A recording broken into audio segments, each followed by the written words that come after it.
Another boring day is over. After finishing work, Wang Yu muttered to himself, dragging his weary heart numb from repeating the same tasks day after day. He walked lazily toward the nearby residential area, thinking about what to eat for dinner. Forget it, I still have a few packs of instant noodles. It'll just make do. After a busy day, Wang Yu couldn't be bothered to prepare anything else, nor did he have extra money to eat out, so he naturally resorted to his stockpile. As an ordinary Chinese resident who became unemployed right after graduation, Wang Yu was doing everything he could to make his life a little better. Wang Yu was not some kind of rich second generation. He was just an ordinary person who needed to change his future through his own efforts. No one could help him except himself, so far his life was not living but surviving. After finding a job that had nothing to do with his major, Wang Yu began his miserable working life. Every day was repetition after repetition. His passion and motivation were gradually worn away, leaving only numbness. His ideals were shattered by reality, leaving nothing but ruins. This was a far cry from Wang Yu's original expectations. Recalling the confidence he had when he walked out of school, full of hope, the energy he had back then, and his anticipation of making a big difference, an inexplicable bitterness grew deeper in his heart.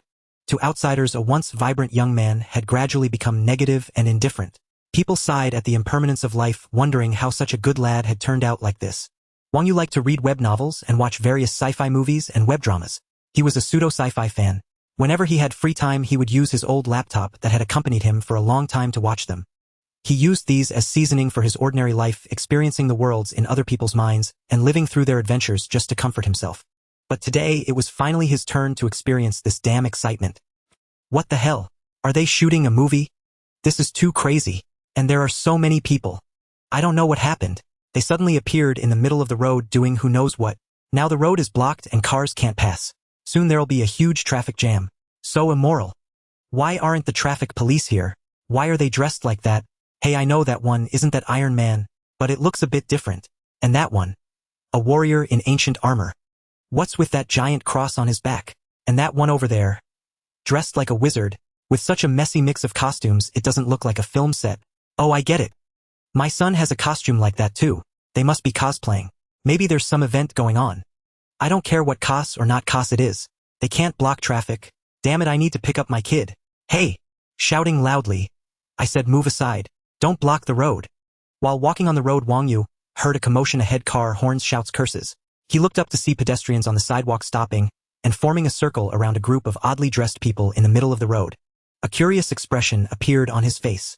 Ignoring the strange and uneasy feeling rising in his heart, Wang Yu adjusted his walking path to get closer so he could see what was happening inside. For things that could add a little fun to his boring, mundane life, Wang Yu was always eager. He secretly hoped the incident would be bigger and bigger. After all, it had nothing to do with him. At the same time, he genuinely didn't want anything tragic to happen. An embarrassing situation that would make people laugh would be best. Lu Yunxing, you think you can run like a rabbit, huh? Why aren't you running now? Go ahead and teleport. Shift through space. Damn monkey. Now you understand your ignorance and weakness, don't you? You thought you had some skills to cancel and erase locks, so you got cocky and defied orders. Look what happened. The boss directly issued a mission to retrieve the item and erase your existence. Now it's time to settle our old scores. Hee. The excited, gloating laughter came from the speakers of the steel battle suit. Because his face was covered by the visor, his expression couldn't be seen, but judging by his tone, he seemed to have suffered at the other party's hands before, and was now feeling very smug, taunting the other, ruthlessly appearing quite low class. But this caused the surrounding onlookers to frown deeply. Even his teammates subtly distanced themselves from him, unable to hide their expressions of wanting to stay away, yet restraining themselves for fear of being targeted. At this moment, Eddie's right hand, the steel battlesuit's arm, transformed into various tools that any ordinary person would recognize as instruments for torture and inflicting pain. It glowed with different colored energies. With a cruel laugh, he lightly approached Lu Yunxing, who was surrounded by his teammates and completely defenseless. Eddie harbored extreme hatred and jealousy toward this nemesis, who had once severely injured him and ruined many of his plans. Especially because the other party was a top powerhouse in the main god space, holding the 7th rank among main gods, reincarnators with countless abilities that dominated the scene. This made Eddie, whose personality had become twisted after being farmed, even more jealous and resentful. Eddie had developed a perverse thirst for power, which caused severe psychological distortion. He had a destructive desire toward things he couldn't obtain and people stronger than himself. Especially Lu Yunxing, a once super-powerful reincarnator with an S-grade evaluation from the main god. In fact, most reincarnators knew in their hearts that he must have hidden even stronger powers not purchased from the main god that weren't counted. I wonder if torturing this king of the void will give me some pleasure, Eddie thought, imagining the upcoming scene. Behind his armored face, a bloodthirsty and brutal grin appeared. If Lu Yunsheng had been at his peak, let alone Eddie alone, even the entire Mystic Eye squad Eddie belonged to would have been extremely wary. But now, enough, Eddie. A cold, dark voice seemed to resound from the bottom of one's heart, chilling to the bone. Eddie shuddered and immediately stopped his right hand just before touching Lu Yunsheng. His originally cruel expression changed into an ugly one. Always maintain basic reverence for the strong. You are not qualified to treat him like this. If not for the main god's restrictions and the squad's wealth spent to purchase a space-time interference device from the main god, no one could have captured the King of the Void so easily. Before this, several powerful squads attempted to eliminate him in different storylines but were annihilated by him. This caused his strength to continuously weaken. This time, Mystic, I just got lucky. The tone was flat but carried an irresistible weight. Turning around, Eddie saw a wizard-dressed Caucasian. His eyes met the deep, mysterious gaze that seemed to emit nothing but infinite rationality and endless coldness devoid of human emotion. Eddie shuddered and his body language immediately became submissive. I'm sorry, Captain. I just couldn't help myself. I understand now. The stark difference in Eddie's attitude before and after was extremely comical and ridiculous. Yet no one in Mystic Eye dared to laugh because they deeply understood the captain's terror. They were not surprised by Eddie's choice. After all, the captain ranked 10th among main god reincarnators was not someone Eddie could resist. King of the Void, hand over the main god's restricted item. After going through hundreds of years of reincarnation, you must understand that now facing me you are at the end of your rope with no chance left. Throughout the battle just now and the clamor of the clown, Eddie the Void King Lu Yunsheng had never ceased to perceive the void around him and the high-dimensional space-time forces in the microscopic world. Yet those powers that he could once easily command seemed to have abandoned him. No matter how hard he concentrated, he could only stir a faint ripple in space, which was useless. If he could not tear open space, both escape and defense became a joke. Hearing the voice of this reincarnation powerhouse, also renowned in the cycle, he tilted his head and looked into those icy, rational eyes, revealing a hint of understanding. It seems I really can't escape this time. Throughout countless cycles I've been waiting for this day because I know that under the control of the final executor, no one can end well. His expression was calm, as if he had long understood his fate, like a wise old man who has seen through the vicissitudes of life. While speaking, Lu Yunsheng ignored the harsh car horns and the curses of drivers behind him and found a comfortable position, sitting on the hood of an expensive red supercar. Captain, let me deal with these scum, so they don't disturb your conversation. After receiving a nod, Eddie respectfully performed an ancient ritual unknown to the age, then turned his head toward a group of young men who had just stepped out of their cars, each holding a golf club. Bang! The sharp sound of the car door being slammed shut. Bastard! Blocking my way and sitting on my car. Do you know how expensive this car is? You couldn't pay for it even if you sold yourselves.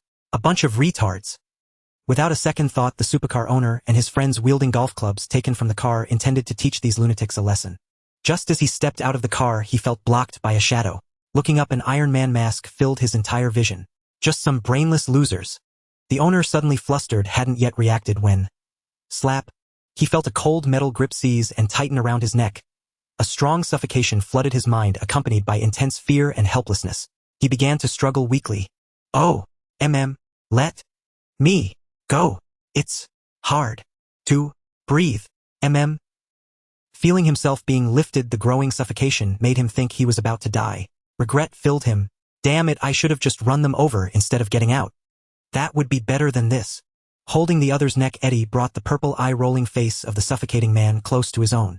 Beneath the mask, Eddie smirked, cruelly ready to vent all his recent frustrations. After all, there seemed to be plenty of punching bags here. Put him down. Do you know who you're grabbing? Stop talking first, save Master Fong, can't you see he's passed out? Well, deal with these idiots later. Just as the friends who had descended from the supercar were about to rescue him, an unimaginable scene terrified them out of their wits. A sound like a tire leak mixed with a crisp snap, puff, crack. Under the stunned gaze of the crowd, the iron hand gripping Master Fang's neck squeezed gently. The entire neck was instantly crushed into a pulp. Flesh and bone mingled, nauseating. Flop! The headless corpse fell to the ground without support. The severed neck faced the people from the supercar, and blood under residual pressure spurted from the cross-section, splashing the mirrored sunglasses of the man in front, staining him crimson. Holy shit! He's dead. Master Fong was killed. After being drenched in hot blood, this friend finally broke free from the state of being rendered speechless by the sudden intense shock, then was overwhelmed by boundless terror. Ignoring the crowd that had exploded into chaos, Lu Yunsheng continued his words. Don't you want to know why the main god went through such trouble to obtain that item? After all, it's the main god, the ruler of the cycle. What could make it so desperate? The eyes, seemingly perpetually rational and rippleless, glanced at Eddie, who had started cleaning up a flicker of light as if calculating something. He said casually, "Don't bother with futile attempts. You know my state. These tricks might work on others, but to me the cycle is not unacceptable. There's endless knowledge there waiting for me to acquire. One day I will become a transcender. Your goal is well known in the cycle. To be honest, it's incredible that someone could nurture such a naive idea of destroying the cycle from the very beginning and grow to this level, and even obtain the item that can overturn the cycle. But in this cycle full of infinite possibilities, nothing would surprise me. Now, your time is up, Void King." "Yes, my time is up." Under the other's scrutinizing gaze, Lu Yunsheng sensed the ubiquitous sharp mental perception. He gave a sarcastic laugh as if foreseeing the final outcome. His originally calm face changed, revealing the pride of a man who had roamed the cycle for centuries and achieved countless glories. He roared, "Even so, the main god won't be able to retrieve it again. Impossible." The mystic eye captain who was about to act sensed that the originally stable space had become violent. He realized that the other had seen through his thoughts but could not understand why, having already stripped him of control over space. Could he still muster such powerful force? No matter how you did it, it changes nothing. Such power is still. Green light flickered in his eyes. The mystic eye captain pointed out, and a huge complex magical alchemical array materialized beneath his feet, drawing forth powerful mystical forces. That's enough. He self-detonated his long-cultivated personal space, a space nearly grown into a demiplane, converting it into energy, and in a lightning moment Lu Yunsheng compressed and wielded the enormous spatial force. In the personal space, countless rare celestial trees and spirit, herbs, demon cores, crystals, exotic birds, and fruits, all emitting mysterious energy. Countless heavenly treasures and earthly rarities were crushed by void force, as the space collapsed, turning into balls of active energy that poured into Lu Yunsheng's body. Suppressed by the opponent's unknown method that bound the spatial force of the entire planet, directly crippling most of his abilities, and facing this ancient lich of profound mystery and power, Lu Yunsheng understood after centuries of reincarnation that this time he was truly doomed. So there was nothing to cherish or not. Why would he leave them as spoils of war? It was better to use them to unleash that one move. G. With a wave of his hand, he slightly broke the imprisonment and threw out several dimension-slashing blades, banishing a few rays exuding eerie and terrifying power shot by the opponent into the void. A place without humanity is hell. Everyone is nothing more than a group of controlled, pitiful walking corpses. One day the cycle will end, terror will become the past, and hope and beauty will fill the multiverse. Forbidden spacetime art. Vacuum decay. Universe's end. In the terrified gazes of all Mystic Eye team members, amid Lu Yunsheng's roar, Lu Yunsheng's form began to distort, collapsing into nothingness in a fraction of a second. In his place appeared a small pitch-black spherical void like a bubble, but without releasing a strong gravitational pull. Not the black hole often depicted in novels. Before the other team members could understand what was happening, the old lich sensed something, losing his composure. In alarm and rage, he quickly grabbed toward his chest, trying to seize something, but it was too late. In an instant, the pitch-black void expanded at light speed, swallowing the Earth, then the Moon, Mars, Mercury, the Sun. Over 10 hours later, the solar system vanished forever from the universe, the area reduced to a true vacuum, leaving only endless blackness. The expansion of the true vacuum did not stop. If someone were able to observe the entire Milky Way in real time, they would see a spherical blackness like a bustling metropolis experiencing a blackout, growing at light speed from the third spiral arm, devouring the galaxy. Perhaps after a very long time, the entire universe would suffer the same fate, or some greater being or civilization might stop it. Vacuum is not truly empty. Infinite energy exists around us. Scientists call the vacuum we observe pseudo-vacuum. What happens when a true vacuum appears within pseudo-vacuum? Exactly, vacuum decay. Like a domino effect, true vacuum breaks the equilibrium of pseudo-vacuum like popping a balloon. Once there's a tiny hole, everything naturally follows. No one knew that an obscure crystal had been propelled forward by a dimension-slashing blade during Lu Yunsheng's creation of the vacuum, decay precisely striking and blowing off the head of Wang Yu, who was desperately turning to flee after realizing the situation. A dark place, tranquil, warm, and comfortable. How he wished he could remain here forever. Yet, no. A strange sensation suddenly arose in his consciousness. It sought to change something, but the overwhelming comfort seeped in, lulling it into a state of rest. A voice seemed to whisper, urging him to immerse himself in this boundless bliss, to think nothing, to desire nothing. No. This is not what I want. This is not what I want. I want to live. I want to survive. Sensing the danger, his consciousness began to churn relentlessly, but soon it fell silent. Gurgle. A change occurred. The space around him began to shrink, pressing in on him. Such a suffocating feeling. Is this the end? How unwilling I am. Wah! The cry of an infant rang out. He's born. A boy, and he looks strong. May I hold him? Of course, but be careful. You're still weak. Oh, my child, my precious.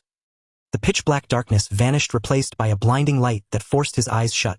Suddenly a cold hand cupped his head, pulling him outward. Finally, he left the warm yet increasingly cramped space, his entire body exposed to the chilly air. At least here it was no longer so crowded. A sudden chill enveloped him as something rough and abrasive wrapped around his body, scraping against his skin with an unpleasant stinging sensation. Just as he tried to protest, he opened his mouth. Wah! A cry escaped him. What was this? What was happening? After struggling for a while, a wave of fatigue washed over him. Darkness crept in and his consciousness quieted once more. You've got to be kidding me. Wasn't I on my way home? Wait, that group that suddenly appeared. Did they do this to me? At this moment, our beloved protagonist Wang Yu stared at the ceiling, his eyes blinking in sheer disbelief. He looked utterly adorable. Dumbfounded. When he realized he had become an infant. A newborn, no less. Wang Yu felt on the verge of collapse. A grown man in his 20s reduced to a tiny baby. It was the most absurd joke in the world. Was he, with the mind of an adult, supposed to latch onto a bottle? Or worse, breastfeed? And then there were the diaper changes. It was utterly maddening. Yet, with no means to protest, after a few feeble struggles, Wang Yu could only resign himself to his fate. Breast milk has essential nutrients that formula lacks. It boosts immunity too. Others would pay for a wet nurse. The sooner I grow, the sooner I'll be in control. Wang Yu consoled himself with this grim optimism, clinging to sanity. 4 months had passed since Wang Yu's birth. Through constant observation and exposure, he finally understood where he was. Washington, D.C., USA. Yes, Wang Yu's family now lived in the heart of the imperialist stronghold, indulging in the decadent capitalist lifestyle. Still Earth. Thank goodness it's not some otherworldly realm. That would have been disastrous. Clearly Wang Yu didn't fancy himself a lucky wanderer who could thrive anywhere. At least he had the self-awareness not to be a daydreamer. Glancing at the toy shoved into his hands, the helpless Wang Yu used his recently retrieved English skills, buried in the recesses of his memory, to signal the adults that he needed a diaper change. Damn this feeble body. Oh my God, I can't believe Daniel spoke at just 4 months. Honey, did you hear that? Unbelievable. I'm overjoyed. I heard it too. I never expected this. We have a genius son. Oh, what did he say? Diaper change. Does he even know what that means? He's only a few months old. Oh, how brilliant. Honey, look at him. He's so adorable, I could watch him forever. His face turns pink every time he feeds, as if he's shy. What a sweet little thing. Jenny, his mother, lifted Wang Yu from the crib and gently pinched his tiny nose, laughing with pure joy. Wang Yu speechless. After a flurry of activity, his undeveloped body finally gave in and he drifted back to sleep. Jenny, this year has been one blessing after another. I'm at a loss for words. Albert said, his voice brimming with happiness as he spoke to his wife.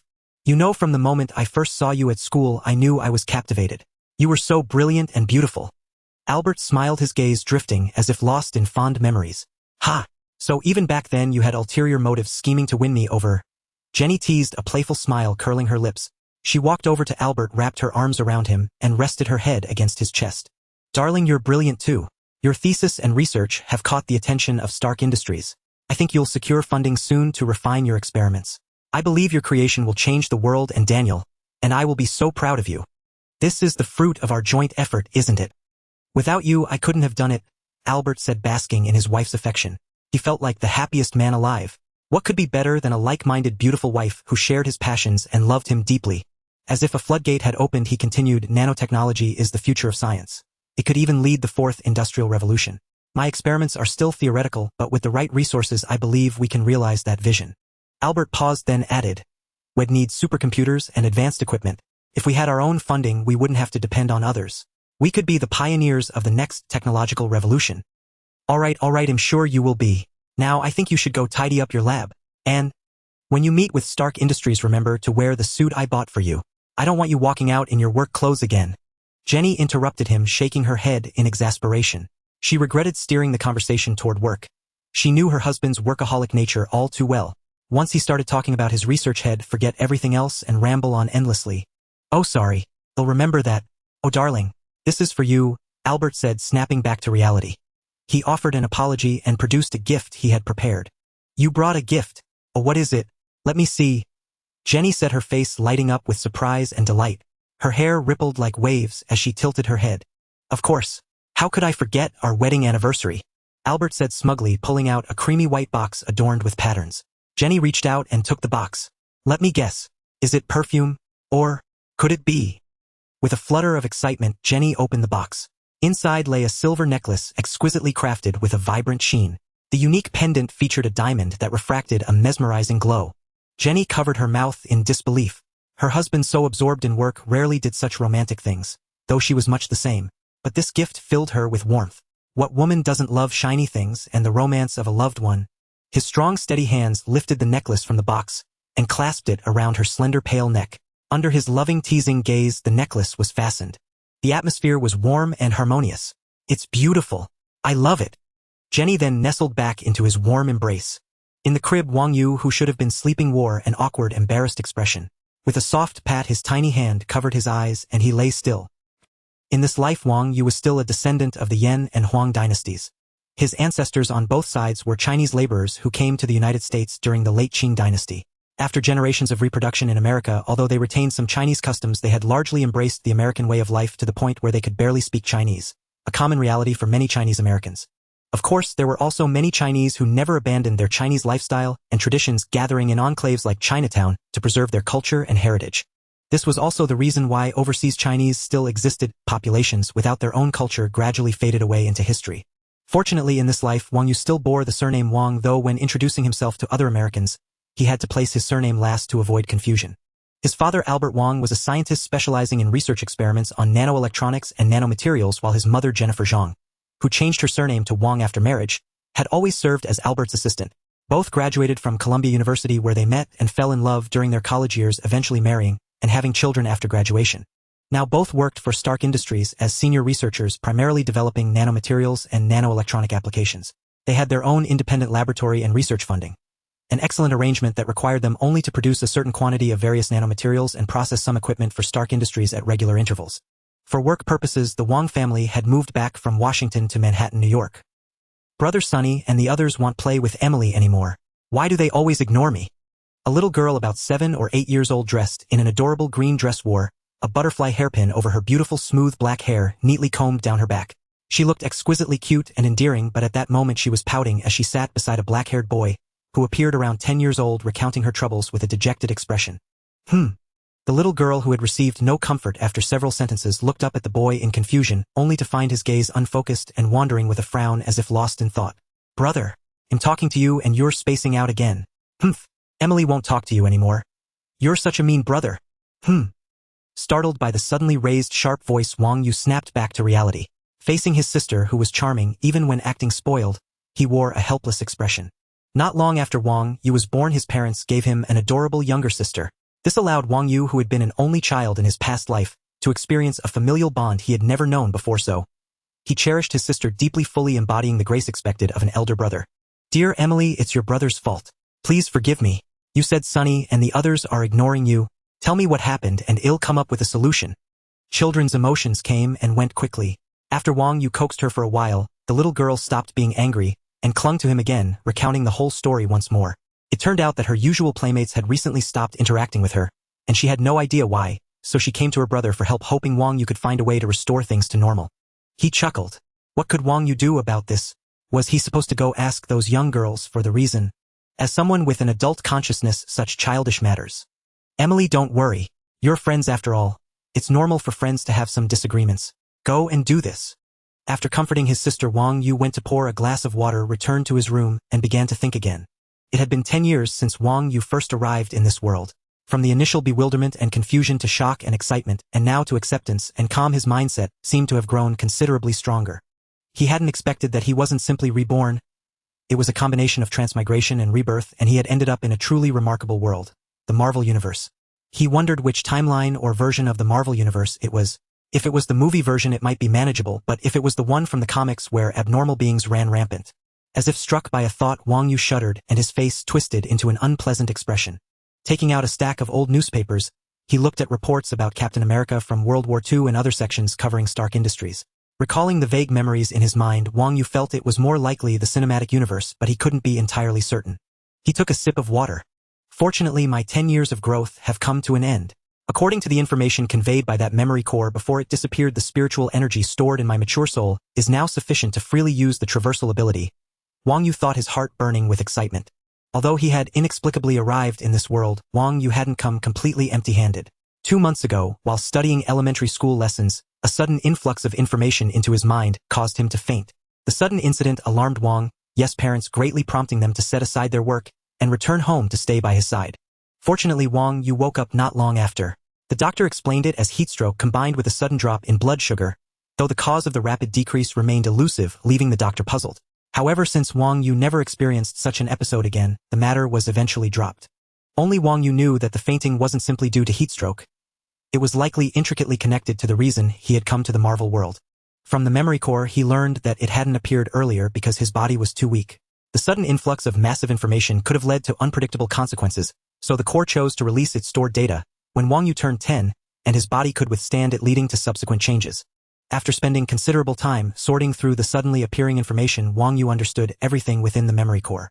This data introduced the abilities he possessed and their application methods. It turned out that he had acquired 2 abilities shortly after his rebirth, but they had remained dormant because his spiritual energy hadn't reached the critical threshold. As a result, Wang Yu had long worried that he had no so-called transmigration perks or exceptional traits. In the vast quagmire of Marvel, without formidable power or influence, one could only become a civilian protected by superheroes. Short-sighted people might say, "What's wrong with being a protected civilian? Fighting doesn't concern you. Just offer some cheers and admiration, and naturally someone will protect you. How easy and carefree is that?"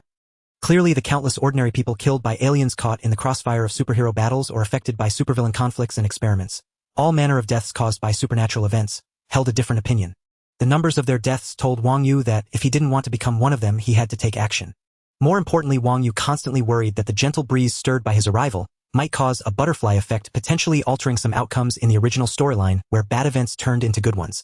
For instance, during the alien invasion of New York, what if the scepter containing the Mind Stone was taken by some alien, preventing the space portal from closing? Or if the Silver Surfer didn't rebel against Galactus, leading Earth to become the Devourer's feast? No one could deny that this was impossible.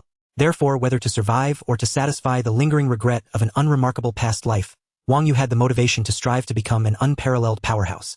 Because the unchanging law of survival told us the weak die, the strong die. Only the stronger can tread upon the ruins of the defeated and enjoy life playfully. The subsequent series of tragedies that shattered Wang Yu's life also proved in a sense that his thoughts were not baseless conjectures. Among the 2 abilities he obtained, the first one Wang Yu called the super learning ability, though its name seemed unremarkable. Some might say, learning ability, what use is that besides becoming a top student? Will getting perfect scores make aliens spare you, or will Galactus spare Earth because you're a scholar? Ridiculous. In fact, it wasn't so. What was the greatest ability that made humans the rulers of Earth? Exactly. It was the learning ability encompassing medicine, architecture, design, manufacturing, and all scientific and unscientific methods acquired by learning from nature and from peers. Armed with this ability, Homo sapiens, after eliminating their cousins the Neanderthal, even forced their cousins with mystical powers, the mutants, to hide in the shadows, only capable of petty, inconsequential actions in the dark. Moreover, the information described that this ability, which Wang Yu called super learning, wasn't limited to acquiring knowledge. It could even learn others' abilities. However, without a test subject, Wang Yu didn't know to what extent he could learn. The second ability was a dreamlike power of planar traversal. With a mere thought, he could journey to any realm he desired. Yet, the information mentioned that some formidable realms required greater energy to traverse successfully. However, this was not a significant concern, as such worlds were few. Wang Yu could simply visit them once he grew stronger. The Marvel Universe in its original state teemed with formidable powers and advanced technologies that Wang Yu could have leveraged. Yet acquiring them was no easy task, for his knowledge of the Marvel world's development was limited to popular films and certain novels that depicted only fragmented scenes. Thus Wang Yu understood the multiverse concept of the Marvel world, where the plots of different parallel universes often diverged dramatically. At this moment he was uncertain how the future of this world would unfold. Moreover, in the Marvel world, as a 10-year-old of Chinese descent, dreaming of acquiring anything amidst the labyrinth of espionage organizations in America was pure fantasy. Racial discrimination was not merely spoken, it manifested in the subconscious actions of these white individuals who, even believing their behavior normal, were perpetuating prejudice. What he could confirm was that Iron Man had not yet appeared, nor had the Fantastic Four. The media was rife with negative reports about mutants. Mutants, they had never appeared in the major Marvel films except for Scarlet Witch and Quicksilver, and even then not as mutants. It was June 1998. If Wang Yu's assumptions were correct, a farce would unfold at the Statue of Liberty next year, culminating in the defeat of the mutant radical faction led by Magneto. I must find a way to go there and verify this. But before that, I need to bolster my strength just in case. The return timeline is the same as the departure timeline. That's good, convenient for actions in other worlds. So for the first world, where should I go? With my current 10-year-old frail body, entering a lawless, chaotic world would be like walking to my death. I need to find a world where I can rapidly enhance my strength under existing conditions. He looked down at his small childlike frame, twisted his mouth into a bitter smile, shook his head, and propped his chin on his hands as he began to ponder. Stark Industries Group. The chief executive officer of Stark Group, Obadiah, with his gleaming bald head, stood with his back to the office door, his gaze cold and indifferent as he looked out the window at a solitary building within the Stark Industrial Park. He still refuses. Yes, sir. A man who appeared to be a manager stood before the desk and replied, I have fully conveyed your intentions, but the other party was very firm and rejected your proposal. Humph. Turning back, Obadiah let out a calm, contemptuous sneer. These inventors and researchers are all the same. They always view everything through a naive lens in life. Does he think anyone else would fund his lab without Stark Industries' capital? What gives him the audacity to refuse my request? It seems he still doesn't understand who's in charge now. Cut the lab's budget by 50%.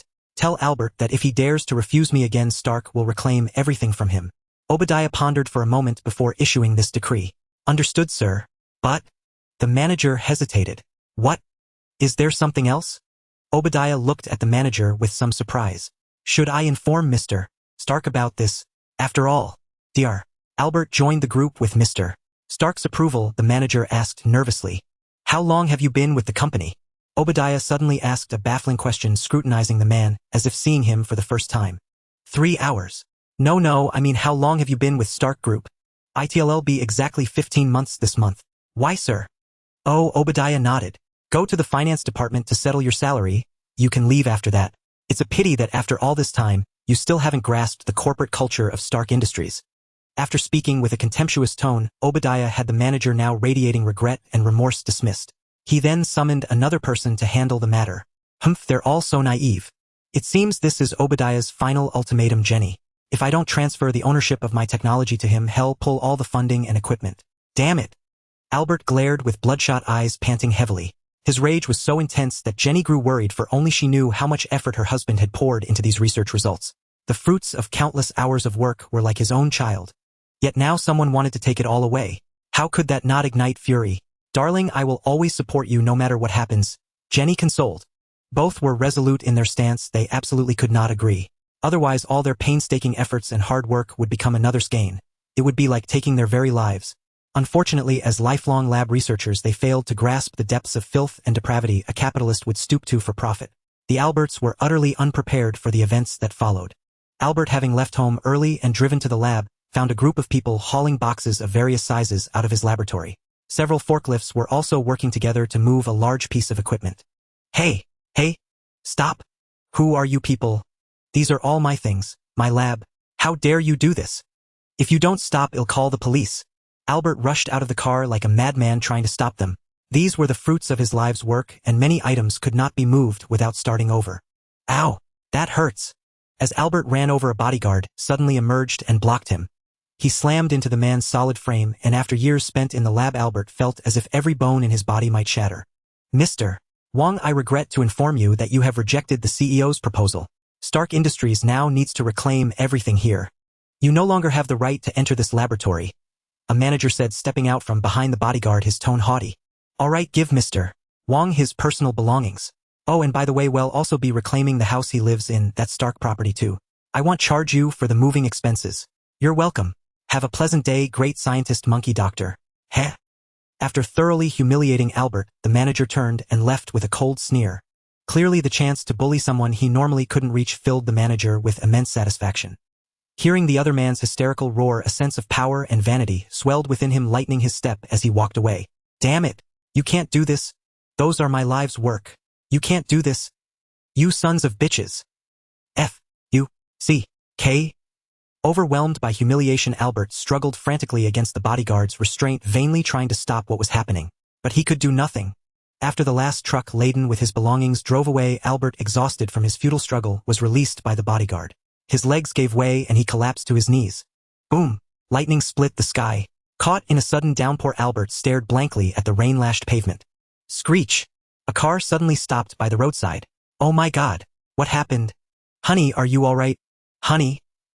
Jenny had arrived to find her husband collapsed on the road in front of the lab, drenched by the heavy rain. She quickly grabbed an umbrella and ran to him. Looking into his eyes, she saw such profound helplessness. Not understanding what had transpired, Jenny cradled her husband, calling his name, repeatedly hoping to revive his spirit. It's all gone. Everything is gone. All those years of research and effort. Heh. Held in the warmth of her embrace, Albert muttered, as if in a dream.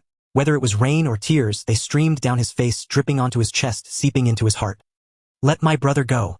Let him go, you villains. They'll have the police throw you all in jail. Please don't hurt my sister. Take whatever you want, but don't touch her. With one foot pressing down on an Asian boy, he straightened his tie, pulled out a tissue, and wiped the blood from his nose. Pa! The suited supervisor spat out a mouthful of saliva, then took the water handed by his bodyguard to rinse his mouth.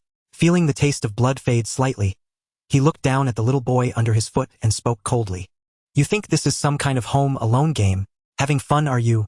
You've been making quite a ruckus, haven't you? He said, pressing down a little harder with his foot. Ah! Wang Yu lay humiliated on the ground, a foot pressing down on his back. At only 10 years old, his body was utterly powerless against the force. His chest felt tight and suffocating. Whether from the shame or the pressure, a surge of dizziness and heat rushed to his head, making him feel terrible. Woo! Woo! Woo! Don't bully my brother. Woo! Daddy, Mommy, where are you? Emily is so scared. Seeing her brother pinned to the ground, Emily felt utterly helpless and insecure.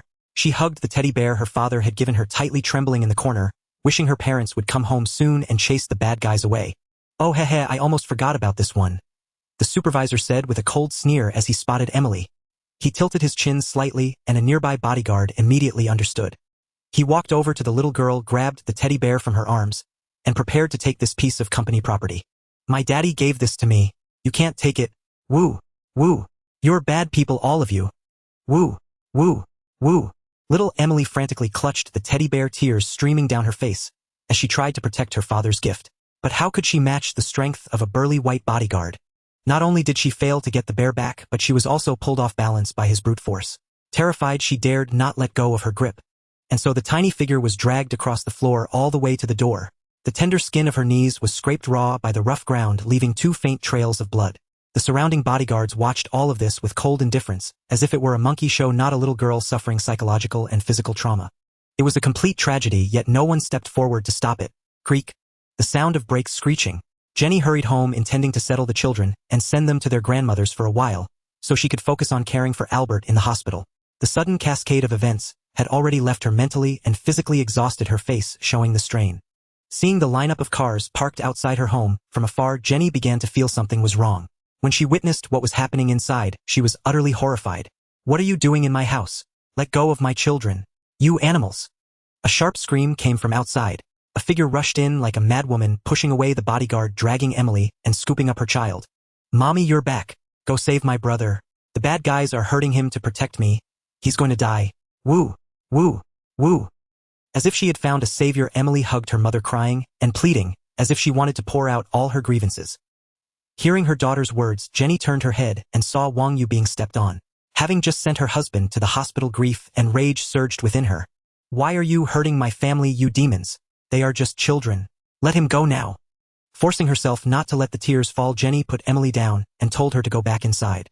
She then rushed toward Wang Yu, trying to push away the supervisor, who was relentlessly pressing down on him. Are you trying to attack me, madam? I have the right to self-defense, you know. Under normal circumstances, even a shred of humanity would prevent anyone from stopping a mother from saving her young child. But this was turned on its head. Still smarting from being humiliated by the trap tools set by the little brat under his foot, Manson felt he should punish these yellow monkeys even more. As Jenny rushed over and reached out to push him away to save her child, a sudden powerful blow struck her abdomen. The pain was like a knife twisting inside her. Instead of advancing, she was thrown backward. No! Watch out! Wang Yu noticed his mother was falling backward toward the edge of a table. He screamed and tried to get up, but it was too late. Bang! In the last moment of consciousness, she heard her children's voices in a blur, felt that he was safe, and a sense of relief washed over her. Then, in an instant, endless darkness engulfed Jenny's awareness. No! A wail of grief and rage tore from Wang Yu's throat. His eyes were wide with fury, nearly splitting at the corners. 10 years.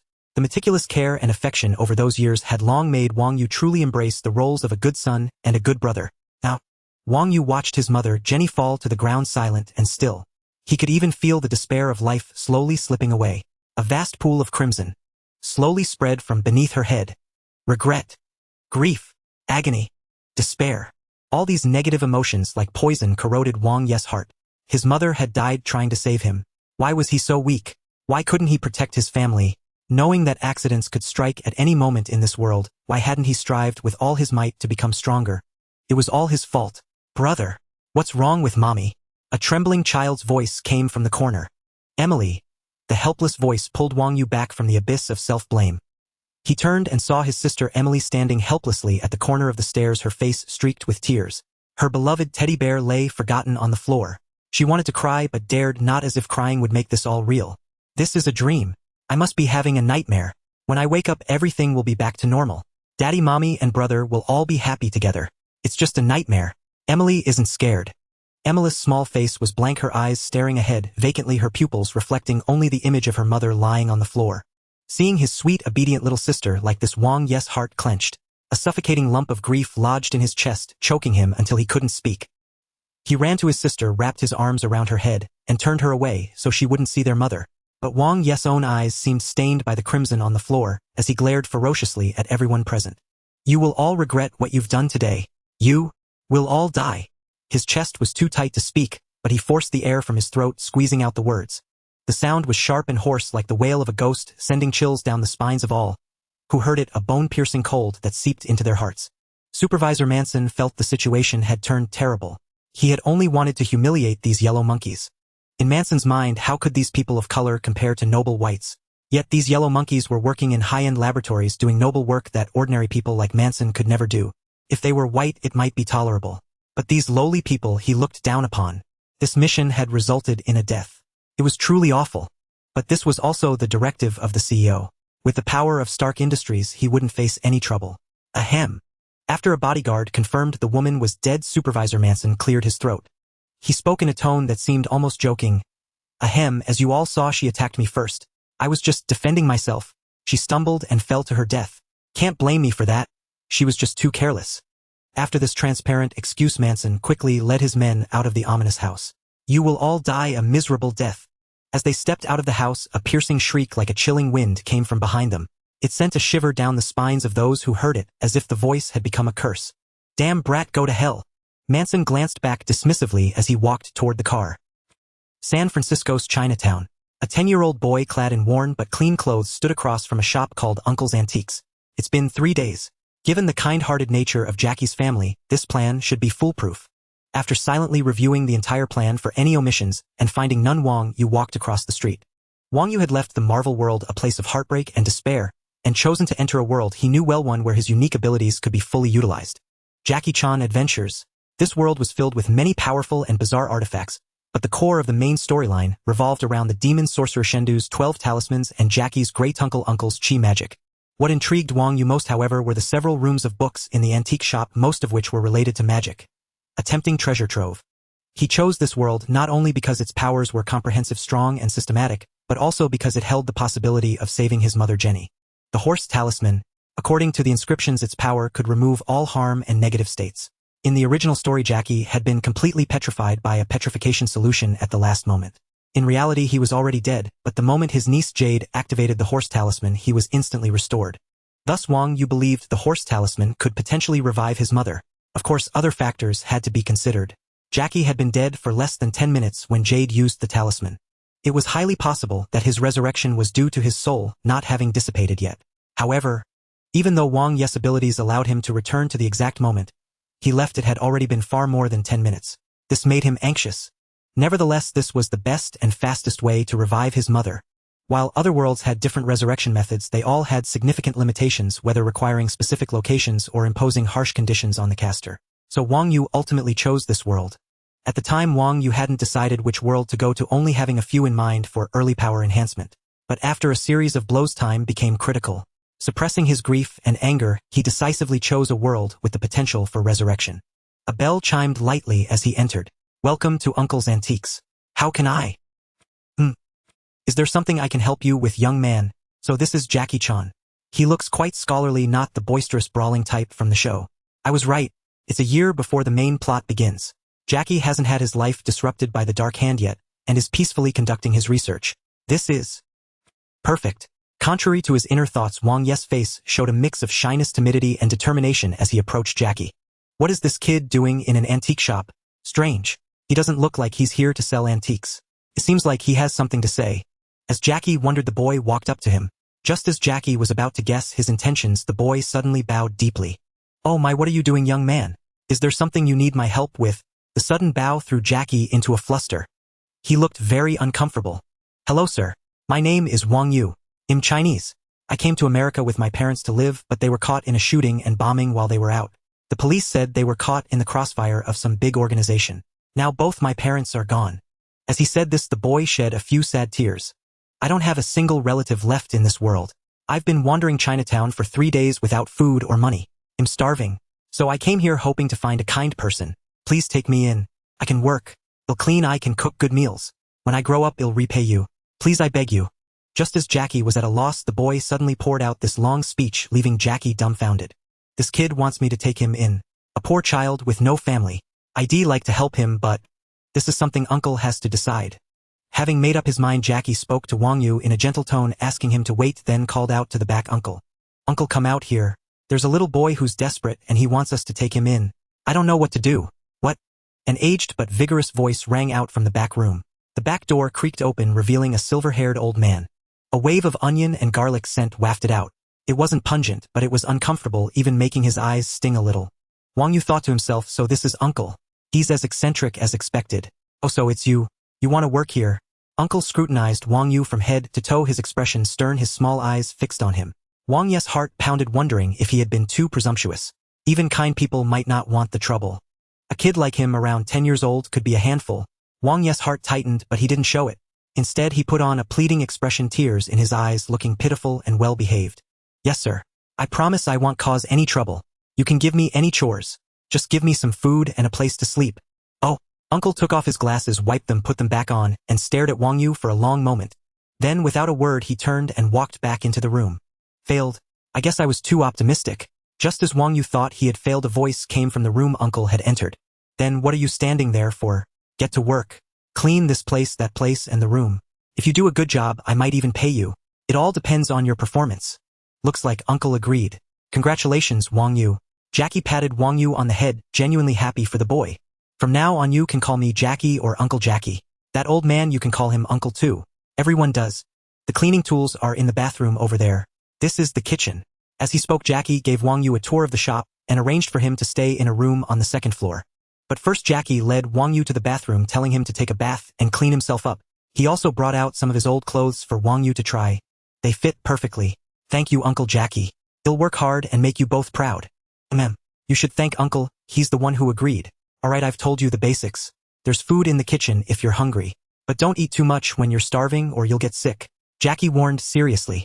"Now I'm going to read in the front. Oh, and remember to make a cup of tea for Uncle later. He has to have his tea every day. Don't forget. Alright, I'm off." "Okay, I understand." Watching Jackie descend the stairs, Wang Yu's innocent, obedient expression shifted into a sly smile. Step 1 of the plan is complete. Now, I need to wait. No rushing for glory. I have to be steady. Time is on my side. As he prepared the tea, Wang Yu's mind was already planning his next moves. "Mom, wait for me. It'll bring our family together again happily. Dad, you really do have a kind heart. This child seems very well behaved. I can tell he's extremely hungry, yet he still remains polite." Crack. "Ow. Dad, why did you hit me again?" Jackie Chan complained helplessly after enduring a flick on the forehead. "Do I need you to tell me that? I just checked what he said. He wasn't lying. Remember, your father's words are always absolute truth. Besides, I really need an assistant now. You're always going off on archaeological expeditions for long stretches. Do you think an old man can manage the entire shop alone?" "Ah. Alright, it's my fault. Now that Wang Yu is here to help you, things will be much better," Jackie replied with a grin, hearing the reproach in his father's voice. "One more thing. Remember not to mention his parents in front of Wang Yu. It might sadden him. He'll remember. And another thing. Where is my tea? Your father can only endure the day with his tea. Do you want me to die young? If not, then go make me tea at once. Hey, race the tea." Just then Wang Yu entered carrying a tray of tea. "Dad, Uncle Jackie said you need tea every day. Please try it and let me know if it's to your liking. I'll adjust it if needed," Wang Yu said, placing the cup before the old man. "I also brought a cup for Uncle Jackie." "Oh, thank you. You're welcome. I'll go clean up now." "Alright, go ahead." Watching Wang Yu clean, the old man nodded to himself. "Jackie, Wang Yu is far more considerate than you." "Oh, well." Jackie groaned in defeat. Time flowed like a river and 4 months passed in the blink of an eye. During this time, Wang Yu diligently cleaned every day, poured tea for the old man, ran errands, helped sell goods at the shop, and even took charge of the family's daily meals. Once Wang Yu secretly visited the kitchen of a highly acclaimed Chinese restaurant and used his learning ability to absorb every chef's culinary skills.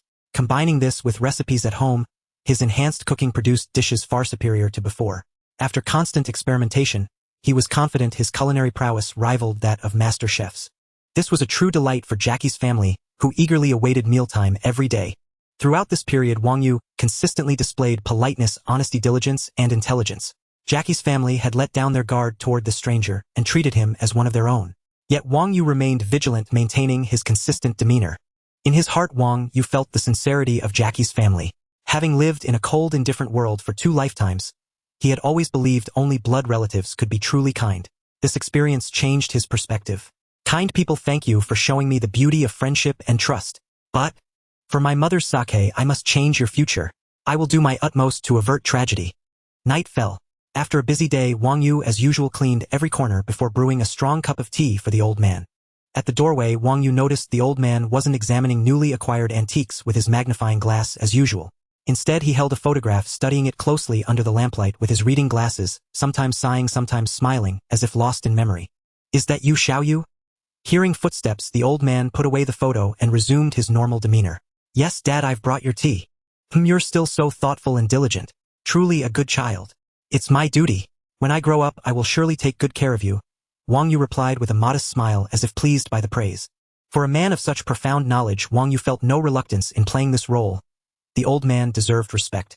"By the way, Xiao Yu, a few days ago you asked if you could read the books in the room. I was pleased, as your desire to learn shows ambition. But do you know why I didn't allow it?"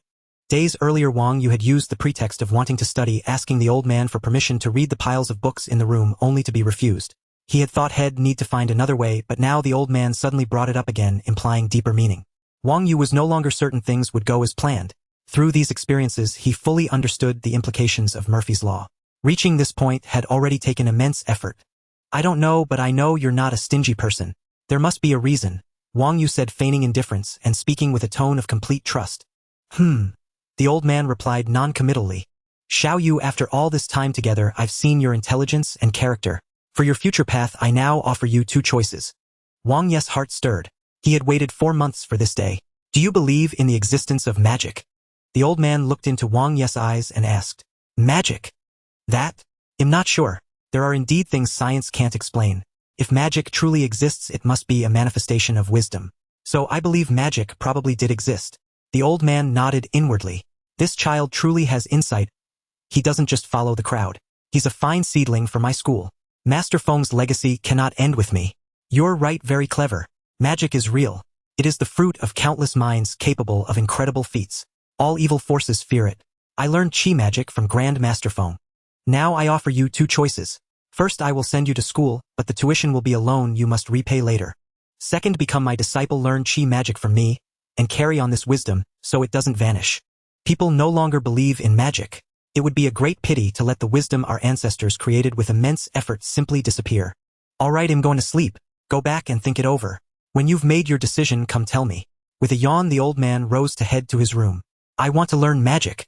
Without a moment's hesitation, Wang Yu declared firmly. "Oh." The old man paused and looked at him. "You've decided so quickly." "Once you decide, you can't go back, you understand. I've made up my mind. I am willing to be your disciple and spread the art of Qi magic," Wang Yu said resolutely.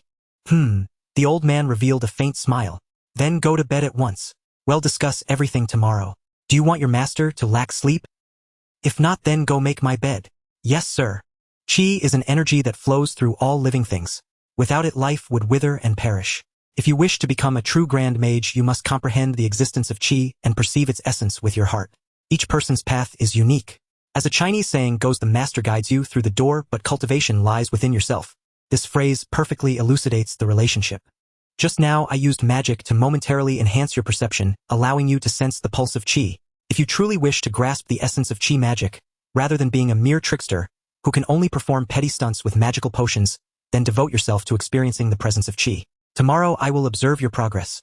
The deeper your understanding of Qi, the more powerful your magic will become, and the enhancement of magic and knowledge will in turn strengthen Qi. Remember, Qi is the foundation while magic is the branches and leaves. Neither can be neglected. Recalling his father's words, Wang Yu couldn't help but sink into deep thought. Qi.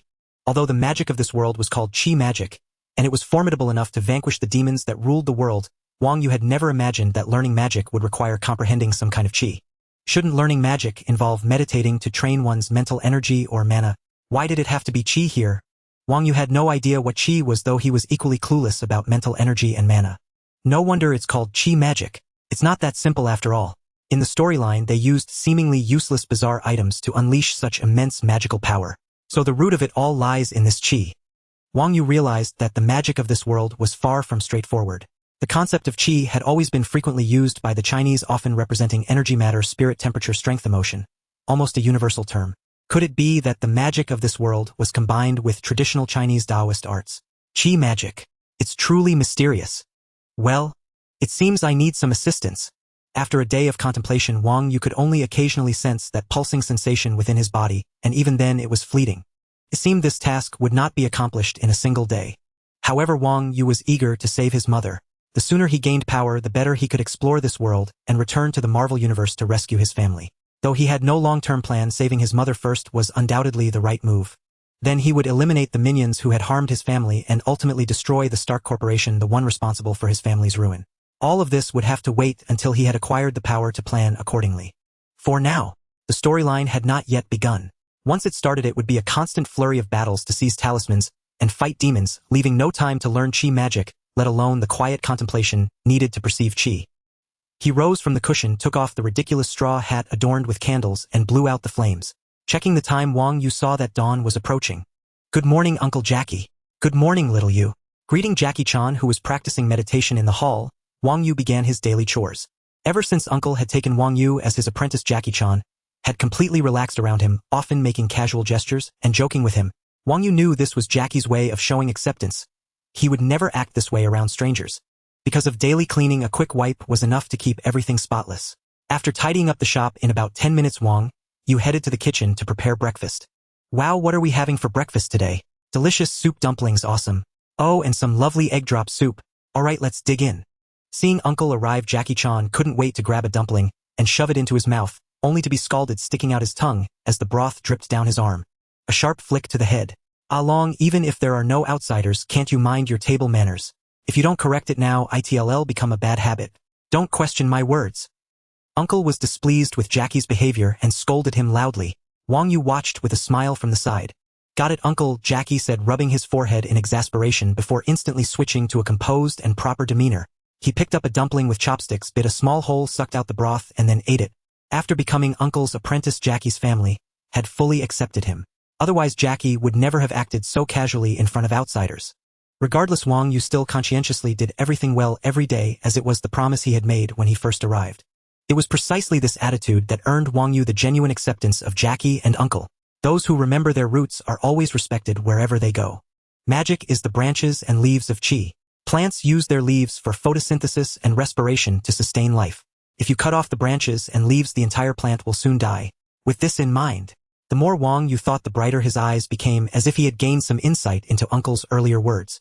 Soon Wang Yu fetched several beakers and test tubes from his room, along with a book Uncle had given him titled Basic Qi Magic Creation Guide.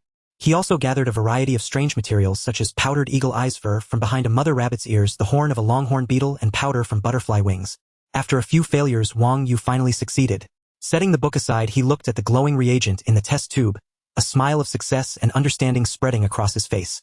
While creating the magic reagent, the Qi within Wang Yu's body involuntarily participated. At first he didn't notice, but after several failures, he suddenly became aware of it and began to carefully sense the pulsing, flowing, and ethereal feeling while concocting the potion. When he reached the final step, Wang Yu grasped the pulse between magic and Qi and merged them together. So that's it.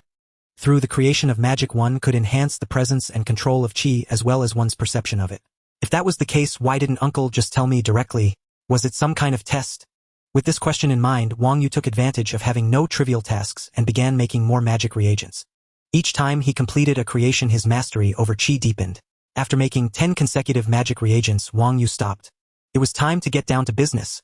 This batch of reagents was for the Eye of Truth spell, which with a continuous consumption of a tiny amount of Qi granted the ability to see through objects and achieve ultra-clear long-distance vision, much like having clairvoyance.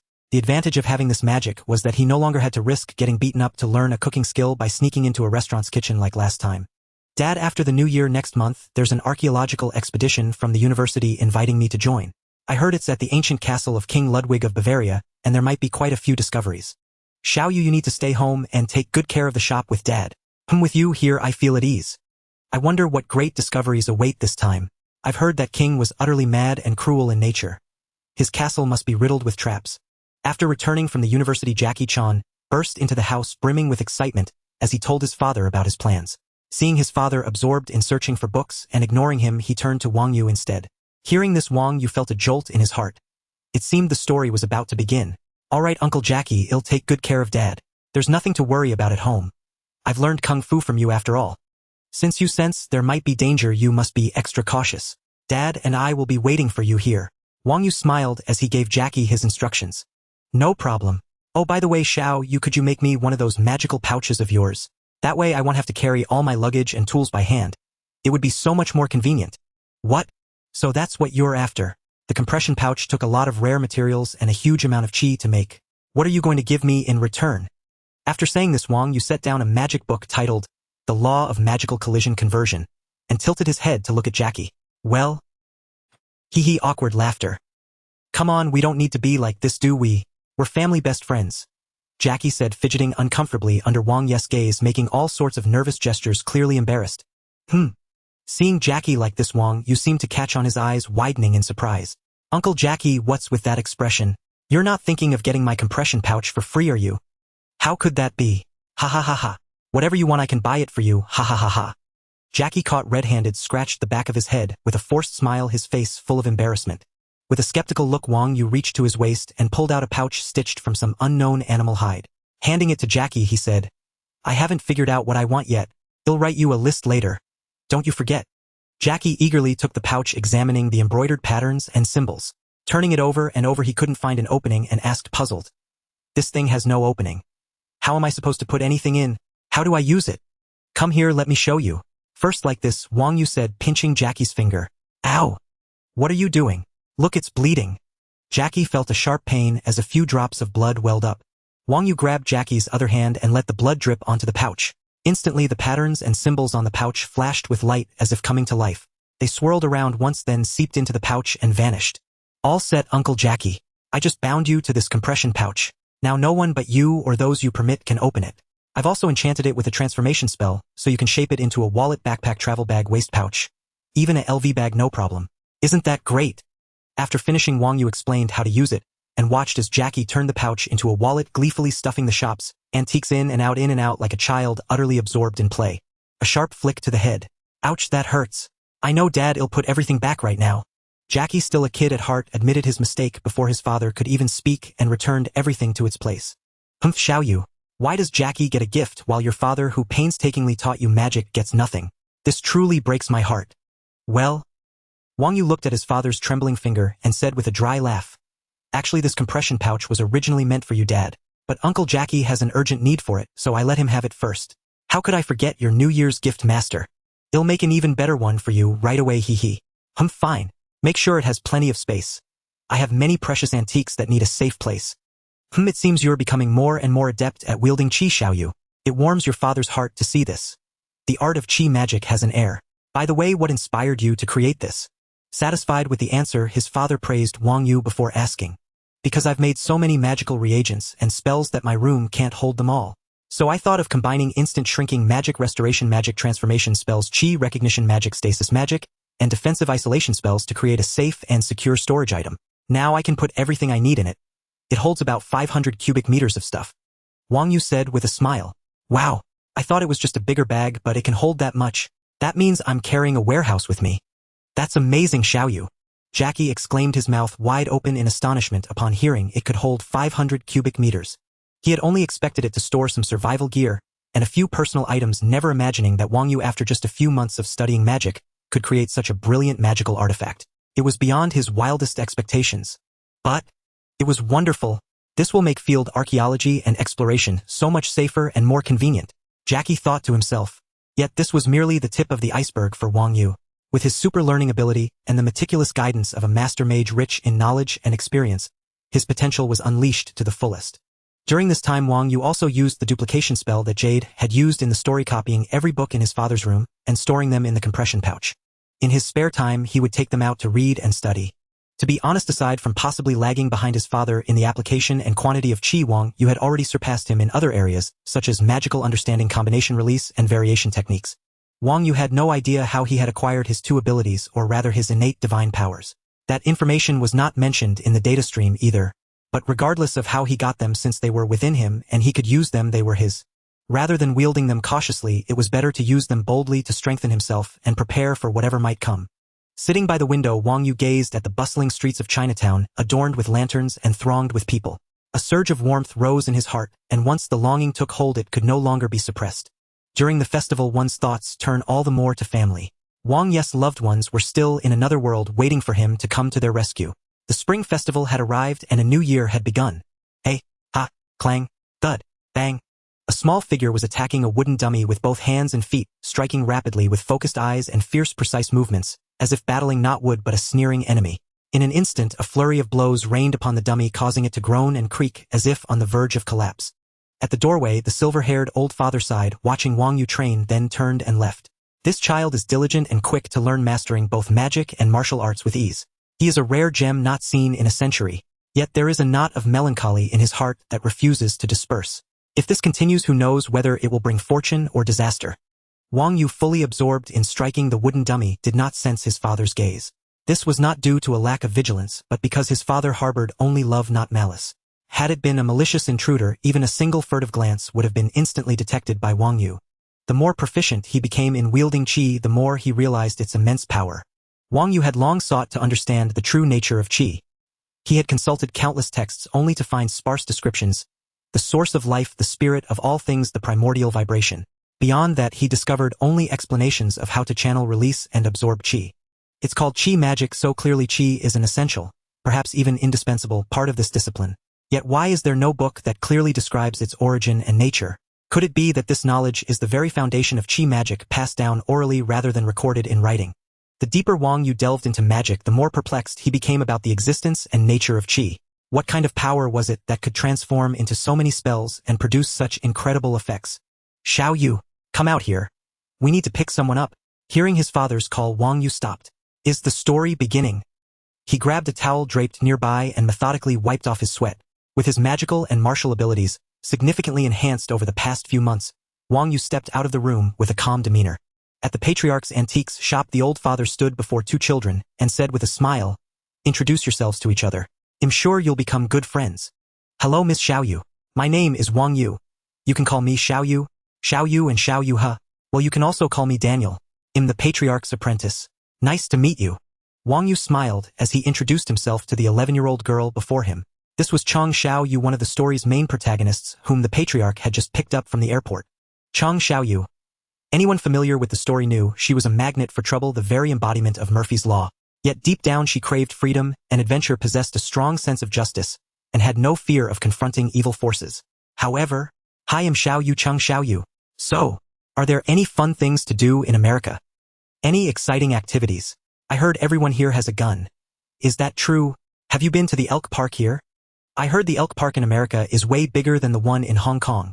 It seemed she was treating Wang Yu as a peer, which in truth he was. Wang Yu speechless. After helping Xiao Yu carry her luggage into the room, Wang Yu stepped out. After all, it wasn't appropriate for him to stay while a girl organized her belongings, even if neither child cared about such formalities.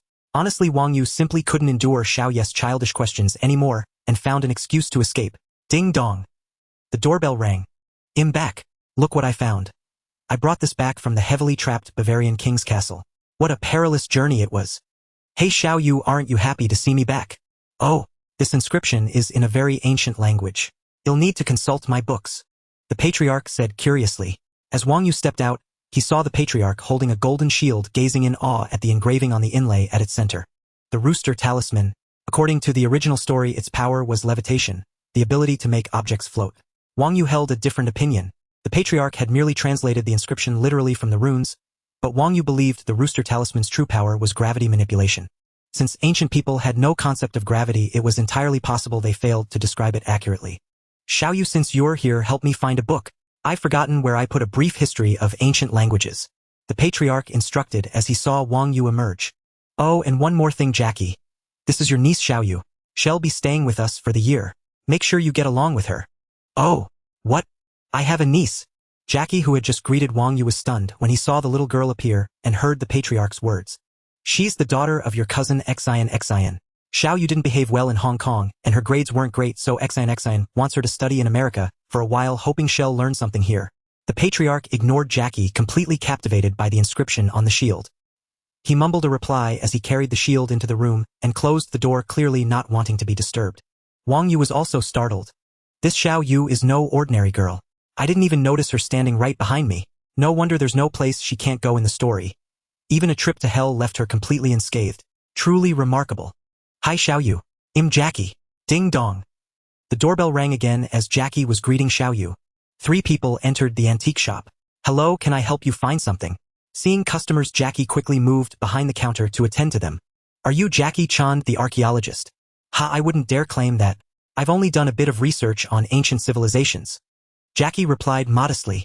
We heard you recently found a shield in a Bavarian castle. Name your price. My boss is very interested. Oh. Sensing something amiss, Jackie kept his composure and continued. That shield.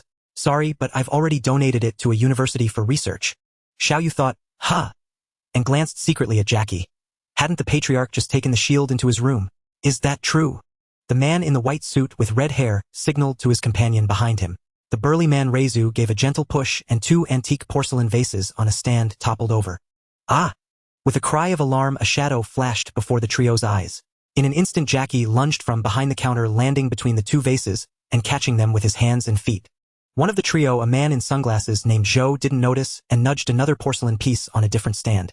Just as the porcelain was about to shatter, another figure flashed. Wang Yu. In a blur of motion, he caught the antique and placed it back on the counter. My goodness! Damn! What are these monsters, or are my eyes playing tricks on me? The man in the white suit Afun widened his eyes. The uncanny agility displayed by Jackie Chan and Wang Yu stirred a sense of unease within him. But as a lieutenant of the Black Hand, Afun refused to let a vague feeling of dread hinder his mission and incur the wrath of their leader Valmont. Recalling his standing and the formidable might of the Black Hand, Afun regained his confidence.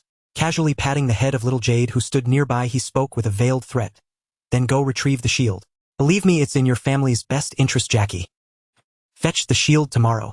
Having said that, the trio turned and left the antique shop, smirking coldly. Those guys are definitely up to no good, threatening my family like that. I need to follow them and find out who they really are. Jackie's face turned grim. No one would look cheerful when their family was threatened. Wang Yu felt a deep resonance with that sentiment. Xiao Yu, Jade, stay here and don't leave. I'll be right back. Jackie said, his mind made up as he watched the departing trio. After instructing the 2, he dashed out of the shop, tracking the direction of the car the men had taken. Is this what being cared for feels like? In Wang Yu's vision, a wisp of green light flowed along the trajectory of Jackie's departure. Having crafted the item himself, Wang Yu naturally kept a trick up his sleeve. He had imbued the cinch sack with a tracking spell visible only to him, ensuring no one could take his magical creations without his knowledge. What are we waiting for, Xiao Yu? Those guys are obviously bad guys. Uncle Jackie might need our help. Can you really bear to let him face 3 villains alone?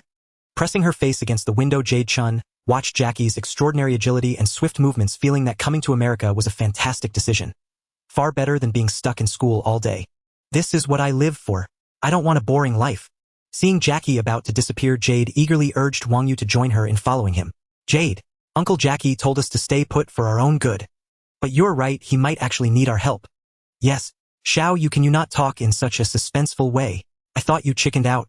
Let's go, they're getting away. With that, Wang Yu and Jade Chun, 2 children, ran out of the antique shop. Section 13, here I come. A creaking sound of a door opening. Where did everyone go? Uncle muttered, staring blankly at the empty room. Minutes earlier. Damn, the car's too fast. I need to take a shortcut. After a short chase, Jackie was falling behind. His eyes swept over the protruding window ledges of the houses along the street. With a nimble leap using his hands and feet, Jackie propelled himself onto a rooftop. After checking the car's direction, he took a shortcut to intercept it. Oh man, bad luck. Bang! As Jackie descended a drain pipe, the screws connecting it to the wall gave way under his weight. Like a pole vaulter, he crashed down onto the hood of the very car he was chasing. An awkward silence ensued. The 3 Black Hand members in the car stared wide-eyed at Jackie. Hey, don't mind me. A little dent like this can be fixed with a rubber mallet, Jackie said with an embarrassed smile. Humph. Damn it, this car is practically brand new. Reizu the driver scowled and floored the accelerator. The sedan surged forward aiming to crush or maim Jackie. Oh no no no no. The car sped off at breakneck speed. Jackie clung to the windshield wipers on the hood unable to move. Clang, crash. After sideswiping another car, the sedan slammed into a chain-link fence surrounding a park and came to a halt. Jackie was flung into the fence by the inertia. Fortunately, the fence had good elasticity, and he managed to disperse the impact force in time, sustaining no serious injuries. Thud, thud, thud. The three Black Hand members stepped out of the car, ready to teach this insolent archaeologist a harsh lesson. Wow, Xiao Yu, look. Uncle Jackie is amazing. He just went bam pow and beat those three bad guys into a pulp. Their high-tech electronic swords couldn't even beat a windshield wiper, so weak. Coming to America was the right call. Life here won't be as dull as Hong Kong. This is so cool, woohoo. Wang Yu's heart was also racing, but not for the same reasons as Jade. The main storyline had finally begun. Everything so far had gone according to plan perfectly. In terms of knowledge and application of Qi magic, Wang Yu had already surpassed Uncle. The only gaps were in the quantity and comprehension of Qi itself, issues not easily resolved overnight. Now was the time to gather all the talismans granting him enough power to protect himself and return to save his mother. I told you not to worry too much. I know Uncle Jackie's skills well. Those three are no match for him. Wang Yu replied with a smile, watching Jade's excitement. To Wang Yu, Jade felt more like a niece. His consciousness was over 30 years old, and while he still held on to a pure heart, getting into the mindset of a 10-year-old to play with her was a genuine challenge. Look, Uncle Jackie chased them off. Let's go. Seeing the Black Hand trio flee from Jackie, Jade immediately grabbed Wang Yu and ran over. Ha, that's... Ugh. Jumping down from the park exercise equipment, Jackie was about to greet the two running children when his vision went dark and he collapsed unconscious. Oh my god. Uncle Jackie got knocked out by those men in black and taken away. Xiao Yu, we have to save him. Jade panicked at seeing Jackie ambushed and abducted, felt a surge of adrenaline, as if she had become the hero of a movie destined to save the day. She grabbed Wang Yu's hand and gave chase. This girl is certainly eager to help. Wang Yu thought helplessly. Jade, wait. We don't need to rush. What are we waiting for? Any slower and we'll lose them. What are you scared? If so, I'll just go save Uncle Jackie myself. When Wang Yu stopped, Jade thought he was too frightened to face the villain's hideout and wanted to back out, a hint of contempt rising within her. Of course not. I was just thinking that running on foot is stupid. Take this. The wings of feather, Wang Yu said, reaching into his waistband and pulling out two pendants shaped like angel wings. What are these? Jade took them and examined them. Thanks for the gift, but how does this help us now? It's over. We've lost them. Uncle Jackie. It's all your fault, Wang Yu. You coward. Are you happy now? Jade threw the wing pendant away in frustration, staring dejectedly at the distant road where the car had vanished. Oh, so you're giving up on saving Uncle Jackie? Just as Jade was pondering how to tell Uncle about Jackie's capture and how to rescue him, Wang Yu's voice came from above. Her irritation flared. It's all because of you. Wait, above. Sensing something amiss, Jade looked up and was struck speechless with astonishment. Wang Yu was hovering 6 meters in the air, his beautiful white wings spread wide, gazing down at her. Are you an angel? Jade asked, utterly awestruck, the question slipping out involuntarily. Of course not. This is a magical item I crafted based on the wings of angels from myth and legend. The feather wings. Since my name is Wang Yu, they are my wings. Wear it around your neck and you'll be just like me. Hurry up. Uncle Long is still waiting for us to rescue him. Who knows, he might be suffering at the hands of some villains right now. Seeing Wang Yu's smiling face, Chung Xiaoyu snapped back to reality, her cheeks flushing pink, as if he were mocking her ignorance. At the same time, she was stunned by the fact that magic truly existed in this world, and an exhilarating sense of thrill and excitement surged within her. This is so cool. Wang Yu, you can do magic. That's incredible. I'm sorry for misjudging you earlier. Please forgive me, okay? Straightforward as she was, Xiaoyu immediately wore an apologetic expression and sought Wang Yu's forgiveness once she realized her mistake. How could Wang Yu possibly hold a grudge against a little girl whose mental age was so much younger than his?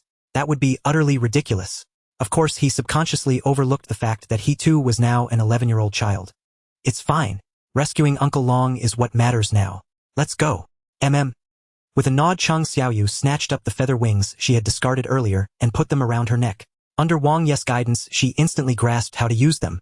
With a whoosh, a pair of brilliant white wings, perfectly proportioned to her small frame, unfurled.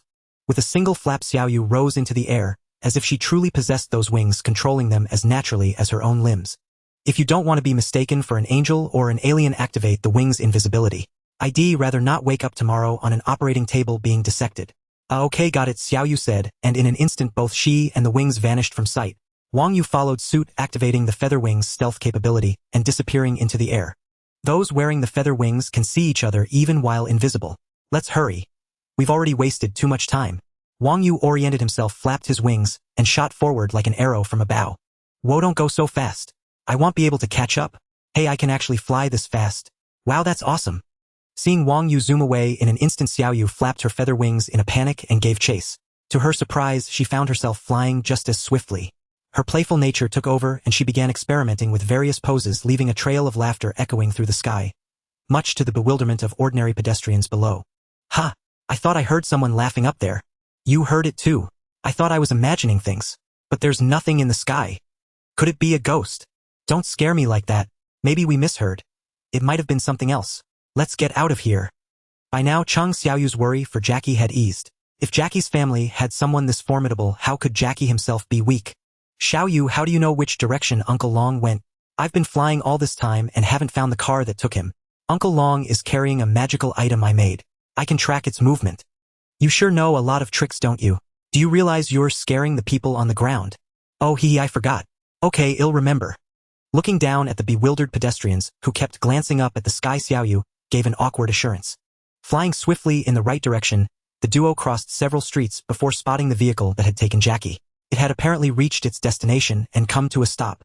They landed on a nearby rooftop and Wang Yu signaled Xiao Yu to stay quiet. They watched as Jackie, now awake, stepped out of the van and spoke loudly to a bald man in a trench coat before entering a phone booth by the roadside. What's going on? That's strange. They seem to know each other, Xiao Yu murmured in confusion. Oh no! Where did he go? As the phone booth Jackie had entered sank into the wall and vanished, Xiao Yu gasped. Don't panic. I can still see Uncle Long. He's riding a roller coaster underground. This place is enormous. A massive underground base. No wonder. No wonder they brought him here. But I can't see anything. What do you see? Xiao Yu glanced at the empty street, then at Wang Yu, who was peering at the ground and moving his head as if studying something intently. Here, this will let you see. Wang Yu produced a test tube containing Eye of Truth powder, poured some into his palm, and blew it towards Xiao Yu. With a puff, a cloud of yellow-green mist enveloped Xiao Yu before dissipating into the breeze. Whoa! My God, I can see everything now. Cool. A flash of green light flickered in Xiao Yu's eyes, and instantly all inanimate objects within her line of sight became transparent outlines, revealing everything around her in crystal clarity. Right, Uncle Long. Thinking of Jackie, Xiao Yu turned her gaze underground. The thick earth could no longer obstruct her vision. The entire secret base of Section 13 lay exposed before her. Countless people working within the transparent structure like ants, each with a clear role, orderly and efficient. Found him. In no time, Xiao Yu spotted Jackie, who was moving at high speed, still riding the roller coaster-like elevator. Whatever the case, let's go save Uncle Long. I saw an entrance in the garage over there. Come on. With that, Chang Xiao Yu leaped off the rooftop, instantly spreading her massive invisible feather wings and gliding down. You're right. Wang Yu, who had his own agenda, naturally complied. He too unfurled his feather wings and followed closely behind. Black, so you're saying the Dark Hand won't give up on the shield? In that case, Uncle won't be safe. After hearing his old friend Black's explanation, Jackie's vigilance toward the Dark Hand heightened several notches. He began worrying about the safety of Uncle Wang Yu and Xiao Yu back at the antique shop. Don't worry, Jackie. I'll send security personnel to check on them right away. What is that? Before Black could finish, he suddenly spotted a little girl with angelic wings appearing in midair behind Jackie, hurtling toward him. Uncle Long, grab my hand. I'll get you out of this villain's secret base. Oh, Xiao Yu. My God, how did you grow wings? By the time Jackie spoke, Xiao Yu had already grabbed him, and with the power of the feather wings lifted him into the air. Ah! Bad day, bad day. Xiao Yu, let go of me. It's not what you think. Suspended in midair, Jackie looked down at the ground 20 meters below, his face turning pale, as he shouted to Xiao Yu in panic. What? Section 13. Within the world of Jackie Chan Adventures was a mysterious secret organization dedicated to combating international crime and special incidents. However, in truth, they also had the authority to handle some rather tricky matters such as, "So little girl, and you, how did you manage to bypass the security system and get here?" Black declared with great displeasure. This was an absolute nightmare. The idea that two random children could infiltrate this highly concealed underground base bristling with surveillance and security measures made him wonder if everything he had done was a joke. Impossible. Black refused to acknowledge this. Faced with the interrogation of the grim-faced officer, Black, Wang Yu and Jade exchanged a glance, then with a mischievous expression they said in unison, "We took the stairs." Hearing this flippant reply, Black raised an eyebrow, his expression turning cold, though he refrained from losing his temper on the spot. Ahaha, this is my niece and this is Uncle's apprentice. Black, I can assure you they mean no harm, you don't need to worry, Jackie said with an awkward laugh, stepping forward to introduce them to his old friend, hoping their long-standing acquaintance would grant him some leeway and prevent the situation from escalating.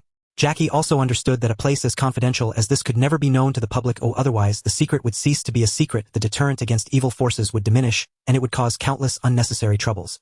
So he planned to have a serious talk with the two of them later, impressing upon them not to disclose the situation here to anyone.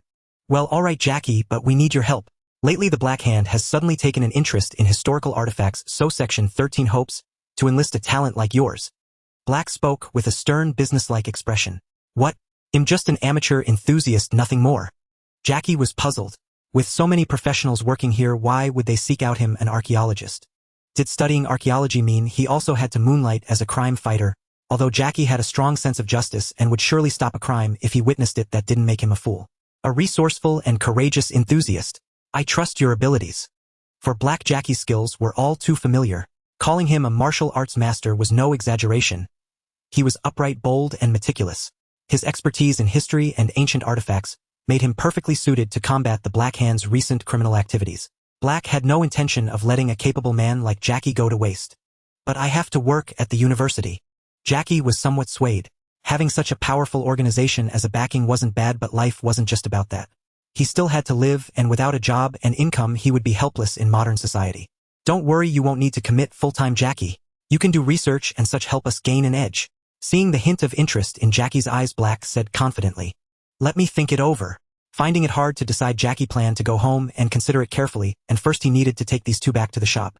Alright Jackie, I'll wait for your good news. A smile appeared on Black's resolute face. The phone rang. Oh, it's Uncle.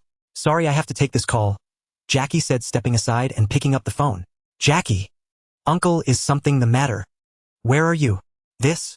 Jackie lowered his voice. I can't say. Oh, Uncle didn't mind. One more thing, have you seen Jade and Xiaoyu?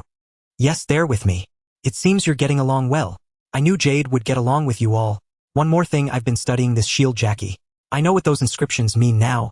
They're spells. Spells? Jackie thought they were just something to fool people. Yes, they're spells with powerful magic. The shield itself isn't important. The shield is certainly important, Jackie interrupted, lowering his voice. You know, Uncle, everyone I met today wanted this shield. Ah, I said the shield isn't important. Ouch. Before Uncle could finish, a startled cry came through the phone. Uncle, Uncle. Xiaoyu, what's wrong with Uncle Jackie?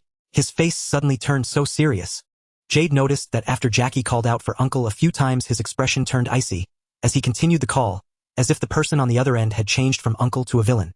Looks like we need to get ready to leave, Jade, Wang Yu said calmly, unsurprised by the turn of events, knowing full well what to do next. Alright, I understand. I'll deliver it, and I won't tell anyone, Jackie said, ending the call and turning to face Black. Old friend, could you look after these two kids for me? Without waiting for Black's reply, Jackie hurried over to the elevator and pressed the button. Where are you going? Please don't ask anything, Jackie said as he stepped into the elevator, which began to ascend. Raising an eyebrow, Black sighed. Alright. Turning around. Well then, where are? In an instant, Black realized the two children behind him had vanished. Oh, for crying out loud. Those damned Black Hand daring to threaten me with my family. I'll bring you all to justice sooner or later. Jackie took a car straight back to Uncle's antique shop. Once inside, he quickly searched for the shield. To him, Uncle's safety was paramount. The shield and spells were utterly insignificant in comparison. Uncle Jackie, are you looking for this? Oh. Jackie turned around to see Wang Yu and Jade standing behind him, with Jade holding the shield and looking at him. How did you get back? Jackie couldn't believe his eyes as he stared at the two. It seemed they had been back for a while, yet he had taken the fastest car ride and only just arrived. How could they have gotten here so quickly? In his haste, Jackie had forgotten about the wings Jade had used to fly in Section 13. After Wang Yu's trip to Bavaria, he had crafted a few more magical items with different functions. In Jackie's memory, Wang Yu could only use magic to create some wondrous trinkets like that magical pouch, which had been a tremendous help, making the entire journey much more pleasant. But clearly Jackie hadn't imagined magic could be used in such a way. Had he known Wang Yu could create objects allowing free flight and invisibility, he wouldn't have been so worried about the two children. Hearing Jackie's question, Jade and Wang Yu exchanged a glance and said with a wry smile, "We took the stairs."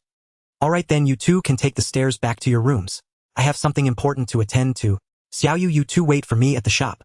Jackie's heart was filled with anxiety, and he had no desire to waste more time on questions. After giving his instructions, He tucked the shield into his waist, storing it in the compression pouch, then swiftly left the antique shop, eager to rescue Uncle. Wow, cool.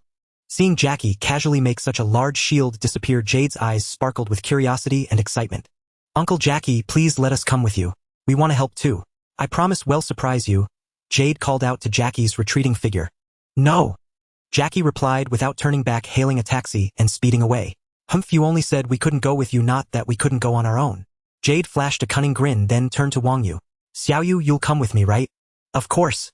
Uncle is my master. I can't just stand by and do nothing, Wang Yu said. Well said, let's go. With that, seeing that no one was around, they both extended their feather wings. With a single flap, they rose into the air, activated their invisibility, and sped off with a roar. On the way, Jackie pondered many things. Why did the Black Hand want this shield? What was the spell Uncle had mentioned on the phone? One thing after another kept Jackie overwhelmed, leaving him little time to think things through. No matter what, I have to rescue Uncle. He'll figure everything out later. Having grown up with Uncle, Jackie's bond with him was as close as that between father and son. Upon learning of Uncle's danger, Jackie set aside any hesitation about using force. I absolutely cannot let anything happen to Uncle, was the only thought in Jackie's mind. Screech, the sound of brakes. Stepping out of the car, Jackie gazed at the towering Chinese-style building before him. He reached into the compression pouch, retrieved the shield, and strode toward the top floor. Whoosh, whoosh. Xiao Yu, look. Uncle Jackie went into that building. Should we follow? The two had been following Jackie from the sky and arrived at the same spot. Seeing Jackie enter the building, Jade wanted to go inside and take a look. Wait, Jade. Look at the rooftop. Ah, it's Uncle. Following Wang Yes prompting, Jade spotted Uncle's figure alongside. A mountain of flesh. My God, how could anyone be so huge? What did he eat to grow that big? Jade exclaimed. Never mind what he ate. Look, Uncle Jackie is coming up. By now Jackie had reached the rooftop, sizing up the hulking Toru, who was holding Uncle captive. Give me the shield. Seeing the shield in Jackie's hand, Toru barked in a gruff voice. All right, I'll give it to you. Just promise you won't hurt Uncle. Just as Jackie was about to hand over the shield, he suddenly noticed Wang Yu and Jade hovering behind Toru, their white wings materializing in midair. Oh my, I completely forgot about that. We're saved. Jackie suddenly recalled the scene in section 13, where Jade had flown with him, and quickly deduced that this must be another magical item crafted by Wang Yu. His gloomy mood instantly brightened.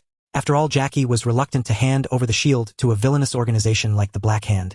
He shot a meaningful glance at the two flying figures above. Seeing that they noticed and ascended higher, he thought to himself that they were clever enough to understand his plan. What are you waiting for? Don't you want your old man back? All right. Here you go, Jackie said, hurling the shield like a frisbee with a deft flick of his wrist. The shield spun through the air toward Toru. Humph, the shield is mine. Huh? What? Seeing the shield flying toward him, Toru let his guard down and stretched out his arms to catch it. But despite his best efforts, he was just a bit short. His eyes followed the shield's trajectory as it curved back toward him like a boomerang. Ha! Jackie, you fool. Say goodbye to your old man. Still failing to catch the shield, Toru watched it return to Jackie's hand. Realizing he had been tricked, he flew into a rage and clenched his fist, ready to crush Uncle's head. Where is he? Looking down, Toru found the old man gone. He glanced around and spotted Wang Yu and Jade pulling Uncle to safety. It turned out that while Toru's attention was fixed on the shield, those two little brats had seized the opportunity to rescue the old man. Originally, Wang Yu and Jade had intended to fly Uncle down directly, but Uncle adamantly refused to be airborne.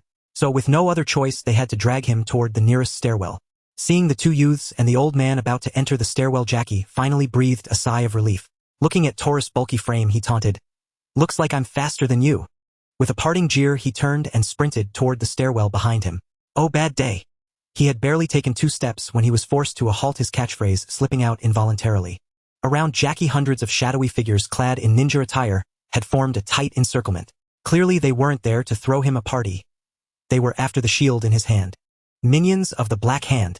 Ignoring the fierce battle between Jackie and the Shadow Can, Toru walked away from the fray, descended from the rooftop, entered the elevator, and pressed the button for the first floor. Will Uncle Jackie be all right?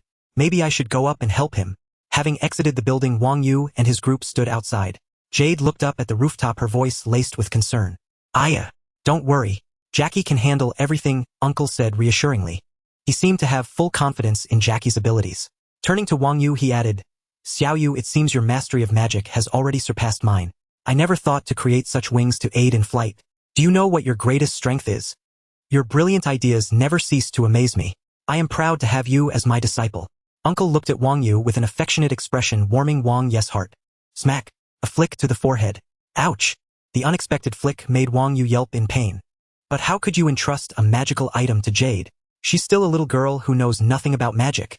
Doing so puts her in danger, do you understand? Uncle scolded Wang Yu angrily. Uncle, I'm not just a little girl. After all, I helped rescue you, didn't I? Jade instantly transformed into an obedient child, putting on a sweet and pitiful expression, as she gazed at Uncle, hoping he would let Wang Yu off the hook. After this series of adventures, Jade had come to see Wang Yu as a good friend. Moreover, she was constantly trying to coax more fun magical items out of him. For instance, that magical pouch that could hold so many things. After Wang Yu explained why Jackie could make the shield disappear, she had been wanting to get a compression pouch from him. Look, it's Uncle Long. Ah, Long. Seeing those big watery brown eyes staring at him, the old man's heart softened. He was about to speak when suddenly the situation changed. Hearing Xiao Yes shout, the old man looked up and saw Jackie Chan cornered on the rooftop by the dark hand, the situation perilous. Jackie Chan saw the three below, smiled, glanced back at the approaching ninjas, and gently tossed the shield downward. Whoosh! I'll catch it. Xiao Yu volunteered and rushed forward. Just as she moved, a figure flashed before her. Let me do it. Wang Yu would never let Xiao Yu take such a risk.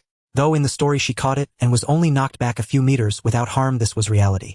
A heavy shield falling from such a height with gravitational acceleration could easily crush a person. Wang Yu couldn't let her take that chance.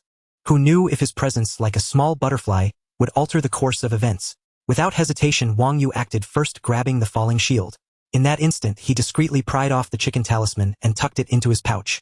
As for the force of the shield's descent, Wang Yu's spine undulated like a great dragon, transmitting the impact downward layer by layer, dissipating the power until only a trace remained, which he channeled into the ground.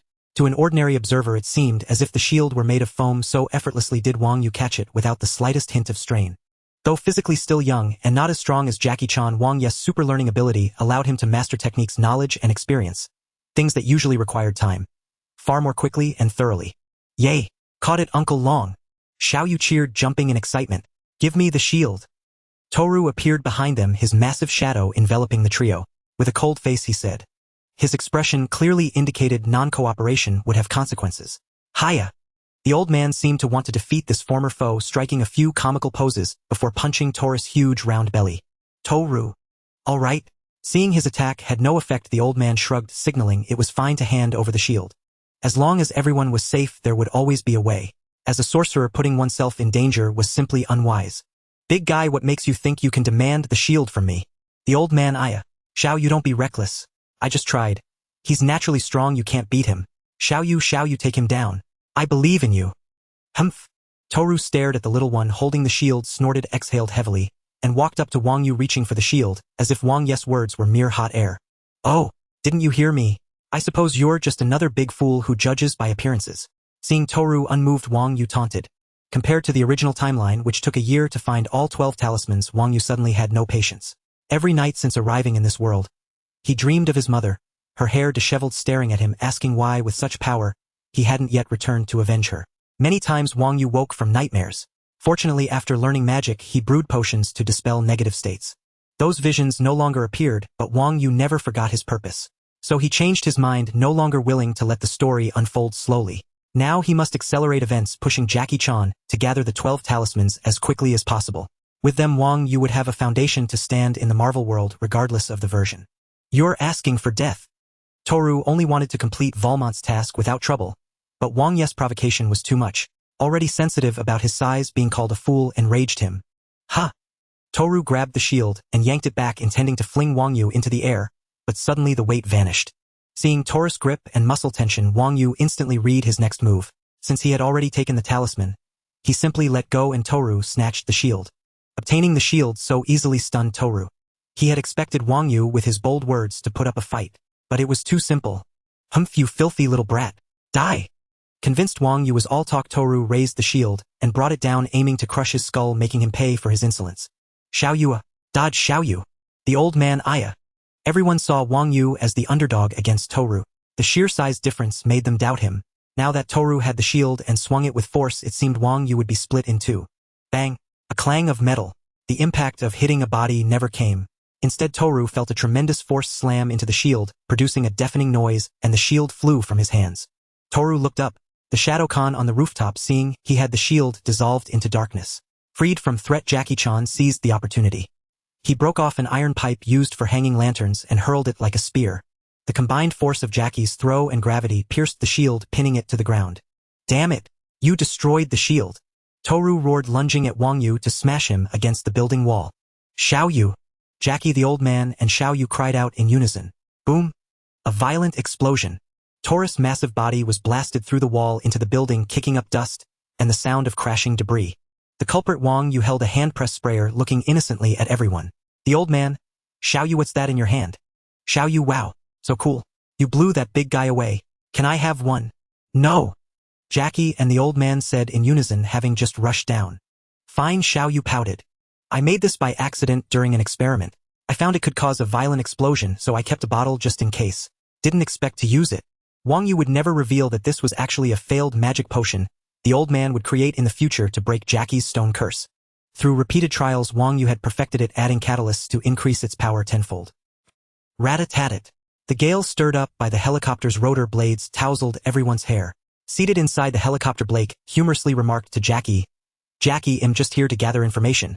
Jackie's expression remained non-committal at Blake's explanation. He bent down to retrieve the damaged shield from the iron pipe. Creak. Buzz. Watch out. What? Jackie turned at Jade's shout and, bang. His vision went dark and he felt a lightness in his hand as the shield was snatched away. Everyone saw a speeding car, its accelerator floored, charging straight at Jackie.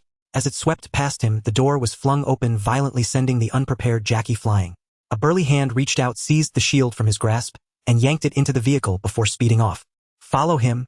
Blake, who had just descended from the helicopter, shouted back to the crew on board. Watching the helicopter take off in pursuit, he hurried over to check on Jackie's injuries. Wang Yu grabbed Jade, who was about to unfurl her feathered wings and take flight, signaling her not to. Without a word, he dashed over to Jackie's side to assess his condition. Xiao Yu is right, said the old man who had observed everything, addressing a disgruntled Jade. There are too many people here. If you take flight, it'll be hard not to be seen. Then tomorrow our whole family could end up on the front pages of newspapers and TV. Understand, Jade? What's so bad about being on the front page? Ha he he, okay, nothing good about it. Jade started to argue but quickly backtracked when she saw the old man raise two fingers. A nauseating liquid trickled into his mouth. He tried to spit it out, but a finger jabbed at the acupoint on his neck, forcing him to swallow it with a gulp. When Jackie opened his eyes, the old man, Wang Yu, Jade and Blake were all circled around him watching. Seeing him awake, Jade was overjoyed. Uncle Long, you're awake. That restoration potion really works even if it doesn't smell great. Oh, disgusting. It's not just the smell. Jackie recalled the sensation at Jade's mention and felt a wave of nausea beginning to retch. It felt like drinking a big cup of snot. Grossed me out, ugh. Oh, Uncle Long, don't keep talking, I'm starting to feel sick too. Jade, observing Jackie's reaction, seemed to catch his queasiness, feeling her own stomach churn. Ahem, well, I'll take note of that. I can add some flavorings next time to see if I can improve the taste of the restoration potion, Wang Yu said with relief, noting Jackie's response. Wang Yu had brewed the potion according to the spellbook. Since he had never been injured, he hadn't tried it himself. Clearly the taste was repulsive and hard for an ordinary person to stomach. For the sake of his own palate, Wang Yu thought he should tweak the recipe to see if he could improve it without altering its effects. No, please don't ever make me drink that stuff again. I feel like my stomach is about to boil. Ugh. Hearing he might have to consume it again, Jackie couldn't help but retch once more. Ha! Wang Yu gave an awkward smile and tugged at the corner of his mouth. What? Lost them? Fine, permission to return. Blake, receiving a message through the earpiece, commanded his men. Once Jackie had recovered somewhat, he said somberly, I didn't want to drag your family into this. Blake had initially preferred not to expose Jackie so early, feeling it put him on the back foot.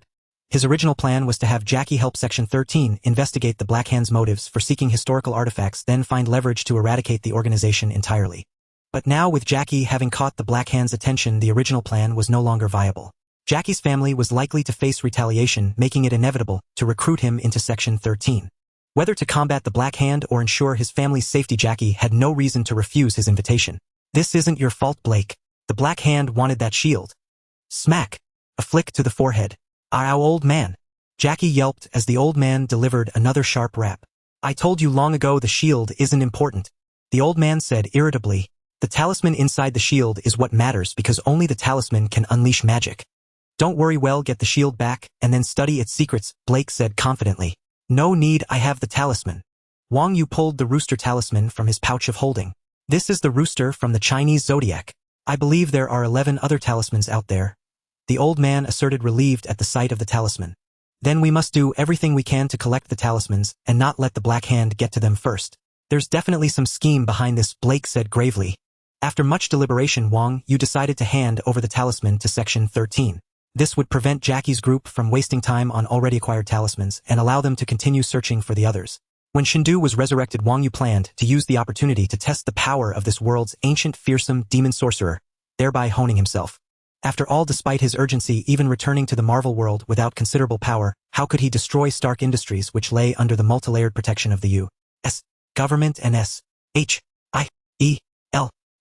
Everyone seeks power in various forms. Authority, wealth, health, wisdom, deceit, cruelty, indifference.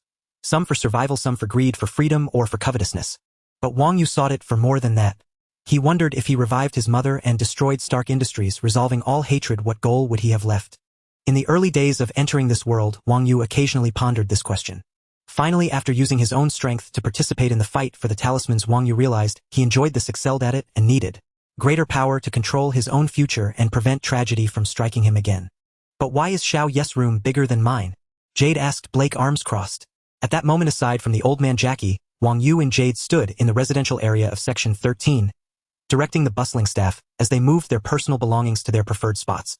Because he needs a lab and a magic workshop to craft magical items. As for the entertainment facilities you requested, your room is already spacious enough. Oh fine. Looks like I'll have to hole up in this tiny room from now on. Blake found Jade's petulant expression quite amusing. After thoroughly studying the magical items, Wang Yu had created a bold idea, struck Blake, to equip Section 13 with such items as they could significantly boost the organization's combat effectiveness. Yet, recalling his superior's reaction, Blake felt utterly helpless. None of those bureaucrats believed a word about magic talismans or such absurdities. Instead, they assumed he was overworked, stressed, and possibly suffering from mental issues. Consequently, they even dispatched medical staff specializing in psychological treatment to examine him. Oh damn, this mental issue. Blake felt he needed to produce some tangible results to prove himself right. Being the director of District 13 was no easy task. Although he had personally orchestrated the establishment of this organization, the power and resources it commanded made many covetous. For now, they needed District 13 to crack down on the Black Hand so things were temporarily stable. But if District 13 had no adversaries left? A torrent of thoughts swirled in Blake's mind. Seeing the relocation proceeding smoothly, he stepped into Wang Yu's room. You seem quite adapted here, so how about it? Interested in the cooperation I mentioned? Sensing a presence far stronger than an ordinary person's, yet still inferior to his own, approaching him. Upon hearing the voice, Wang Yu did not reply. Instead, he placed a plant seed infused with his own chi into a test tube filled with a pink liquid. Boom! A gust of air burst forth as Wang Yu swiftly poured the liquid from the test tube into a bronze cauldron on the table. As the liquid met the substance within the cauldron, a more violent chemical reaction seemed to occur. It began to boil and churn as if on the verge of a massive explosion.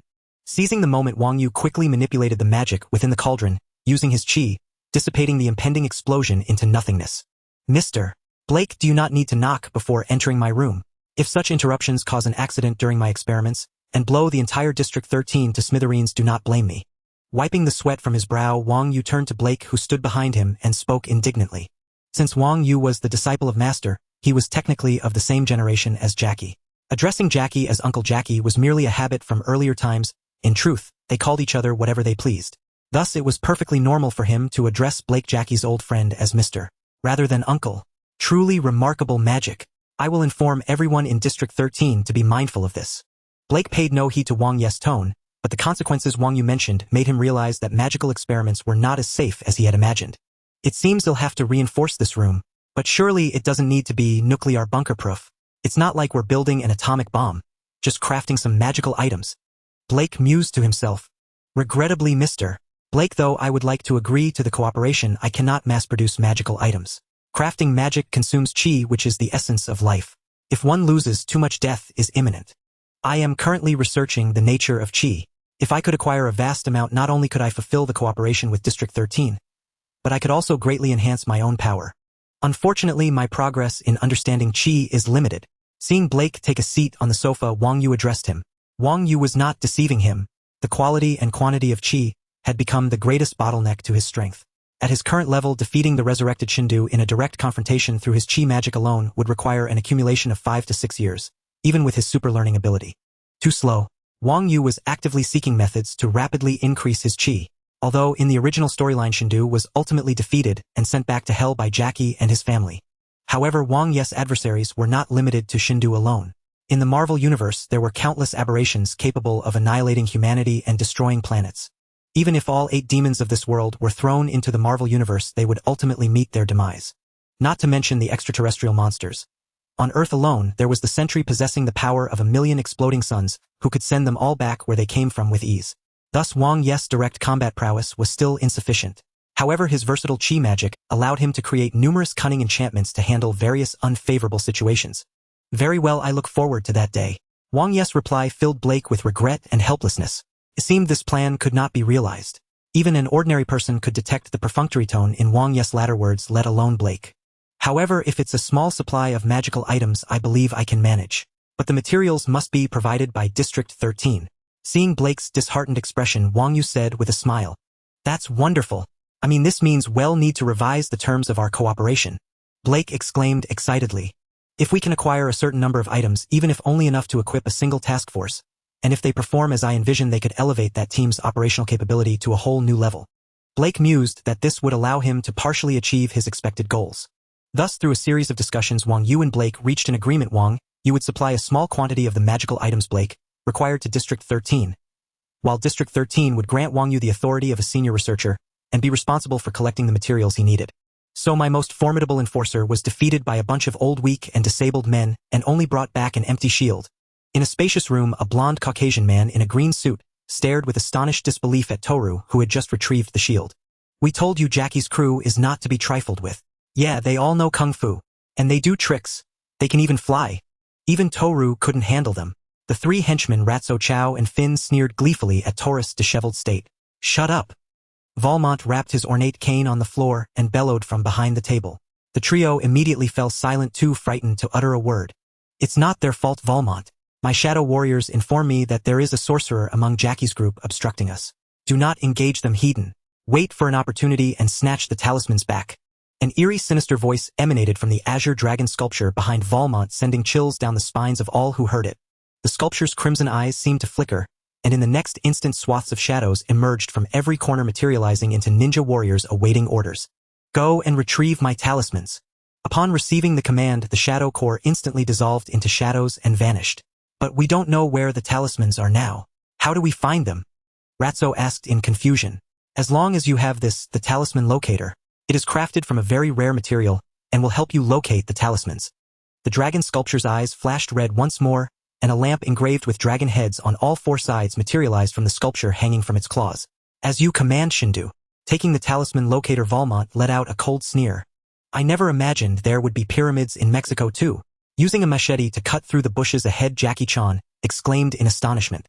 "And the talisman inside the pyramid. Well, this pyramid might have been built by the indigenous people of the Americas, the Native Americans. Who knows?" Vigilantly observing their surroundings, Wang Yu replied casually. Some time had passed since the incident with the rooster talisman. After Uncle located a talisman from an ancient book, Jackie was dispatched as the labor force. Having passed Uncle's assessment, Wang Yu was also permitted to accompany Jackie. "Hey Xiao Yu." What?" Hearing Jackie address him, Wang Yu looked up at his back as he cleared the path, a question in his tone. "I was wondering, haven't you ever thought about going to school? If you keep going like this, you might not find your place in modern society. Is that really all right?" Whether it was a casual inquiry or something he had pondered for a long time before speaking, Jackie voiced his thoughts. In his view, although Wang Yu learning magic was commendable, if it prevented him from living a normal, peaceful life, that might be even worse. Jackie's ideal was simply to be a good archaeologist, constantly searching for the truth of history around the world, letting people understand the past, and appreciate the beauty of those buried and destroyed ancient civilizations. Clearly, Jackie was being somewhat presumptuous. Wang Yu did not share the same sentiment. "Uncle Jackie, I made my choice when I became Uncle's apprentice. This is my choice. I love magic just like you love archaeology. I love this and am good at it." Wang Yu smiled, replying to Jackie. "All right then." Jackie sighed. In his opinion, Wang Yu was so intelligent. If he could attend school, he might become a scientist or scholar in the future, which would be far better than dabbling in dangerous and arcane magic. "We're here. Be prepared. There might be countless traps and mechanisms guarding the talisman. If anything goes wrong, head straight for the exit." "Understood." Jackie reiterated the instructions to Wang Yu, and together, they entered the pyramid untouched for who knows how long, stepping deeper into the darkness by the light of a flare. "Let's go in too. If they get the talisman first, who knows what will happen." It'll be even harder to deal with then. Seeing Wang Yu and Jackie enter the pyramid, the members of the Dark Hand, who had been hiding nearby, emerged from their concealment. I wonder what power this ox talisman holds. Sunglasses Zhou mused. Maybe they'll come out as a 50-meter monster with laser eyes. Affin said, his face darkening as if imagining the scene. Enough. Let's go in now. Annoyed by the trio's chatter, Toru strode forward toward the pyramid. Found it, Xiao Yu, this ox head. Oh, so how do we open it? Wang Yu only remembered that Jackie was the one who opened it. The details were fuzzy. After all, he had watched this storyline in his past life as a child. If not for his intense fondness and repeated viewings, he might not even recall the general plot. Let me see the diagram Uncle drew for us. Found it. Press both nostrils of the ox head at the same time. Simple enough. Following the diagram, Jackie activated the mechanism. Click. The mouth of the ox stone statue opened. What? Nothing there. They stared at the octagonal indentation on the ox's tongue, bewildered. It seemed the talisman had been taken long ago. This was bad. Get him. Several figures suddenly rushed out from the darkness, tackling Jackie to the ground. Wang Yu alertly leaped aside, dodging them. Thanks for leading us to the talisman, Affin said with a grin, appearing beside the ox head and peering inside. Ha! No talisman! Affin exclaimed in surprise. Where's the talisman? Hand it over. Hearing Affin, Toru searched Jackie but found nothing. He pinned Jackie against a stone pillar, using him as a threat, and barked at Wang Yu standing nearby. The talisman must have been taken a long time ago, Jackie said to Toru. If you think I'd believe that. Hand over the talisman now or it'll crush Jackie's head. Toru was unmoved by Jackie's words and threatened Wang Yu. You are asking for death. Watching Jackie pressed against the stone pillar by Toru's superhuman strength, Wang Yu seemed to see a hallucination of his mother, Jenny, being kicked to the ground, blood pooling around her. The chi within him began to churn with an inexplicable turbulence. I hate it when people threaten the safety of my family. Are you ready to pay the price for this? His tone icy. Wang Yu's face was a mask of frost, his gaze seemingly capable of freezing the soul. Xiao Yu. Jackie was shocked by Wang Yu's unprecedented demeanor. Where was the always smiling, helpful Wang Yu? Is he joking? That's not funny at all. Who does he think he is? Affin sneered, mocking Wang Yu's childlike appearance. Wang Yu's 11-year-old exterior was deceptive, but his words were not. A spray canister appeared in his hand. Ah! Toru let out a strange cry, recalling the time he was instantly defeated. What's that? A spray canister. Is this kid trying to fight us with a spray can? Ha ha ha ha. Affin and his two companions chimed in, bursting into exaggerated laughter. Run! Toru yelled, flinging Jackie aside and turning to smash through the wall beside him, escaping. What's wrong with Toru? Affin and the others were bewildered. Why did Toru run? The question lingered as a sense of foreboding filled the air. Boom! Boom! Boom! Explosions echoed through the ancient pyramid, and 3 figures were blasted out through 3 large holes blown in the pyramid walls. Xiao Yu, what's wrong with you? Why are you so angry all of a sudden? As Jackie landed, he adjusted himself without major injury, but now he was breathlessly dodging the massive falling rocks and collapsing pillars caused by Wang Yu's explosions within the pyramid. Ouch! Uncle Jackie, save me! Ha! Jade? Jackie had just asked his question when he heard a familiar cry for help. Looking closely, it was Jade-chan, also jumping and dodging falling debris in another corner. How did you get here? Weren't you supposed to be doing homework at the hotel? I finished my homework long ago, but I was worried about you guys, so I followed along to check. Then please don't finish your homework so quickly next time, alright? Hearing the quarrel between Jackie and Jade, Wang Yu dodged the falling boulders with a few swift movements, rapidly approached Chung Xiaoyu and grabbed her firmly. No time to argue. Get out of the pyramid now, it's about to collapse. If you don't want to be buried alive, hurry. Shouting loudly, Wang Yu seized Chung Xiaoyu and charged toward the wall. Ah! That's a wall. Boom! Boom! Boom! Boom! Boom! A violent explosion blasted another massive hole in the pyramid's wall. The pyramid, which had stood for millennia, enduring wind, rain, hurricanes, and earthquakes, without falling, finally met its end at Wang Yu's hands. It collapsed with a thunderous roar, sending vast clouds of dust billowing outward. Huff! Huff! Huff! Having narrowly escaped before the pyramid's collapse, Wang Yu and his companions paid no heed to their appearances, gasping for breath to cool their burning lungs. That was close. We almost got buried alive in that pyramid. It was truly perilous. Huff, huff, huff. Jackie turned around, gazing at the scene behind him like a blockbuster spectacle, speaking with lingering fear. Let's head back to the town. It seems the ox talisman isn't here. We came all this way for nothing. Wang Yu suggested. We've destroyed the pyramid. What if the Mexican government arrests us? Jackie asked, looking at the rubble in distress. So we'd better leave now while no one's around, or we might just have to taste what local prison food is like. Alright, Let's go. With that, Wang Yu took the lead and departed. After we get back to section 13A, I'll have to write a report explaining that this wasn't our fault. It happened during the fight with the Dark Hand. Jackie thought it over. Waiting here wouldn't make a talisman pop out for him to grab, and since they worked for the government, they didn't have to shoulder the blame alone. So taking Jade along, the group soon returned to a nearby town. It was a town steeped in Mexican character, bustling with tourists. Many local shops sold Mexican-style artworks and souvenirs to profit from visitors. Maybe we should ask the locals. They might know something about the ox talisman. After giving Jade a brief lesson, Jackie asked her, and Wang Yu to wait a moment, then stepped into a shop behind him. Hi there. No sooner had Jackie left than the two were listening to a street band when a greeting came from the side. Wang Yu and Cheng Xiaoyu turned to see a Mexican boy smiling at them. My name's Paco. Welcome to Mexico. Any plans for tonight? Spotting the two Asian faces taking in the sights with curiosity, Paco knew they were tourists. To promote his idol, he approached with a stack of flyers. Oh, do you have a good suggestion? Jade, feeling bored, casually engaged him. Of course. You can come watch the Bull Warriors match tonight. He's the strongest man in all of Mexico. No one can defeat him. Paco proudly handed 2 flyers to Jade and Wang Yu. This? Damn, I remember now. Upon seeing the masked Bull Warrior on the flyer, a childhood memory surfaced in Wang Yu's mind. The mask bore the ox talisman, which granted its bearer extraordinary superhuman strength. Wang Yu delved into his recollections, pondering how to navigate the upcoming events. What did you say? That shifty-eyed little guy beat the Bull Warrior. Impossible. The Bull Warrior is the strongest. No one can defeat him. If you don't believe me, have your Uncle Jackie enter the wrestling match. But he'll definitely lose. As Wang Yu mused, Jade and Paco began arguing over who was stronger, Jackie or the Bull Warrior. In Paco's eyes, the Bull Warrior was the greatest, undefeated in every match, winning solely on his own merit. He was his idol, so he dismissed Jade's words with contempt and left after speaking. Just then Jackie emerged. Uncle Jackie, your hat is really pretty, Jade said, insincerely eyeing the Mexican sombrero on his head. Good eye, Jade. I got one for each of you too, Jackie said, pulling out 2 small sombreros and placing them on Wang Yu and Jade. Uncle Jackie, let's join this wrestling match. You'll totally thrash that guy, Haya. Forgetting the hat and still smarting from Paco's arrogance, Jade urged Jackie to enter the wrestling match, handing him the flyer. Excited, she even demonstrated a few clumsy kung fu moves. Listen, Jade, we don't attack others unless absolutely necessary, Jackie lectured her. It's absolutely necessary. When you're in the ring and a big strong guy charges at you, that's when it's absolutely necessary, and you have to use your kung fu to take him down. Jade deftly parried Jackie's cold water and struck back.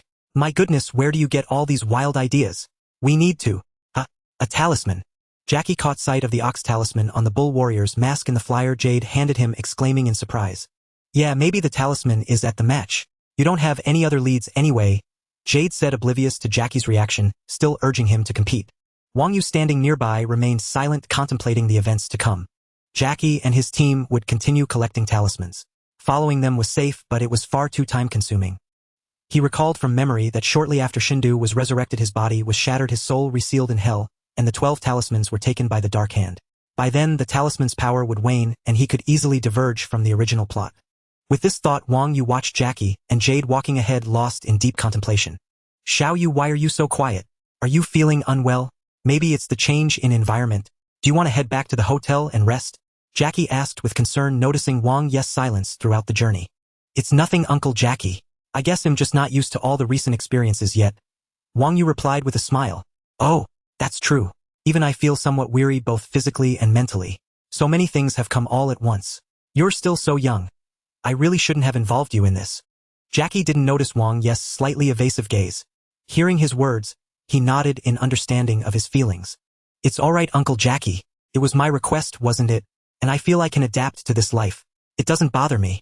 The 3 of them walked toward the wrestling arena, chatting along the way. Before long, they arrived at their destination. At the entrance of the arena. Hey, you actually came. Miss, are you really going to compete against El Toro? Parker, who was handing out flyers at the door, spotted Wang Yu and Jade and came over to ask. Not just that. Do you know what this is? Jackie pointed to the ox talisman on the bull mask in the poster on the wall and asked Parker. That's El Toro's symbol. It means he's as strong as an ox. The young boy, Parker, replied with an expression that suggested everyone should know that. Watching the conversation unfold, just as he remembered, Wang Yu remained silent. His resolve to leave the team and seek his own path for the talismans grew stronger. Jackie and the others were fully capable of collecting all the talismans. Although if he sped up the process, he could gather them all sooner and return to the Marvel world to save people. But now Wang Yu had come to a realization. This world was merely a transition for him, a place to grow. After he returned, he wouldn't be able to stay in this world for long. So instead, he might as well take advantage of someone else, collecting the talismans for him to gather useful things and strengthen his own foundation. For example, the complete book of spells. In that nameless ancient castle, it contained countless spells recorded by sorcerers of past generations which were very important to Wang Yu. Perhaps it also contained a detailed explanation of qi. And then there were the magic scroll in the Lotus Temple, the armor of the Eighth Immortal in the Nameless Temple, and the Cup of Life in the Lost City. However, with the dog talisman, the function of the Cup of Life seemed somewhat redundant. But Wang Yu wanted to study the Cup of Life to uncover the secret of how it granted eternal youth. What followed was largely the same as Wang Yu remembered. The Dark Hand under Shendu's orders did not openly clash with Jackie's group. Instead, they also noticed the ox talisman on the bull mask in the poster. Toru put on a wrestling mask and entered the competition.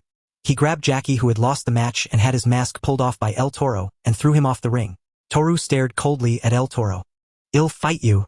"Oh, another one's coming up. Wasn't there supposed to be only one match tonight?" El Toro looked at the referee, puzzled. The referee, also confused, stepped forward to question the large man. "Who sent you? Today's schedule only had one match and it just ended." "Hey, ouch." A hand grabbed the babbling referee and tossed him out of the ring as well. Toru scowled at El Toro. "If you don't dare to fight, then hand over your mask." "What?" El Toro couldn't remember how many people had mentioned his mask today. He felt enraged. His greatest secret was this mask. The octagonal emblem on it granted him immense power, making him invincible. But today's events stirred a bad premonition in his heart. He might lose it. El Toro never takes off his mask. El Toro faced Toru, who was equally massive, and assumed a wrestling stance. "Then I'll take it off for you." Unaware of the ox talisman's power, Toru lunged at El Toro. The sudden turn of events caused chaos around the ring. However, most people seeing there was still a match to watch cheered for El Toro. Clearly, none of the Mexicans present wanted to see an Asian defeat their champion. "This is bad. Xiao Yu, what do we do now?" Xiao Yu? Where is he?" Jade rushed over when Jackie was thrown from the ring. Worried about Jackie's condition, seeing him unconscious from the heavy blow, Jade remembered Wang Yu's healing potion. After calling out twice with no response, Jade turned around and found Wang Yu was gone. Panicking, she immediately got up and looked around, but there was no sign of him anywhere. Could the Dark Hand have taken him? Impossible, he's too strong. With Jackie unconscious and Wang Yu missing, even an adult would be stunned, and at a loss, let alone a young girl like Jade. But Jade didn't freeze. Realizing she had to rely on herself, she quickly thought that she must wake Jackie up first. Otherwise, no one could stop the Dark Hand or find Wang Yu. With that in mind, Jade looked around. Spotting the fountain outside the gate, an idea struck her. "Sorry about this." Standing in the shadows, Wang Yu watched as Jade ran out, splashed water on Jackie to wake him, and told him about his disappearance. A look of anxiety appeared on Jackie's face. "Jackie, we were never meant to be from the same world. My family is waiting for good news from me. I can't waste any more time like this. We will part ways eventually. Thank you for your kindness. The next time we meet, I don't know if we'll be friends or foes." Sigh. Wang Yu let out a sigh and vanished into the corner. Jackie seemed to sense something and glanced in that direction. After focusing for a moment, he shook his head and began racking his brain for a way to resolve the current situation. After leaving Jackie's group, Wang Yu started to think about where to go next. He decided to leave the talisman collection to Jackie for now. Once Shendu was resurrected, he could reappear and join forces with Jackie to deal with him. Resurrecting Shendu only to kill him was not an unnecessary action. Wang Yu intended to test something. In his memory, Shendu's abilities were unique. Unlike other demons, Shendu could freely leave the underworld. The others couldn't do that, but Shendu had no problem with it. Thousands of years ago, Shendu had escaped the power of the immortals and fled the underworld with his physical body, arriving in the human world. Unfortunately, his luck ran out. He was sealed into stone by the sage Lope and his companions, who also dispersed his various powers into talismans. But Shendu was no ordinary foe. He managed to find a chance for a comeback, deceiving and tempting Valmont and his gang of villains to work for him in searching for the talismans. What Wang Yu wanted to do was capture Shendu's soul and study what made him so unique. With many things on his mind, Wang Yu went to the airport, bought a ticket to leave the United States, and a few hours later boarded a flight away from San Francisco, where he had lived for over a year. Although Wang Yu could fly, and crossing the entire Pacific Ocean by himself was not impossible, if he could take a plane, why would he bother to fly and suffer the hardship? Over a dozen hours later, Wang Yu stepped off the plane at London's Heathrow International Airport, surveyed his surroundings briefly, and then joined the bustling crowd as they departed. Now standing at 1.8 meters tall, Wang Yu appeared as a short-haired white youth in a sweatshirt and jeans, the picture of an ordinary American young man, unassuming and low-key. This face belonged to a real person who was likely still unconscious in a restroom at San Francisco International Airport. After knocking him out and locking him in a stall, Wang Yu used a transformation potion to assume his appearance and traveled to London using his identity. The flight was uneventful. No hijackings, no turbulence, just a smooth journey all the way. Yet the passengers seated beside Wang Yu sensed a quiet reticence in their companion. He spoke to no one throughout the flight, lost in thought as he refined his plan. Based on clues from the ancient texts in his father's study, Wang Yu pinpointed the location of the castle from the plot. Somewhere near the outskirts of London. The texts described it as shielded by magic, invisible and inaccessible to ordinary people. He hailed a taxi and headed for the suburbs. After 2 days of travel, he left the road and followed the directions from the ancient texts. Thus Wang Yu, invisible in the air, alternated between flying and resting, finally reaching the marked location on the second day. Where's the castle? Wang Yu stood in the middle of a vast forest, surrounded by protected woodlands, staring in bewilderment at the scenery. This doesn't match the story. Wasn't there supposed to be a mountain with a perilous cliff and the castle perched on its edge? This is a flat plain, not even a hill. Damn it, that book tricked me. Wang Yu cursed in frustration, his face cold as frost. So how did my father lead Jackie to that castle? Wang Yu reconsidered. Since Jackie found it, his father must have been able to as well. He had copies of all the books in his father's room made with duplication magic. Only this text mentioned the Book of Demon Arts. Could there be something he had missed? Unwilling to give up, Wang Yu pulled a tent and sleeping bag from his enchanted bag, gear he had prepared for the wilderness, and decided to spend the night in the woods reviewing the texts thoroughly. Night fell. A cold wind rustled the leaves and nocturnal animals began their eerie calls, rising and falling in the darkness. Deep in the forest, only one spot glowed with firelight. The damp wood crackled and popped as it burned. By the campfire's glow, Wang Yu flipped through a hardcover book, searching for something, utterly unbothered by the strange, terrifying sounds echoing through the woods. The demon's library, guarded by the power of dreams. Those without the key who seek entry shall be forever lost between illusory desires and reality. This sentence wasn't in the book before. What's going on? It seems things aren't as I thought. Following this is a spell. One I've never seen. Could this be the key to entry? Wang Yu suddenly discovered a sentence and a spell he hadn't seen before in the text. The unknown presence put him on high alert. He sensed no fluctuation. The words simply appeared out of thin air, as if they had always been there unnoticed. But Wang Yu was certain he hadn't seen them before arriving at this location. His super learning ability granted him a photographic memory. He never forgot anything. He pondered. In the original plot, not only Jackie but also the Black Hand and the Dark Army had entered the castle. Perhaps the defensive power had worn away over millennia, rendered useless. Giving up now would be unbearable. That item was crucial for enhancing his strength. But rushing in recklessly could trigger a trap, and being consumed by illusory desires and reality was a real risk. I need a good Samaritan to test the waters. Yes, that's decided. He stored the text cast spells to repel beasts, and set up warnings around the camp, then crawled into his warm sleeping bag inside the tent. Oh, I thought all the trees in England had been cut down. How did you find this place, Daniel? The speaker was a sturdy white youth, now off-roading with the adult-disguised Wang Yu back to the previously located spot. This man was an American wilderness adventurer visiting the UK, whom Wang Yu had met by chance. Initially, Wang Yu had sought a local Briton, but none were willing to camp here. Of course, in the famously gay-friendly England, Wang Yu encountered a few who agreed, but their suggestive remarks disgusted him so much that he left immediately, deciding to avoid locals. That's when he met Thomas. Thomas had originally planned to sail from the UK to Greenland for an adventure, but upon landing, he found his luggage hadn't arrived. An inquiry revealed it was lost, infuriating him. Though uncommon, such mishaps do happen. The courier company agreed to compensate, but his gear and supplies were in the lost luggage. With only enough money for 2 weeks' living expenses, he couldn't afford a new set. He'd have to return to the US and wait for the compensation before setting out again. Luckily, he met Wang Yu. Wang Yu offered him enough money to buy adventure gear in the UK in exchange for accompanying him to find a castle there. The location was already set. They just needed to go together. Without hesitation, Thomas agreed.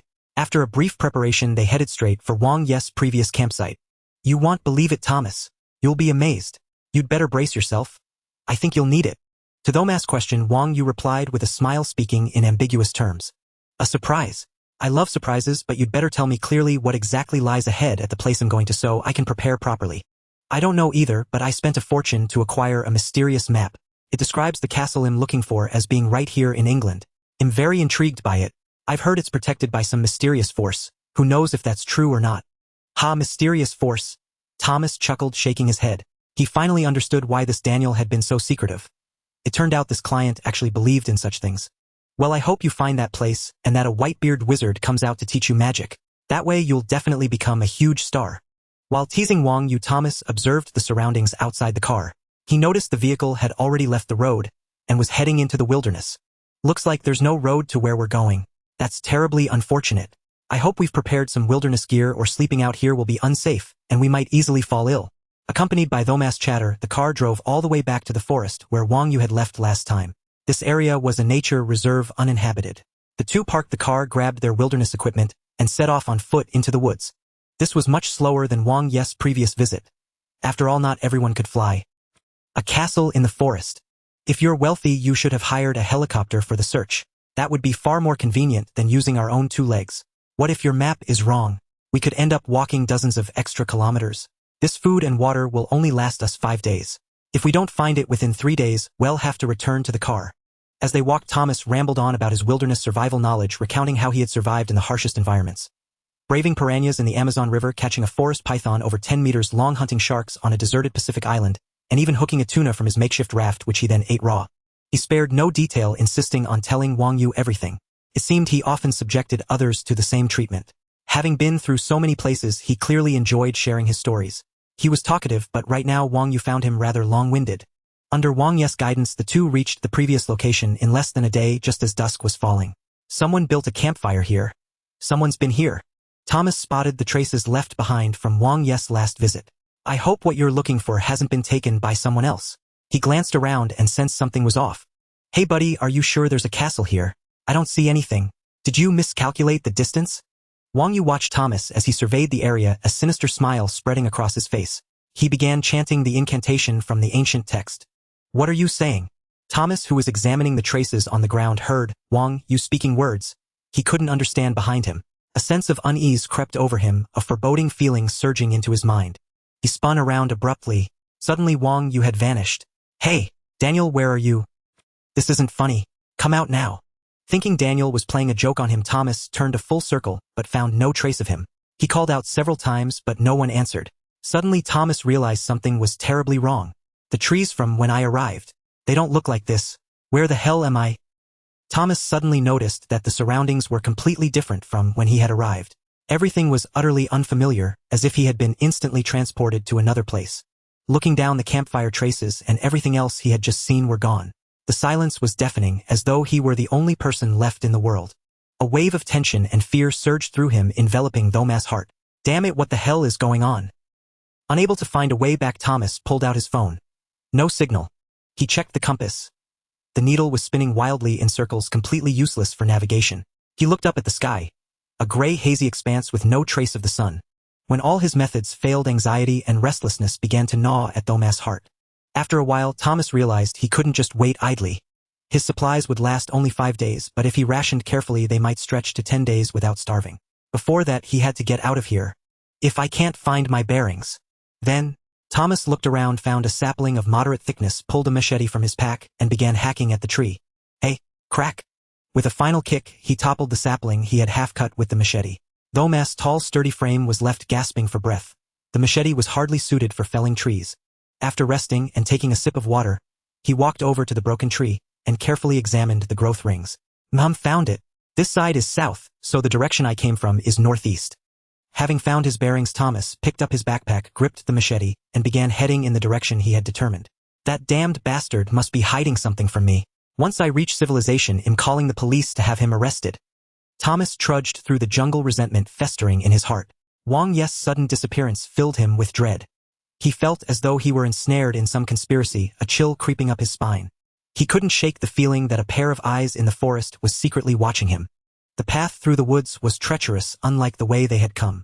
The ground was thick with fallen leaves and fallen trees, and exposed roots constantly hindered Thomas' progress. 2 hours had passed, yet he had covered less than a kilometer. Ha! What's that? Just as he stepped over a shallow pit, Thomas spotted several black spires peeking through the treetops. They didn't look natural, they seemed man-made. This discovery filled Thomas, who had grown weary of the forest, with unexpected joy. His fatigue seemed to lighten, and he quickly oriented himself and made his way toward them. Indeed, after millennia of erosion, the defenses here have developed a flaw, so only ordinary people without magic can enter. No wonder in the original story ordinary people like Jackie and the Dark Hand could enter, while powerful sorcerers like Solon and Shindu never came here beforehand to claim the Book of Spells. Since that's the case, I have no choice but to proceed like this. His eyes flickering with the distinctive yellow-green glow of chi magic, A confident smile spread across Wang Yu's face. In the forest, Thomas, hurrying toward the castle, failed to notice the faint green luminescence glimmering in his own eyes. He had completely forgotten his earlier desire to escape the woods, and was now rapidly approaching the castle. This castle. It must be the old fortress Daniel mentioned. It looks so gloomy and eerie. I wonder if there are vampires or something inside. At dusk, Thomas finally emerged from the woods and arrived at the foot of a mountain. Gazing up at the castle perched on the summit, he gasped in awe. A sense of curiosity welled up within Thomas, as if an ethereal voice whispered softly in the depths of his heart, urging him to enter the castle swiftly and seek out a certain object. In a daze, a sinister grin crept across Thomas' rugged face, and a faint aura of Wang Yu seemed to emanate from him as he dashed into the ancient fortress. Excellent, just like that. Wang Yu's vision displayed everything Thomas saw, and his heart brimmed with delight. Since the castle's defenses had a flaw, it meant Wang Yu could exploit it to obtain what he desired. Besides, even if there were no flaw, did that mean Wang Yu had no other means? Wang Yu, who knew the storyline, was a unique presence in this world. He always found ways to achieve his goals. For instance, after Jackie brought the book back to the antique shop, Wang Yu could simply turn invisible and steal it. However, he chose this method because he could no longer bear to wait. The longer time stretched on, the more he yearned for home, and the deeper his hatred grew for the Stark Corporation which had caused the tragedy. His former lives' beautiful dreams had been shattered, his loved ones slain. Emotions he had kept buried deep within. Once he had a reason to unleash his fury, the extent of Wang Yu's power would determine the magnitude of the consequences. Carefully controlling the invasive magic through his inner chi, Wang Yu had discovered this spell in a dusty corner of Uncle's shop, buried among countless books. By crafting a key-sized puppet doll, imbuing it with magic, and placing it on a target, he could use his chi to subtly influence the target's actions and mind, achieving control. Now under Wang Yu's control, Thomas had entered the castle atop the mountain. Through Thomas' eyes, Wang Yu saw the terrifying number of books inside, and was momentarily dumbfounded. At this point, Wang Yu suddenly realized he had overlooked a crucial detail: how to find the coveted spell compendium among such a vast collection. In the original storyline, it was never explained how Jackie had so easily discovered the book. How am I supposed to find it? There must be hundreds of thousands of books here. It's impossible. There has to be a trick I'm missing. Wang Yu sank into deep thought. Jackie, are you saying Xiao Yu just vanished in Mexico? How is that possible? He's too clever to lose track of you. Something must have happened. Overwhelmed by the shocking news, Uncle was at a loss. He couldn't bear to imagine losing his beloved apprentice. Worry and grief began to brew in his heart. We searched all over Mexico and even involved the police, but we couldn't find Xiao Yu anywhere. I'm sorry, Uncle. I lost him. Seeing Uncle in such a state, Jackie spoke regretfully. He too found it hard to believe that Wang Yu, who always had countless schemes, would simply vanish without a trace. Unless there was more to the story. Jade sat by the door staring blankly at the cars passing on the road. She couldn't understand how her companion, who had shared adventures with her and given her gifts not long ago, could suddenly disappear without a word. It must be the Dark Hand. They captured him because he always foiled their plans. I won't let you get away with this. Convinced she had found the real culprit, Jade made up her mind. All right, I think I've found it. These patterns should solve my problem. This one looks like a ladder. 2 vertical lines and 1 horizontal. I believe I understand now. After flipping through the document again, Wang Yu seemed to rediscover some seemingly trivial details, a jumble of shapes, but after rearranging them, he discerned a pattern. With that thought, Wang Yu raised an eyebrow and wore a helpless expression before resuming control of his chi to continue the task he had paused. Panting heavily, Thomas, who had just endured another bizarre ordeal, trembled like a frightened bird. He had no idea why he had been so bewitched as to rush into the castle without a second thought. What if there were traps or strange occurrences? Wouldn't he be doomed? Even more terrifying was the realization that his actions had seemed beyond his control, as if he were not the one making the decisions. Am I possessed by a demon? Damn it, this is all Daniel's fault. I need to get out of here. This place is too horrifying. Having traveled the world and faced countless adventures, Thomas had never encountered anything so eerie. Now all he wanted was to flee forever. Nothing else mattered. Oh, damn it, it's happening again. Wait, why was I so scared just now? How strange. There's no mystery in this world. I can't solve no challenge that can stop me. I will find that book in this castle. The green light that had vanished from his eyes flickered again, seeming deeper and purer than before. Puzzled by his earlier irrational fear, yet brimming with courage and confidence, Thomas re-entered the dim, ancient castle. Effortlessly moving a ladder that had stood there for ages, he precisely positioned it beneath a bookshelf, climbed 37 rungs, and reached out with his left hand to pull down a thick hardcover tome. On its cover was a ferocious, snarling face like a demon. Excellent, Thomas. I didn't expect you to actually pull this off. I thought it would take more effort. Don't worry, I'll pay you what I promised. Holding the book emblazoned with a demonic emblem, Wang Yu spoke cheerfully. All of this left Thomas crouching aside and afraid to move, seething with shock and anger. Are you a demon? What did you do to me? You controlled me. Thomas felt utterly miserable. If he were to be forever enslaved by a demon, what was the point of living? Calm down. I'm no demon. If I were, you'd be meeting your maker by now, understand? Saying this, Wang Yu gave Thomas a reassuring smile, but in Thomas' eyes that smile was chillingly sinister. A backpack was tossed by Wang Yu into Thomas' arms. After catching it, Thomas opened the backpack, puzzled, following Wang Yu's gesture. Wow! A whole backpack of US dollars lay before him, leaving Thomas speechless. Roughly estimating, the cash in the backpack amounted to hundreds of thousands, perhaps even 1 million. This is for you. All you need to do now is return to America and never mention this to anyone. Then you can go back to your old life, understand? Still in shock, Thomas looked at the cash in his hands, then at Wang Yu's eyes, which occasionally flickered with green light, and nodded.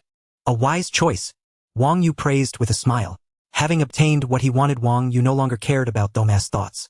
Unable to contain his eagerness to learn the complete compendium of spells, he slightly manipulated his chi, triggering the feather wings on his chest. Whoosh! A pair of enormous pure white wings unfurled. Wang Yu leaped with the momentum and vanished into the sky in an instant. Oh my God! An angel! Thomas' mouth hung wide open as he watched Wang Yu's ascending trajectory, his face filled with disbelief. Is he an angel or a demon? After witnessing these scenes that defied common sense, Thomas felt his entire worldview had completely shattered. As a modern person living in contemporary society with a higher education, Thomas had always been an atheist. Even though he occasionally went to church on Sundays, it was merely for peace of mind, like seeing a psychologist, only cheaper. Deep down, he had always believed that there were no gods in this world, only phenomena that science couldn't yet explain. Now Thomas could no longer remain indifferent. The vivid event unfolding before his eyes forced him to change his perspective on the world, and he began to feel a sense of reverence. Not long after Thomas returned to America with all his belongings, he began to believe in God and attended church every week. But one thing always puzzled him. Sir, please wait a moment. Holding a cup of coffee, Thomas nodded politely to the beautiful female bank teller and sat down on a chair to sip his coffee. After a while, Thomas noticed the teller from the bank entrance reappear, followed by 2 police officers and a man who looked like a supervisor. This left him somewhat bewildered. It's him, officers. All the cash he provided had identical serial numbers, yet our currency counters confirmed every note was genuine. Our bank now suspects that he or some organization has mastered a method of counterfeiting that produces perfect replicas of real money. This is an extremely serious and heinous crime. If the source isn't found and this crime stopped, it could cause massive fluctuations in the US dollar and bankrupt the entire country. The male supervisor, pointing at Thomas, spoke excitedly to the police as soon as he entered the room. What is this? Without any explanation, the police officers immediately pressed him down onto the coffee table. Thomas' mind went completely blank. Thomas no longer wanted to think about the reason. He only knew now that he would likely spend a long time in prison. How could he explain? Could he say to the police or the judge, "Oh, Your Honor, this was a gift from an angel with pure white wings during my travels. I don't know why they all look so alike. Even the serial numbers are identical." Though it was the truth, how could a judge possibly believe such an absurd excuse? In despair, Thomas was subdued by the police and taken away. Unaware of the consequences his actions had brought upon the adventurer, Wang Yu was now staying in a luxury hotel, flipping through the complete compendium of spells. As a chi mage, how could he be troubled by something as trivial as money? A simple replication spell took care of everything. He duplicated the few $100s he had on him many times into his dimensional pouch, unwittingly becoming the culprit behind Thomas' unjust ordeal. If Wang Yu had known, he might have lent a hand. But for now, he was immersed in the vast ocean of chi and magical knowledge, using his super learning ability to absorb the nourishing power that could be transformed into strength. Among the things he had always been puzzled about was the true nature of chi. Wang Yu had once asked his father this question but received no direct answer. Finally, in the compendium of spells, he found a more detailed explanation. The essence of chi is in fact the power of the soul. The book explained, the soul and consciousness are great forces that transcend reality, time, space, and everything else. They are the origin and starting point of all things. Within every soul lies unparalleled energy and countless wondrous uses. Moreover, the methods of cultivation and enhancing power are all about tapping into the latent abilities deep within the soul. Every advancement in the development of the soul elevates one's strength to a new level. In the compendium, the description of magic occupied a large portion. Wang Yu summarized the general idea: the various materials used in magic serve as catalysts and stimulants, causing chi, the power of the soul, to undergo myriad magical and wondrous transformations, thereby achieving the caster's goals and increasing the degree of soul development. No wonder father never told me the essence of chi. As he turned to the next page and saw the symbols and text, Wang Yu's eyes widened in surprise at the content. Combining this with past experiences, he began to understand why his father had always kept the true nature of Qi from him. It described how many mages, due to the slow development and low utilization of their own soul potential, remained weak and unable to grow stronger. Gradually, at some unknown time, a method emerged. If one's own soul power was insufficient, use other souls to supplement it. Thus, harvesting human souls in large numbers became an effective way to enhance power. During a dark and bloody period, countless humans, like crops waiting to be harvested in the fields, were slaughtered and raised by evil mages treated no better than livestock. These mages were called demonic sorcerers by humanity. Like the demons of legend who brought harm to the world, they targeted human souls and became the most terrifying of calamities. The evil sorcerers ruled over everything in the world. 8 powerful malevolent alien mages governed 8 largest territories, while other scattered regions were ruled by weaker evil sorcerers, until the 8 undead gods who maintained balance appeared, putting an end to this practice. They began casting all demonic sorcerers into hell, using its unique power to erode their wisdom and strength. The righteous mages who remained in the world, as divine emissaries, were bestowed with blessings or certain empowerments by the immortal deities, enabling them to always vanquish the wicked sorcerers. They established a decree: if an apprentice studying the magic of Qi could not prove the absolute righteousness within their heart, they would forever be denied knowledge of the true essence of Qi. Upon reading this, Wang Yu was struck with sudden clarity. So demons are merely ancient evil sorcerers. No wonder they are called demonic warlocks. If that's the case, then the underworld holds far more than just those 8 demons. Alright, the water demon once mentioned that 60 more demons await the Saint Lord in the abyss. Then everything falls into place. The magic of Qi can also be called soul magic, a matter of compensating for quality with quantity. Fearing that new mages might choose evil for the sake of power and abandon the path of righteousness, they decreed that without the affirmation of absolute justice, one could never grow stronger. If it could bring my mother back to life and undo past regrets, then becoming a demon might not be so hard to accept. Though such thoughts crossed his mind, Wang Yu still found the act of plundering others' souls morally repugnant. Deciding to set the matter aside for now, he chose not to dwell on it. There are still some items to retrieve: the metamorphosis scroll, the divine armor, the cup of life, and that mask in the Saint Lord's palace. Among these 3 are located in China. Then he'll head to the nearest location first. With that, Wang Yu stowed the complete tome of spells into his dimensional pouch, packed up, and stepped out of the hotel. Hours later, he boarded a flight to Hong Kong and departed from England. Within the complete tome of spells, the study of Qi left Wang Yu in sheer awe. It was as if this tome were a legacy of magic passed down by ancient evil sorcerers, chronicling tens of thousands of years of demonic warlock spells and their insights into Qi, the development of the soul itself. Whoever had proposed this compilation remained unknown, but now all these achievements had become the bedrock of Wang Yu's ascension. The entire book was written in an archaic script, but this posed no obstacle for Wang Yu. With access to corresponding reference works from the vast library left by his mentor and his prodigious learning ability, he effortlessly mastered this ancient language with flawless precision. Several hours later, Wang Yu walked out of the airport. Gazing upon the streets filled with people who shared his own features, an irrepressible wave of familiarity washed over him. It had been over 11 years since Wang Yu had last set foot in China. Day in and day out, he had grown accustomed to seeing mostly Western faces. Now surrounded by a crowd that mirrored his own appearance, a natural sense of kinship arose within him. After the plane landed, Wang Yu found a nearby restroom and entered. When he emerged, he had transformed once again. Now appearing as an ordinary-looking man in his 20s, refined and scholarly, the very image of his past life. He gazed nostalgically at his former reflection in a shop window for a long moment, then let out a resigned smile. A pang of melancholy struck him as he thought of his family in his previous life, his family in this life, and the unprecedented sorrows he had endured. How swiftly time had slipped away. Inside the store, a shop assistant eyed Wang Yu warily. He had been standing there for ages, his expression shifting between sorrow and amusement. Could he be some sort of lunatic? Should I go out and chase him away? If he suddenly goes berserk, it'll be trouble. Just as the thought crossed the assistant's mind, the strange man's expression returned to normal. He turned, glanced at the assistant, offered a faint smile without a word, and walked away. What an odd fellow. With nothing amiss, the assistant shrugged off his concern and returned to his tasks. There are still over 20 days until the next full moon. I can use this time to retrieve the divine armor first, then head to Lotus Temple for the metamorphosis scroll. Studying the map in his hand, Wang Yu made his decision. Lotus Temple was shrouded in mystery, possessing a bizarre and formidable arcane power. It appeared and allowed entry only during the full moon. Yet, if those who entered failed to leave before dawn, they would vanish as suddenly as the temple itself. When the Lotus Temple next manifested, the previous intruder would become its guardian beast, forever unable to depart unless they knew the secret. Should another trespasser enter, they would transform into a terrifying monster, slaying any who dared set foot within. The metamorphosis scroll, imbued with strange powers and esoteric knowledge, was stored in the temple's scripture hall. Thus Wang Yu planned to first obtain the armor of the 8th immortal deity, Then arrive at Lotus Temple before the full moon, enter after it rose, and claim the Metamorphosis Scroll.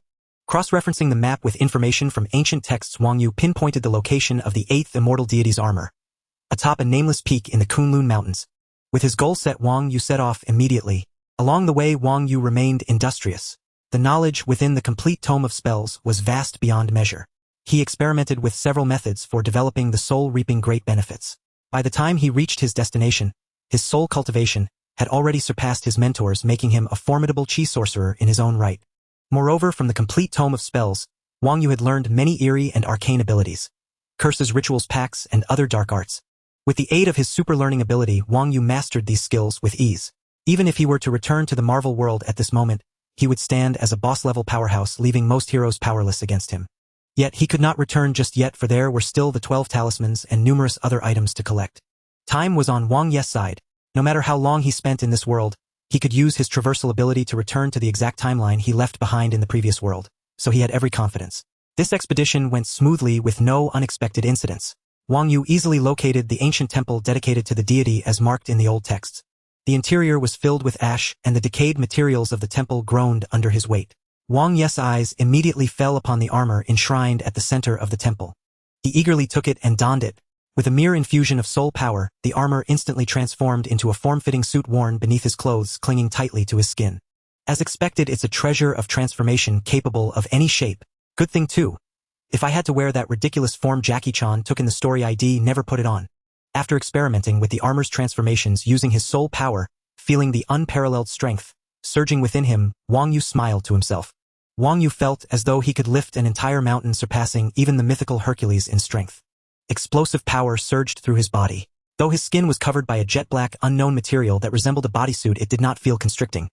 Like a second layer of skin, breathable and comfortable. The sensation was magnificent. Excellent. Now I can rest a bit easier about defense. As for offense, I have various spells and the insidious techniques from the Grand Compendium of Magic. Combat is no longer an issue for now. Wang Yu was highly satisfied with his current state. According to the explanations in the Grand Compendium of Magic, he had fully unlocked the first layer of his soul's potential. In terms of utilizing soul power, ordinary sorcerers could not even hope to match him. Now all he needed was to gather these few treasures that were useful to him. Then after Shindu was resurrected and returned to Hong Kong, Wang Yu would join forces with Jackie and the others to slay Shindu, retrieve all 12 talismans, and take the mask stored in Shendu's palace used to control the Shadowkhan. After that, he could leave this world and return to the Marvel Universe. If Wang Yu took one of these 9 masks, the other 8 would become useless. Only when all 9 masks were assembled could they unleash the power to destroy humanity on Earth. Wang Yu believed Jackie and his group could handle the remaining tasks. As for why Wang Yu did not take all 9 masks, it was not because he was incapable, but because they held little value for him. The Shadowkhan were indeed decent as minions, but in truth, they were not greatly useful. They could not engage in strategic thinking on their own, and their strength lay in tactical coordination in battle along with their bizarre abilities. Indestructible and relentless. To many they were formidable and nearly impossible to defeat. Yet Shindu had never truly relied on them to accomplish anything important. Otherwise, collecting the talismans would never have been left to Valmont's gang of criminals. Thus there were 3 reasons for taking Shendu's mask. First, Wang Yu wanted to study the mask and understand the principle of using warrior souls to create Shadowkhan for his own research. Second, after returning to the Marvel Universe alone, having a group of such loyal subordinates would be highly advantageous. Many tasks could be handled by the Shadowkhan without his direct involvement. In the storyline, when Jade drew the symbol of the Great Demon, Terakudo's mark, on herself, she gained control over the Shadowkhan. She used them to feed her, pack her bag, trim her nails, dress her, and so on. Clearly the Shadowkhan were not just for fighting. They could also serve as excellent servants. Third, by taking this mask, the threat of the masks was neutralized. Only when all 9 masks were together could Terakudo use them to rule the world. Missing even one rendered them useless. Therefore, taking all the masks would not yield better results for Wang Yu and would only waste time he could spend studying the soul, an unwise trade-off. As for why he chose this particular mask over the others, it was simply because the Shadowkhan summoned by the other masks were far too ugly. By Wang Yu's aesthetic standards, only the shadow ninjas summoned by Shendu's mask were acceptable. Otherwise, leading a group of bizarre-looking minions might even frighten his sister Emily. To establish a foothold in the Marvel Universe without a faction is to invite bullying. So I can use curses or binding contracts to recruit some capable individuals. Wang Yu seemed to have a sudden inspiration, his eyes lighting up. He casually glanced around the temple, which was filled with ancient weapons. A complete collection of the 18 traditional arms. He stepped forward and touched them. They were decayed and rotten. Clearly ordinary weapons that had corroded over 1,000 years. Without any lingering attachment, Wang Yu used his wings of feather to fly out of the temple. Whether due to the blessing of the divine armor, Wang Yu found his flight speed many times faster than before. It seemed the armor also enhanced the user's velocity, and he grew increasingly satisfied. It must be said that Uncle's collection of books was incredibly vast. Almost any event from ancient times anywhere in the world could be found within them. Wang Yu had no idea where Uncle had acquired so many books from those several rooms. Even after copying them all, he had only read a tiny fraction, mostly to search for treasures. Leaving the Kunlun Mountains in the northwest, Wang Yu boarded a plane and soon traveled from the northwest to the southwest, arriving in the Yunnan region. Following clues from a book about ancient temples, he located the Lotus Temple. Once its position was determined, Wang Yu rushed there, without pause, finally arriving at this bamboo grove a day before the full moon. Staring at the dense sea of bamboo before him, Wang Yu felt a bit bewildered. Since the full moon had not yet arrived, the Lotus Temple would not reveal itself. He would have to wait until the next night when the temple materialized. But how was he supposed to find it in such a vast bamboo forest? I hope the moonlight tomorrow will be bright enough. Flying overhead, I should be able to spot the Lotus Temple quickly. Realizing that worrying was futile, Wang Yu calmed down, found a clearing in the bamboo grove, set up a tent, and prepared to camp there for the night, waiting to search for the Lotus Temple after dark. During this time, Wang Yu continued brewing a magical potion to stimulate his soul's potential. Every day he drank one of these foul-tasting potions. According to the Grand Compendium of Magic, once the potion stimulated the soul to a certain degree, part of the soul power would condense into a core termed a soul seed in the book. After obtaining the soul seed, he would no longer need the potion. Instead, he would have to use a special curse to constantly curse the soul seed, keeping it in a unique state, so it could continuously grow and absorb soul power. After successfully condensing the soul seed, there would be a growth period. During this time, it had to be constantly cursed, or otherwise it would immediately drain the owner's soul and convert all the energy into a violent explosion. How violent it would be, Wang Yu did not know, but the descriptions in the book suggested the power was terrifying, and the practitioner would die as their soul was completely absorbed. Of course, Wang Yu chose the soul seed method over other techniques in the Grand Compendium for a reason. Despite its high risk, the soul seed's capabilities were exceptionally powerful. With a soul seed, aside from the daily consumption of soul power, by the seed the user would gain a tenfold or greater boost in soul power. Especially when using soul power to cast spells, the amplification was indescribably immense. Moreover, it could even split into subseeds for other wondrous uses. And once the soul seed matured, it would no longer be so dangerous and would stabilize. A mature soul seed could help Wang Yu continuously deepen his soul development and greatly increase soul utilization efficiency. That was the real reason he chose it. In Wang Yu's calculations, cultivating the soul seed was far less terrifying than the books described, for he would seize the 12 talismans of the demon lord, and the dog talisman would grant him immortality. Thus, in his view, this method of cultivation offered the highest cost-effectiveness. Time slipped by imperceptibly, and before he knew it, a day had already passed.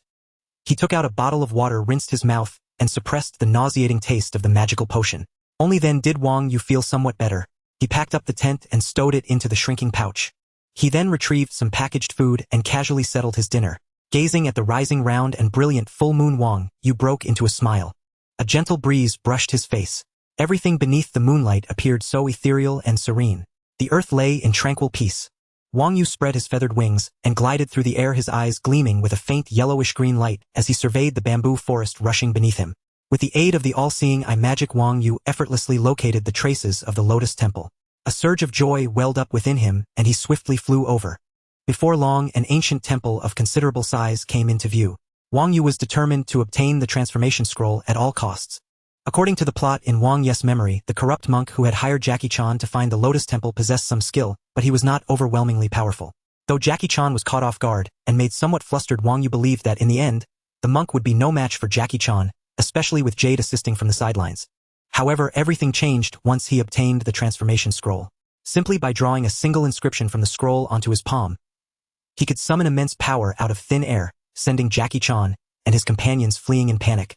Moreover, he could cast animation magic without any magical materials, bringing an ancient suit of armor to life to battle Jackie Chan. A truly formidable feat. One must understand that before condensing a soul seed, Wang Yu needed magical materials to transform his soul power into corresponding spells when using elemental magic. Yet with this inscription he could cast spells without any medium. Even Jackie Chan, after being touched by the inscription, could unleash a massive hurricane as an attack. Although this did not ultimately defeat the monk, he was eventually trapped within the temple by Jackie Chan's efforts using the temple's own power. All of this left Wang Yu with no choice but to ponder deeply. In Wang Yu's view, this might be an entirely different tradition from the one inherited by Master A Feng. It could utilize inscriptions to produce effects similar to magic and perhaps even more applications. as for which was superior. Wang Yu believed both were remarkable legacies of wisdom. Stones from other hills may serve to polish jade. If he could thoroughly study the strengths of both and harmoniously integrate them, Wang Yu was confident that his own power would see tremendous enhancement. Thus the transformation scroll was an item Wang Yu was determined to obtain. No one could sway his resolve. He must find ways to strengthen himself. Although Wang Yu's current power, if he returned to the Marvel world, could utterly destroy Stark Industries with a proper approach, that was still not enough. Because if he returned to the Marvel world and succeeded in saving his mother and annihilating Stark, he would inevitably become a sworn enemy of S.H.I.E.L.D. After all, Tony Stark's father was one of S.H.I.E.L.D.'s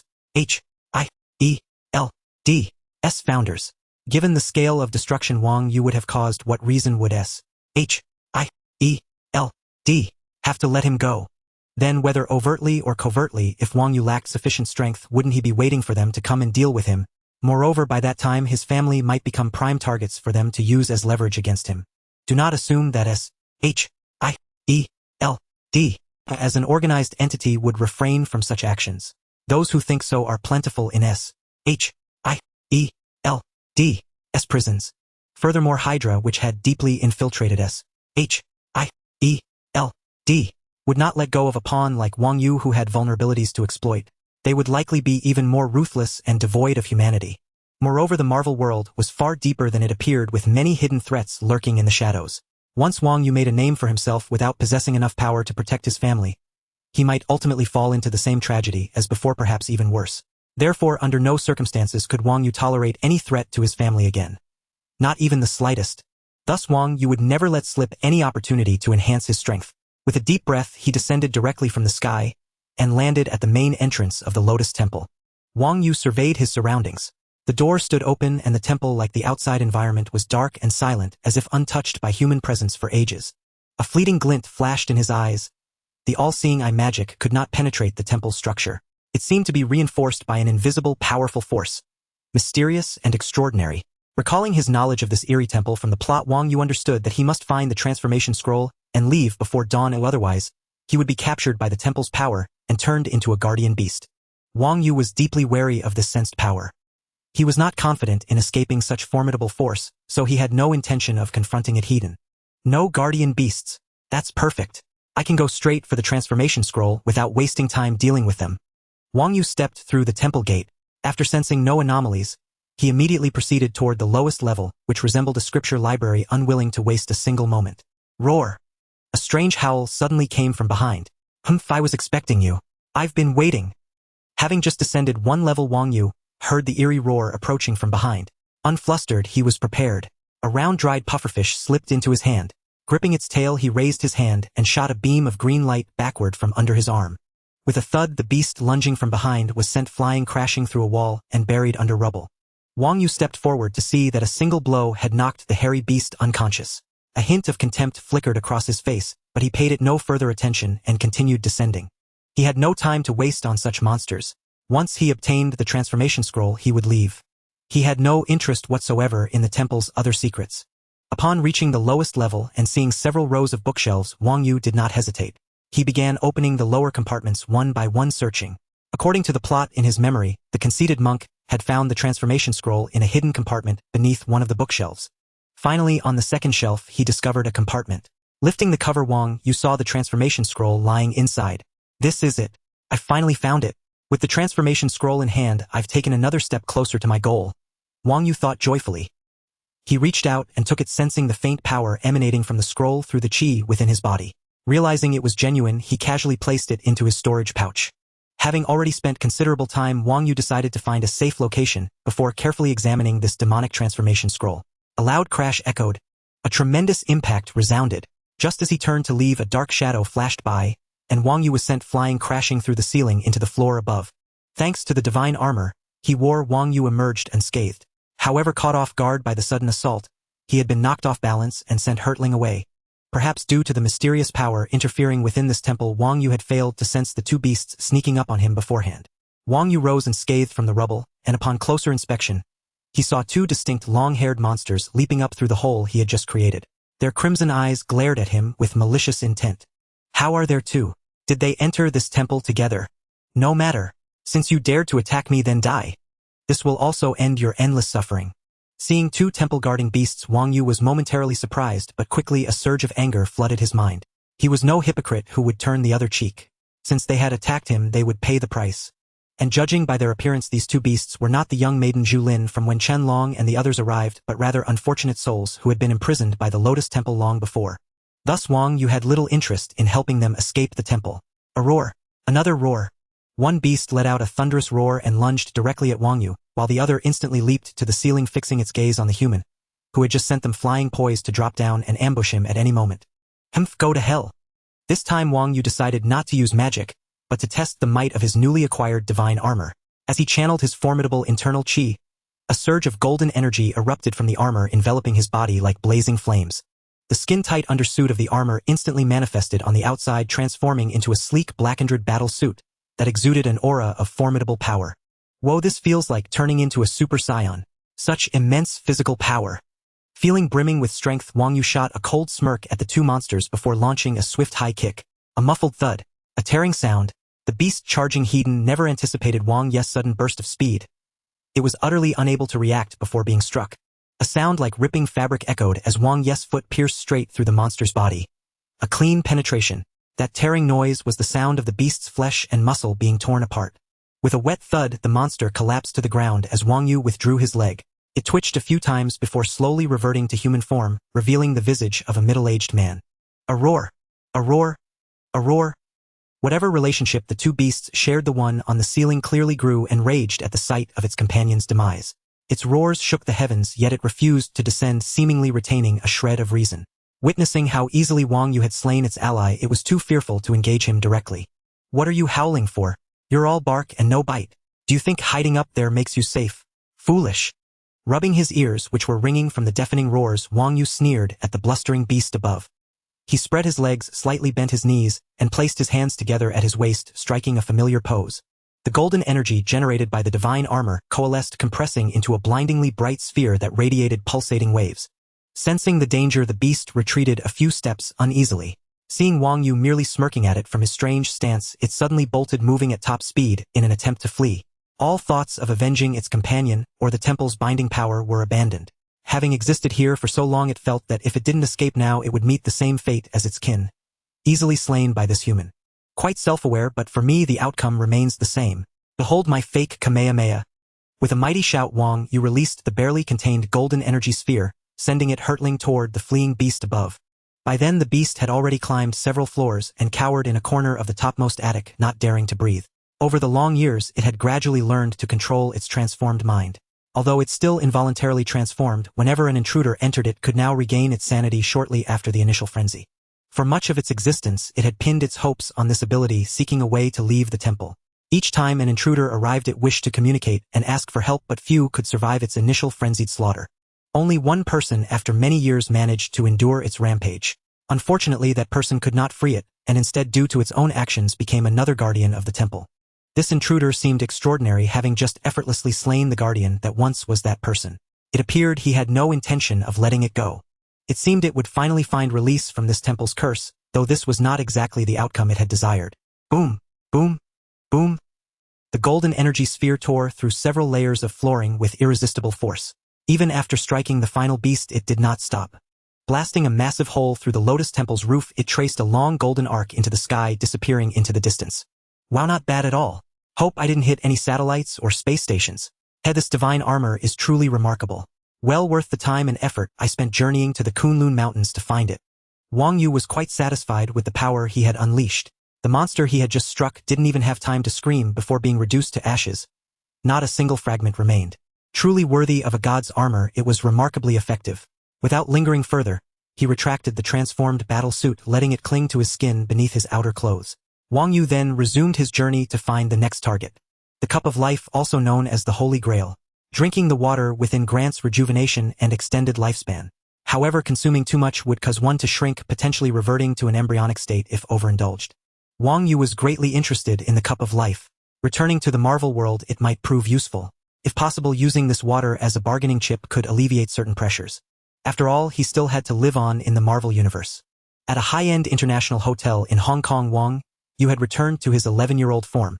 In his room, he connected to the internet, searching for information on the lost city of Mantabu. Maintaining the transformation spell constantly, though not harmful, felt somewhat uncomfortable.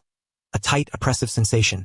Humph, all of it is useless junk, not a single piece of helpful information. Wait, what's this? Wang Yu scrolled through the web pages, finding only legends and myths that were of no use to him. Suddenly, as if discovering something, he clicked into a website. A map of the lost city of Mantabu actually being sold online. I've searched high and low for this. What? They dare to ask for $100,000. Seeing the price, Wang Yu was taken aback, thinking the seller had some nerve. If the city turned out to be a myth, the buyer would likely want to hunt the seller down. $100,000 was no small sum. If Wang Yu hadn't mastered magic, earning that much would have taken considerable effort. But now, this amount of money meant nothing to Wang Yu. A few days ago, Wang Yu had discovered the flaw in his counterfeit US dollars. The serial numbers had been invalidated by the Federal Reserve worldwide, rendering them worthless and branding the holder as a financial criminal wanted globally. This forced Wang Yu into a conflict with the rapidly arriving police. However, it was clear that the Hong Kong police were no match for a powerful wizard who fully understood modern civilization. Realizing the danger, Wang Yu, without caring about causing a stir, randomly altered his appearance, burst out of the bank, unfurled a pair of enormous pure white wings, and vanished into the sky in the blink of an eye. The onlookers were utterly stunned. Many devout Christian believers immediately began to prostrate themselves in the direction of his departure. The police, having never witnessed such a scene, stood dumbfounded with wide eyes completely frozen, until Wang Yu had already disappeared before they snapped back to reality, but by then he was nowhere to be found. This incident caused an international sensation. Particularly Vatican City, a state within a state, declared it a miracle, a sign of God's imminent revelation.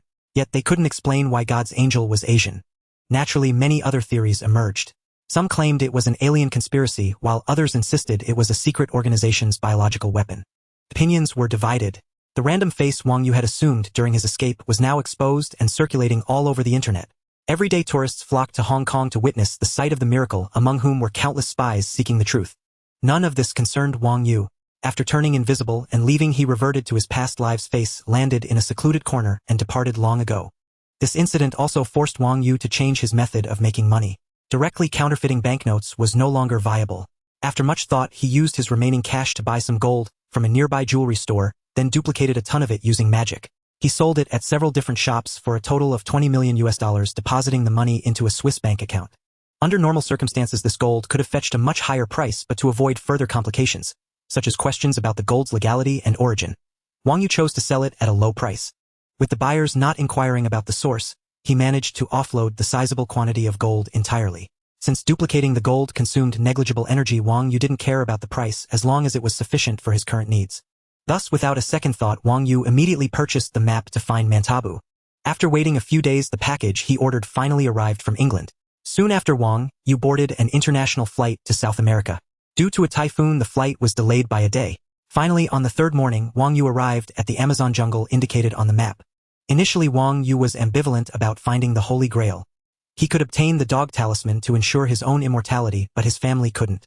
Unsure if he could make the dog talisman work for multiple people simultaneously, and considering other factors, he came here to seize the Holy Grail as a precaution. For any adventurer, the Amazon jungle was treacherous.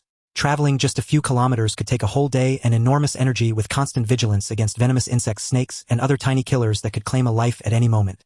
Then there were the hidden predators lurking in the jungle, all posing life-threatening dangers to ordinary intruders. But none of this was a problem for Wang Yu, for he possessed an advantage that no jungle adventurer had.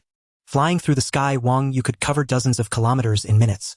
If he weren't searching for the lost city of Mantabu, he could have flown even faster. Finally, just before nightfall, Wang Yu located the spot marked on the map. Excellent, truly excellent.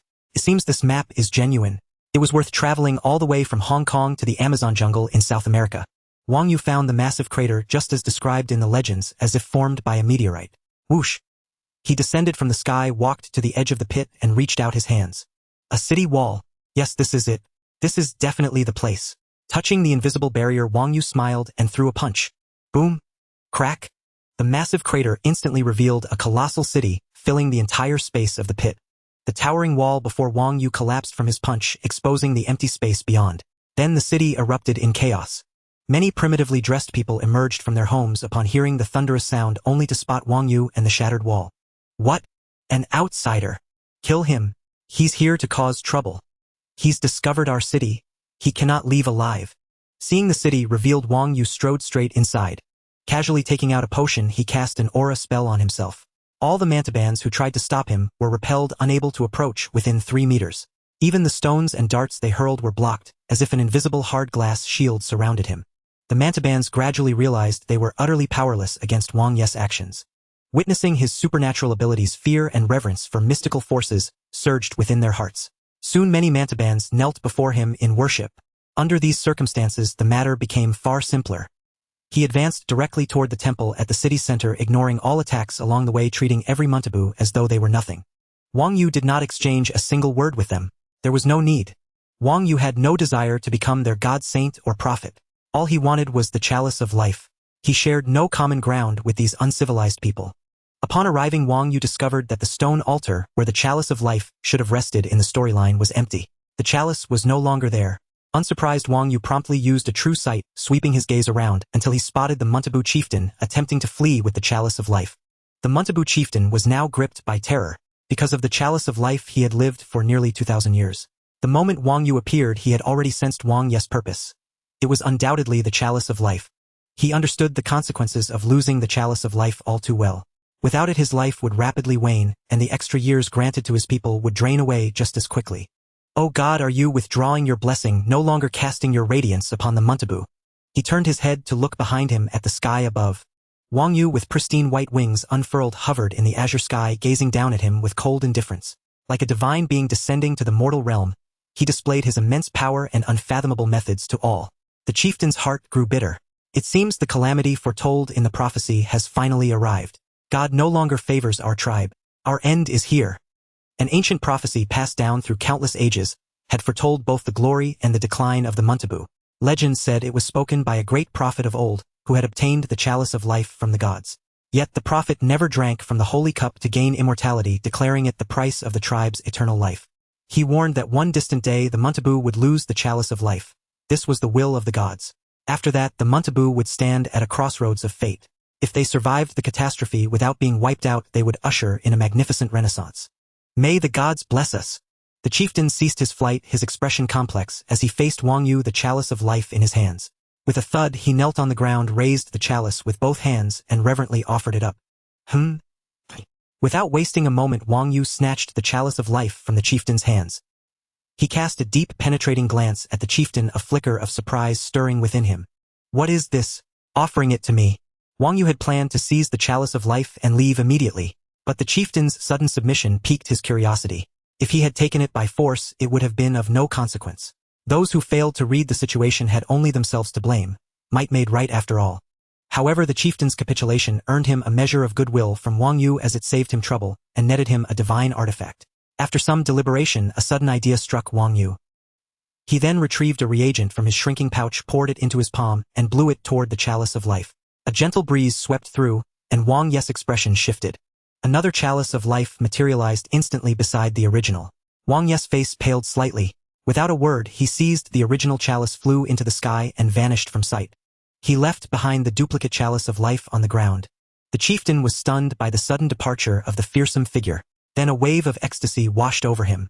He scooped up the chalice of life and raised it high, while all the Muntabu erupted in jubilant cheers. It seemed the disaster had passed. Not long after, the Muntabu gradually discovered that this new holy cup could only invigorate their bodies. It could no longer extend their lifespans. In other words, the Muntabu could no longer achieve immortality. They would live only as long as their current lifespans allowed.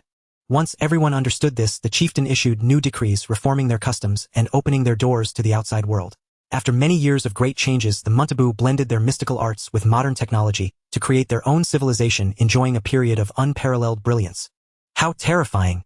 I never expected this magic to have such a drawback. This chalice of life is truly devious. What madness possessed me to have the kind-hearted idea of replicating it for them? That was practically suicide. I'm lucky I severed the spell in time, or my soul would have been drained dry. Wang Yu lay in his room at the International Hotel in Hong Kong, where he had stayed before, his expression grim. It turned out that, moved by the Muntabu chieftain's cooperation, Wang Yu had momentarily softened and attempted to replicate the chalice of life for them to prevent their entire race from perishing. But what he never anticipated was that the replication process would go awry. Wang Yu felt an immensely powerful suction force draining his very soul essence. Had he not decisively halted the magic, he would have suffered grievous damage. Fortunately, only a third of his soul essence had been absorbed. Still, it would take a month of rest along with daily doses of a revolting-tasting restorative potion to recover without lasting harm. After this incident, Wang Yu became cautious about using replication magic on items. He dared not attempt to duplicate objects imbued with formidable mystical power, such as the Chalice of Life or the divine armor he wore, lest his soul be drained completely. A skilled mage dying by his own spell would be a colossal joke. Oh, disgusting. Damn it, why does this potion taste so foul? I even added flavoring, but it's still unbearable. This is too perverse. That nasty snail slime. Adding it makes the potion so nauseating I want to throw up. Ugh. Uncle, how are you feeling? Don't worry, I'll save you. Oh heavens. Jade, you actually brought all the talismans we found. Take them back to section 13 immediately. The talismans must not fall into the hands of the Dark Hand. At that moment, on the top floor of an abandoned tower, Jackie Chan was frozen with one leg, turned to stone, immobile as a statue. His movements were labored and his voice was filled with despair as he shouted at Jade Chan. Uncle, how could I possibly abandon you? I have to save you. Jade, who had long made up her mind, whispered softly. Give me the talismans now. The massive figure of Toru sneered, coldly bellowing at Jade. Humph, naive. You still want to save Jackie? He's dead for sure today. This guy has ruined so many of my plans and gotten me scolded by Valmont endlessly. I will never let him off. Toru's heart churned with dark, gleeful thoughts. Jade, unaware of his inner malice, could only hope that he would keep his word and provide the antidote once he obtained the talismans, restoring her uncle to normal. Hurry up. What are you waiting for? Don't you want your uncle to recover? Toru bellowed with feigned impatience. Fine, but you'd better not go back on your word. No, don't hand over the talismans to them. Take them and get out of here, Jackie exclaimed, using his only movable arm.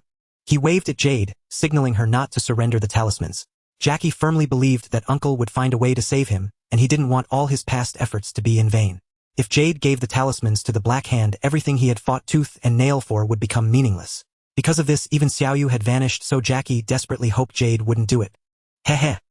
Jackie, give it up. Do you think she can still escape? Yeah, she actually came alone. Unbelievable. The Black Hand trio, Afen Chao and Tohoku, emerged from behind and beside Jade, sneering at Jackie. They believed that today they could finally eliminate their nemesis once and for all. A permanent resolution. Recalling every mission Valmont had assigned where Jackie, this nuisance, would always appear at the worst moment, beat them up, and leave them empty-handed, they had suffered endless humiliation and harbored a deep-seated hatred for him. This time vengeance was finally theirs, filling the Black Hand members with immense satisfaction and cold laughter. As if unaware of the situation, Jade picked up the travel bag filled with talismans and tossed it directly to Tohoku. Thud.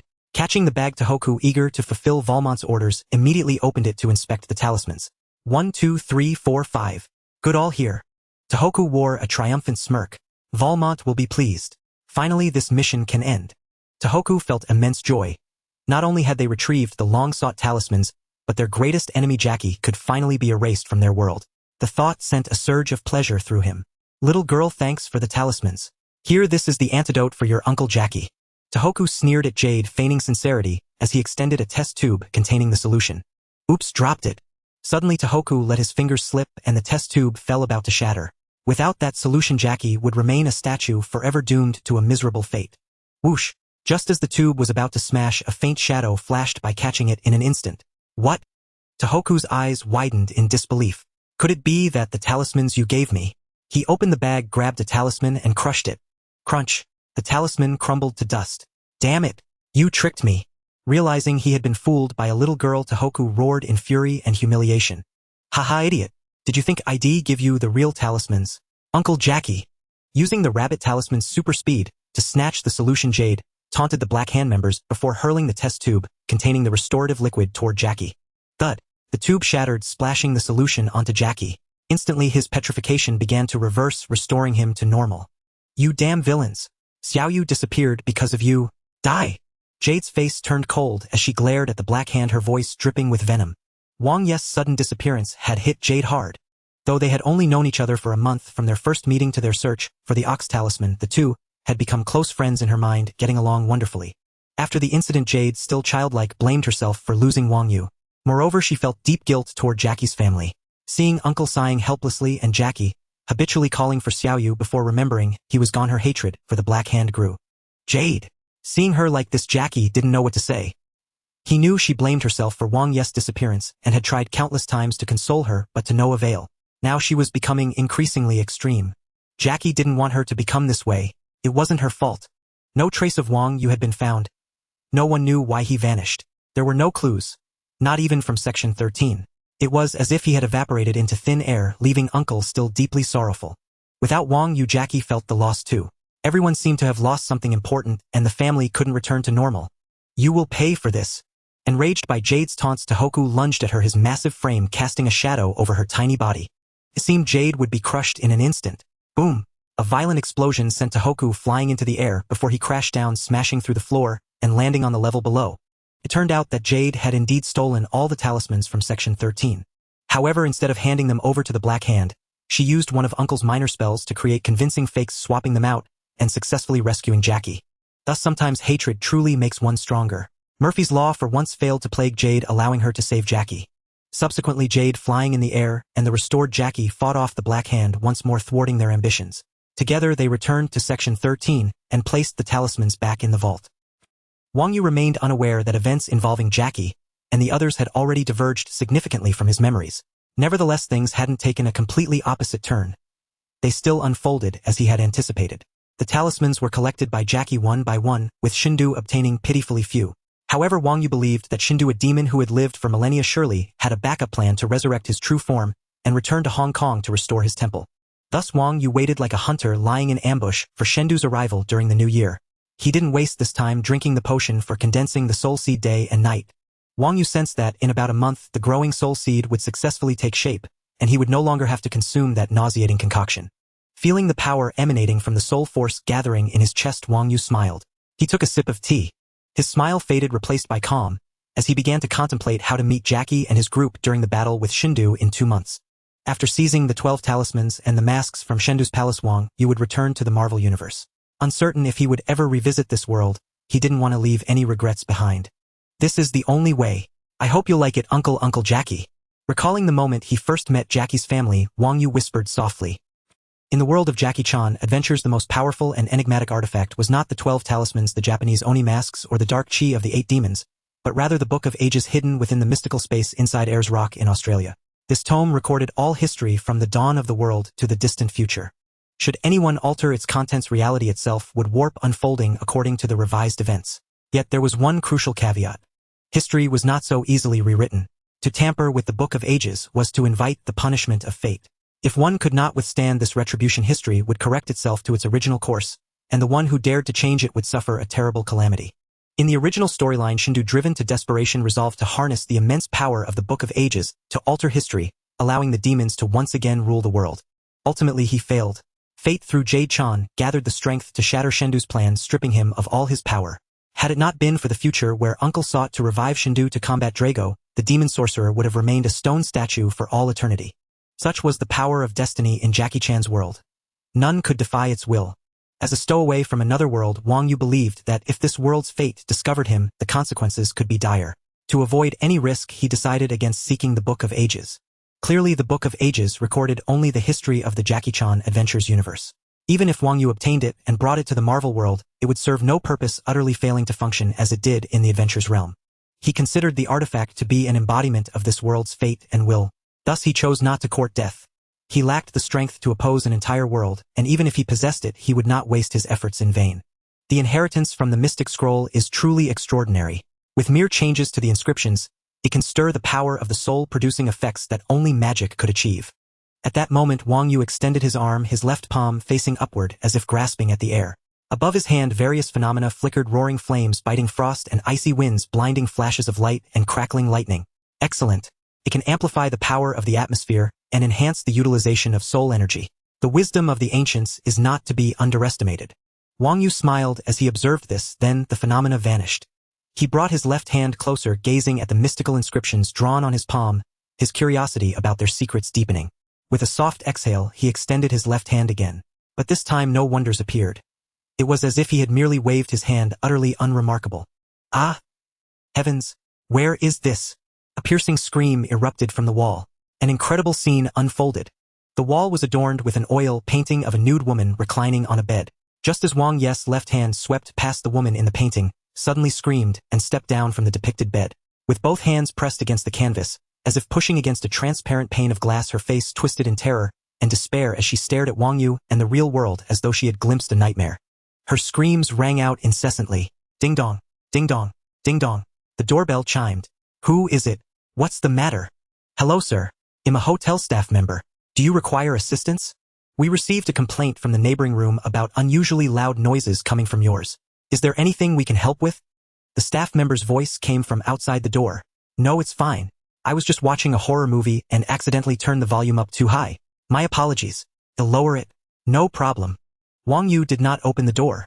With another wave of his left hand, the woman's screams ceased, the painting fell silent, and everything returned to normal. All right, thank you for your cooperation. If you need anything, feel free to call the service desk using the phone in your room. The staff member spoke politely. I understand. Hearing Wang Yu's response from inside the room, the staff member was satisfied and departed. Hehehe. Truly a wondrous power, to cast an animation spell out of thin air. How intriguing. After dismissing the hotel staff, Wang Yu gazed at the oil painting on the wall, murmuring as if lost in thought. The painting had originally depicted a nude beauty reclining on a bed. But now the woman in the painting wore a terrified expression, her movements frantic as she stared ahead as if glaring at all who viewed the artwork. It evoked a sense of strangeness and absurdity from the depths of one's heart. Prolonged viewing could even induce fear and hallucinations. It was as if the painting had been tainted by something ominous. Thereafter, every guest who stayed in this room encountered various mishaps, either plagued by nightmares or complaining of hearing a woman's piercing screams at night, robbing each occupant of peace. The hotel suffered from this undeserved misfortune. Rumors spread that a woman had died for love in that room, her vengeful spirit lingering. Others whispered of a woman who had been raped and driven to suicide there, giving rise to all manner of absurd tales. The hotel owner was greatly vexed until they discovered the painting's abnormality and removed it from the room. Only then did everything return to normal, and such incidents never occurred again. Time flowed on, and soon the Chinese New Year was upon them. Wang Yu downed the last of his potions. With a snap, the test tube shattered on the floor. His face contorted in agony, veins bulging and skin flushed crimson. His eyes bulged wide, his breath grew ragged, and saliva uncontrollably dripped from the corners of his mouth, as if he endured immense torment. If one could perceive soul energy, they would witness the vast reserves within Wang Yu gathering densely at his heart. It surged and pulsed, expanding and contracting in a rhythmic pattern, synchronized with the beating of his heart. The weather outside seemed affected. The bright sky inexplicably grew heavy, with thick clouds plunging all of Hong Kong into gloom. Directly above the hotel where Wang Yu resided, the clouds, influenced by some force, churned into a massive vortex, spinning slowly. Witnessing this bizarre sight, everyone was baffled. The weather forecast had not predicted a typhoon today. This energy, such powerful energy. In San Francisco, Uncle abruptly lifted his head from his books, his expression one of shock and uncertainty. The sudden emergence of a formidable aura left him puzzled, but after a moment he calmed down. With no other recourse, one must deal with situations as they arise. Finally succeeded. The soul seed is formed. At that moment, Wang Yu in the hotel returned to normal. Sensing the incredibly powerful presence at his heart, his face lit up with ecstatic joy. Before his smile could fully form, his expression shifted abruptly. A tremendous suction force erupted from his heart, hundreds of times more intense than when he had recklessly used the replication spell to copy the Holy Grail. It seemed poised to drain his very soul completely. But Wang Yu was prepared. With a subtle movement of his soul energy, he instantly formed a curse and drove it into the core of his heart. The suction force vanished as if it had never existed. He let out a deep breath, steadying himself from the thrill of having brushed past death. This is merely the first step. I cannot afford to relax. Only when the soul seed matures can I rest. For now I must not slacken. Recalling the recent events, Wang Yu pondered with a stoic expression. The method of condensing a soul seed was discovered by Wang Yu within the Grand Grimoire of Sorcery, a tome chronicling 10,000 years of knowledge co-authored by all demon warlocks to elucidate the mysteries of the soul and magic. Within its pages, a ceaseless tide of terrifying and grotesque dark arts surged forth. The most heinous among them involved the theft of a soul, employing myriad inconceivable methods to strip the memories from the soul and then assimilate them for one's own use. As for these brutal methods, Wang Yu still felt he could not endure them, those cruel, maddening acts that drove all life to despair. Wang Yu dared not imagine what kind of lunatic could possibly commit them. Among these, the path of the soul seed was the one Wang Yu felt suited him best. He held great promise for its future. Once the soul seed was condensed, it automatically entered a growth phase. Although the soul seed at this stage could not yet unleash the immense power and uncanny might of its mature form, it already far surpassed the strength an ordinary person could conceive. Wang Yu now felt that his qi, the power of his soul force compared to before, was truly inexhaustible. A difference as vast as the heavens from the earth. It was as if Wang Yu had evolved, becoming a life form distinct from humanity, delving deeper to unearth the latent mysteries hidden within the soul. Now Wang Yu finally had the confidence that upon returning to the Marvel world to exact his vengeance, he would not fear obstruction from other factions, such as the power of H-I-E-L-D. Although Wang Yu still did not understand how all this had come to pass, why these people from Stark Industries had stormed into his home, destroying his life, his family, his household, obliterating everything, and why they had been so cruel to his mother, his sister, and himself, he did not grasp the reasons behind it all. Yet Wang Yu knew one thing: all of this was caused by Stark Industries. If anyone was to bear the responsibility and quell his fury, no one was more fitting than them. Regardless, they should not have been so ruthless, not even sparing the children. And what Wang Yu could not tolerate above all was that it had led to the tragic death of his mother Jenny, the woman who had shown him love, care, and pride, her life cruelly taken. Just like that, leaving her lying on the cold floor as blood stained everything, alone in despair and sorrow. Unforgivable, absolutely unforgivable. No matter how many days and nights passed, Wang Yu could always vividly recall the scene of that day, as clear as a film playing before his eyes. Every time he remembered it, felt as though a nameless flame surged within him. A desire to erupt, a craving to tear apart those executioners, those scoundrels. Yet Wang Yu would not let it burst forth. Instead, he suppressed it each time. After every suppression, he sensed that it would erupt with even greater force the next time, making those who bore its brunt taste the flavor of despair. But now was not the time, not the moment for its release. Once this matter was concluded, Wang Yu would return to the Marvel world to properly thank those who had inflicted pain and suffering upon him and his family, letting them experience the true terror of a demon. As for S-H-I-E-L-D, any anomaly within the Stark group would inevitably alert them, given that one of S-H-I-E-L-D's founders was an older Stark, and the Stark family shared a complex relationship with the organization. Moreover, Nick Fury held Tony Stark's genius in high regard, believing through various signs that he could inherit his father Howard's intellect and become a new technological pioneer for America. Once Wang Yu launched his retaliation, S-H-I-E-L-D, whether for public or private reasons, would certainly not stand idly by. Thus Wang Yu had to prepare for S-H-I-E-L-D as well. It was an unavoidable obstacle. As long as everything goes according to plan in this world, no one can stop my revenge, Wang Yu thought. By now his strength had undergone a staggering transformation compared to when he first arrived in this world. Wang Yu had set on the right path in his studies of the soul and magic. As long as he continued to develop the path of the soul, his power would grow incessantly.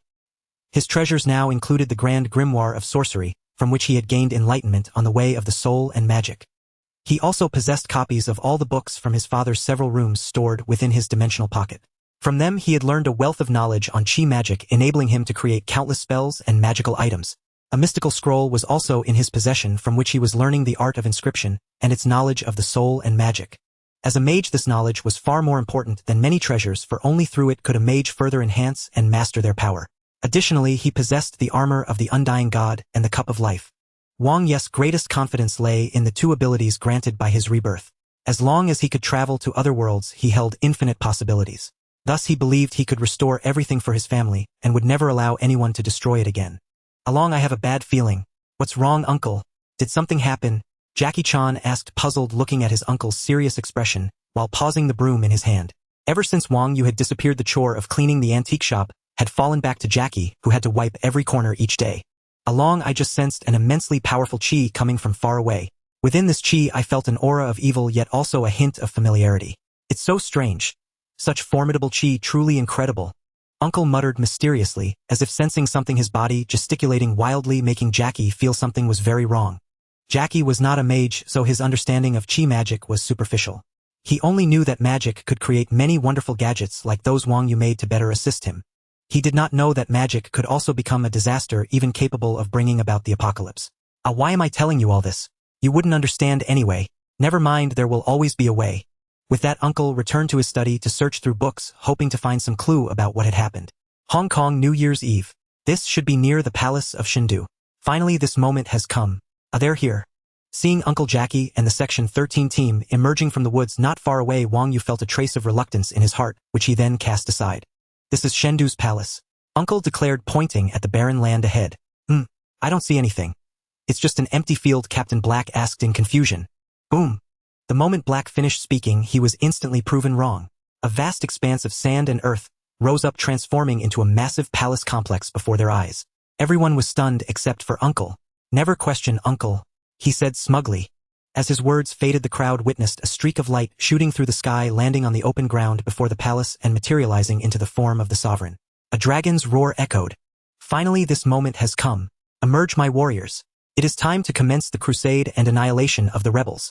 I shall make them forever remember the consequences of defying their master. An excited, sinister, hoarse, and malevolent voice emanated from the sovereign's gaping maw. With his sharp dragon claws, he slashed through the air before him, as if pulling open a zipper tearing a rift in the fabric of space.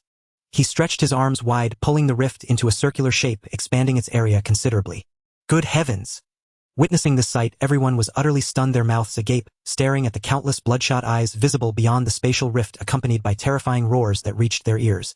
Open fire! Destroy it! Yes, sir! At Black's command, the officers of District 13 raised their launchers, simultaneously aiming at the sovereign. Though Chief Black understood the wonders of magic, he did not believe it to be invincible. He thought his weapons could reduce this monster to ashes. With sufficient firepower, he could surely eradicate the sovereign from existence. No! Uncle stood before everyone. Do not use those trinkets. They are useless against the sovereign. He possesses an immortal body. You must counter magic with magic. Understand? Uncle considered Black utterly foolish. No matter how many times he explained, it fell on deaf ears. Unlike his own Xiao Yu, who grasped everything after a single lesson and executed it flawlessly. Along, Uncle called to Jackie, retrieving a solution from his satchel. This potion will allow you to enter the sovereign's body. You must retrieve the talismans from within. Talismans. All of them. Jackie found it hard to believe. The sovereign's current form was terrifying. A single finger could likely kill him. Uncle certainly had high expectations. You lack the cleverness of Xiao Yu and Jade. Some talismans are not for attack but sustain the sovereign's life. For instance, without the rat talisman's power to animate the inanimate, the sovereign would revert to a stone statue. Uncle spoke with a tone of disappointment, pouring the solution into Jackie's hands. Wow! Jackie exclaimed, seeing the green glow emanating from his palm, while the surrounding District 13 staff watched in astonishment. Snap! A flick to the head. Go! Midnight is almost upon us. Once the new year arrives, countless evil dragons will emerge from that space and raze Asia to the ground. Uncle roared, seeing Jackie hesitate. Oh right, I understand. Seeing the magic on his hand, Jackie finally gained some confidence for this mission. Moreover, he was the only one suited for it. There was no choice, he had to proceed regardless. Wang Yu watched from the air as Jackie's direct confrontation with the sovereign failed, devolving into a skirmish that fully utilized guerrilla tactics. It seemed he could hold out for a while. Wang Yu turned invisible and descended into the palace. Upon entering, he sensed the presence of 4 individuals on the level below. Scanning the area without finding an entrance, Wang Yu raised an eyebrow as his eyes glowed with a yellow-green light, activating his Eye of Truth. Having studied the inscriptions, Wang Yu could now cast certain spells using only soul power and the power of inscriptions without requiring materials, making the process more efficient and swift. Under the Eye of Truth, Wang Yu quickly discovered a mechanism. He stepped on a stone brick, and with a series of clicks, a passage opened in the floor before him. Wang Yu descended expressionlessly. If I were you, I'd understand the situation and get the hell out of here. Upon reaching the lower level, he was greeted by several dark gun barrels. The Black Hand gang aimed pistols at Wang Yu, with Valmont staring coldly as he spoke. Furious at the sovereign's betrayal, Valmont felt he was about to explode. After investing so much effort and manpower, this was his reward. Fortunately, his nemesis Jackie was now helping to distract the monster, leaving the treasure beneath the palace for him. But as he gleefully dug for riches, the sound of Wang Yu triggering the mechanism reached his ears. Oh, are you sure you're not talking about yourself? Wang Yu found it somewhat amusing and replied sarcastically. Even an RPG wouldn't harm him while wearing his divine armor, let alone pistols. There was no chance of even breaking his defense. Thus Wang Yu didn't believe these pistols posed any threat. Still, being aimed at was unpleasant, so... Ah! Ow! What is this? What did you do? My God! The trio holding guns saw a flash of light from Wang Yu's hand, then a stiff sensation spread from their hands. Looking closely, their hands holding the pistols had turned to stone. And it slowly spread from their hands to their arms. Hearing their commotion, Valmont was startled. Seeing his subordinate's plight, he checked himself and found no such affliction, feeling relieved but then filled with resentment. It seemed his dream of wealth was shattered again. Petrification curse. How does it feel? Pretty good, right? It's the same type you used on Jackie, but this is an improved version. Having acquired the complete grimoire, Wang Yu understood the sovereign's magic thoroughly. Combining Uncle's knowledge with the mystic scroll, he had enhanced it to be faster and more direct. You win. We're leaving. Fearing Wang Yu's mysterious power, the greedy and cowardly Valmont fled, without even a parting threat, afraid Wang Yu might cast the same spell on him. Valmont, you can't just abandon us. Yeah, we're turning to stone. You have to save us. Ratso, Toru, and Finn cried out in despair as Valmont left without a backward glance. Before he could react, their entire bodies had turned to stone, unable to make another sound.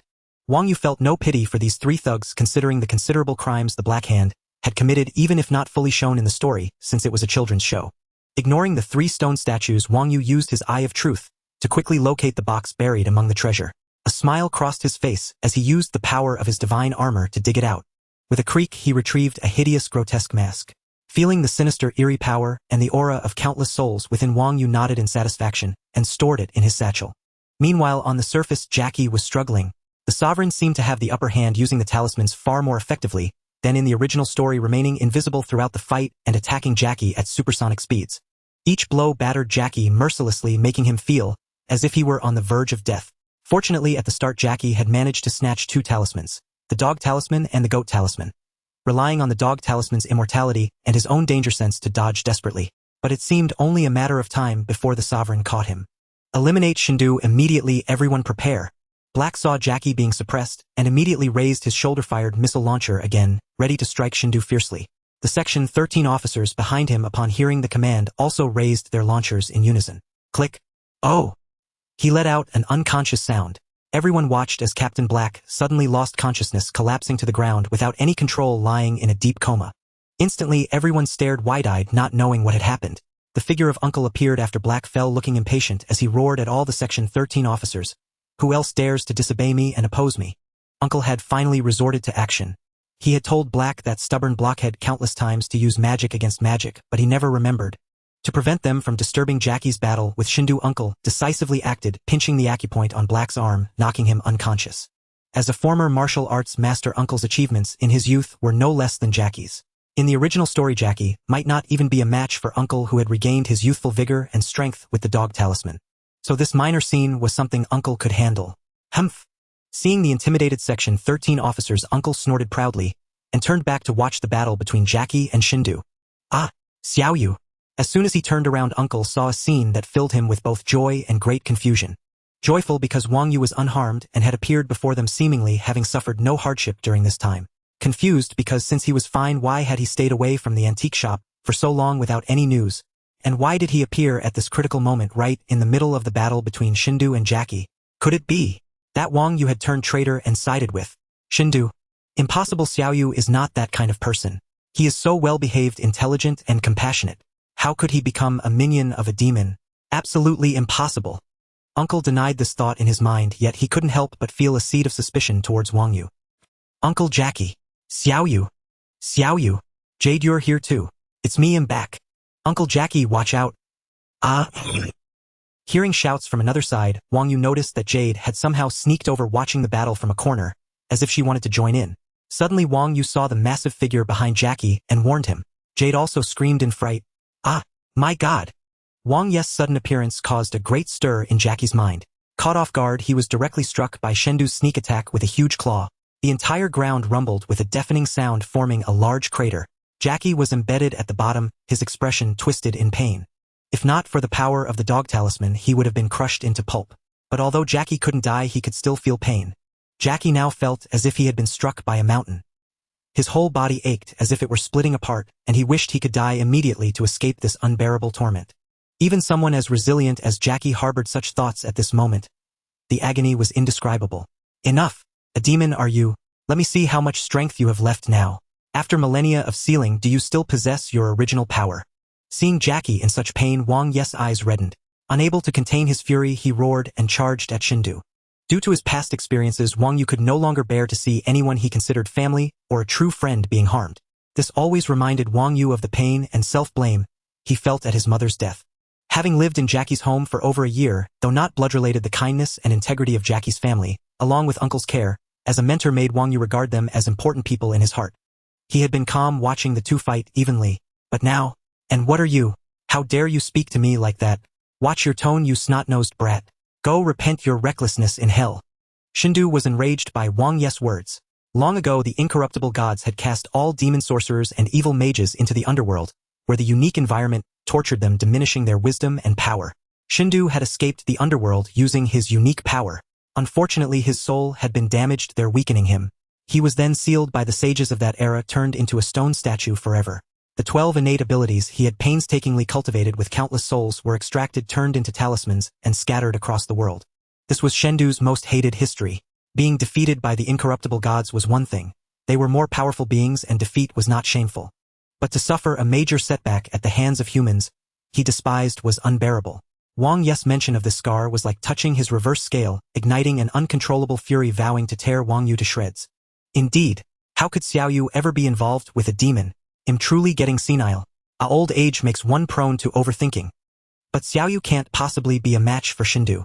Jackie, go help Xiao Yu. Seeing Wang Yu oppose, Shindu uncle revealed a relieved smile. Regardless, as long as Wang Yu wasn't a demon's accomplice, it was fine. Given Wang Yu's intelligence, he must have his reasons. When all this was over, he would surely explain. The immediate priority was to deal with Shindu, everything else could wait. But just as Uncle hoped Jackie would get up and assist Wang Yu, the scene that unfolded made his heart clench again.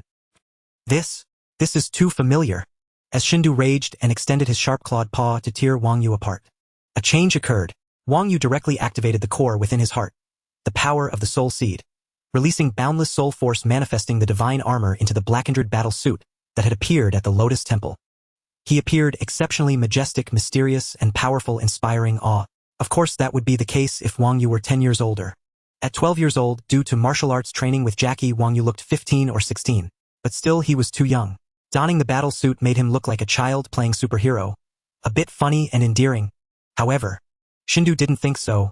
As a demon sorcerer who had lived for eons, though his power and wisdom were barely 3/10 of his peak, due to the long imprisonment in the underworld and subsequent sealing, he could still sense the origin of this power. This is the power of the soul seed. Boy, you obtained the complete book of sorcery. You mastered that method. Tell me, how did you do it? Impossible. That method is false. Countless sorcerers failed to condense a soul seed and had their souls drained to death. Why can you? There must be a secret. Tell me and I will grant you anything you desire. Shindu, seemingly struck by a thought, appeared incredulous yet extremely agitated, questioning Wang Yu with a tone that was both tempting and threatening. What? Wang Yu was astonished upon hearing the sacred lord's words. Isn't this the complete compendium of spells written by the demons? Are you saying even they cannot master the spells recorded within? Wang Yu was unaware that had it not been for his extraordinary learning ability enabling him to fully comprehend and master the techniques the special curse used to control the soul seed would have been impossible. Because of this ability, he had not noticed the inherent difficulty and had effortlessly grasped the method of concocting the curse. For the ancient demon warlocks, this was an utterly impossible feat. It was not that they could not create the curse. As demon warlocks, they harvested boundless soul energy and could easily produce any number of curses with minimal effort. However, each of them had only one life. Should the curse go awry, it would fail to produce the desired effect entirely. Without the ability to control the state of the soul seed, even the mightiest demon would be instantly drained of its soul and perish. Because the soul seed was condensed from one's own power, no demon warlock could survive the force amplified tenfold by the soul seed turning against them. Thus, this undertaking, far more reckless than gambling, deterred the vast majority of warlocks. After all, having obtained immense power, none wished to die so casually. There were not a few warlocks who refused to believe the impossibility, yet none had ever been known to successfully condense a soul seed, except for the very creator of this method. The sacred lord knew of the soul seed's power because in ancient times a formidable demon warlock had appeared near its domain seeking to seize the humans it cultivated. Enraged, the sacred lord summoned its army of dragons to launch a punitive campaign against the intruder. As one of the 8 sovereigns in the world, one of the 8 great demons, the sacred lord at its peak was the very embodiment of terror. Nothing could challenge their dominion. Human souls were reaped in abundance and darkness seemed destined to shroud the world forever with no alternative in sight. Yet the actions of this demon warlock marked the beginning of a transformation. In short, the sacred lord at the zenith of its power, accompanied by countless dragons and servant armies, believed it could effortlessly crush this rebellious warlock. It intended to demonstrate in an overwhelming display that its rule was unshakable, that none could rival it, and that the sacred lord would reign over this land for eternity. But the outcome did not fulfill the sacred lord's purpose. On the contrary, it was the opposite. Under the sacred lord's supreme might, the opponent did not crumble into dust as everyone expected. Instead, they fought fiercely and tirelessly against the sacred lord and its forces, showing no sign of inferiority. It must be noted that the sacred lord was not alone in battle. Countless servant armies fought alongside it. Had it been an unknown confrontation, the victor would likely have been decided long ago. The sudden emergence of this demon warlock with power capable of suppressing even the sacred lord ignited a civil war among the demons. In the evil faction, where could loyalty be found? Seeing this, many ambitious righteous mages unwilling to be ruled by the 8 demons, as well as greedy demon warlocks coveting the humans within the 8 demons' territories, grew restless. Thus the prelude to an era of chaos was unveiled. In truth, when the immortal gods appeared, the 8 great demons were busy suppressing rebellions and attacking other demon rivals. They never anticipated the gods' arrival and were eliminated one by one, forever sealed within hell. The reason the Sacred Lord was so familiar with the Soul Seed's power was precisely because the demon warlock it had fought back then wielded this very force. Until the very end, when it was sealed into hell by the immortal gods, the Sacred Lord had never settled the score with that opponent. This left the Sacred Lord deeply etched with the terrifying might and uncanny abilities of the Soul Seed. Every demon mage would record their research on souls in the complete compendium of spells. Thus, the Sacred Lord was certain that Wang Yu must have obtained this compendium to learn the method of condensing the Soul Seed. Each method of unlocking the soul's potential yielded a distinct type of soul energy. Hence, the Sacred Lord could confidently identify that this was undoubtedly the power of the Soul Seed and nothing else. Spare me your nonsense. I'll beat you to a pulp first, then we can talk slowly. Wang Yu dismissed the Sacred Lord's words as mere hot air. He knew his own strength. After condensing the growing Soul Seed, Wang Yu felt that even if all 8 demons stood before him, he could overcome them. After all their powers had been eroded over time, leaving them with barely a tenth of their original might. Thus Wang Yu decided to defeat the Sacred Lord first before discussing anything else. For an enemy soon to be vanquished, uttering even one more word felt like a waste. He immediately launched an attack against the Sacred Lord. "You damned little wretch. I'll make you feel the wrath of a dragon."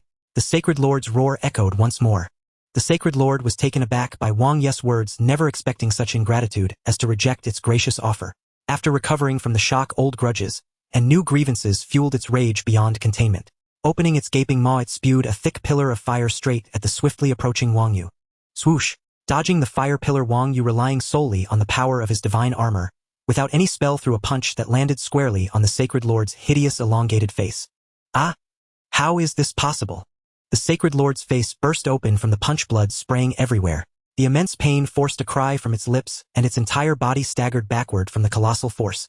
The Sacred Lord's sharp claws gouged 2 deep furrows into the ground, sending dirt flying. "What are you wearing?"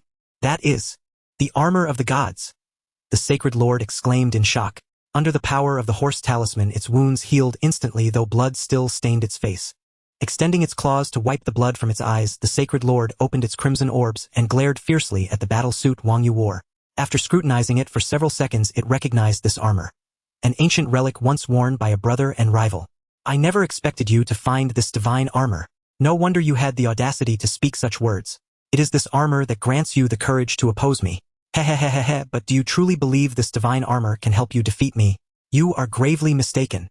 The Sacred Lord sneered, its blood-red eyes fixed on Wang Yu, adopting an inscrutable demeanor as it spoke with indifference.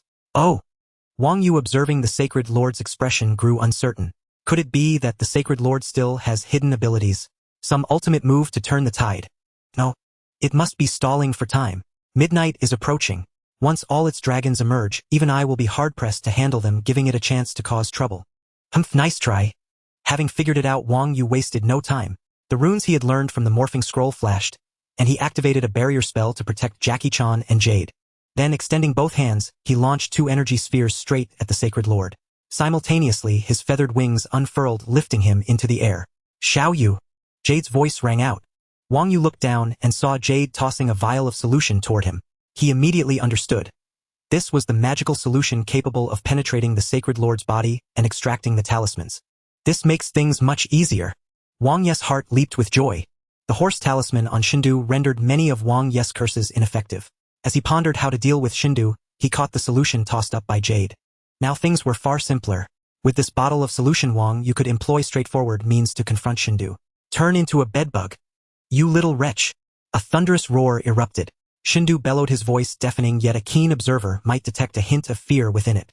Shindu had aged, sealed as a stone statue for over 1,000 years, and imprisoned in hell for even longer.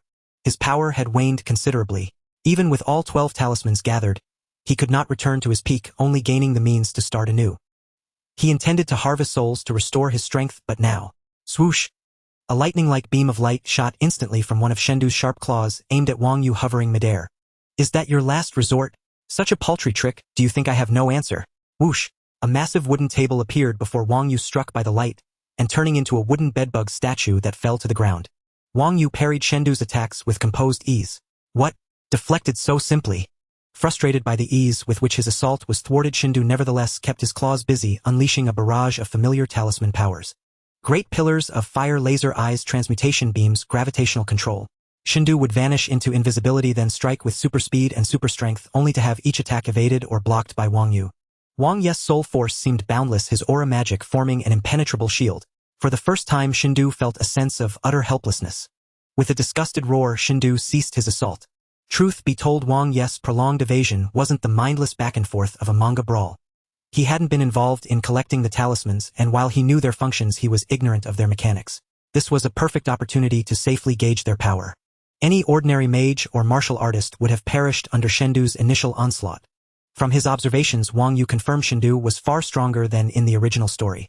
In the original tale, Jackie Chan struggled but endured. Here, he was relentlessly suppressed and beaten. Wang Yu wondered if his own arrival had caused this deviation, or if this harsh reality was simply what the true world entailed. You can't harm me. I have the horse talisman. I am immortal. You cannot inflict a single wound upon me. Shindu bluffed, his mind racing. Was it not yet midnight?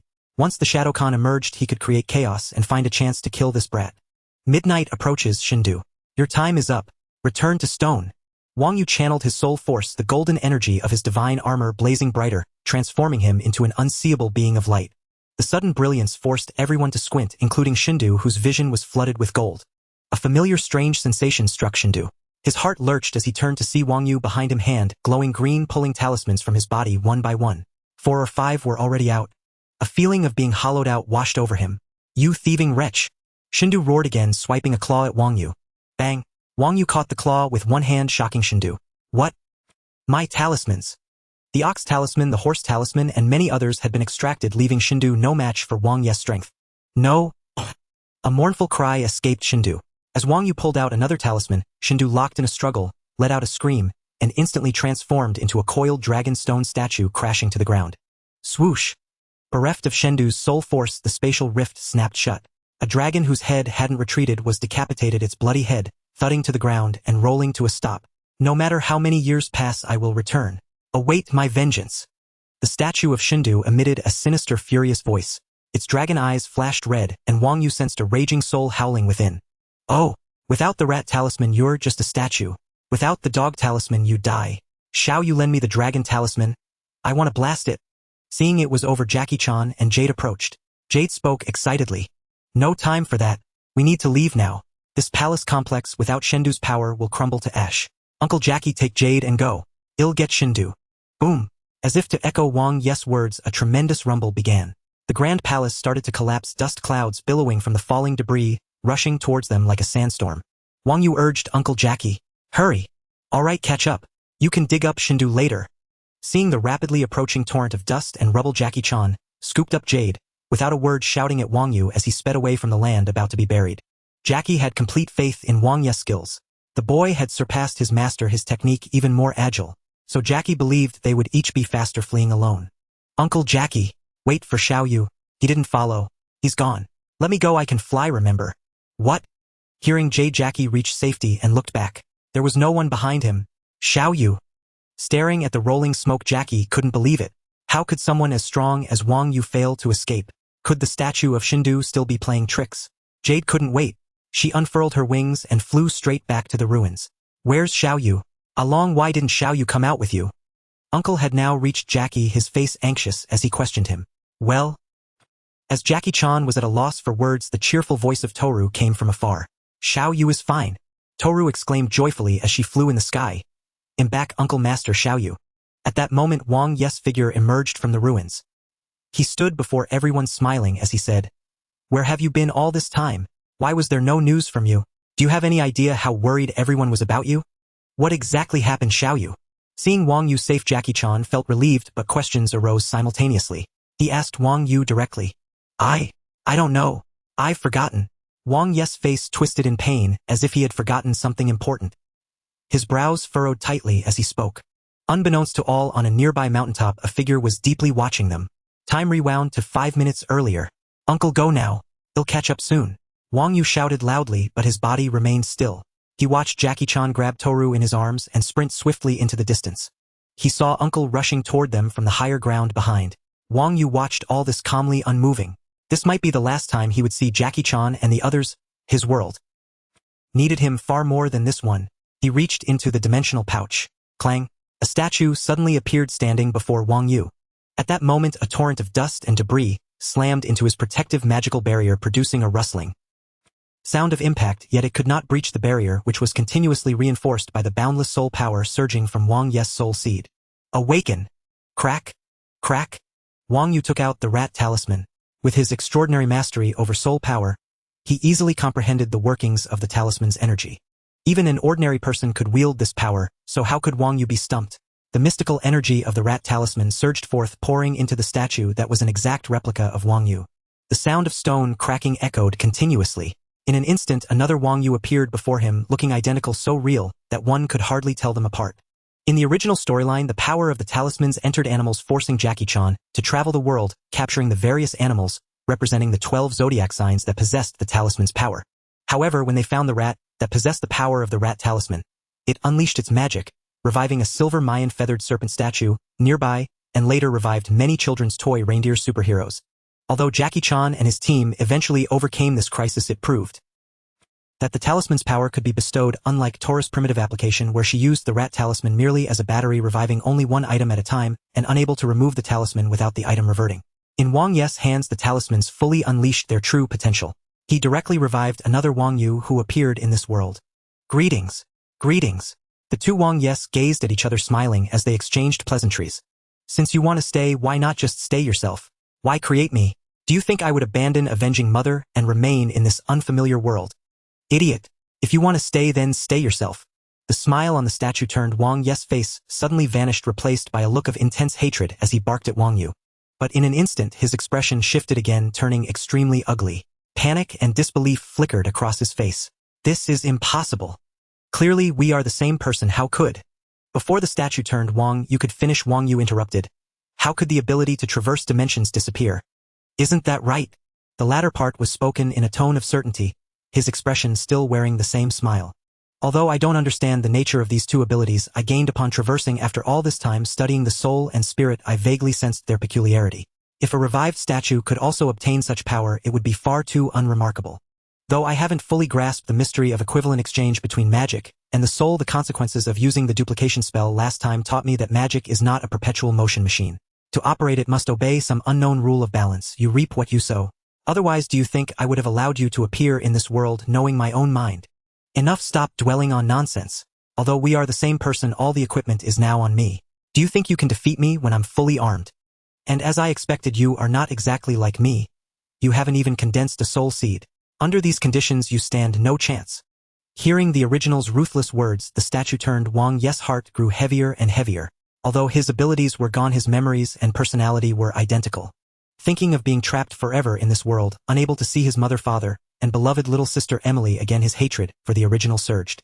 Even if he was no match, even death would be 1,000 times better than this. Sigh.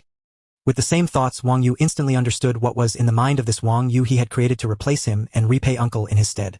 Letting out a sigh, the power of the soul seed in his heart surged forth. Wang Yu's hand glowed with runic light, enveloping this faded, sorrowful being. As planned, he used magic to erase all memories of himself and the Marvel world, leaving only common knowledge and memories from after arriving in the world of Jackie Chan adventures. He created a false persona just like the one Wang Yu had portrayed since his arrival. No, I don't want to forget. That is mine, the most precious thing in my life. Please no. Wang Yu ignored his pleas until it was all over. Watching his other self from afar, a look of confusion on his face. As if pondering something, Wang Yu felt a complex mix of emotions. But he had no regrets. Uncle was his master, and since he had promised that when he grew up, he would repay them, Wang Yu would not break his word. As for being unfair to his other self, sometimes you have to be tough on yourself, isn't that right? I wish you happiness. After one last glance, Wang Yu's gentle gaze turned icy. 2 years. I've waited long enough. It's time to go back. There are plenty of scumbags waiting for me at home. As the host, how could I keep my guests waiting? Without further hesitation, he instantly activated his traversal ability. Wang Yu vanished from the world of Jackie Chan adventures where he had lived for 2 years. With a rustle, in the mysterious space within Australia's airs, rock, a massive, thick, ancient-looking book lay open on a stand, as if waiting for someone to write in it. At that moment, without anyone present, it turned a page by itself. Lines of new text emerged from the blank spaces. As if in a theatrical performance, the roles on stage remained unchanged, while the background swiftly transformed into another scene. Wang Yu felt this way now. He sensed that he had not moved at all, standing still in place while the surrounding environment instantly shifted from the mountaintop, where the mountain winds had just blown, to a warm indoor setting, everything exactly as it was in his memories, unchanged. Just as described in the memory, the timeline of departure is the same as the timeline of return. If that's the case, Mom should be able to be saved. Returning to his home in the Marvel world, Wang Yu had no time to address the slight sense of strangeness that arose in his heart after 2 years. He immediately spotted his mother, her appearance just as profoundly engraved in his memory, lying there as peacefully as when he left. It was as if she were asleep, unable to help himself, his nose tinged with sorrow. The feeling of sadness surged uncontrollably, carrying the weight of 2 years of repression, overwhelming his heart. Brother, don't cry. Mom is just asleep and we are asleep too. We are only dreaming. Once we wake up, everything can return to how it was before, and we can all live happily together. Brother, don't cry. Emily's tender voice rang out, trembling as she urged Wang Yu with hopeful words. As if afraid that her brother would tell her the truth, that this was all real, that their mother was gone, and their home lost, she did not want to accept that. She simply wished to believe it was all a dream. After all, she was still just a child. Emily did not notice Wang Yu's change. She only saw her brother stand up, her vision flickering, as if the VCD her father had used to show her cartoons had momentarily skipped, and then her brother walked toward their mother, silently crying. Emily did not dwell on these thoughts. She was quietly grieving. Even now, she could not believe that all of this was real. Emily did not take their toys or eat their snacks. Why are these men in black bullying Emily and brother and mom? Emily felt wronged. She could not believe this was real, and hoped it was just a dream. But even if it were a dream, it was too heartbreaking. Before returning, Wang Yu had already transformed back to his appearance. From when he left, otherwise, given the physique he had developed in the adventurous world, the difference would be too great and might scare his sister. Thus Wang Yu had already restored his body and appearance to how they were when he left. Although he felt a bit out of sync both mentally and physically, it was not a significant issue, and he could gradually change his appearance little by little each day, adapting back to normal, giving his family a psychological buffer to avoid scaring them. Emily, dear brother is not crying. I just got some sand in my eyes. You should go back inside and I will come find you shortly. He positioned himself between his sister and their mother, urging her to return indoors, his expression turning calm and serious. He reached into his pouch and retrieved a talisman, staring at the horse design etched upon it. Holding it, Wang Yu felt as if all hope rested in his hands, his heart filled with immense anticipation. It must work. It will definitely be fine. Understood, brother. Hearing her brother's words, Emily replied in a somewhat weak tone. Today she had endured too much trauma. After all, she was still just a child. She could only use the pitiful excuse of a nightmare to protect the small hope in her heart. Obediently following her brother's words, she walked toward her room. Even though there was nothing left in there now, everything had been taken by the bad men. However, she still had the beloved teddy bear that her father had given her, and holding it felt as if her father were protecting her. Dad, where are you? Please come back and save us, Emily hoped in her heart. As she walked back, she picked up the teddy bear that had fallen to the ground and hugged it tightly as she made her way to her room. Hearing his sister's faint, hopeful voice, Wang Yu felt a pang in his heart. His deep-seated hatred for the Stark group surged within him. But now, it is not the time. Although he could freely utilize the power of the talisman due to the soul type enhancing his soul power, even allowing him to externalize the talisman's power to revive a new version of himself, Wang Yu did not absorb the power from the talisman into his body. Though it was not difficult, the spellbook had a corresponding devouring spell for this situation. Wang Yu chose not to do so, because Wang Yu wished to avoid any potential disadvantages that could arise during the process of reviving his mother Jenny. In the adventurous tale, the character Xiaoyu directly used the horse talisman to resurrect Dragon King, so Wang Yu would also directly use the horse talisman to revive his mother. He did not want to cause any unforeseen incidents by absorbing the talisman. Wang Yu did not want this to jeopardize his plan to revive his mother. Not at all. Without a hint of hesitation, he placed the horse talisman on his mother. Right now, Wang Yu's only thought was to revive his mother. What revenge, what destruction of Stark, what America, what S-H-I-E-L-D. All of these were nothing compared to the importance of reviving his mother. He was entirely focused on the singular desire to bring his mother back to life. The power of the soul surged forth, activating the talisman, and numerous miraculous effects that had appeared on the Holy Master manifested upon his mother. Instantly, everything about his mother returned to her healthiest state. Wang Yu touched the back of his mother's head, finding no signs of injury. If not for the blood on the ground testifying to the past, no one would believe this crimson flowing was from this woman.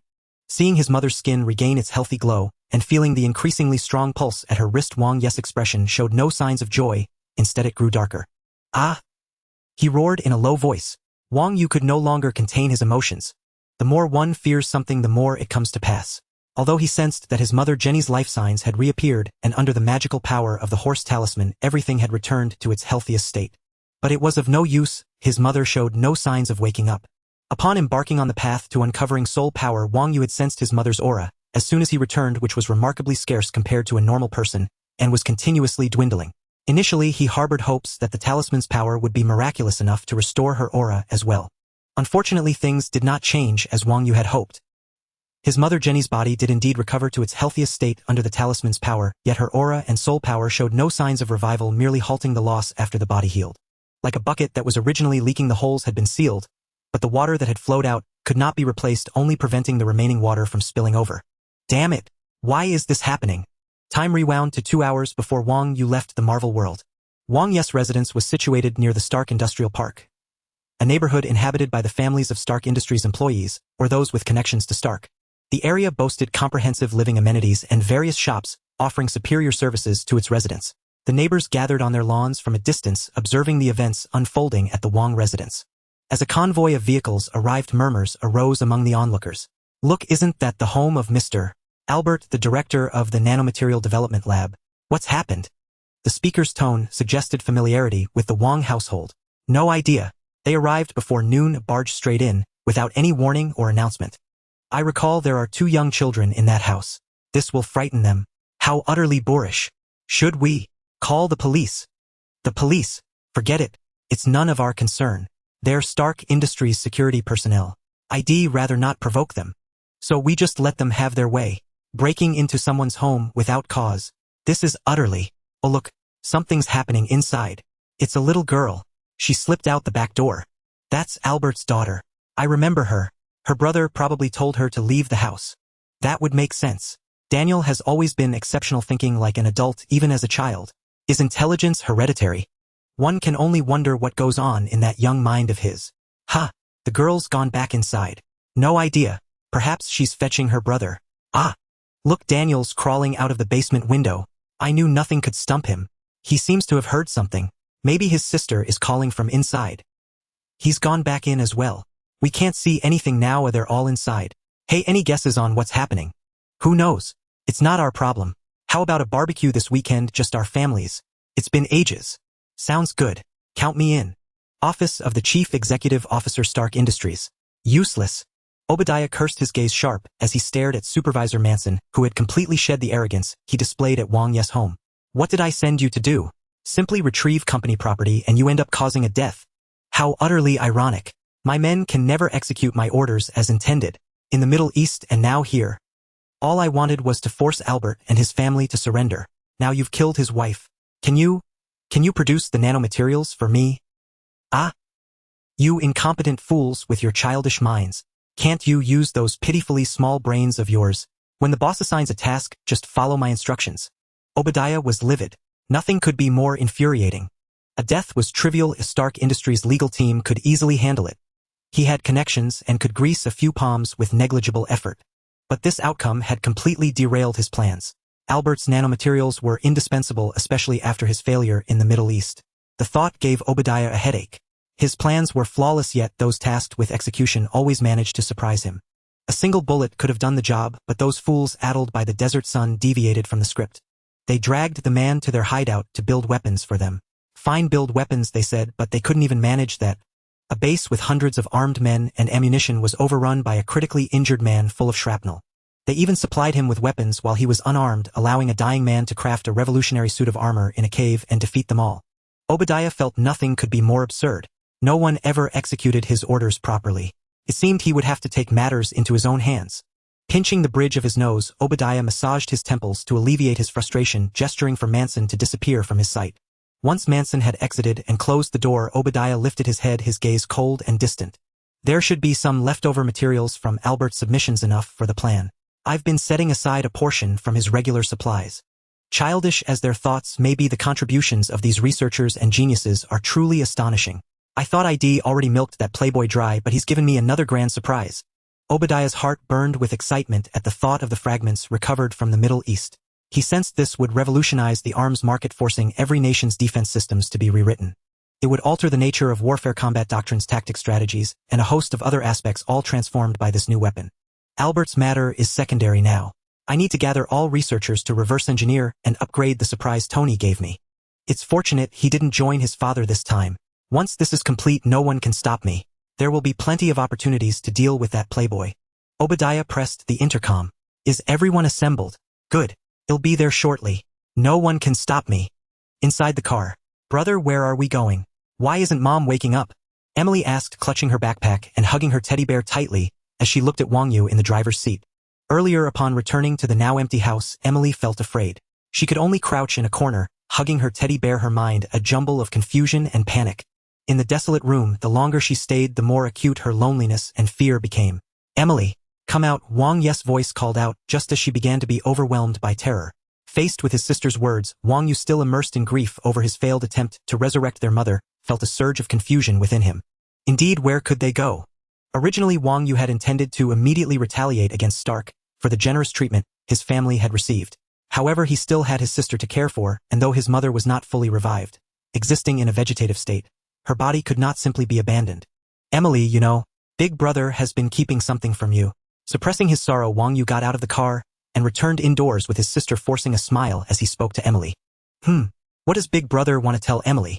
Emily looked innocent, wiping away the tears she had shed out of fear inside the house, waiting for Wang Yu's answer. Emily, you might not know this, but Big Brother is actually a mage, just like the wizards and sorcerers in the stories you read who possess magical powers. Now Big Brother is going to use magic to take you and Mom to find Dad, and then we'll go somewhere else to live for a while. Mom is just asleep right now, she needs some time to wake up. While Mom is sleeping, Emily must take good care of her, okay? Wang Yu looked into his sister's eyes, speaking earnestly, while forcing a smile, hoping to ease her tension and anxiety. Wang Yu did not want Emily to truly know what had just happened.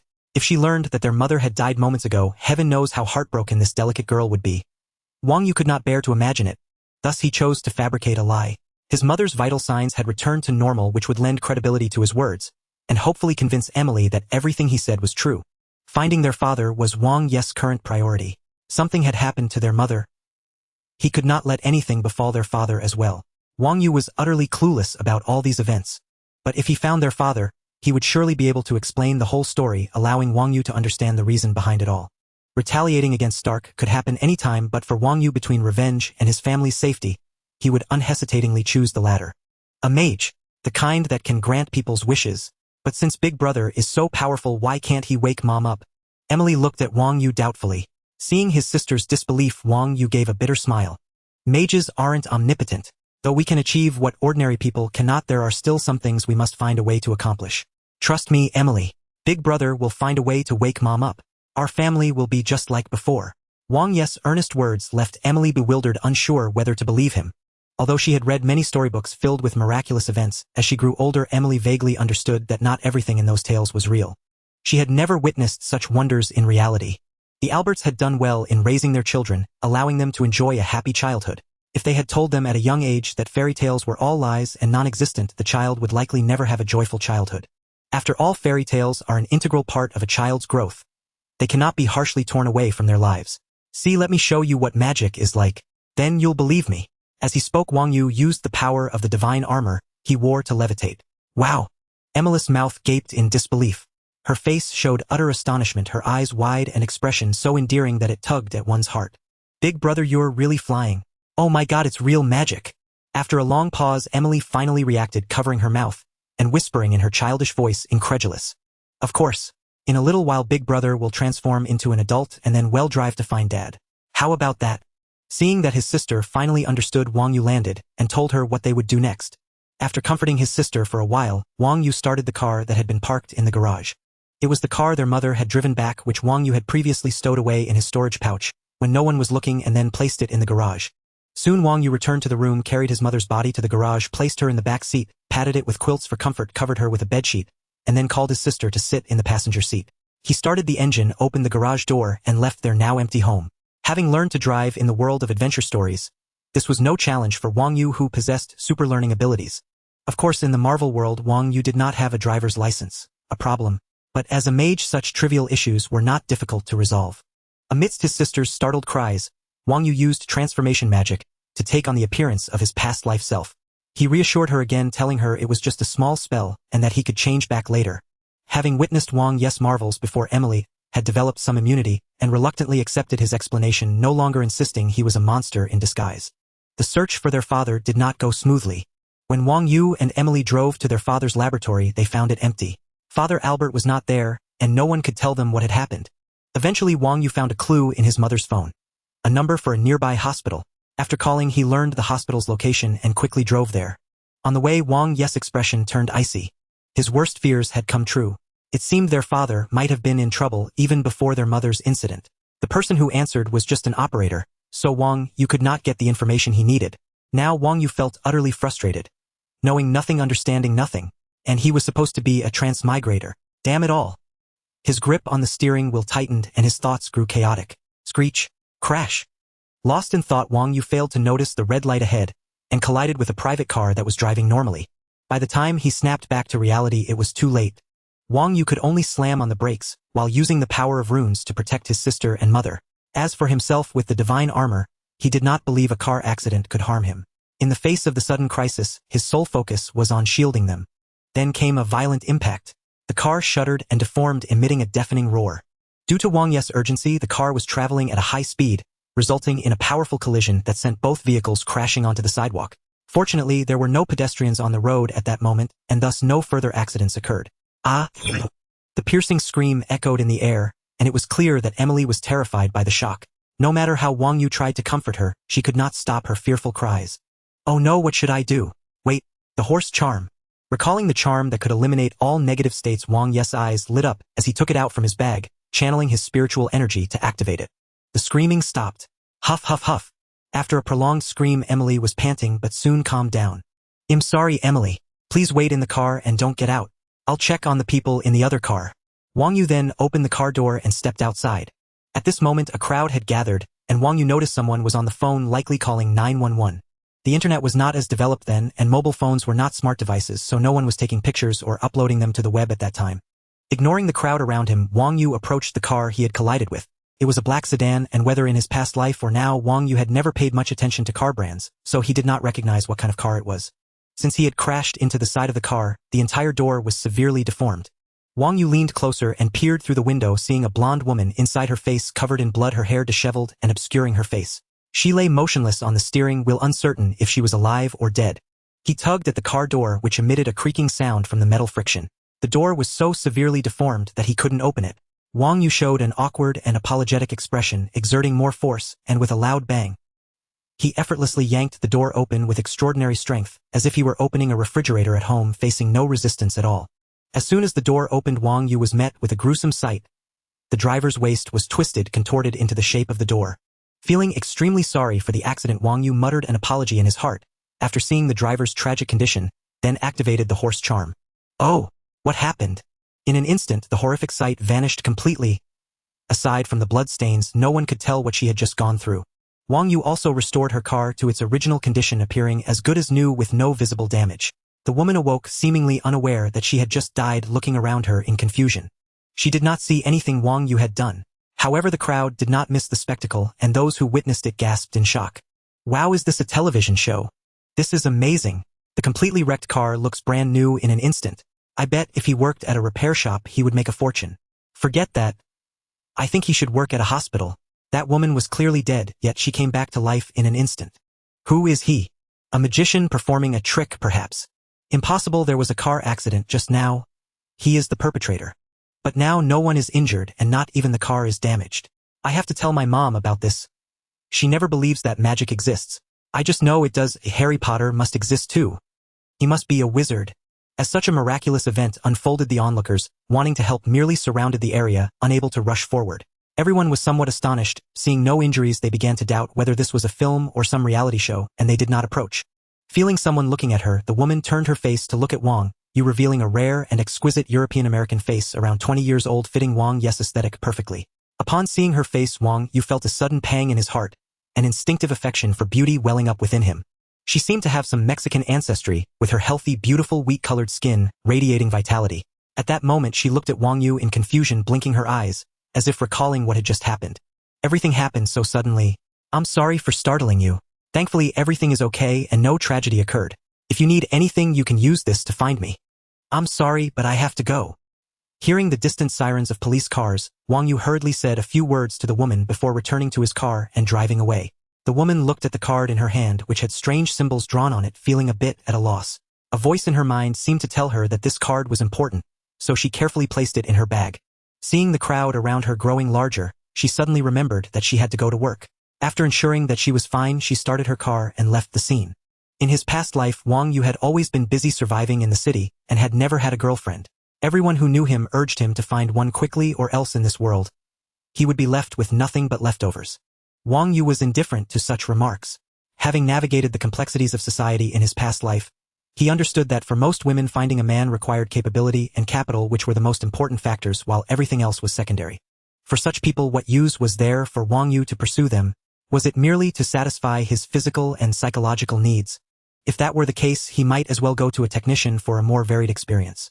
Therefore, in his past life, Wang Yu had few demands for a partner. As long as she was self-reliant, cherished herself, and was presentable, that was enough. However, this lifetime was vastly different. Wang Yu's circumstances compared to his past life were like night and day. As a strong individual, his subconscious expectations for a partner naturally set a different standard. At this moment, Wang Yu did not realize his subconscious thoughts. He simply felt that she was very beautiful and had a wonderful aura, easily attracting his fondness. Although he wanted to make amends to this woman for the harm he caused her, Wang Yu was eager to find his father Albert and did not want to get entangled with the surrounding police. Thus he left behind the card imbued with a hint of his spiritual energy, enchanted with magic, and hurriedly departed. Wang Yu believed that with this card the two would have a chance to meet again in the future. But before that, there were still many things to attend to. He activated the horse talisman again, restoring his battered car to its pristine state, the mangled front end now flawless, and continued onward. Wang Yu proceeded toward the hospital he had inquired about, this time focusing intently on the road, encountering no further mishaps. "Brother, how did you learn magic? Emily wants to learn too, so she can protect everyone in the future. If the bad guys come to bully us again, it'll turn them all into rabbits." After the recent fright and her loud scream of catharsis, Wang Yu felt that his sister Emily's spirits had lifted somewhat. After a period of silence, she inquired of him. Hearing his sister's tone, Wang Yu sensed she was beginning to regain a semblance of her former self, a vast improvement over her state during the incident. "I won't let my sister be traumatized again. Those who harmed my family will face retribution." Wang Yu vowed silently. He casually told his sister that he would teach her when he had time and answered her other questions, conversing with her. Learning that her mother was not dead, Emily felt as if the sky had cleared. The world, once gray and dim, suffused with despair and suffocation, now seemed brighter, as if a taut string in her mind had loosened slightly. Emily now felt languid, unwilling to move. Sitting in the passenger seat, she found her brother's unfamiliar appearance strange and awkward. She yearned to talk with him, to rediscover a sense of familiarity. Though her mother had not yet awakened, her brother had promised he could restore her to normalcy, needing only time. With his assurance, Emily felt reassured, for he had always kept his word and never deceived her. She trusted him to protect them. Unaware of his sister's thoughts, Wang Yu's heart was consumed by fury and hatred, occasionally stirred by hormones, recalling the girl he had just struck. The screech of brakes. "Sister, wait in the car. Don't leave it." After a few instructions, Wang Yu shut the door and hurried toward the hospital. "Excuse me, which room is Albert Wang in?" "Oh, turn right over there." "Thank you." Having found the direction, Wang Yu strode swiftly toward the ward, accidentally bumping into a doctor. Ignoring the man's complaints, he reached the white door and paused, suddenly uncertain.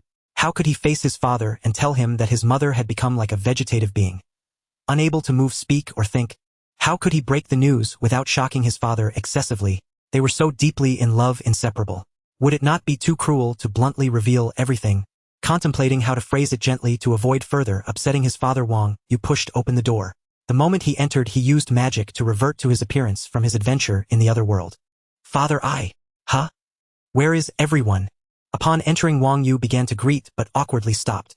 The ward was empty, the bed neatly made, as if no one had been there. His father was not here. After inquiring with hospital staff, he learned that a group of people had taken his father Albert away at noon. Since Albert was only mildly ill from emotional shock and being caught in the rain, the doctors had allowed them to leave. However, the doctor described that Albert seemed off when he left. Not fully conscious, but supported out of the hospital. No names or affiliations were given, so Wang Yu had no idea who had taken his father. "Damn it, your hospital is useless. A patient gets taken away so easily." Wang Yu cursed in frustration. The doctor seemed unfazed by his words, showing no reaction. If one observed closely, they would notice the doctor's dilated pupils' blank expression, as if his soul were lost. He answered only when Wang Yu asked. It couldn't be helped. Initially, Wang Yu wanted to question someone thoroughly about Albert's whereabouts, but the doctor kept evading him, claiming ignorance. When pressed, he threatened to summon security to throw Wang Yu out. Already seething with anger from his family's ordeal, Wang Yu was like a powder keg. The doctor's provocation lit the fuse, and he no longer held back, casting a soul severance spell on the middle-aged white male doctor. A flash of green light passed, and the ordinary doctor, powerless to resist, instantly fell into an unconscious state, answering every question Wang Yu posed to the best of his knowledge. Having obtained the information he needed, Wang Yu left the doctor behind, returned to his car, and drove away from the hospital entrance. As for the doctor, his consciousness would slowly return, but this incident might inflict severe mental illness upon him, with the torment of insomnia, perhaps haunting him for the rest of his life. Hello, Mr. Albert. I'm sorry about your wife's misfortune, but I think you understand it was an accident. We can still cooperate, can't we? Watching Albert emerge from deep anesthesia, Obadiah spoke calmly once he regained awareness. My wife. At the mention of his wife, Albert snapped awake. His memory told him clearly his wife, Jenny, had taken him collapsed on the road to the hospital. She said she would arrange for the children and left never to return. Hearing someone speak of his wife with regret, Albert, who cherished her deeply, was seized by a foreboding dread. My wife. What happened to her? What have you done to her? Deeply worried, Albert shouted. He doesn't know yet. Obadiah frowned, asking his subordinate. Boss, I was just about to tell you. He's been in the hospital, unaware of everything. The subordinate belatedly stepped forward to answer quietly. Obadiah let out a deep sigh. Damn it, not a single sharp one among you. A bunch of useless trash who can't do anything right. I'm so sick of this. F-U-C-K. Obadiah wiped his face, rubbed his brow, and cursed inwardly. All right, it'll be direct, Albert. We need you to do something for us. If you succeed as I require, your lab remains yours, and I'll personally give you a substantial sum as compensation for your wife's misfortune. Of course, this is just moral. Her death was an accident, no one is at fault. After that, your lab budget will double. No one will interfere with your research anymore. We'll also improve your other benefits. How about it? Good terms, right? Shall we cooperate? As he spoke, Obadiah smiled and extended his hand to Albert. Tell me. Albert did not heed the hand extended before him. His eyes were fixed unwaveringly on Obadiah's. My wife, how is she now? Without so much as a blink, Albert strained every sinew to straighten his back, enunciating each word with forceful clarity. Yet within his heart, Albert seemed to harbor a certain foreboding. Perhaps it was the inexplicable bond between two deeply loving souls, or the rationality of a scientist analyzing their conversation, leading his subconscious to a certain judgment. A glimmer of light seemed to shimmer in the depths of his eyes as he feigned calmness to question Obadiah. No, it can't be impossible. Maybe it means something else. Don't. His heart trembled as he awaited Obadiah's reply, praying fervently that it would not be what his mind dreaded. Yet Murphy's Law seemed to favor Albert, delighting in displaying its detestable peculiarity upon this already beleaguered family. All right, Obadiah said, withdrawing his hand without a trace of awkwardness. A seasoned veteran of the business world, he wore a helpless expression, a slight twist of his lips before his face instantly turned somber and regretful, appearing utterly sincere. I must tell you the truth. Please prepare yourself. In truth, it is no one's fault. It can only be called a jest of God. Perhaps he was so fond of your wife that he wished for her to become one of his beautiful angels. This morning, while returning home, your wife had an accident. She slipped and struck the back of her head on the edge of a table. Her heart had already stopped beating by then. Regrettably, your wife has been confirmed deceased. With each word Obadiah spoke, Albert's gaze dimmed further. Upon hearing the final verdict, he fell into a daze. All he could hear was the thunderous roar echoing incessantly in his ears. Confirmed deceased. Confirmed deceased. Confirmed deceased. Confirmed deceased. Confirmed deceased. As if sentenced to death by fate, Albert felt his strength drain away. He slumped to the floor, slowly raising his hands to claw painfully at his face as memories surged forth in his mind. The first time he saw her at the entrance ceremony, he fell in love with her confident smile. The first time he approached her, he must have looked so foolish, gathering his courage. Her astonished expression when he confessed his feelings, the unforgettable romantic night. Throughout his work, she was always there supporting him from behind, even when he had to spend countless nights alone. Then she came to be his assistant herself. At the wedding, under the gaze of the crowd, in her wedding gown, the moment they exchanged rings, his heart was filled with immense excitement and love. How Albert wished time could have stood still at that instant. With every memory that flashed before him, Albert felt as if a knife had been driven into his heart. After the scenes passed, his heart was left riddled with wounds, bleeding, and filled with desolation, as if all the beautiful past had been terminated at that moment. Please accept my condolences. We are old friends, aren't we? Listen to my advice. What is past is always past. Looking toward the future is the right choice. Agree to this and you can have everything you desire. Haven't you always wanted to increase your funding? Just help me and these will no longer be problems. With such a large sum of capital propelling your research, your intelligence will surely see your wishes fulfilled. Judging others by himself, Obadiah did not place much value on such emotional matters. As a corporate leader, public figure, and capitalist who had weathered countless storms, Only wealth, power, and fame could stir his heart now. With these in hand, everything else was attainable. Obadiah believed Albert would come around, for this was a truth proven by his countless experiences. Emotions were merely condiments to season life, in spare moments nothing vital. Capital was paramount, and he could help Albert attain it. Albert should be grateful. I only want my wife back alive. What could be more important to me than her? Nothing, she is my life. Upon hearing Obadiah's words, Albert felt his heart begin to beat again. Yet this time the force driving it was no longer love and beautiful faith, but pain and vengeance. Tell me, how did she die? I don't believe it was merely an accident. No matter what, someone must pay for this. Albert lowered his hands, slowly raised his head, and looked at Obadiah as he asked, "Why is everyone so naive? Am I the one who's crazy, or has the world changed so fast I no longer recognize it? I offer such generous terms out of goodwill, and he doesn't even seem to listen. He asks me such foolish questions. A brilliant fool, smart only in research, utterly hopeless in everything else." Seeing him like this, Obadiah was so furious he wanted to slap him. It felt as if everything he had just said had fallen on deaf ears. If his researchers hadn't told him that only Albert might have the key to solving the critical issue of the microreactor, Obadiah would have told him to get lost long ago. Don't be foolish, Albert. Wake up from those childish, naive thoughts. Jennifer is dead, understand? Accidents happen every day. Countless people die from accidents daily. Why can't you accept reality? Having spoken at length without any response, Obadiah stopped his persuasion. Noticing Albert's unwavering gaze, he realized that any further words would be wasted on this stubborn man. There was no way to make him see reason, so he simply stopped trying. Very well. It seems you have chosen my other plan for me, the one I dislike the most. We could have cooperated, Albert. I gave you a chance, but you didn't take it. I recall you have 2 children, don't you? Let me think. Yes, a boy and a girl. What a happy family. Looking at the stubborn Albert, Obadiah grinned, revealing a chillingly cold smile. What? Brother, where are we going now? Where is Dad? Emily felt confused. Wasn't her brother supposed to go to the hospital to find their father? Why had he come back alone, and now they were driving off again without knowing where? A sense of fear crept over her, the fear of the unknown. Dad wasn't at the hospital. He might have left already. Now your brother is taking you to find him. Don't be afraid, little sister. Are you hungry? How about we get something to eat first? Wang Yu suddenly remembered that neither of them had eaten all day, so he asked Emily. Emily is very hungry. I didn't dare tell you, brother, for fear of disturbing you. Hearing her brother's question, Emily covered her little belly and answered obediently, her head bowed. I will do as you say. Very well, I am glad that you have made the right choice. Obadiah smiled at Albert, his tone laced with amusement as he heard the answer he desired. Take him to our laboratory and tell him what he needs to do, he instructed the person beside him. Watching Albert slowly walk out of the office, his expression calming, Obadiah nodded inwardly. To him, Albert was still somewhat redeemable. At least he wouldn't act recklessly without any chance of success, especially if he had defied Obadiah's warning about his current situation. In such a case, Obadiah would definitely show no mercy. If he could betray his old friends with whom he once fought for power, what was Albert to him? Thinking of this, Obadiah began to fall into a fit of rage. Was the gap between geniuses and ordinary people truly so vast?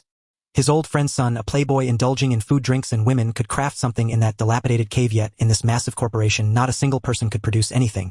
They couldn't even provide a model or a theory. They were nothing but a bunch of foolish pigs wasting enormous amounts of funding, achieving only a trivial bit of progress over such a long time. If it weren't for this, would he be so cordial with Albert given his status? Absolutely not. He would only use various means to control Albert and make him serve his interests. In fact, had Albert remained defiant and resisted earlier, Obadiah would not have hesitated to deal harshly with him. This time there will be no problem. Although Albert mainly researches nanotechnology, he is a genius like Tony and possesses unique insights and studies in mechanics, energy, and magnetism.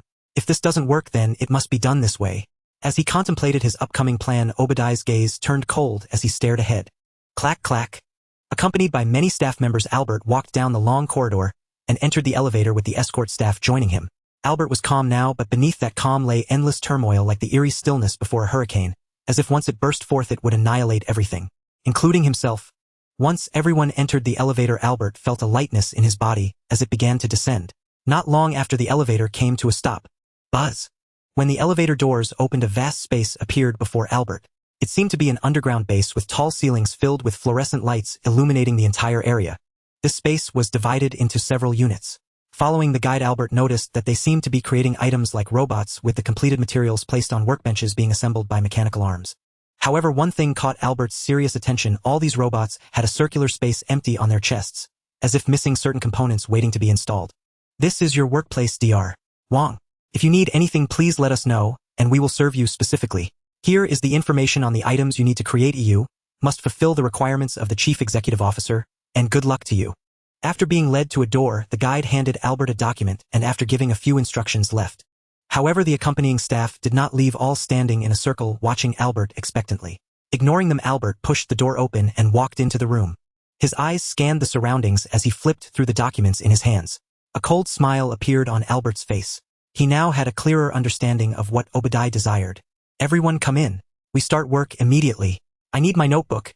It contains the data I will use. Bring it to me right now. Yes, you go start that machine and preheat it. I need it. And who will get me some takeout? Do you want to starve me? He commanded the staff, loudly assigning tasks to get them moving. At this moment, Albert already had a plan forming in his mind. As a highly intelligent individual with a high degree of education and practical skills, Albert was extremely clever. He could see through everything. After calming down slightly, Albert used his rationality to analyze the information he had gathered, recalling all the conversations and expressions he had witnessed upon meeting Obadiah. He ultimately concluded that Jennifer's death could not have been a mere accident. They were lying. The one responsible for her death was likely Obadiah. Even if he wasn't the killer, he had an inseparable connection to the incident. This conclusion came after countless calculations in Albert's astute mind, with at least an 80% likelihood. But why was that? Obadiah provided him with the answer. Combining everything he had previously observed and the information they had given him, Albert concluded that Obadiah wanted to secretly control his friend Tony to create a weapon, either a robot or an armored suit. A revolutionary weapon. However, Obadiah could not succeed alone. He lacked a crucial item. Without it, Obadiah could accomplish nothing, no matter how well he performed in other areas, and that was the energy source to power the core of this weapon. With current battery technology, it was utterly impossible to sustain the energy consumption of such a robot. At most, it could operate for a few hours before running out, and that was carrying a hefty battery. The document handed to him contained the key to solving this problem. Thinking of this, Albert smiled. What could be more interesting than this? Obadiah wanted to secretly control him to create the energy source he needed without informing Tony Stark, yet he had messed up everything. Now Obadiah had placed his hopes in the hands of someone he despised the most. If he didn't bring some surprises, how could Albert be satisfied? Now, it was time for him to prepare for revenge. Have you eaten enough? Yes, Emily is very full. The food here is delicious. Can we come here to eat again next time, brother? After leaving a large Chinese restaurant, Wang Yu and Emily returned to the car. Hearing his sister's question, Wang Yu smiled. You're just too hungry, so it tastes good. This restaurant's dishes are average. If you want to eat Chinese food, I'll make it for you next time, and it'll be much better than this. Is that so? That's wonderful. You can't forget, okay? Hearing Wang Yu's words, the little girl exclaimed happily, bouncing up from her seat. Suddenly, Emily saw their mother in the rearview mirror. Mom must be hungry too. She didn't eat in the morning. Let's take Mom to the restaurant. I can feed her. Otherwise, she'll be very hungry. I was so hungry just now, and it was unbearable. Hearing his sister's words, Wang Yu's eyes grew moist. He didn't know how to respond. Mom is asleep now and cannot eat. I promise brother will work hard to wake her up quickly, and then I will make delicious food for you all. Brother keeps his word. I'll wait for you, Emily. Emily replied obediently. Brother's word is definitely trustworthy. Now brother will take you to a place where you and Mom can stay for a while. Brother needs to go out alone to find a way to wake Mom up. After thinking for a moment, Wang Yu said to his sister. The failure to revive their mother filled Wang Yu with even more hatred for the Stark Group's actions, especially for the direct responsibility of Manager Manson, who flaunted his power in their home and caused his mother's death. Wang Yu always remembered his name from the conversations he overheard. All right, I hope you can find a way quickly. Hearing that Wang Yu was leaving, Emily's expression turned a bit despondent. However, she couldn't stop her brother from trying to wake their mom because she loved her too. The thought of separation made her reluctant, but she didn't voice it, keeping it to herself. Understanding his sister's feelings somewhat, Wang Yu also didn't want to leave his family. However, some things had to be done, and no excuse could stop Wang Yu's quest for revenge. Creak, the sound of brakes. The car stopped outside a hotel, and amidst Emily's surprise, he used an invisibility spell to make their mother Jenny's body invisible and carried her on his back. For Wang Yu, who possessed superpowers, this weight was nothing at all. After booking a luxurious suite, he settled his mother and sister here. The view here is nice, you should feel happy. There are also TV programs to watch, and if you get hungry, just call them to bring food to the room. After taking a look around, Wang Yu felt quite satisfied. The decor and furnishings were well designed, and the large floor-to-ceiling windows offered a view of Manhattan's coastline. It was sunset now, and the red sunlight cast a charming scene over Manhattan, slightly easing Wang Yu's mood. This place is great. Remember not to stay too long, Emily will get scared. Unable to hold back her reluctance, Emily reminded Wang Yu. Smiling slightly, okay, it won't be long. By the way, I'll leave this with you for protection. If there are any bad people, just let it out. As he spoke, Wang Yu took out a doll toy from his dimensional bag. What is this?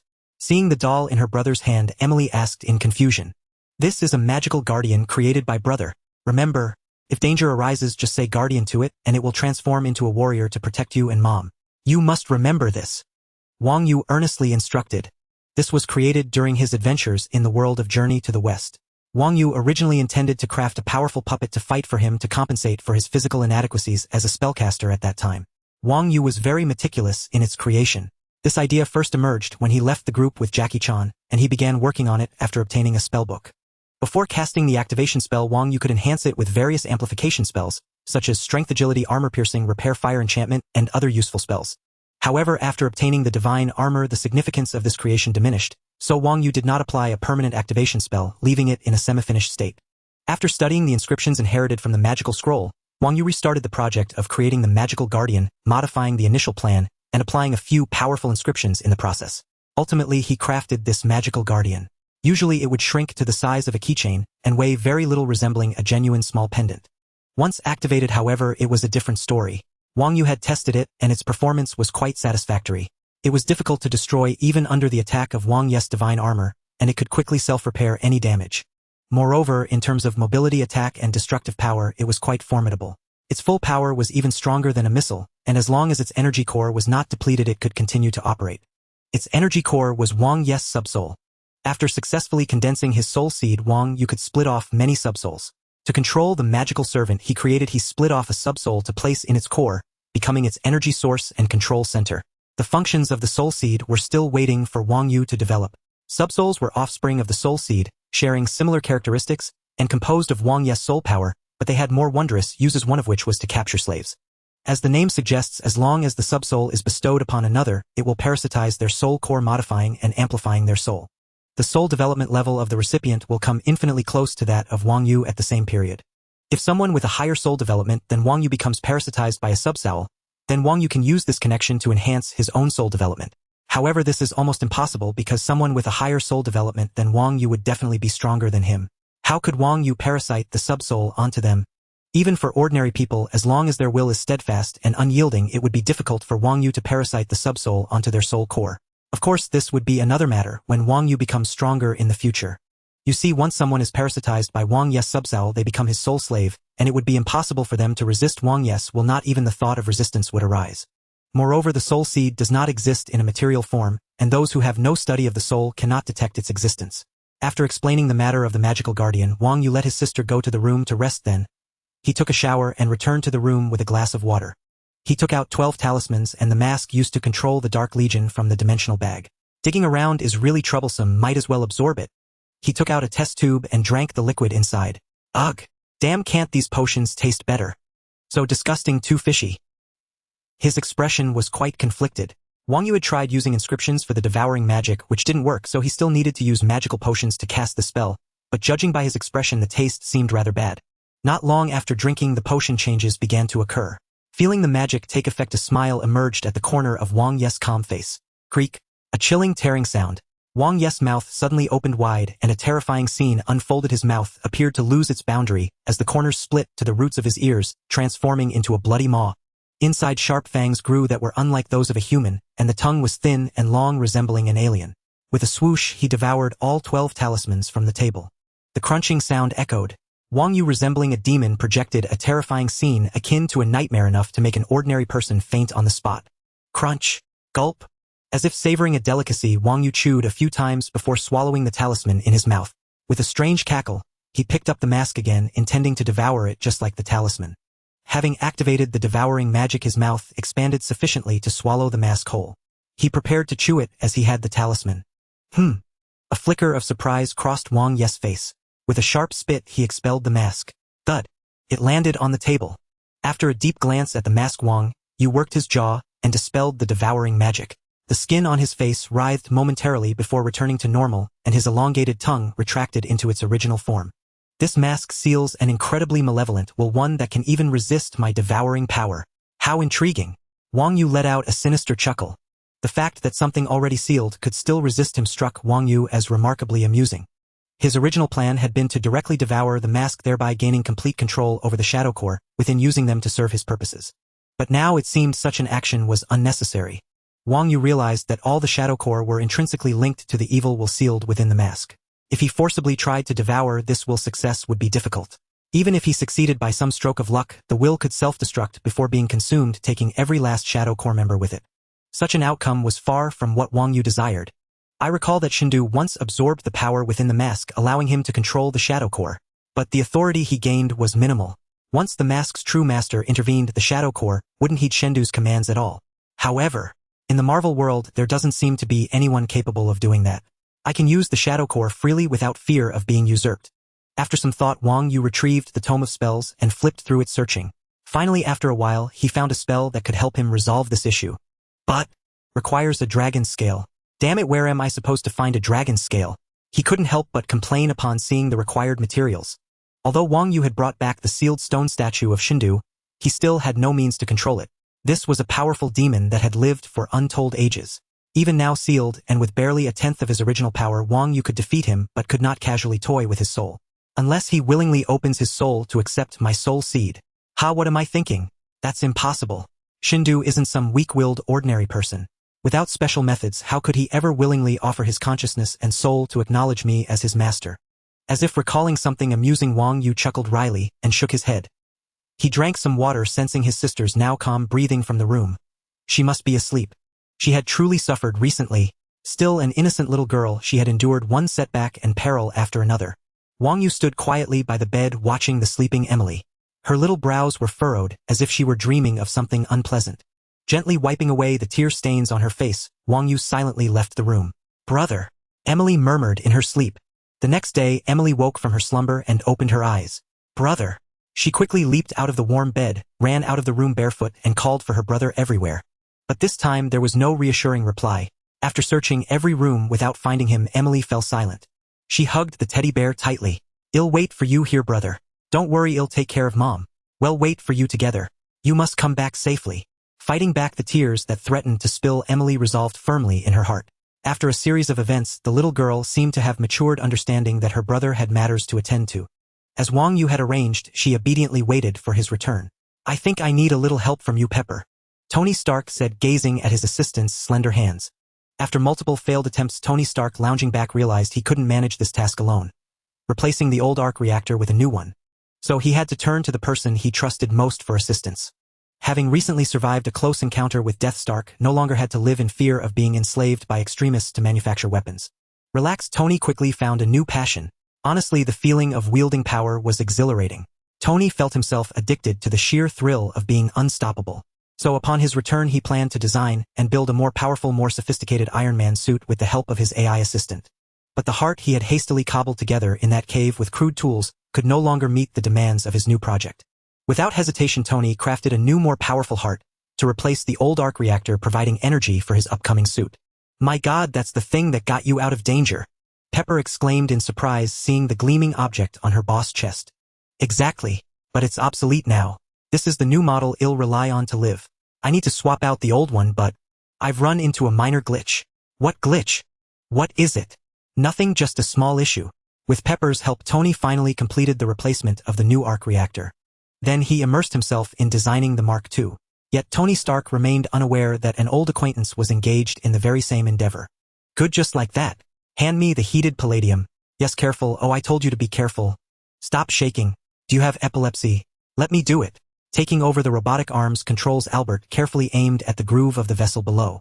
Soon a high-power arc reactor was in Albert's hands. All right, it's done. Let's take a break.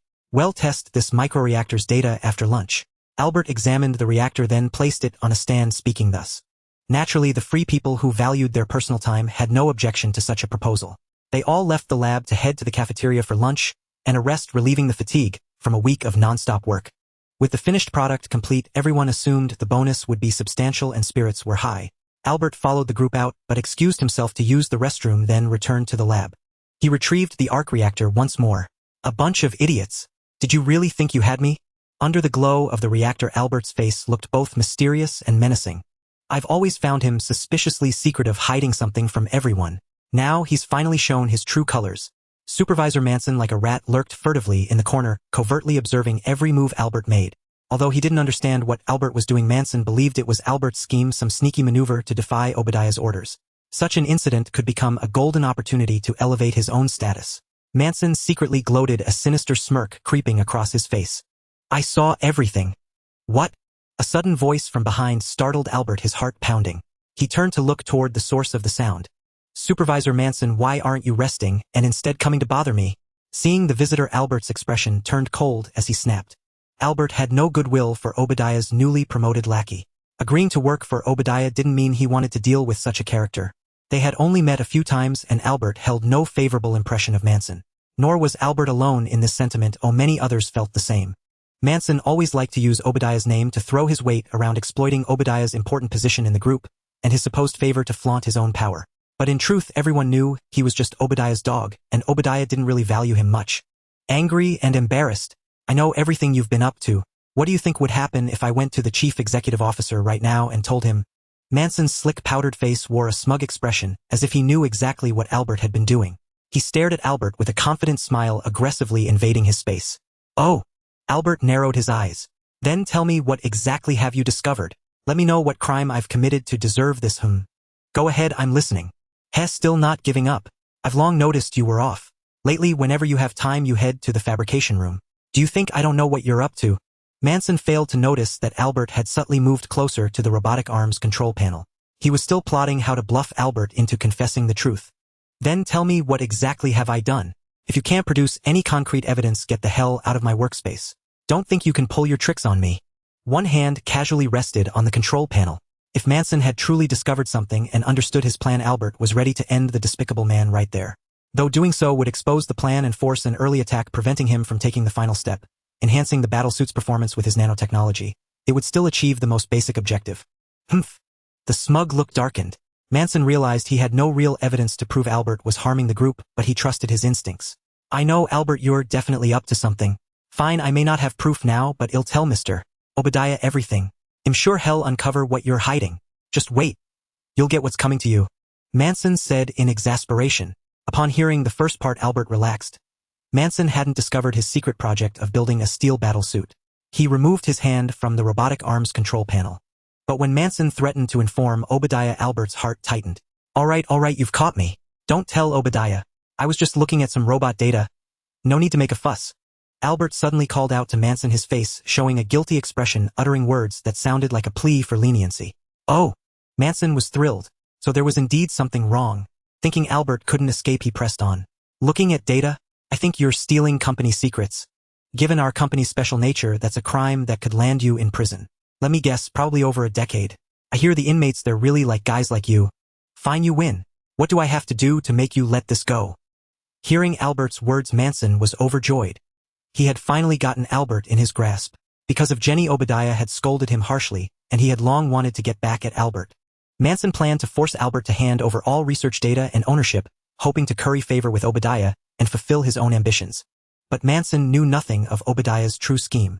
How could Obadiah reveal something as secret as wanting to kill Tony Stark and take full control of the company to a nobody like Manson? Everything Obadiah had done to Albert was merely a tactic to control him and secure his loyalty. Albert was a friend of Tony Stark and could potentially enter Stark Industries through Tony. If Obadiah wanted something from Albert, like building a reactor, it would be impossible to hide from Tony, putting Obadiah in a passive position. Thus it was all just a ploy, a means for Obadiah to control Albert. Unfortunately, it was botched by his underling. Otherwise, Albert and Jenny might have genuinely worked for Obadiah for the sake of their future. If that had happened with the couple's technical support, Obadiah might have achieved his goals. The U.S. military might even have backed him, since Tony wouldn't sell his battle suits to them, while Obadiah for profit would sell weapons to both sides of a conflict. What? You might as well kill me. I'll never hand it over. Albert erupted in fury upon hearing Manson's demand, his tone resolute. If it could bring my Jenny back to life, I'd give it all up. A bunch of bastards. They'll make you pay sooner or later. Albert thought bitterly, his inner resolve at odds with his feigned anger. Once his plan succeeded, nothing else would matter. He just needed to complete it. Don't be so absolute. Think it over. If you go to prison, what happens to your kids? Just hand it over and you can keep your job. Nothing changes. Think about it. Lost in his own dreams of promotion and wealth, Manson failed to see through Albert's amateurish acting, believing he had the upper hand. He coaxed temptingly. Truly a fool with nothing but mush for brains. He sneered inwardly, yet his outward expression showed hesitation and reluctance as he said, "No, you can't do this. Those are the fruits of my years of research. How could you?" At that moment Albert's pitiable demeanor made Manson feel that his plan was succeeding. "Save those words for prison. I have no time for you." Hearing Albert's words, Manson's previously smiling face darkened as he sternly declared. Then, feigning an intention to report him immediately, he turned and strode toward the door. Seeing Albert's expression, Manson felt certain of victory and was overjoyed. Though he outwardly pretended to be weary of haggling with Albert, inwardly, he envisioned the scene of being praised by Obadiah and wielding great power after accomplishing this task. A surge of excitement coursed through his veins, leaving him utterly exhilarated. Fine, you win. You'll have to give me a few days to prepare, at least until I finish the work Mr. Obadiah entrusted to me." Albert spoke with a resigned air, his tone dripping with dejection. "All right, Albert. I'll keep today's surveillance footage safe. If you try any tricks, we'll see about that. I'll come for you in a few days. Make sure you have what I want ready." Now feeling confident of victory, Manson regained his composure. With a cocked head and a cheerful smile, he gave Albert his instructions before turning and leaving the underground laboratory. "Humph, idiot." From behind the window watching Manson's retreating figure, Albert let out a scoff and dismissed the fool from his thoughts. A few days. He would complete his work in just one day. Turning back, he approached a massive machine embedded in the wall. Pressing an unknown spot, a recess covered by a transparent material beneath the machine suddenly illuminated.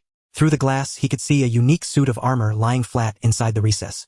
Its design was vastly different from Tony's Mark series and Obadiah's prototype.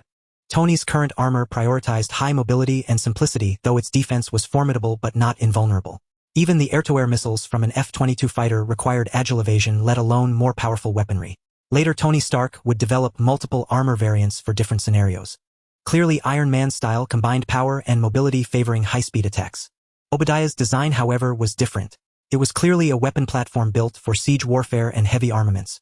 While less agile and slower than Iron Man's suit, this was by design. Obadiah had always intended to sell such weapons to the military, so it prioritized strength and defense capable of withstanding powerful attacks and charging into enemy positions or fortresses under heavy fire. After activating the machine, streaks of electric-like light cascaded rapidly from top to bottom over the armor inside the glass chamber. Witnessing this, Albert's eyes gleamed with the fervent joy of a researcher. "Yes, just like that. Though I can't yet produce nanobots using strong magnetic fields and electric currents to perform molecular-level reshaping and reinforcement on materials is feasible. I've studied this for years and it's now practical. Since you want my research results so badly, I'll let you experience them. Otherwise, how could I repay your help?" "Is this the place?" Standing before a modern skyscraper, Wang Yu looked up at the countless floors above and muttered coldly to himself before stepping inside. Upon entering, he was greeted by a bustling scene. Everyone hurried in and out from all directions. Ignoring them, Wang Yu headed straight for the elevator. "Hey kid, what are you doing here? Who brought you?" Spotting a child entering the building, the security personnel in the lobby immediately noticed Wang Yu. As he approached the elevator, they stopped him and demanded to know his origin. Ignoring the guard's question, Wang Yu, now that someone had engaged him, asked back, "Is your boss here? Answer me. Didn't your parents teach you manners, kid? Now answer my question or I'll have the police take you to your family." Hearing Wang Yu's tone, the guard spoke angrily. Wang Yu was frustrated by his 10-year-old appearance. It was far too deceptive. Unwilling to waste time with these ordinary people, Wang Yu wanted to find the highest authority at Stark Industries directly to learn about his family and where his father Albert had gone, whether they had taken him. He couldn't wait any longer. He needed to know the reason for all this. Without a word, he grabbed the guard by the collar and yanked him close. "Hey!" The guard felt an irresistible force pulling him down. In the blink of an eye, he was sprawled, his collar choking his neck, his face brought inches from the boy's. "Answer me," Wang Yu demanded sternly again. The guard was utterly stunned. The scene before him completely defied his understanding, creating a surreal sensation. He subconsciously wondered if he was dreaming. But he quickly realized it was no dream. "Who are you? What are you doing? Let him go." Seeing the commotion, the surrounding security personnel converged on Wang Yu, astonished at how he had subdued their colleague. After all, as Stark Security, they were professionally trained, each capable of handling 5 or 6 ordinary people. "All right then, I'll just make a scene. I'll find them eventually." Observing his surroundings, Wang Yu changed his initial plan. He decided to cause a disturbance and search from the first floor upward until he found the person he was looking for. "Come on, you scum. Show me what you've got." Flinging the guard he held, he knocked down several advancing security personnel. Scanning the room with a contemptuous glare, he declared loudly. Seeing this, everyone fell silent. "Monster! Alien! What do we do? Let's call 911. It's just a kid. What are you all afraid of?" Charged together, I don't believe he's that terrifying. All right? Bound by duty, the security personnel understood that even if they called 911, the police would take a while. In the meantime, they had to control the situation and prevent this freak from causing chaos in the building. You're not coming. Then it's my turn. With a smile, Wang Yu lifted his right foot and stomped hard. A thunderous boom echoed as the ground rippled like water spreading outward. People were thrown off balance, the first floor was in shambles, and panic screams erupted everywhere. What's happening? An earthquake. Obadiah, pondering in his high-rise office, was jolted awake by a violent tremor. The building seemed to emit a pained groan. Fortunately, the shaking subsided quickly, or Obadiah doubted he could survive a collapsing building. Sir. A man in a suit burst into the office, stammering incoherently. He seemed overwhelmed, as if trying to convey everything at once, but the sheer volume of information choked him, leaving him momentarily speechless. Relax. Obadiah's face flickered with displeasure at the man's rudeness, but he quickly composed himself, calming the man to let him speak. Obadiah sensed this was connected to the tremor. Since the building hadn't collapsed, he was still safe. Understanding the situation was now paramount, for if such tremors recurred, no one could guarantee the building's endurance. If it was an earthquake, aftershocks might follow and immediate action was necessary. After a long moment of soothing, the staff member's face regained some normalcy. Obadiah felt a mix of disdain and helplessness. His subordinates were all so useless, not a single one competent. Ritter, why haven't you come out yet, sir? Something's happened downstairs. We need to leave the building now. Before the first man could speak, another burst in his face, pale with urgency. Obadiah realized it was an emergency. Without further ado, he followed the two out of the office. Several security guards were waiting outside, and they promptly escorted him swiftly towards the rooftop. As they walked, Obadiah finally got a rough idea of what happened. You mean a mutant came to our company to cause trouble? Is he formidable?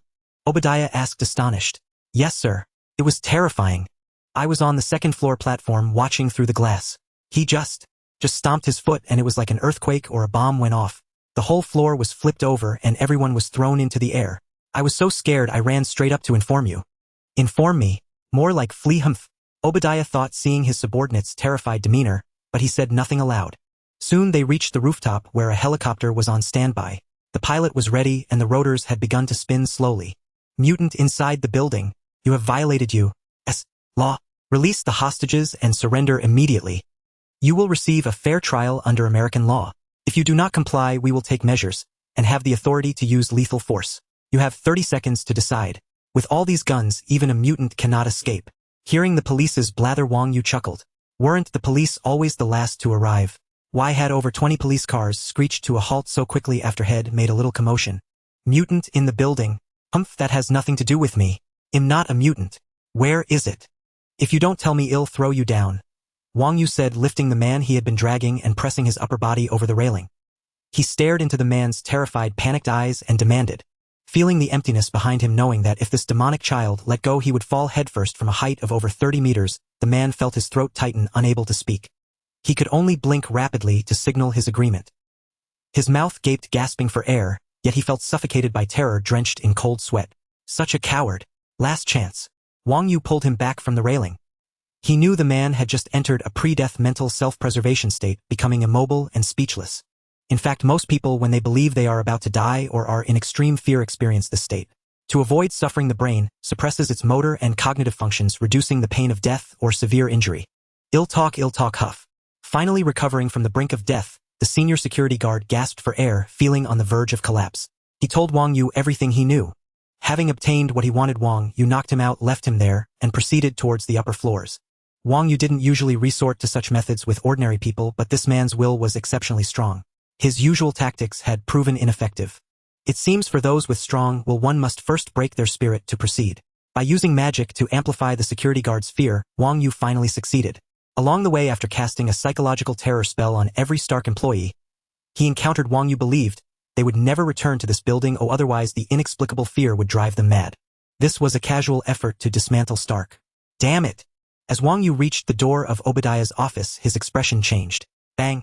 He kicked the solid wooden door into splinters and peered inside. The office was empty. He was too late. Freeze. Surrender now or we open fire. Behind Wang Yu, a sea of black-clad, fully armed special forces had silently gathered. Hundreds of guns were aimed at Wang Yu, issuing their final warning. It seemed they were ready to turn him into mincemeat at the slightest provocation. From the glass skylight on the roof, a dozen ropes dropped and several special forces soldiers descended, providing aerial fire support. If he were a mutant, he'd probably be terrified by this scene. Without special abilities, most mutants couldn't escape such a situation, and would have to surrender facing an unknown and tragic fate. However, Wang Yu was not a mutant. Open fire, my ass. Freeze your grandmother. Enraged, Wang Yu turned and roared. Rat-a-tat-tat. Rat-a-tat-tat. Rat. Rat-a-tat-tat. Rat-a-tat-tat-tat. Rat-a-tat-tat-tat. Seeing Wang Yu suddenly turn, a special forces soldier instinctively pulled the trigger. At the sound of gunfire, everyone seemed to receive a command. Instantly, hundreds of guns fired simultaneously, a cacophony of explosions. Hundreds of fiery tongues unleashed a relentless barrage at Wang Yu. The soldiers on standby atop the glass skylight, hearing the gunfire, slid down their ropes to their designated positions and joined their comrades in concentrating fire on Wang Yu's location. Under normal circumstances, such a commotion would not be made for ordinary mutants, and lethal weapons would not be employed. Typically, the priority would still be to capture them. But clearly these were not normal circumstances. Where was this? The official office building of Stark Industries, where countless scientific secrets were kept. Among them were crucial research materials in the fields of energy and weaponry. If these materials and research results were leaked, the consequences would be self-evident. This was a strategic secret of paramount importance to the nation. If other countries obtained these materials, they might be able to replicate them, greatly advancing their own technological level or even developing targeted weapons or countermeasures. This was something no American wanted to see. Thus, for a company and research institution of Stark's caliber, the local government often established a dedicated emergency response channel within. This was precisely why so soon after Wang Yu caused a disturbance, the special forces appeared before him. Commander Walter's 8 squads have moved in. They will reach the designated location in 5 minutes. Good. How is the evacuation of the building coming along? Except for a few who turned into stone statues, everyone else has been evacuated. As he mentioned the stone statues, the reporting subordinate couldn't help but swallow, his fear evident. By the way, Commander, some of the evacuees seem off. Extremely terrified and panicked. Oh! Walters glanced at his subordinate and said somewhat impatiently. Isn't that normal? These untrained civilians are prone to panic and extreme fear in such situations, messing up even the simplest tasks they could normally handle. You'd better relax yourself. I see you're showing some of those signs too. Commander. I know all that, but that's not what I mean. They don't just look scared. They're acting like madmen, ignoring all warnings and desperately fleeing away from the building. At first I thought the same, but it's really different.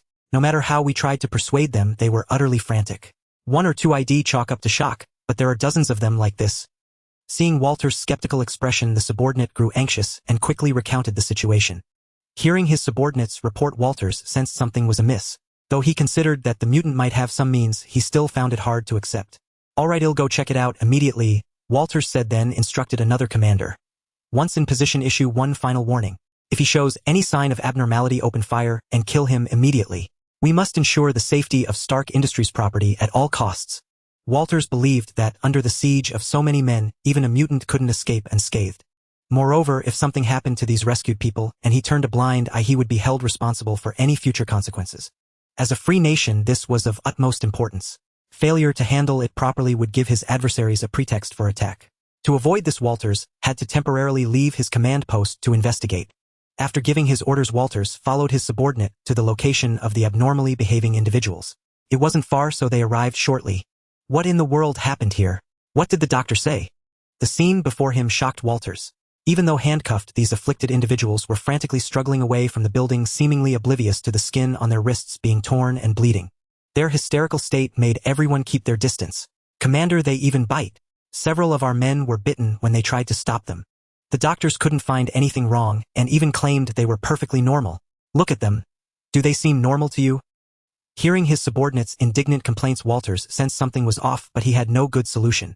In the end, he had officers in protective gear stuff these people into ambulances and take them to the hospital for a more thorough examination. I need to get back to the command post immediately. If you... Boom! A deafening roar. Before Walters could finish, a massive explosion and the shattering of countless glass panes erupted from the upper floors of the building. What's going on? Did they use explosives up there? Walters demanded into his communication device, asking the command vehicle. As he spoke, he saw shards of the building's outer glass raining down, crashing and clattering in a chaotic symphony. Fortunately, they fell in the other direction, not on the side where people were gathered, or otherwise casualties would have been unimaginable. Commander, we've lost contact with them, Commander. What do we do? What? Walters couldn't believe his ears. Only after the other party repeated themselves did he snap back to reality. Impossible. It's only been a few minutes. Did that mutant kill everyone in an instant? How else could there be no response? That's the situation, Commander. I heard them open fire, then screams. No matter how many times I called, there was no answer. Hearing his subordinates reply, Walters was dumbfounded. He had never encountered such a thing. He had captured many mutants before. The most dangerous incident involved an invisible child injuring a few team members. Against bullets, they were no different from ordinary people, equally riddled with holes. Look, what's that? Someone shouted. Walters looked up to the sky and saw many dark objects falling, then hitting the ground with a series of sickening thuds. Each thud seemed to strike the hearts of everyone present, sapping their morale. Oh my God, they're the special forces. A white police officer recognized the true nature of the falling objects. Fully armed special forces soldiers, now mangled beyond recognition from the fall, and couldn't help but scream. Move! Pushing aside those in his way, Walters rushed forward. God! His mind went blank, a buzzing in his ears as he took in the sight. The ground was littered with the bodies of fully armed special forces soldiers. The scene was utterly gruesome. Having fallen from nearly 100 meters, their bones were shattered into pieces, their bodies twisted in every conceivable position. Blood gushed from broken bodies, pooling and staining the transparent glass shards, and the ground a horrific crimson. Walters knew he was finished. The casualties among these special forces were enough to condemn Walters to a life sentence, marking the end of his future career. Even the death toll from an American battle in the Middle East didn't reach this number. No matter how one looked at it, he, as the commander, was the most suitable scapegoat for this responsibility. Ignoring Walters' breakdown, time rewinded to a few minutes earlier. Click-clack, the sound of bullets running out. Hundreds of guns fired almost simultaneously. Such intense firepower could punch a hole even through a wall. Under normal circumstances, anything alive in front would surely die, yet the scene before them left all the soldiers stunned. It wasn't that they were ill-equipped or unprofessional. In fact, they were all rigorously trained. Most were battle-hardened veterans, some fresh from the front lines. However, what lay before them defied all reason. For those who had never encountered mutants, this was truly terrifying. All the bullets hovered in midair before the man who should have been reduced to mincemeat, suspended effortlessly like a scene from a movie. This was unacceptable to every soldier. Their greatest weapon had failed them. How could they possibly confront this enemy? Without pondering the soldiers' thoughts, Wang Yu was already seething with rage. That old bastard Obadiah had slipped away. What a careless mistake. If he went into hiding, where would Wang Yu even begin to look for him? The thought only fanned the flames of Wang Yu's fury. Just as he turned, these soldiers opened fire on him, triggering something like a switch within him, instantly igniting his murderous intent. A golden light flickered in his pupils. This was not only the power of the divine armor, but also the strength of the dragon talisman. Wang Yu scoffed at the notion that the dragon talisman was only useful for explosions. It was in fact a means to surge energy, instantly commanding vast power. After Valmont obtained the dragon talisman, he could even use its energy to levitate. That was its true nature. This sudden surge in energy required a compatible physical strength, hence the use of the ox talisman and the horse talisman. In truth, all 12 talismans complemented each other. Only when wielded together by one person could they unleash their full potential.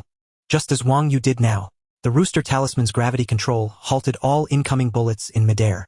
As the soldiers froze for a moment, the energy of the dragon talisman and the divine armor erupted violently. The explosive force instantly hurled everyone against the walls, yet the terrifying energy didn't stop there. The walls fluttered like flags in a typhoon, torn to shreds upon contact with the shockwave. A massive gap was ripped through the entire wall, and the soldiers were blown out through the breach by the blast. The explosion centered on Wang Yu's floor, shattering and dislodging the outer glass of the building's upper and lower 20-plus floors. The entire skyscraper was left in chaos, looking little better than a demolished structure. This is the price of stopping me. No one can hinder my revenge. You'll all be waiting, he said, coldly glancing around before instantly turning invisible and flying away through the gap. Headquarters, we need backup. The infiltration team is completely wiped out, all combat ineffective. This mutant is extremely powerful. Requesting a mutant expert to handle this. What? General Stryker. Understood. He'll cooperate with all his operations. After receiving the call from his superiors, Walters sensed a glimmer of hope in the tone. His once lifeless eyes reignited with vitality, and he resolved to capture this mutant to redeem himself. I understand. Tell them the military will handle this. What right do they have to interfere? No, tell them. Forget it. Let them come if they must. As long as this matter is resolved, it doesn't matter who handles it. Also, I must know the mutant's purpose and all his information, who he works for.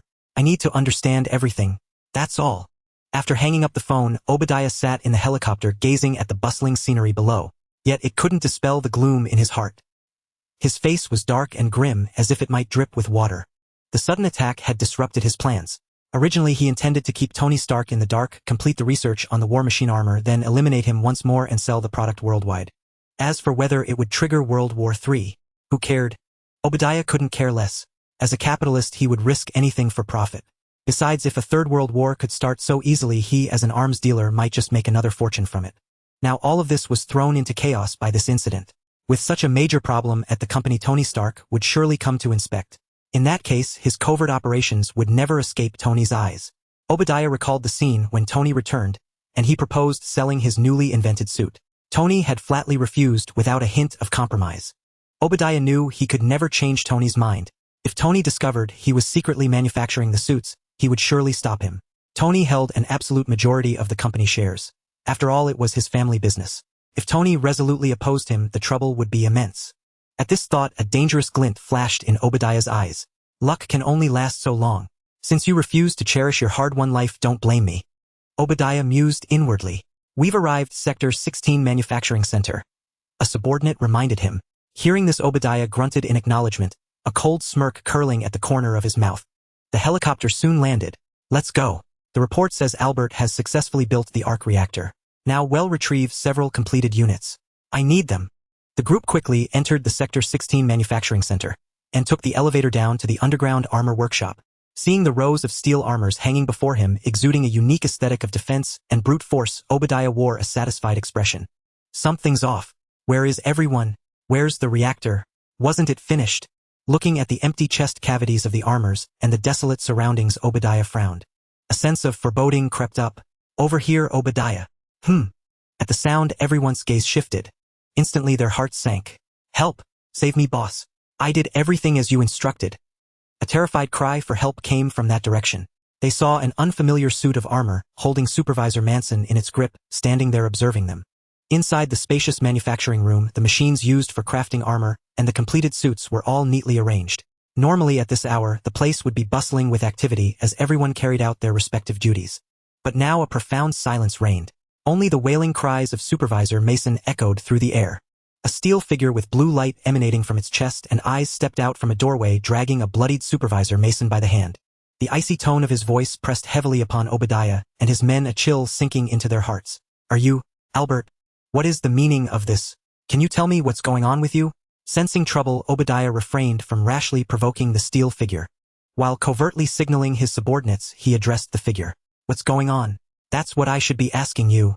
Seeing Obadiah feign ignorance, Albert roared in fury, utterly oblivious to Obadiah's subtle gestures. My wife's death is because of you, and you told me she died in an accident. Trying to trick me into working for you, huh? You killed my family and still expect me to work for you. You fiend, have you thought about how you want to die?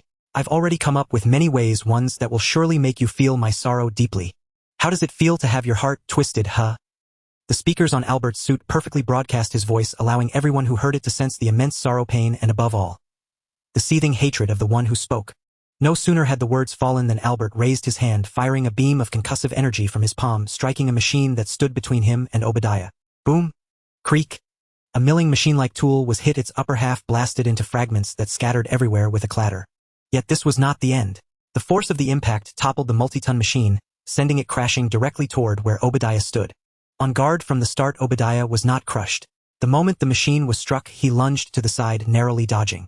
Clambering up from the floor in disarray, Obadiah did not rise to expose himself.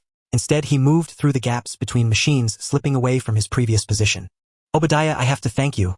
If you hadn't brought me here to build that reactor, I might never have learned the truth. Is that worm Mason your man? He's utterly rotten. Greedy, cowardly, short-sighted, and arrogant. With such garbage as your subordinates working for you, I can't imagine how you could ever succeed. Ah, how amusing.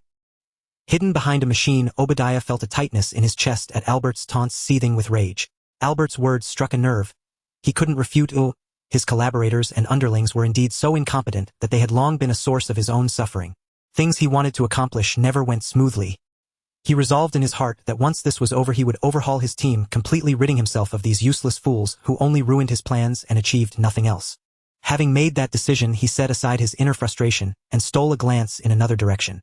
Obadiah saw that his men, while Albert's attention was fixed on him, had quietly placed a suit of armor onto a handcart and moved it near the elevator. He breathed a sigh of relief, grateful that at least these idiots hadn't messed anything up this time. Albert, believe me, things are not what you think. I have proof that I'm innocent. Don't listen to that fool.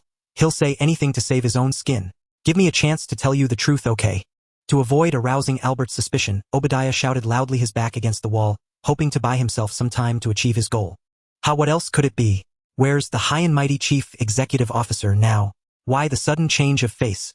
Got the guts to do it but not to own up to it. Do you think I don't know what you're planning? After seeing these suits, I understood your ambition. You wanted me to be your accomplice. But why did you have to kill my wife? Was it to make me realize you'd do anything for profit? Well, now let me show you what I can do for my family. Prepare to die. Albert's words left Obadiah bewildered, but he understood the man's intent to kill him, realizing there was no peaceful resolution. During Albert's tirade, Obadiah had already crept closer to the elevator through the gaps in the machinery, just a few steps away from escaping this godforsaken place. He shot a glare at another subordinate hidden elsewhere. The man grimaced, reluctantly poked his head out, and opened fire on Albert with a pistol. Distracted by the attack, Albert turned his attention to the subordinate and fired another beam. The man was sent flying, crashing heavily into a machine with a deafening boom. He hit the ground with a thud, his fate unknown. Seizing the opportunity, Obadiah lunged forward with surprising speed for his build, darting into the elevator just as its doors were closing. By the time Albert reacted, the elevator doors had already shut. The elevator began to ascend. Hearing the ruckus from below, Obadiah wiped the sweat from his brow. Thankfully, the facility was built to high standards, and even the elevator doors were blast-proof. That should hold long enough for him to get away. Upon reaching the surface, he immediately used his authority to disable the only elevator connected to the underground manufacturing zone. Then, hurriedly taking the armor, he and his men boarded a helicopter and fled the scene. With a grim expression, Obadiah pondered his next move. He had to get to California immediately to retrieve that reactor. Only then would he have the power to deal with those who came after him. A dozen minutes later, boom! A massive explosion erupted. The wall around the elevator entrance was shattered into fragments by the powerful shockwave, debris flying everywhere. A demonic metallicid steel figure emerged from the dust, the eerie blue glow from its eyes and chest heralding doom. Do you think you can escape? No matter the cost, I will not let you live. Beneath the faceplate, a distinctly Asian handsome face was etched with icy murderous intent. Albert swore in his heart. Whoosh! The electric jet propulsion system at Albert's feet ignited, lifting him into the air as he flew toward his old friend. He planned to find Tony Stark and ask him about Obadiah's whereabouts, believing that with Tony's AI, he would surely locate him. Help! Save me! Within the District 16 underground manufacturing center, Mason's weak voice echoed through the empty space. After a short flight in the helicopter, Obadiah left the uncomfortable and rather distressing aircraft to transfer to a luxurious private plane bound for Malibu, California, where Tony Stark's vacation villa was located. Why did that mutant come looking for me? Could it be? Is it possible that Tony knows I? Setting down the phone after the call ended, Obadiah's face darkened like water. First, Tony Stark had miraculously survived his meticulously planned scheme. Then, while at the company, he was attacked by a being with terrifying destructive power, followed by Albert's betrayal. It seemed as though an invisible hand was manipulating and driving them to disrupt his plans. Connecting these fragmented thoughts, Obadiah's heart pounded violently. Judging others by himself, Obadiah suddenly realized this might be Tony Stark's conspiracy. After understanding his intentions, was Tony trying to defeat him through such means? Without direct evidence, and with the company under his control, Tony might be using external forces to break the deadlock, creating new changes to throw him off balance and expose his flaws. Believing he had found a clue, Obadiah began to embellish the sequence of events, his expression shifting unpredictably. It seems that after a near-death experience, even an idle, self-indulgent playboy has changed. He's come up with such a clever trick. But how did he find a mutant? He must have made a deal with the Brotherhood. Damn Magneto! He's always audacious, there's nothing he wouldn't dare. Obadiah felt trapped in a passive position, a sense of urgency rising within him. If Tony found direct evidence, he would be finished, and the board members would never let him off. No! I can't let him destroy my plans like this. I need to strike unexpectedly. Gazing at the white clouds outside the window, a grim smile tugged at the corner of Obadiah's mouth, revealing a resolute, cold smirk. He seemed to envision all his enemies falling at his feet with no schemes able to shake his power, merely adding a touch of amusement to his path to success. Wait for me, Tony. I'll give you a big surprise. You'll love it. On the west coast of the United States in Malibu, California, the beautiful sunset over the sea painted half the sky crimson, while red clouds drifted slowly, with the breeze creating a picturesque scene. Waves crashed against the coastal reefs, producing a rhythmic, melodious sound before retreating as white foam. In the twilight, a luxurious seaside villa blazed with lights. Jarvis replaced the material with the new nanomaterial Albert developed. That will solve the high-altitude icing issue and maximize the armor's performance.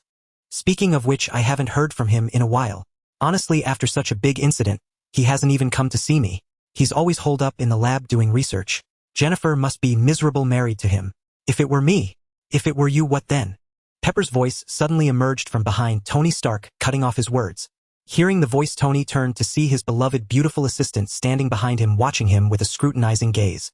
He couldn't help but feel a bit awkward. After all, it sounded like he was fantasizing about another man's wife. It didn't matter when talking to Jarvis, since he was just an AI system, not human. But now he had been overheard, and by the very person he cared about.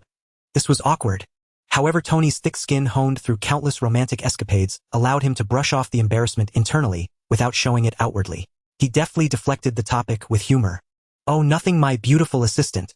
You walk as quietly as a cat. You gave me quite a start. And Jarvis, I think your sensors might need checking. Oh, what's this, Pepper? Is something up?" Jarvis. Noticing the documents in Pepper's hands, Tony turned off the holographic display he had been using to modify his armor design. Then, pointing at the files in her arms, he inquired. "Oh, right," Pepper said, snapping back to reality as she recalled her purpose. She began explaining the documents to Tony one by one. After Tony returned from his ordeal and publicly announced the closure of Stark's weapons division, these documents pertained to the ensuing issues. There was considerable dissatisfaction within the company regarding this decision, with strong opposition from the board members. But Stark Industries was, after all, a family business. Tony Stark held absolute controlling shares, so changing this decision was impossible unless Tony himself retracted it. This was also why Obadiah wanted to kill Tony. In this world, there are no eternal secrets. As the company's owner, Tony would eventually uncover everything Obadiah had done behind his back. It was inevitable. The illegal arms deals Obadiah had conducted, the methods he used to undermine Stark's interests, and his usurpation of company power. All these shadowy dealings could be exposed at any moment. And once everything was revealed, he would be disgracefully sent to prison. Obadiah would never tolerate that. "Ha! I'm in charge now. I've decided to close the weapons division, and that's final. Impeach me in a board meeting. How amusing. I'm the majority shareholder of Stark Industries. This is a family business. Who do they think they are?" After listening to Pepper's explanations of the documents, Stark let out a strange laugh and spoke in a mocking tone. He seemed unconcerned, refusing to believe he could be impeached. Come on, the company bore the Stark name. Could they really impeach him? "Tony, I think you need to take this seriously this time. Obadiah initiated this meeting, and it's been decided that you need some time to cool off. For now, you're temporarily barred from participating in company decisions." "What?" Tony couldn't believe it. "What right do they have?" he exclaimed in frustration. Without waiting for Pepper's reply, he walked to the villa's bar, poured himself a drink, added some ice, and downed it in one gulp. "Pepper, listen, Tony, I think this might actually be good for you." "Good for me?" Tony asked incredulously, a grimace on his face. "You can use this time to rest properly. After what happened, you haven't stopped. Your nerves have been on edge. You need to relax." Hearing Pepper's words, Tony didn't respond, offering no agreement. He poured himself another drink. "Sir, I just learned that the stock of nanomaterials is 0. We cannot use it to manufacture your new armor now." The speaker emitted a personified electronic voice, which was the computer intelligence program Jarvis, written by Tony Stark. Upon hearing Jarvis' words, Tony furrowed his brow. "Who used the materials? Wasn't it stated that these are all materials I need, and no one is allowed to touch them?" Tony said angrily to Jarvis. He had spent considerable time carefully planning the design based on the performance characteristics of the nanomaterials.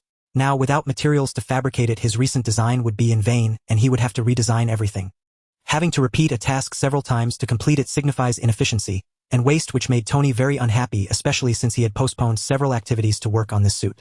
Thinking about having to turn down those alluring ladies and waste his time on repetitive tasks, he felt like smashing the face of the person who used his materials. It is known that nanotechnology is still cutting-edge science, and perhaps only his old friend Albert could produce it, especially since this laboratory-produced material is expensive and difficult to manufacture. If he had to wait again for materials to create a suit, who knows how long it would take. "Sir, it was approved by the Chief Executive Officer, Mr. Obadiah Stane, for conducting new energy experiments." Jarvis answered Tony's question meticulously. Obadiah again. "I feel like I hear that name countless times every day. Can you tell me what is going on?" Tony exploded a series of frustrations, making his temper flare. He drained his drink and slammed the cup heavily on the bar. Then he returned to his lab, preparing to revise his design. "Sorry, Pepper, recently, I need to focus on something and calm down. Please tell Obadiah that I will rest at home for a few days and that he shouldn't bother me." As he reached the door, Tony suddenly turned around, startling Pepper, who was following him. He then explained a bit awkwardly and walked into the next level of the studio. After watching Tony leave, Pepper raised her eyebrows, shook her head, and with a wry smile picked up the documents and left the villa. Sitting in the studio in a daze, Tony Stark felt that something was amiss. Why was his company's weaponry in the hands of those terrorists? He had never made a decision like that, not a single one. Yet this was the reality, and he had personally experienced the power of his own products.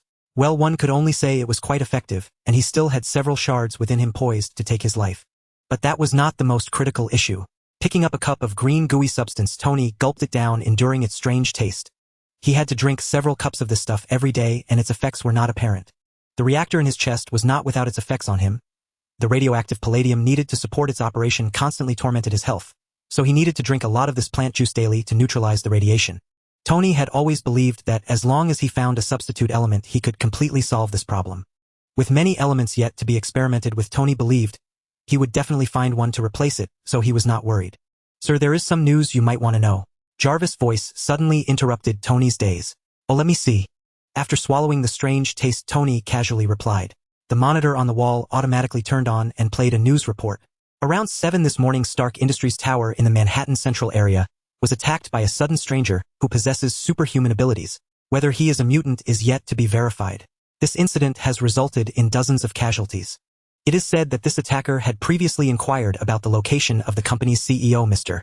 Obadiah Stane, which suggests that this was a premeditated targeted attack. The scene then shifted to NYPD Chief George Stacy speaking.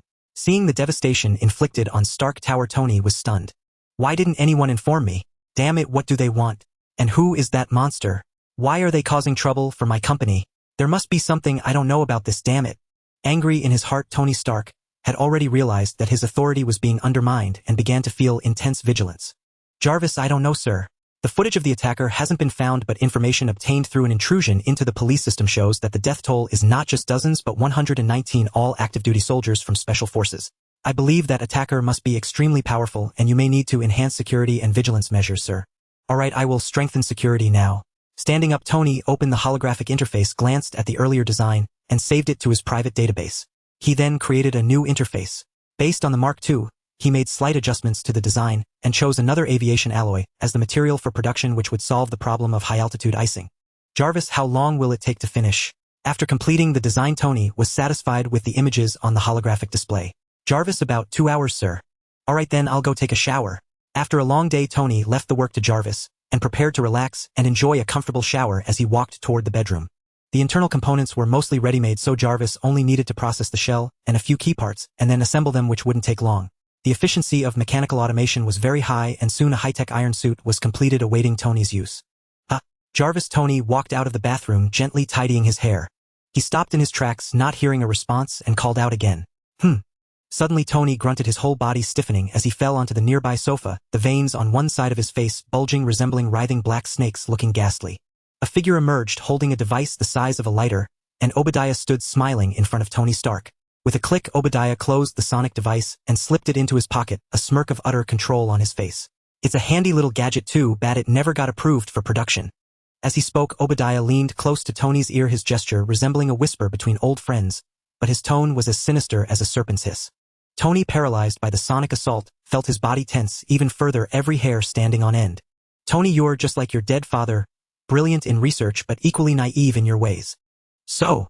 Obadiah paused, gazing into Tony Stark's eyes, savoring the dawning realization in them. "I made sure he could never issue those childish orders again.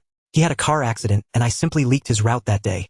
As he spoke, Obadiah produced a small tool, aimed it at the reactor on Tony's chest, and with a click inserted it. "Now this is your final contribution to the company, Tony. Your value is spent." "Oh, it's beautiful. This will be the heart of my armor, driving me to success. And as for you, no one can stop me. Enjoy your last moments, Tony. When you see your father, give him my regards." With a hum, the tool extracted the reactor. Opening it, Obadiah held the gleaming core in his palm, mesmerized by its light, his confidence surging. Seeing Tony Stark completely paralyzed and immobile, Obadiah knew the shrapnel would soon reach his heart. He was as good as dead. After a moment's thought, he let out a cold laugh and left. Obadiah had no desire to bloody his own hands. To him, Tony was already a corpse. He had never feared him before, so why now? Clutching the new powerful reactor Tony had built for him, Obadiah strode out of the villa. At the amusement park. "Mom, look, a shooting star.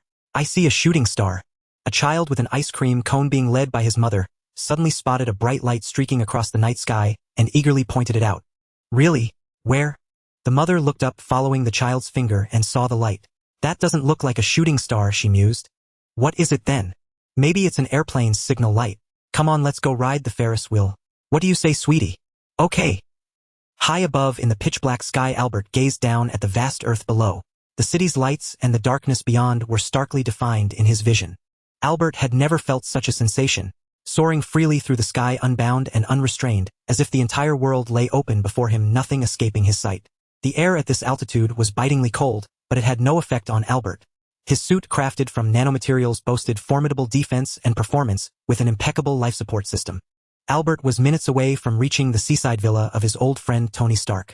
Tony loved that place and was always there. Albert intended to seek his help in tracking down Obadiah, certain he would succeed. Before that, Albert had made a point to return home, first wanting to ensure his children were safe before dealing with anything else. But when he arrived, he was stunned by the empty house. Seeing the dark, dried bloodstain on the floor, Albert could no longer hold back his tears. Now Albert had only one goal: find Obadiah, learn where his children had been taken, and then kill him in the most brutal way he could conceive. Nothing would stand in the way of Albert's vengeance. For an ordinary person, finding their home in such a state would prompt a call to the police seeking justice through the law. Of course, an ordinary person would have no other recourse to right such a wrong. But Albert was different. His genius intellect granted him extraordinary insight. Through learning he had amassed knowledge, and with that knowledge he had gained power, the power of vengeance that ordinary people lacked. With this power, Albert's thinking no longer resembled that of a helpless ordinary person bound by rules set by a few. He could now to a degree break those rules and act on his own will. This was the allure of power. No one could easily abandon a force that could solve their problems. Soon enough, Albert finally found Tony Stark's seaside villa, and it seemed he had also found his target.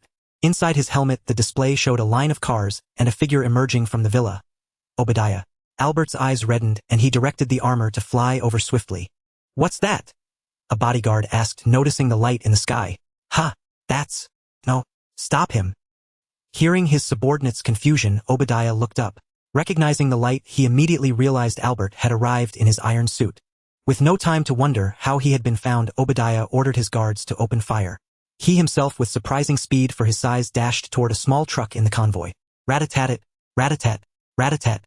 Following Obadiah's command, the armed bodyguards unleashed a barrage of gunfire at the descending figure. It was clear the guards realized the falling object was no meteor but a man-controlled machine. Watching Obadiah scramble into the truck's cargo hold, Albert made no move to dodge. Amidst the cacophony of bullets pinging off his armor, he descended directly into the hail of fire. The bullets had no effect on Albert's suit. They only created a shower of sparks and sharp reports from the metal-on-metal impact, leaving Albert completely unharmed. With a whir, Albert raised his palm and fired a series of beams, sending the bodyguards flying. Even those shooting from behind vehicles were sent airborne along with their cover. Well, Obadiah, I finally found you. You made this quite a chase. Are you not coming out? Now can you tell me who's the naive one? Having dispatched the lackeys, Albert's voice boomed from the suit speakers as he walked toward the truck Obadiah had fled into. Thrilled by the impending revenge, Albert felt his mind racing with excitement, energy surging through his body. He felt he could work in the lab for a week straight without rest. Squeal. A harsh metallic screech echoed as Albert clawed the suit's hands into the container, gripping the metal plates tightly. Like tearing paper, he ripped a massive gash across one side of the carriage. The entire interior of the carriage was laid bare before Albert. Could it be? Everything inside the carriage was revealed to Albert's eyes, but he found no trace of Obadiah. Only a colossal armored prototype stood in standby mode in the center like a lifeless sculpture. Clang, bang, crash. Before Albert could register the anomaly, the prototype's eyes and chest suddenly blazed to life as if a demon had awakened. It lunged forward, swinging its thick leg, and kicked Albert squarely in the chest. Amid a clamor of collisions, Albert was sent flying, crashing into a sedan behind him. The suit was squeezed into the shaped wreckage of the car. This thing is exhilarating. I feel like I could crush you like a bug, Albert. Obadiah's ecstatic voice rang out from the prototype's speakers. Thinking back, it was a close call. Fortunately, he had the presence of mind to jump into this prototype, or otherwise, he would have been utterly defenseless against Albert. That kid had lost his mind, convinced that Obadiah had ordered his wife's murder. If Obadiah ever found out who spread such lies, he would tear his head off. If Albert hadn't turned against him, why would Obadiah be forced to take the field himself? Such tasks were meant for underlings. Creak, the sound of twisting, scraping metal. Albert controlled the suit, prying open the deformed car that had trapped him. He stepped out unscathed, standing before the ugly mechanical behemoth. He sized up Obadiah's current form, his gaze finally settling on the reactor on the armor's chest. Where did you get that reactor? I remember only making one miniature reactor like this, the one on me. Did someone else manage to build one? Of course. Obadiah boomed with fervor. Did you think you were the only genius in the world? Someone beat you to it and made it first. But he's probably meeting God by now, so you can claim you invented it first. Oh, I almost forgot him about to send you to meet God too. So in the future only I will be able to make this. Is that so? Albert sneered. If ignorance were a superpower, you'd be invincible. Let's see who sends whom to meet God, you damned bastard. Whoosh, whoosh, whoosh. While speaking, Albert fired several beams of light, simultaneously igniting his thrusters to launch into the air. He soared over 100 meters high, then plummeted down toward Obadiah. Then let me show you my improved armor. It can solve all my problems. The beams struck Obadiah's armor, but had little effect, their destructive power absorbed by the prototype's thick alloy plating. Obadiah retaliated, a row of launchers popping out from his right shoulder. Whoosh, whoosh, whoosh, whoosh, whoosh. Small missiles shot out, rapidly streaking toward the descending Albert. Simultaneously, his left arm swung, and a high-powered Gatling cannon emerged. This armor lets soldiers carry more and deadlier weapons with greater speed and protection. It's a mobile fortress, a bastion. Compared to this, your and Tony's designs are pathetic. How long do you think that flimsy suit of yours can withstand my attacks? As he spoke, the Gatling cannon opened fire at full throttle. A blazing tongue of flame shot 2 meters from the muzzle, a scorching whip of fire lashing toward the sky. Boom, boom, boom, boom, boom. Boom, boom, boom, boom. Boom. Despite blasting several micromissiles with his beam blasts, Albert couldn't neutralize them all. 3 homing missiles still trailed him relentlessly. Seeing the fiery whip lashing toward him from the ground, Albert braked, immediately rolling the suit sideways to dodge. As a result, the suit lost speed and was caught by the pursuing missiles. Amid a massive fireball and thunderous roar, Albert plummeted to the ground. Ha ha ha, idiot! Seeing his attack succeed, Obadiah laughed heartily and sprinted toward Albert's crash site. Powered by the prototype, each leap covered over 10 meters. In a few bounds he arrived. Clang, boom, crash. Before Obadiah midair could land, a tremendous force struck him. The prototype lost balance and slammed into the ground, shattering the pavement and exposing the dirt beneath. Albert sneered coldly. Looks like I'm not the only one who upgraded.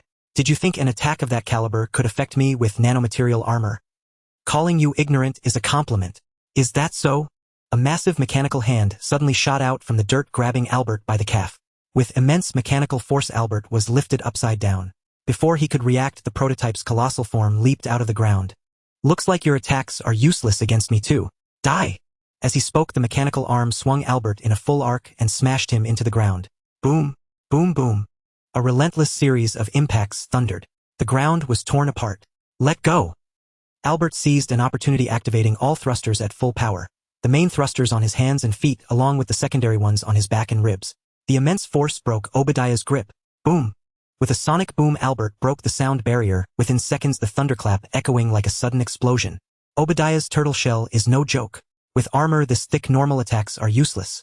I don't have any heavy weapons. Damn it! Hovering hundreds of meters high, Albert regained his balance and glared down at the ground, fuming. When he was pretending to cooperate with Obadiah, Albert was only assigned to build the arc reactor under constant surveillance and house arrest. Crafting a suit in secret under those conditions was already a monumental feat. Any slip-up would have been fatal. Weaponry was out of the question. So now Albert was left with a powerful suit but no matching armaments. A true pity. Currently, Albert's suit only had the hand thrusters, which could release beam-like shockwaves when energy was amplified.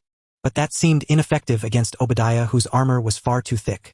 If Wang Yu had seen the prototype, he would have noticed it differed from the one in the movie, as if it had been upgraded with vastly improved defense and strength. The unfavorable battle frayed Albert's nerves, and he began to rack his brilliant mind for a solution. Come down, genius. What's wrong? All out of tricks. No options left. Seeing Albert cowering in the sky, Obadiah felt immense satisfaction.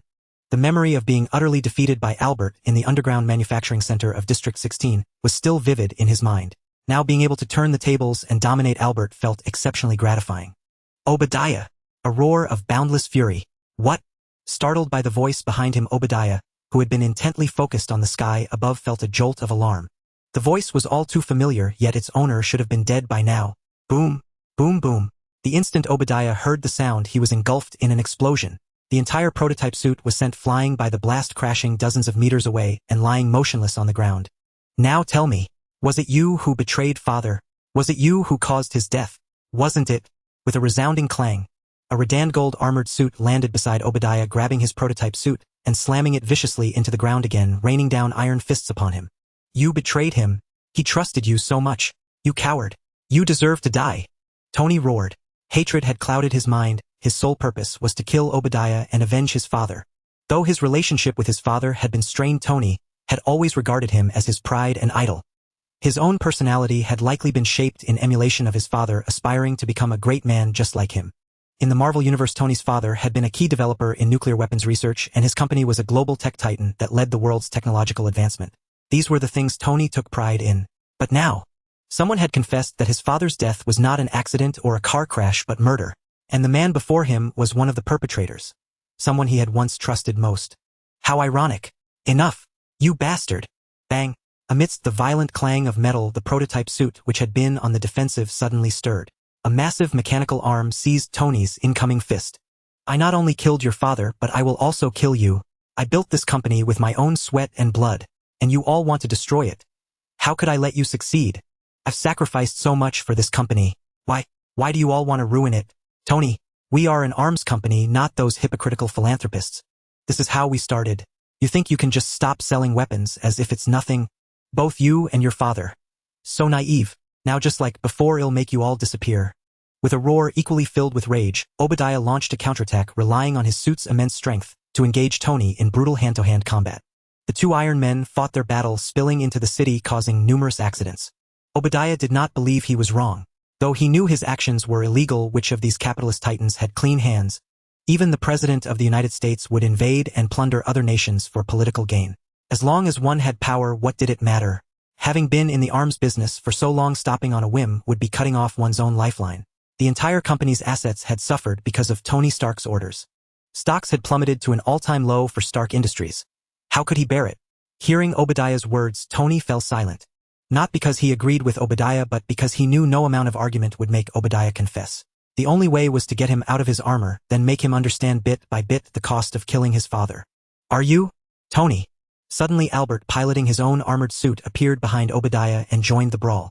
The battle escalated instantly. The destructive power of 3 Iron Men was immense. After crashing through 2 overpasses, the trio fought their way closer to more populated areas. That's right, and who are you? Before leaving his villa, Tony had witnessed the fight between Albert and Obadiah. Knowing they shared a common enemy, he asked amidst the chaos. Albert, damn, it really is you. I knew no one else could build a reactor like me. Albert let out a sigh of relief upon hearing the answer. Coordinating attacks on Obadiah, he replied, Albert, it's you. How? This look. Did you make it yourself? Of course. Not bad yourself, huh?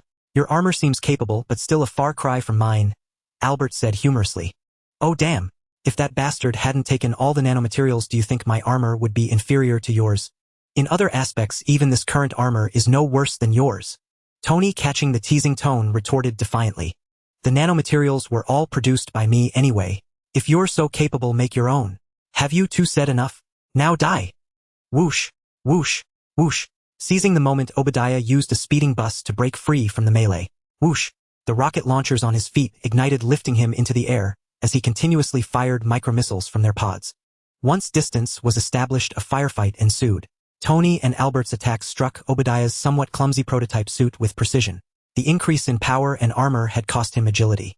Obadiah's machine guns and missiles, however, almost always missed the swift and nimble duo, who evaded with high mobility. The city around them bore the brunt of the chaos. The robot battle escalated, explosions and bullets flying everywhere. Roads were destroyed, vehicles trapped, and building walls riddled with holes. The police had arrived but dared not approach the scene.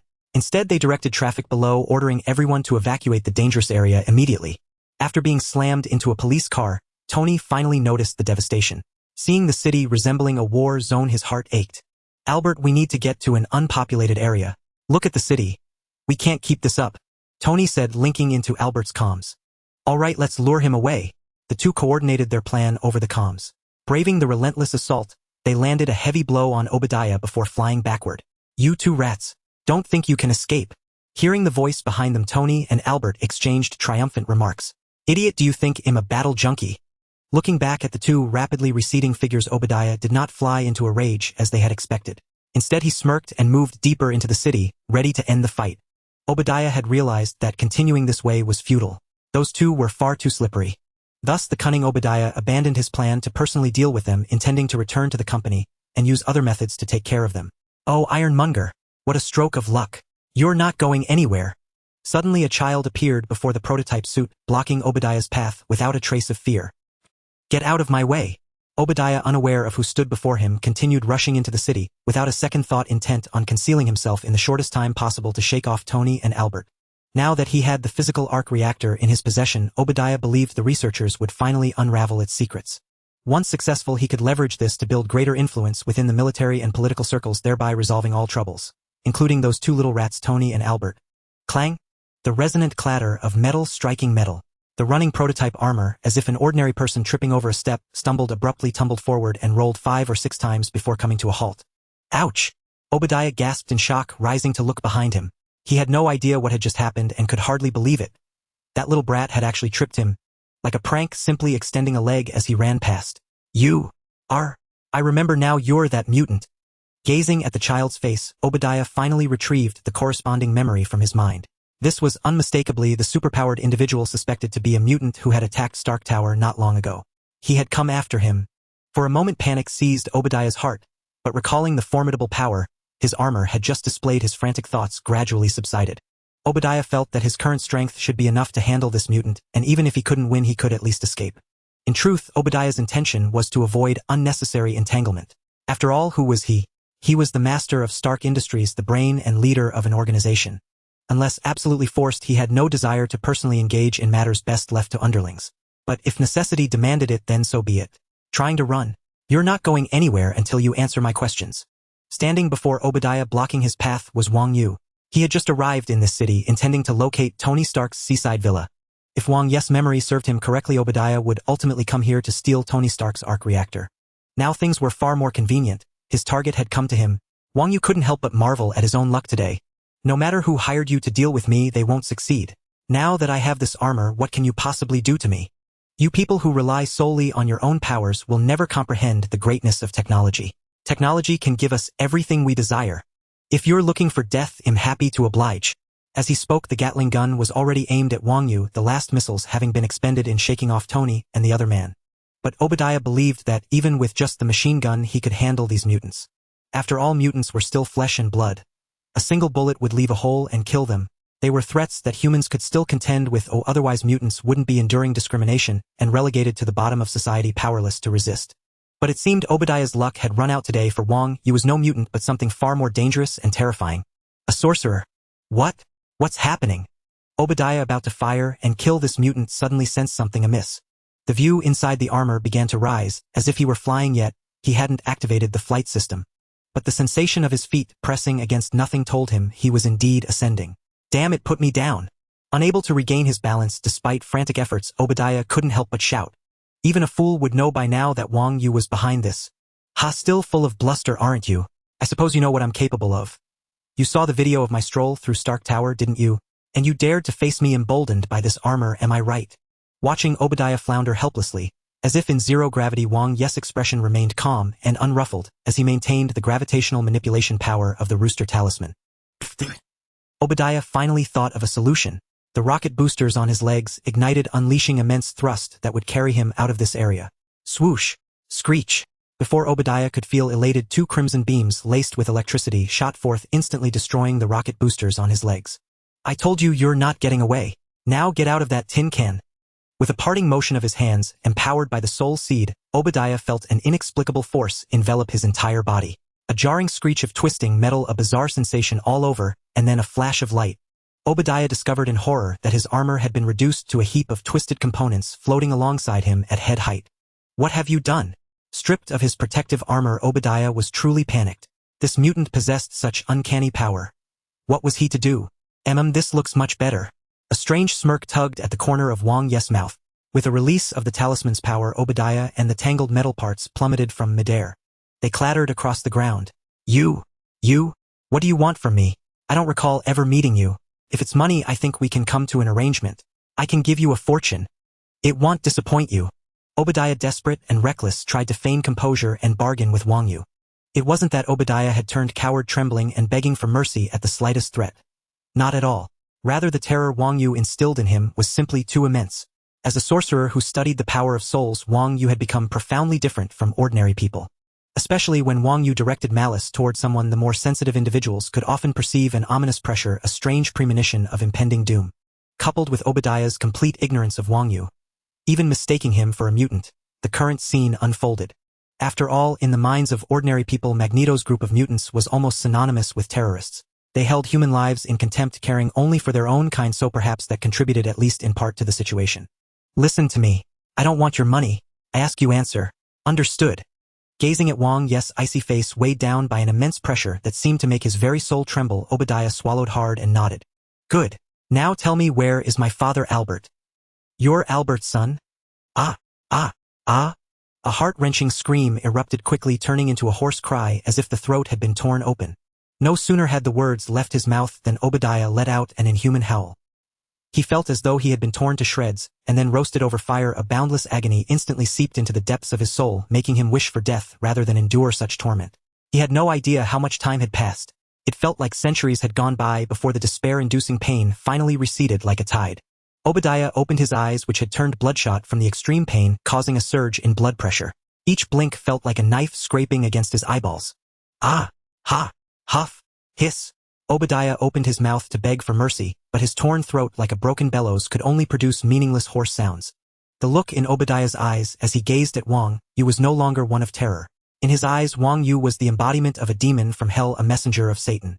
If he made the slightest misstep, he would be dragged into the underworld and scorched by the most sinister hellfire. It seemed as though courage and faith had been stripped from Obadiah's soul. Now all he sought was for Wang Yu to spare him from that dreadful pain again. He would unconditionally accept any demand. As if sensing Obadiah's thoughts, Wang Yu looked down expressionlessly at him, lying on the ground, utterly devoid of strength, as though boneless. A flash of light flickered in his hand, and he instantly healed him with the power of the horse talisman. Huff! Ah! He took a deep breath. Obadiah realized that everything that had just happened seemed like an illusion. All the symptoms vanished and his body returned to normal. If not for the desperate memory etched in his mind, Obadiah might have thought it was just a nightmare. Answer me now. Otherwise you'll get another taste. At the sound of Wang Yu's voice, Obadiah's body trembled involuntarily. His courage and spirit seemed to have been completely stripped away. Suppressing the fear in his heart, he lifted his head from where he lay sprawled on the ground. I'll talk. Albert, we were just fighting moments ago. I only shook him off a few minutes before I ran into you. He might realize something's wrong and come back looking for me. Listening to Obadiah's stammering account, Wang Yu couldn't help but feel puzzled. How could his father, who spent all his time in the lab doing research, possibly fight Obadiah, who was piloting a prototype suit? That was absurd. But after a moment's thought, Wang Yu mused. Could it be that father stole Tony Stark's Iron Man suit? That would make sense. Wang Yu could never have imagined that his father Albert had the ability to build an Iron Man suit himself. Although Albert had only improved upon the prototype's blueprints, it was still astonishing. Wang Yu only knew his father as a scientist researching nanotechnology. He never expected him to possess such skills. So he assumed that after learning what had happened, his father, like him, had sought revenge against Stark Industries, and that he had somehow managed to steal an Iron Man suit. Now the second question: who sent people to empty my home, and in doing so caused my mother's death? Hearing Wang Yu's icy words, Obadiah's heart shuddered. A foreboding sense of doom welled up within him. It was Tony Stark. He gave the orders. He's always been reckless. No one knows what goes on in his mind. I couldn't stop his commands. After all, Stark Industries is his family business. I've just been with the company for a long time. Enough. Wang Yu cut him off before he could finish his excuse. Without even using magic, Wang Yu could tell he was lying. Perhaps the unbearable pain had changed Obadiah's character, making him timid. Yet Wang Yu saw through his lie instantly. After all, the memories from his past life were no fiction. Didn't he know who truly controlled Stark Industries? Combined with Obadiah's evasive eyes, Wang Yu knew immediately that Obadiah was deceiving him. It seems you haven't had enough of that pain, still daring to try and fool me. Let me give you another taste of that hellish pleasure. Who knows, maybe you'll even come to like it. Wang Yu cracked a cold joke, staring expressionlessly at Obadiah, an intangible yet terrifying pressure bearing down on him. No, they'll tell the truth. The truth. Hearing Wang Yu's chilling tone and fearing he would have to endure that soul-crushing agony again, Obadiah, whose will had been shattered, spoke with tears streaming down his face. Whoosh, whoosh. The sound of air being split came as two steel figures trailing flames descended from the sky. Obadiah, where do you think you're running? What's this? Did you accidentally trigger the self-destruct? Tony Stark's voice emanated from his Iron Man suit, taunting Obadiah as he approached Wang Yu. At that moment, Wang Yu seemed frozen, standing motionless. Wang Yu had just used his true sight and discovered Albert. The other person in the Iron Man suit was undoubtedly Tony Stark. From the armor's appearance and his tone of voice, Wang Yu had already confirmed his identity. What truly astonished Wang Yu was that his father Albert and Tony Stark seemed to be on good terms arriving together. This show of solidarity forced Wang Yu to abandon his earlier theory that his father had turned against Stark. Tony noticed Wang Yu standing beside Obadiah and, not understanding the situation, assumed he was just a curious kid. "Hey kid, if I were you, I'd get out of here and go home to your mom. Don't you see all these Iron Men around? Go home and tell your mom the aliens are invading Earth. Tell her to make you some good food, so you have the energy to run." He cracked a casual joke and waved his armored arm, signaling for Wang Yu to leave quickly. "Daniel, what are you doing here? Where's Emily? Where have you two been all this time? I've been looking everywhere for you." Albert had been focused on Obadiah since he arrived. But when he heard Tony's joke and glanced over, he suddenly realized the person standing there was his own son Daniel. Heavens be praised, Albert had finally found him. After returning home last time, he had practically torn the house apart searching for his two children, but to no avail. This drove the already grief-stricken Albert into further despair and confusion, leaving him with only one goal: to find Obadiah and demand to know what he had done with his children. "Dad, did you know that Mom has died? Do you know what happened at home while you were away? Why didn't you have a home back then, and where did you go? And now you are with this person. Don't you know that Mom was killed by someone from Stark Industries? He bears an irrefutable responsibility for her death."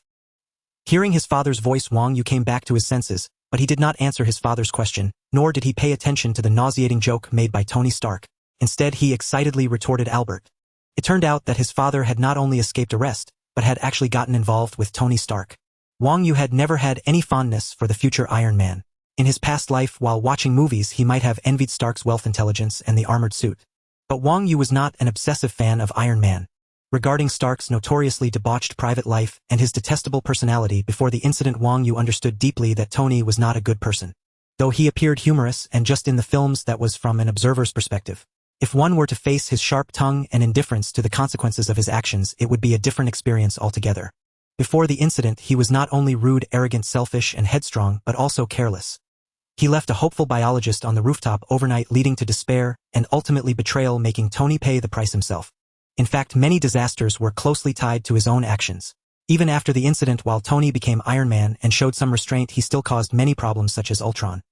His father sought to harness the power of the Tesseract while he wanted to use the Mind Stone's power, but neither of them succeeded. Actually, Wang Yu did not care about these matters.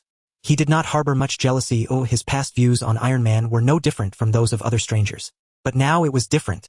The death of his mother, Jennifer, filled Wang Yu with extreme rage, along with deep animosity towards Stark Industries. Naturally, he also loathed Tony, the nominal owner of Stark. If Tony Stark had been more attentive to his company and discovered Obadiah's actions earlier, things would not have developed as they have now. As the owner of an enterprise, his lack of control over his company is astonishing. Obadiah's dealings with warlords, illegal armed groups, and terrorists around the world sold countless weapons, subjecting many innocent people to torment, which ultimately led to the tragedy that befell his family. This is truly unforgivable. No matter how Wang Yu thought about it, he seemed resolute in his deep-seated malice towards Stark. If his father truly sided with Tony Stark, it would make him feel as if he, his mother, and his sister had all been betrayed. "I hope there is another reason. My father can't be indifferent to my mother's death. There must be another reason." Wang Yu waited for his father to tell him that it wasn't as he said. Daniel, hearing Wang Yu's questioning Albert, was momentarily taken aback. The two fell into silence. After carefully examining his son, for a while Albert sensed something different about him. Though his son had always been unique and different from other children, always acting mature and thoughtful, the family had still felt that he possessed a cheerful, tolerant nature with goodwill towards everything. A personality that made everyone feel at ease. But facing him now, Albert could vaguely sense an overwhelming pressure emanating from his son, a strange feeling that seemed to carry some malice, oppressive, as if it were a volcano ready to erupt at any moment, unleashing deadly force to destroy everything. This feeling was both unfamiliar and familiar to Albert. He knew that this was the power of hatred, the power of anger. It could make a person strong, but it could also destroy them. Seeing Wang Yu waiting for his answer, Albert changed his mind. "Jennifer is gone. I have been consumed by hatred, and I cannot allow my children to be destroyed as well. I must help Daniel let go of his hatred and not let him live in it forever." Behind the mask, Albert's gaze softened from cold to warm, burying boundless anger and hatred deep within. His love for his children surged, and Albert felt it necessary to help them return to a normal life. Surely Jennifer would agree with me doing this. Thinking of his wife made Albert's heart ache, but his love for the children compelled him to be strong.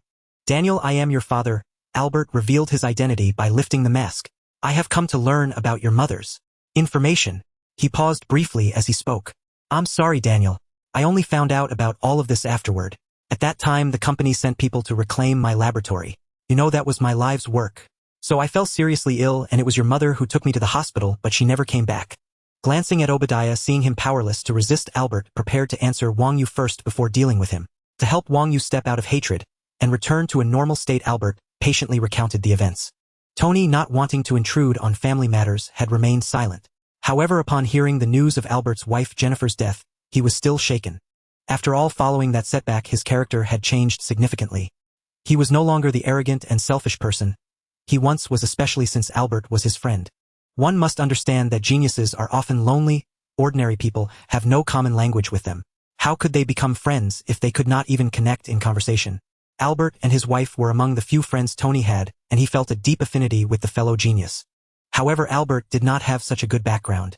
Although his family had some savings, they were just an ordinary middle-class family. After learning about all this, and with Albert's intention, the two hit it off, and Albert joined Stark Industries as a technician, significantly improving his quality of life. Only after Albert recounted his story did Tony realize what had happened to Albert's family. He never expected that someone he trusted so much could commit such acts. Not even his friend was spared from his poisonous hands. Then he thought of his own father, and Tony's heart was instantly filled with fury. Unable to contain himself, he walked over and punched Obadiah. I never thought that you could do something to betray my father after he trusted you so much. You're finished, Obadiah. Tony twisted Obadiah's head to face him and said fiercely. Seeing Tony's flushed face from being agitated, Obadiah nervously chuckled, as if he hadn't heard the threat. Huff. Seeing Obadiah like this, Tony, who was unaware of everything that had just happened, thought Obadiah was still unrepentant and humiliating him. He unleashed another round of punches, leaving Obadiah bloodied. Manson said Obadiah ordered him to teach us a lesson. Upon learning this from his father Wang Yu felt a surge of anger, but sensed something amiss. He turned and strode to Obadiah, who was being brutally beaten by Tony Stark, clad in his suit of armor, and seized Tony's raised arm. Feeling his hand gripped, Tony instinctively looked back, but before he could react, he was sent spinning through the air. With a clatter and a crash, Tony hit the ground before he realized what had happened. That little boy had thrown him. It was as effortless as tossing an empty soda can after a drink. Ignoring Tony Stark's astonishment, Wang Yu examined Obadiah, whose face was now misshapen from the beating. His visage was covered in welts from real iron fists already swelling, with his mouth twisted and eyes askew. It seemed Tony had shown no mercy to his father's murderer, striking with ruthless brutality. With a wave of his hand, light flickered. Wang Yu healed Obadiah's injuries effortlessly. He grabbed Obadiah by the collar, yanking him close, and demanded harshly, staring into his vacant eyes. Tell me, did you order Manson to kill my mother Jenny? Answer me. Hearing Wang Yu's roar, Obadiah, battered and weary, finally emerged from his daze. Though the torment had pushed him to the brink, it had not extinguished his will to survive. Sensing Wang Yu's murderous aura, Obadiah trembled. He dared not provoke this demon again. Tony's punches, though painful, were laughably weak compared to the hellish torture he had endured before. No, it wasn't me. Not me. I only wanted Albert to build the arc reactor for me, nothing more. How could I have ordered him to kill? That's absurd. If I had deliberately killed Jenny, what benefit would that bring me in winning Albert over? None at all. So he's lying. Yes, he must be lying.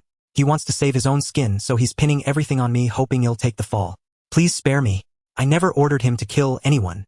Obadiah broke down, weeping and twitching neurotically. It seemed the excruciating curse Wang Yu had cast on him, a demonic spell from his grimoire meant to torment humans, had been too harsh. Even the horse talisman could not heal the wounds on his soul. Once a man of immense power and ambition, Obadiah now groveled like a wretched dog devoid of dignity, begging Wang Yu for mercy. What did you do to him? How did he become like this? Are you a mutant? Tony Stark, now back on his feet, no longer dared to underestimate the boy, who seemed barely a teenager. Tony knew Obadiah well. From childhood, he had always seen him as steady, strong, resilient, knowledgeable, skilled in management, and decisive in critical matters. Someone who could do almost anything, standing as unshakable as a mountain. Though Tony had now added labels like cunning, treacherous, and ruthless to Obadiah's character, it didn't erase the man he once was in Tony's mind. Tony almost couldn't believe the figure kneeling before Wang Yu begging for his life was Obadiah. Yet he had to accept it was true. The shattered armor fragments scattered around were no illusion. Tony doubted anyone else could have crafted such a suit. Through subtle cues and his spiritual perception, Wang Yu confirmed Obadiah wasn't lying this time. If neither Obadiah nor his father had lied, then Manson was the deceiver. The death of his mother Jennifer had not been ordered by anyone. It was Manson's own doing, or perhaps an accident. If it was deliberate, what reason could he have to kill someone who spent all her time in the lab? Wang Yu couldn't fathom it. Regardless, Manson had caused his mother's death, and now he had found his father. What remained was to ensure those responsible suffered eternal torment, then utterly destroy Stark Industries to vent his rage and hatred, sending a clear message to anyone who might harm his family in the future. After that, Wang Yu resolved to immediately prepare the materials he needed. He had conceived a possible method to resurrect his mother, and once this matter was settled, he would set to work. During this time, he would continue delving into the arcane knowledge he had acquired, deepen his soul's development, and strengthen his own power to support all his planned endeavors. I'm not a mutant, Stark, but I'm far more terrifying than one. Do you want to know what I'm thinking right now? Gazing at Wang Yu's icy expression and recalling his conversation with Albert, Tony sensed the boy's hostility. But he believed he had done nothing to harm Wang Yu's family. Was he being blamed simply for owning Stark Industries? Tony was no pushover. Anyone who thought otherwise would pay dearly. Listen, kid, I can express my deepest regrets over what happened to your family. As for Obadiah's actions, Owen Manson, I'm firing them right now. They're no longer part of Stark Industries. I'll apologize for their deeds, but I won't accept this as my fault. I'm a victim here too. You brought this on yourself. Wang Yu's fury boiled over as he cut Tony off. It's your company. You should know everything about it, but you don't. Look at what you do. Chasing women, drinking, then chasing more women and trampling on others' dignity. Oh, and so much more. I won't list it all. This is your negligence. Your company was taken over and they used it for evil while you remained clueless. And now you have the audacity to call yourself a victim. Then who's to blame? Tell me. And what about the innocent people killed by the weapons your company sold? Who do they turn to for justice? Confronted by Wang Yu's accusations, Tony stared wide-eyed, unable to utter a word. In the past, he would have had countless retorts, wittily deflecting blame and distancing himself. But not now. He was no longer the carefree playboy who only knew drinking and womanizing. He understood Wang Yu was right. His past inaction had indeed contributed to these tragedies. A truth his newfound conscience could not deny. I know, okay. You're wrong, kid. Just as Tony was about to apologize, a voice interrupted him. Hearing that voice, Tony felt a chill. He turned to see that they were surrounded by fully armed soldiers. Greetings. I am General William Stryker. Oh, General. As he watched more armored vehicles and tanks rolling in their turrets, swiveling to aim at the scene, and the attack helicopters circling endlessly between the sky and the building above, all of them stared menacingly at the few individuals present, as if ready to turn the entire area into a sea of flames the moment the opportunity arose. Sorry, General, we just wanted to have a costume barbecue here. As you can see, everyone got a bit too carried away with the fun. Don't worry, we'll take care of all this. Won't leave a single piece of trash behind. If anyone wants compensation, I'll be responsible. Looking at the destruction caused by his earlier battle with Obadiah, the craters from missile blasts that had torn up the road, the public facilities damaged during their hand-to-hand combat, and the civilian vehicles caught in the fray, Tony felt quite embarrassed. Of course, on the surface, Tony never showed any hint of embarrassment, so he tactfully informed the general, who had presumably come to resolve the incident, that he would take full responsibility. Very well. I suppose you can sort out the rest in prison. There's a long list of compensation details waiting for you to fill in there. Now, both of you Iron Men, get out of those tin cans. And you little mutant, you'd better not use your disgusting abilities. Otherwise, as you can see, if you dare to resist, this place will be engulfed in firepower. The nearby civilians have already been evacuated, so none of you can escape. The airspace is also sealed. At least a dozen anti-air missiles are on standby on their launchers. I dare say anything that takes to the sky will be blown to pieces and fall to the ground as scrap. After shouting through the loudspeaker from behind the armored vehicles and tanks, Stryker wore a cold, confident expression as he stared at the freaks in the field. A few days ago, he had received orders to deal with a powerful mutant responsible for destruction. After preparing, he immediately left his mutant research base and arrived at the scene, Stark Tower. From the local police cooperating with him, he learned about the situation that day. After examining the traces left by the tower's explosion, he concluded that it was not caused by any known explosive. Moreover, after a search by on-site personnel, no residue of explosives could be found. This convinced everyone that it was a superpower crime. After calculating the specific explosive force, Stryker developed a strong interest in this mutant. In his view, mutants capable of such immense destructive power were rare. Among ordinary mutants, those with combat-suitable abilities were not abundant, and those with such devastating power were even scarcer. Stryker felt that if he could harness this mutant's abilities, it might benefit his plans. For instance, when public sentiment toward mutants softened, he could stage another explosion in a bustling area and leave behind some mutant racial manifesto. Or if the U.S. government's attitude eased, he could orchestrate a similar spectacle at places like the White House or Capitol Hill, producing a decent effect. Upon learning of this ability, Stryker's mind instantly conjured numerous ways to use the mutant's power to smear mutants, to make them complete pariahs and reduce any sympathy ordinary people might harbor for mutants. Because of his wife's incident, Stryker harbored a deep, visceral hatred for mutants. He did not consider his actions cruel or unjust to the innocent civilians harmed in the process. His ultimate goal was to eliminate as many mutants as possible, a cause for which he would gladly sacrifice his life, although the root of his hatred for mutants was his wife's tragic death and his family's misfortune. This could not justify his actions in the eyes of others. If people knew his opposition to mutants stemmed from personal reasons, he would be seen as selfish rather than altruistic. To gain more support, he cloaked himself in the rhetoric of the mutant threat, thereby winning backing from those who subscribed to that ideology. Now Stryker had finally seen this mutant. Yes, in Stryker's eyes mutants were not human, undeserving of human designation, merely animals. His earlier words were not entirely what he believed. If he captured them, Stryker would care about nothing except the mutant. Before coming here, he had been warned by an organization too powerful to defy. He must not inflict fatal harm on the two Iron Men. Once captured, they would be handled through a different procedure beyond his control.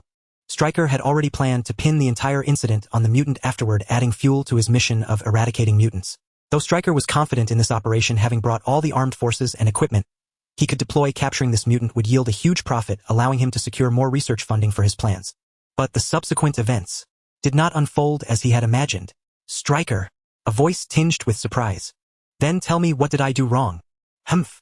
Hearing Wang Yu's question, Stryker let out a disdainful sneer. You are certainly wrong. Remember, America is a nation of law, everything is bound by legal constraints. As long as Mr. Stark has never broken the law, he is not at fault. And you, look at what you've done. Now surrender immediately or bullets will have no eyes. Though you may not fear bullets, what about artillery shells? Missiles? You cannot be immortal. Surrender now. It's your only way out. Heh. An indeed unassailable answer. Hearing this response, Wang Yu let out a mocking laugh. General Stryker, Tony interjected. Do you know who you're trying to arrest? I doubt you've considered the consequences. Enough. Wang Yu roared impatiently. First of all, I am not a mutant. The source of my power is something you will never imagine.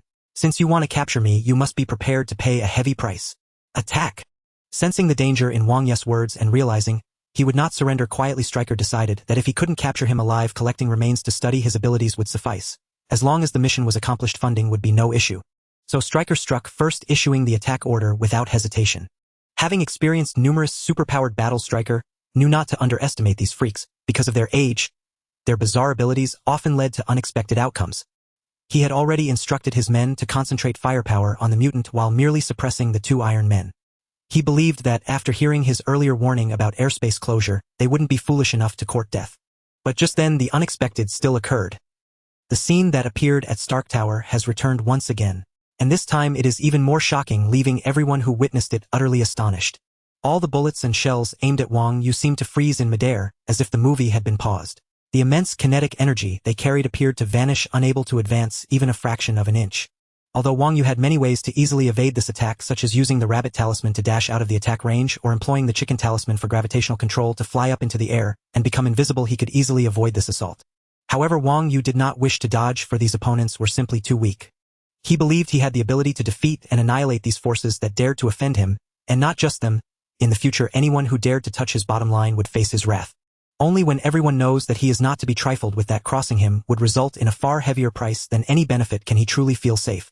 This principle is universal, akin to nuclear weapons. If you dare to cross my bottom line, then we are all finished. Wang Yu, whose character in his past life was molded by a peaceful and stable environment marked by weakness and hesitation, has changed. Now he seems to have become a sword that protects his family, ready to sever any malicious tendril that reaches out toward them. For this reason, Wang Yu must grow stronger, become immensely powerful. Only then can he truly achieve what he desires. In the Marvel world before trouble arose, Wang Yu had planned to go with the flow, feeling somewhat detached from this realm. Aside from his family, he sensed that he was merely experiencing a very realistic movie. But when danger approached, Wang Yu realized he could not remain detached. He must protect his family. Having grown up under the banner of peace and stability, Wang Yu now experienced a sense of unease. As anomalies surfaced and he saw the frontline commander realize the attacks were ineffective, he decisively ordered a ceasefire. Suddenly, the deafening noise caused by artillery and machine guns ceased, creating a striking contrast that rendered the surroundings eerily quiet, as if someone had unplugged the power from speakers blasting at maximum volume. Didn't they say his ability was explosive? Why can he control these shells and bullets like Magneto? Damn it, they missed such crucial information and didn't tell me. Quick! Use special rounds against Magneto. Strick, witnessing this scene, instantly reacted and concocted what he believed to be the right countermeasure, immediately ordering his subordinates to act. However, it was already too late. Before this subordinate had taken 2 steps, the shells that had been frozen in midair all pivoted 180 degrees, aimed directly at the spot from which they were launched. Instantly the surfaces of the shells and bullets began to shimmer with a trembling light as if engulfed in flames, accompanied by the shrill sounds of slicing through the air as they shot back. The soldiers, initially shocked by the ferocity of the firepower that had been so bizarrely countered, erupted into chaos upon realizing that their own bullets were turning back towards them. Unfortunately, before they could react, caught between executing orders and fleeing, it was already too late. The projectiles, slicing through the air under the influence of a mysterious force, violently struck the master and instantly unleashed the mysterious power that was injected. Boom, boom, boom. Boom, boom, boom, boom. Boom, boom. The explosions rivaled the previous display, obliterating the makeshift positions of soldiers hastily assembled with armored vehicles and scattered debris. Under the infusion of the Dragon Talisman's power, these munitions unleashed their intended might, yet it was ironically them who were blown up by their own fire. A scene that was undeniably bitterly ironic. In the final few rumblings, 3 helicopters that had not moved from their firing positions plummeted down, marking the end of a battle that had scarcely begun. Teach, they are so weak. Standing still and watching the remaining surviving soldiers discard their weapons and flee, Wang Yu uttered words only a victor would have the right to say. The armored vehicle Strick was in did not fire at Wang Yu, and thus he faced no counterfire. Once the explosion's force subsided, the only undamaged armored vehicle immediately revved up and retreated from the inferno of the battlefield. As for how to explain this back, Strick had yet to figure it out, realizing that this little monster's abilities were far too formidable to contend with. His own men had been overwhelmed without being able to mount even a single counterattack. The enemy possessed destructive power close to that of a level 4 mutant, and a simple collective assault would only result in adding fuel to the fire. Moreover, many people were interested in his research, which he could use to extricate himself if necessary. It would be better to escape than to lose his life here. Wang Yu did not stop Strick from leaving, nor did he pursue him. He needed someone to go back and inform the higher-ups in America. There exists someone even more formidable than Magneto. If he is provoked, then whatever Magneto can achieve, Wang Yu can as well, and even surpass him tenfold. Daniel Yu. Albert could hardly believe that the child who had killed hundreds in an instant was his son. His son, who was so kind and sensible, although not very social, had never quarreled with the other children. But most importantly, where did this terrifying power come from? Could it really be, as the general said, that he is a mutant? Albert, who had just been desperate to save his son, now had many questions during the time of the anomaly and Strick's force's destruction. Daniel, can you tell me where your abilities come from? Are you really a mutant? No, I am not a mutant. I'll explain this once I've dealt with the current situation. Right now, I must complete my revenge. Upon hearing his father's question, Wang Yu felt a sense of relief. He had expected his father to first question him about why he had killed those people. It seemed his father would not be unreasonable like those characters in novels. On the contrary, he was very astute, a true scientist. If Wang Yu were an ordinary person, he would have been reduced to ashes under such an attack. Regardless, his life was the most important thing, a point Albert naturally understood. Thus he would not be like those naive individuals who under such circumstances would question their children for killing those innocent soldiers, assuming they could have avoided killing them without consequence. If such a situation truly occurred, Wang Yu could only say that person was a child picked up from the street. Revenge. What do you intend to do? When Wang Yu uttered that word again, the previous remorse in Tony Stark's eyes had vanished, replaced by a cold glare fixed upon Wang Yu. Do you intend to kill me? Just like you killed those soldiers earlier? So many people, they were merely following orders. Each of them had families, parents, and some even had children. If you understood the pain of losing loved ones, how could you bear to take their lives? You butcher. If you possess the power to render them unable to harm you, why do you still choose to kill them? Or has this power transformed you into a demon? Tony became increasingly agitated. He could hardly believe he was still in America. Even during his days in the Middle East, he had never witnessed so many deaths. And they were white people like himself, not those desert tribes or Asians from Vietnam, but genuine Americans. In an instant, they were annihilated. Tony felt he couldn't accept it. It was outrageous. Don't think that just because you're still a child, I will let you go unpunished. Tony Stark had always preferred to strike first before speaking, so he had already instructed his artificial intelligence JRVIS to concentrate 90% of his energy. As his words fell, the right hand of the iron suit was already aimed at Wang Yu. Tony knew that Wang Yu's strange power could immobilize bullets in ways he couldn't comprehend, but he believed the beam of energy from his palm would surely have an effect. Thus this was an almost all-out strike, and in an instant the attack was about to be unleashed upon Wang Yu, who seemed unresponsive, still smirking at the scene.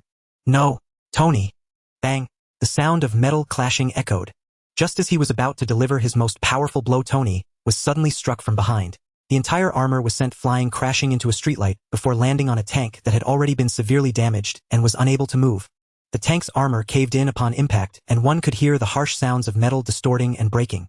I knew it, Dad, you wouldn't stand idly by while he attacked me. Wang Yu smiled as he looked at his father's figure, understanding that like him, he loved his family and couldn't bear to see them harmed. Let's complete this revenge together. They must pay the price they deserve. As he spoke, Wang Yu produced a small box with the character for hell engraved on it, presented in a deep red hue resembling wood.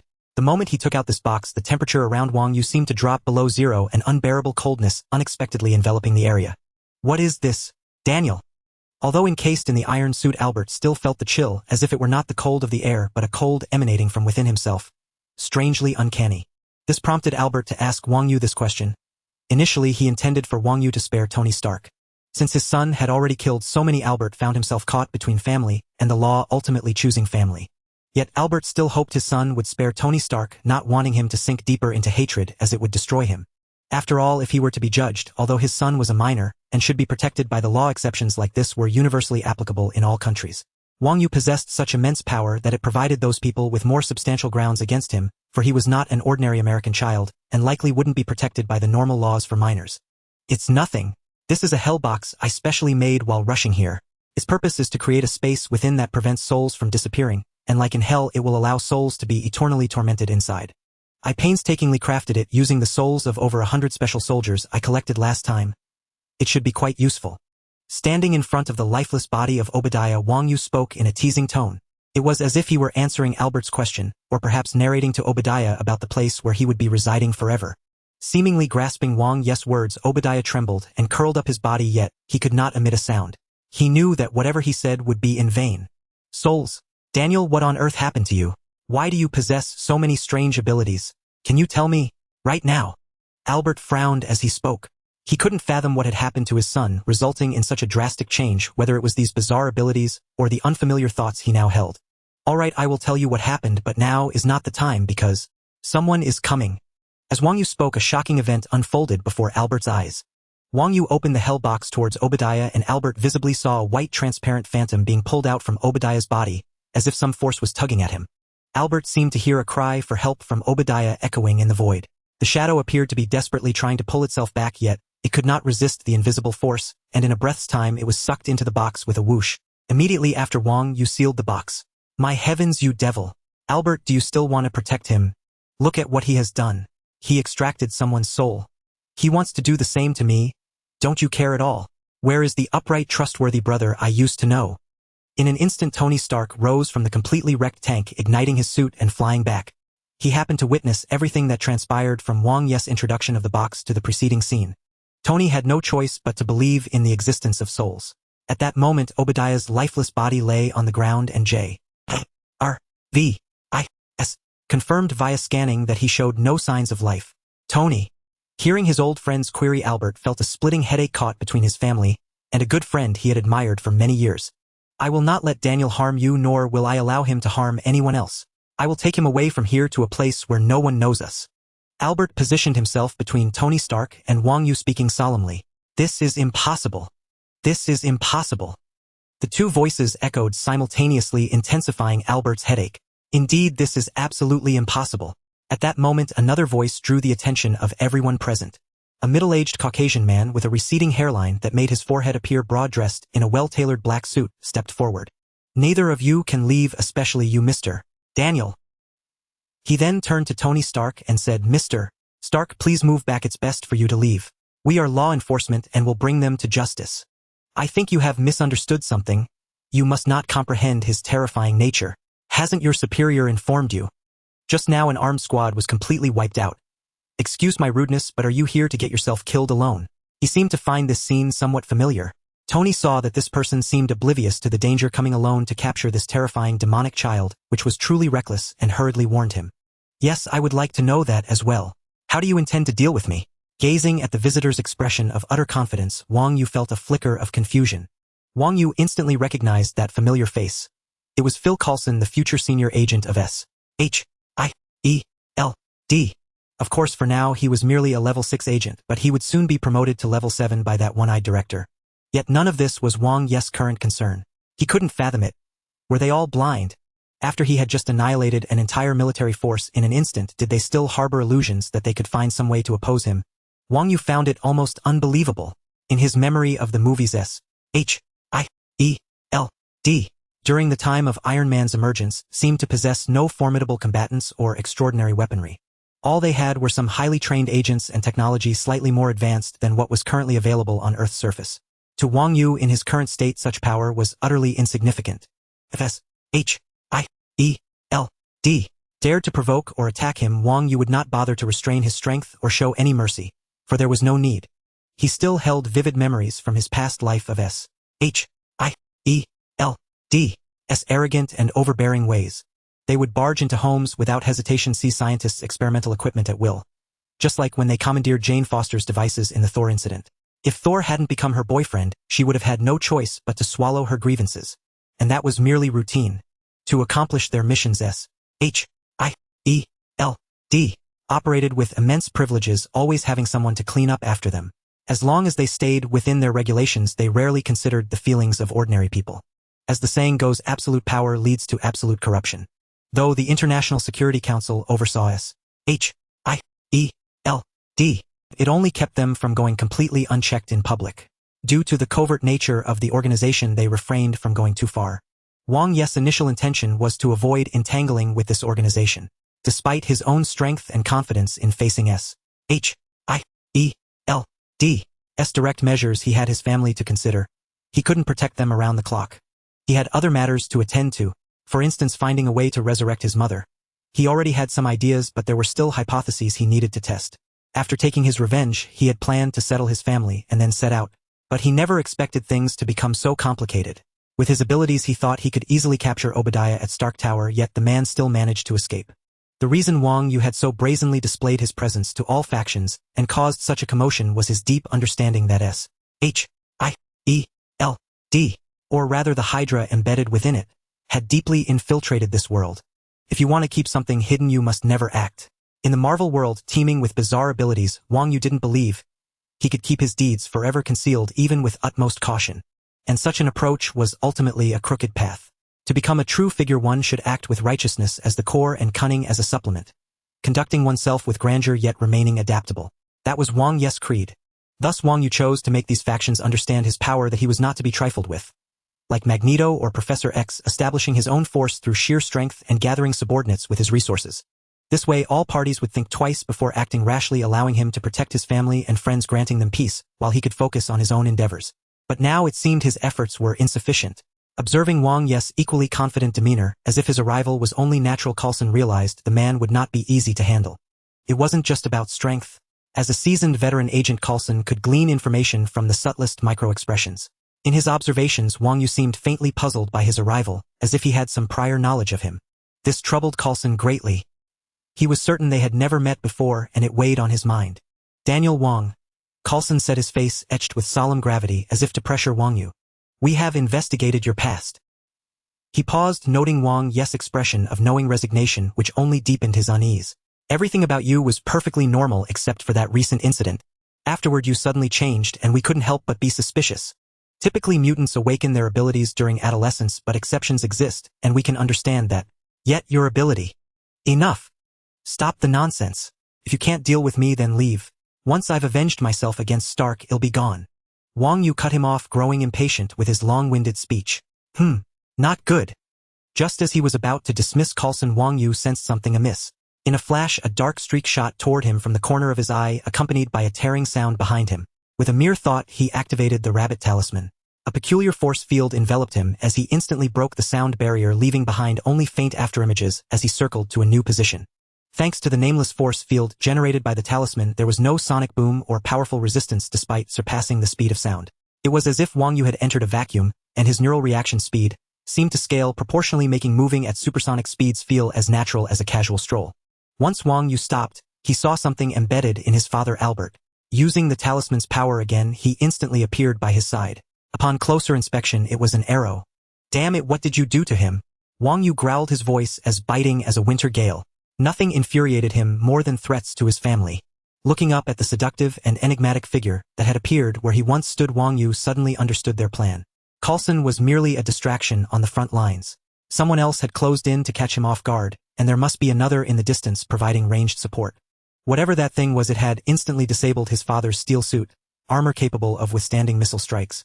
If not for the talisman's power, Wang Yu might well have been struck by this sudden assailant, though it likely wouldn't have caused serious harm. This wasn't because his perception had dulled.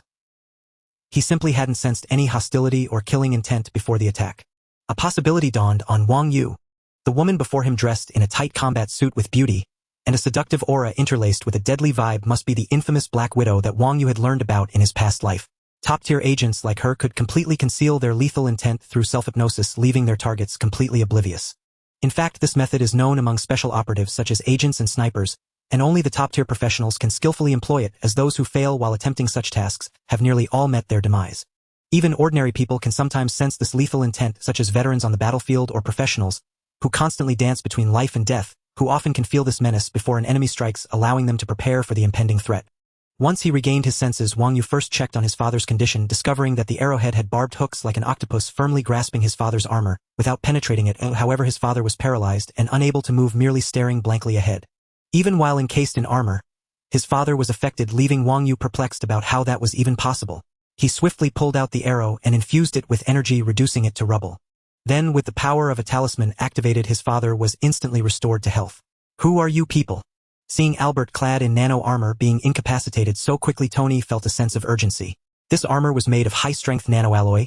In Tony's experiments, its performance exceeded current aerospace alloys by more than 50 times, exhibiting exceptional toughness and strength. In terms of resistance alone, it far surpassed the performance of the armor he was wearing. Tony absolutely did not believe anyone could surpass him in technology, yet seeing his armor brought down so easily sent chills down his spine. If Albert's armor was so easily defeated, what did that make his own? Was he merely a tin can waiting to be devoured? "There's no time for this.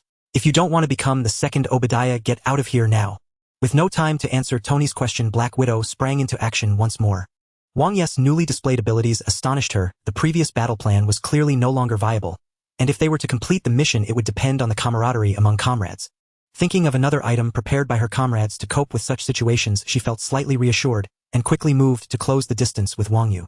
"This woman is insane," Wang Yu thought as he saw Black Widow charging towards him. Knowing she was not his match, yet still rushing in to meet her fate, was not in line with the principles of an agent, unless she was confident of inflicting effective damage, which was clearly impossible. "I won't hide behind a woman." Tony, captivated by Black Widow's enchanting grace, even in battle felt a flutter in his heart. With a whoosh, he ignited his feet to ascend, aiming his dual launchers at Wang Yu, recalling the fearlessness Wang Yu had displayed just before being knocked away by Albert. Tony did not believe that Wang Yu's earlier demeanor was simply faith in Albert's ability to stop him before he could attack. It must be this strange little kid confident he had a way to resist Tony's assault.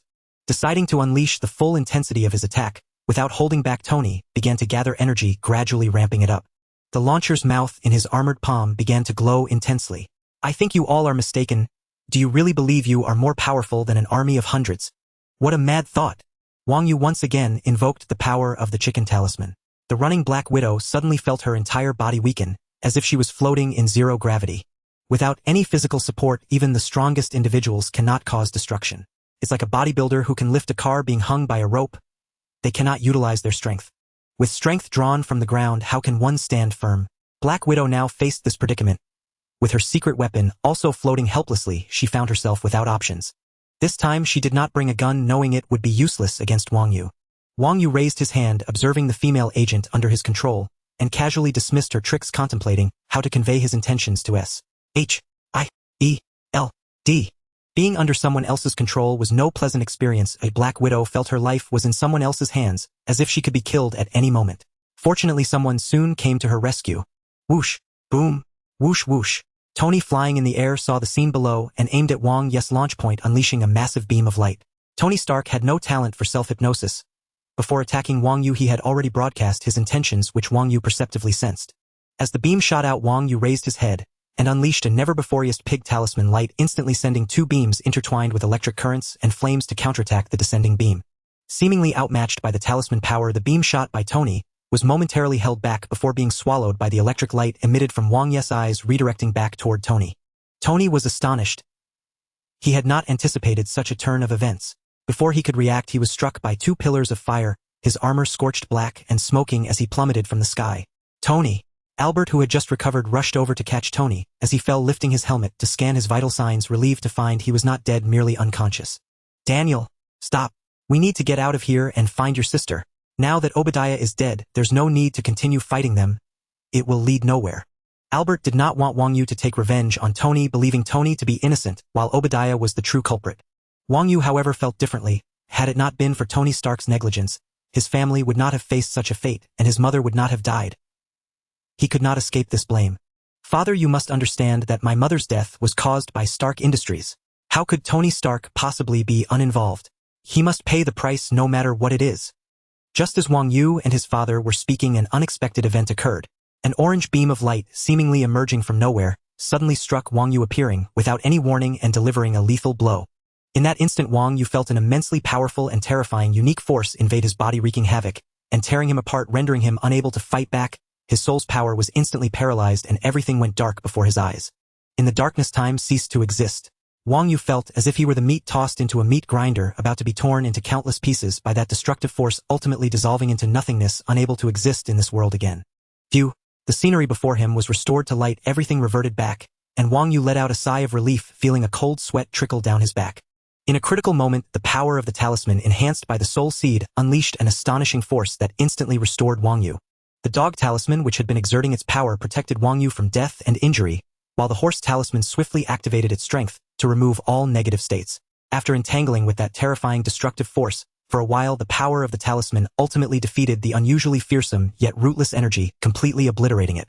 On the rooftop of a distant building, Hawkeye, holding a rough, massive, seemingly half-finished bizarre firearm, used his superhuman vision to see Wang Yu, who had fallen after being hit, stand up again, instantly widening his eyes in disbelief. The plan has failed. The authorized weapon can only induce a stunning effect on the target, but the target instantly recovered seemingly. Yes, understood. With a momentary change in expression, Hawkeye quickly reported the situation, and a moment later, upon receiving the command from the earpiece, his expression relaxed slightly. Coulson, Natasha, abort the mission. Immediately disengage from combat. Natasha, Coulson. After repeating the call several times without receiving a response, Hawkeye sensed something was off. Looking up at the battlefield, he suddenly noticed a pair of feet wearing black and red shoes silently standing before him. A moment earlier, Daniel, you've finally awakened. You really scared your father. Oh, thankfully you're all right. As Wang Yu fell to the ground after being hit by the beam, Albert's heart nearly leaped from his chest. He immediately shielded Wang Yu with his own body, ignoring his own safety to protect his son from potential further attacks. He began to check Wang Yu's condition. Dad. Upon opening his eyes and seeing his father's caring expression, Wang Yu felt a warmth rise in his heart, a strong sense of familial love surging through him, reminiscent of his past life. It's good that you're all right. Good that you're okay, Daniel. Phew. Seeing that his son was unharmed, Albert let out a long sigh of relief and tightly hugged Wang Yu's head to his chest. Listen to me, Daniel. I know you now possess incredible powers beyond our imagination, but we cannot oppose the entire world. That way we will find no happiness. Obadiah has already been killed by you and his soul has been captured. It's time for us to leave. Helping Wang Yu up, Albert stared earnestly into his eyes, speaking these serious words. In Albert's heart, Wang Yu was still just a child. Now, with such power, he was solely focused on avenging his mother, inadvertently dragging innocence into the conflict. Albert believed that if he could help him understand this reasoning, then this battle could come to an end. Currently, Albert's life was gray. The death of his wife seemed to have taken away all color. The only motivation keeping him alive was his 2 children. Albert hoped they could live well, carrying on his and his wife's legacy. No!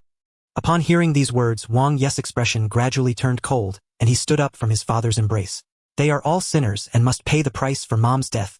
Wang Yu's icy words came out resonating with determination. Every time he fell asleep, Wang Yu's mind replayed the moment of his mother's death. This event had become Wang Yu's inner demon, and if it could not be resolved, Wang Yu might never forgive himself. Albert's earnest words were in vain. He looked helplessly at Wang Yu, whose face was a contradictory mix of murderous intent and youthful innocence. Yet when the two juxtaposed, they created a strange sense of oppression. Glancing at the 2 agents who had not attacked again, Wang Yu's cold gaze made them feel extremely uneasy, as if they were prey being watched by an ancient beast, giving rise to a sense of helplessness. However, both were elite agents trained for special circumstances, and they quickly shook off that feeling. Ignoring the 2, killing them would be child's play for Wang Yu, but S-H-I-E-L-D had power across the globe. If this led them to consider him an enemy, then Wang Yu had neither the time nor the interest to play hide-and-seek with them like a whack-a-mole game. Perhaps the threat from the thing that had struck him earlier, which seemed capable of killing Wang Yu, had slightly altered his original attitude. His gaze shifted to the still-lying Tony Stark. Wang Yu slowly walked over. Buzz. The sound of energy vibrating. The energy of the armor activated, and a golden energy ball appeared in his hand, gradually enlarging. Raising his hand, he fired it toward his target. The furious power scorched the air along its path, emitting a buzzing sound. In the next moment, Tony Stark was about to be struck and killed by this raging energy. No, Daniel. Ah! Suddenly a figure rushed in, standing directly in the path of the energy ball. Boom! With a loud sound, the energy ball was detonated prematurely, creating a large pit in the ground. The soil was hurled into the sky and then rained down, and that figure was directly struck and slammed to the ground. What? Dad, why? Recognizing that it was his father's figure, the power of the talisman activated. Wang Yu's form flickered as he instantly appeared at the explosion site. With trembling hands, he parted the dirt that had been lifted by the explosion, revealing the figure of the armored suit hidden beneath. At that moment, before Wang Yu, the center of the abdominal armor on Albert had been struck and shattered but had not fallen off. The surrounding armor, which had not been directly hit, also showed cracks, appearing quite tragic. Lifting the helmet, Wang Yu looked at his father's pale, bloodless face, his heart aching. He pressed his palm against his father's face, activating the power of the horse talisman. Ha-fa! In an instant, taking a deep breath, his father opened his eyes again. Seeing Wang Yu's concerned and anxious face filled with guilt, he could not help but smile. Why do you have to stop me from avenging Mom? Just for the sake of an enemy who was once a friend, are you willing to give up on Mom's hatred? At that moment, Wang Yu couldn't understand why, despite his many words, his father still wanted to protect the playboy Tony Stark. Was their friendship that deep? Deeper than the love for Mom? No! That's not it. You look terrifying right now, Daniel. Do not let hatred blind your heart. If you continue down this path, you will never find happiness. Think of those who love you. Jenny, your mother, would she wish for you to be this way? As a father, I cannot bear to watch my child forever sink into hatred. Even if you kill Tony, you will not feel better, you will only drown in pain. Hatred will corrode your will. Wake up. Do not continue like this. Feeling himself recovering, Albert spoke, earnestly, filled with guilt toward his wife, pouring his heart out to Wang Yu, hoping he could understand his thoughts. He could not watch his son mistakenly kill innocents because of hatred. He wanted to awaken his son, otherwise with such powerful abilities his son would only commit more regrettable mistakes and lead a future filled with endless pain, unaware of what happiness was. Father, burdened by the guilt of having struck his father, Wang Yu gazed into his eyes, as if he could discern the myriad emotions a parent conveys to their child. Expectation, remorse, and love. In that moment, the phrase "a father's love is like a mountain" resonated within Wang Yu. It seemed his father's words pierced his heart, shattering something within him, and his thoughts suddenly froze. Thus Wang Yu held his father, lost in contemplation. Yes, what has come over me? I stormed into Stark Tower without a second thought, exposing myself to the public eye. If I had infiltrated covertly, I could have captured Obadiah with ease. Yet I killed so many and refined their souls into that accursed artifact. Wang Yu suddenly snapped back to reality, as if awakening from a nightmare. Everything around him seemed different, yet he could not pinpoint the change. He realized that hatred had consumed him for too long, growing ever more intense, though he could not recall when it began. Was it when his father spoke to him, or after he obtained the demon's grimoire of spells? Wang Yu could no longer remember. Recalling his recent state of mind, Wang Yu shuddered. He had been truly possessed. His thoughts were so extreme, as if he wished to annihilate everything, becoming utterly reckless. Wang Yu closed his eyes and smiled bitterly, composing his thoughts. A vague suspicion lingered in his heart, though he could not be certain. He thought of the demonic grimoire and resolved to investigate the source of his earlier state. Nevertheless, his mother's vengeance must still be exacted. Tony Stark bore some responsibility, but he did not deserve death nor the eternal torment that awaited Obadiah. Thank you, Father. Having regained his composure, Wang Yu finally wore a relieved expression and smiled joyfully. Humph, you have finally understood. One cannot dwell forever in pain and regret. This is a father's counsel to you. Yes. Under his father's guidance and love, Wang Yu emerged from the shadow of his mother's death, before his eyes no longer growing so extreme. Had Albert not intervened in Wang Yu's transformation, but allowed it to continue, the Marvel world might have faced a true demon. Even 10 Avengers might not have saved the beleaguered Earth. Wang Yu himself might have ceased to be himself, transforming into a mad monster. With his mindset changed, his subsequent actions must also change. He helped his father stand, smiled reassuringly at him, and then turned his gaze to the two agents who remained vigilant, ready to strike at any moment. Rest assured, I have no desire to harm anyone now unless you come seeking trouble. Tell your superiors that if they wish to avoid a third world war in America, they should not provoke me. I can create an army at will like this. Wang Yu raised his hand and a beam of tricolored light shot forth, striking a nearby wrecked tank. An astonishing event occurred. The tank instantly restored itself to a pristine factory-new condition. Yet that was not the most remarkable part. With a creak and a clang, the tank began to transform. Parts flew about, and soon it took on a form familiar to all. Welcome, my new subordinate Megatron. I hope you like him. Come little Meg, greet these two. The massive humanoid robot, now resembling a transformer, had its eyes ignite with a clang. A ferocious glare flashed in its eyes. Suddenly its right arm lifted and transformed into a cannon barrel aimed at the two H-I-E-L-D agents. Little Meg, Wang Yu shouted, narrowing his eyes. He channeled the power of his soul seed into the void, controlling the sub-soul seed he had implanted into the transformer upon reviving it. After all, it was resurrected by the power of the talismans, its essence sustained by their magic. Thus, while reviving it, Wang Yu had infused his sub-soul seed into its core to manipulate this power and control the resurrected being, preventing it from rebelling. Yes, Master. I am Megatron, your most loyal warrior. The Transformer's movements became momentarily uncoordinated but quickly normalized as if it had gained sentience.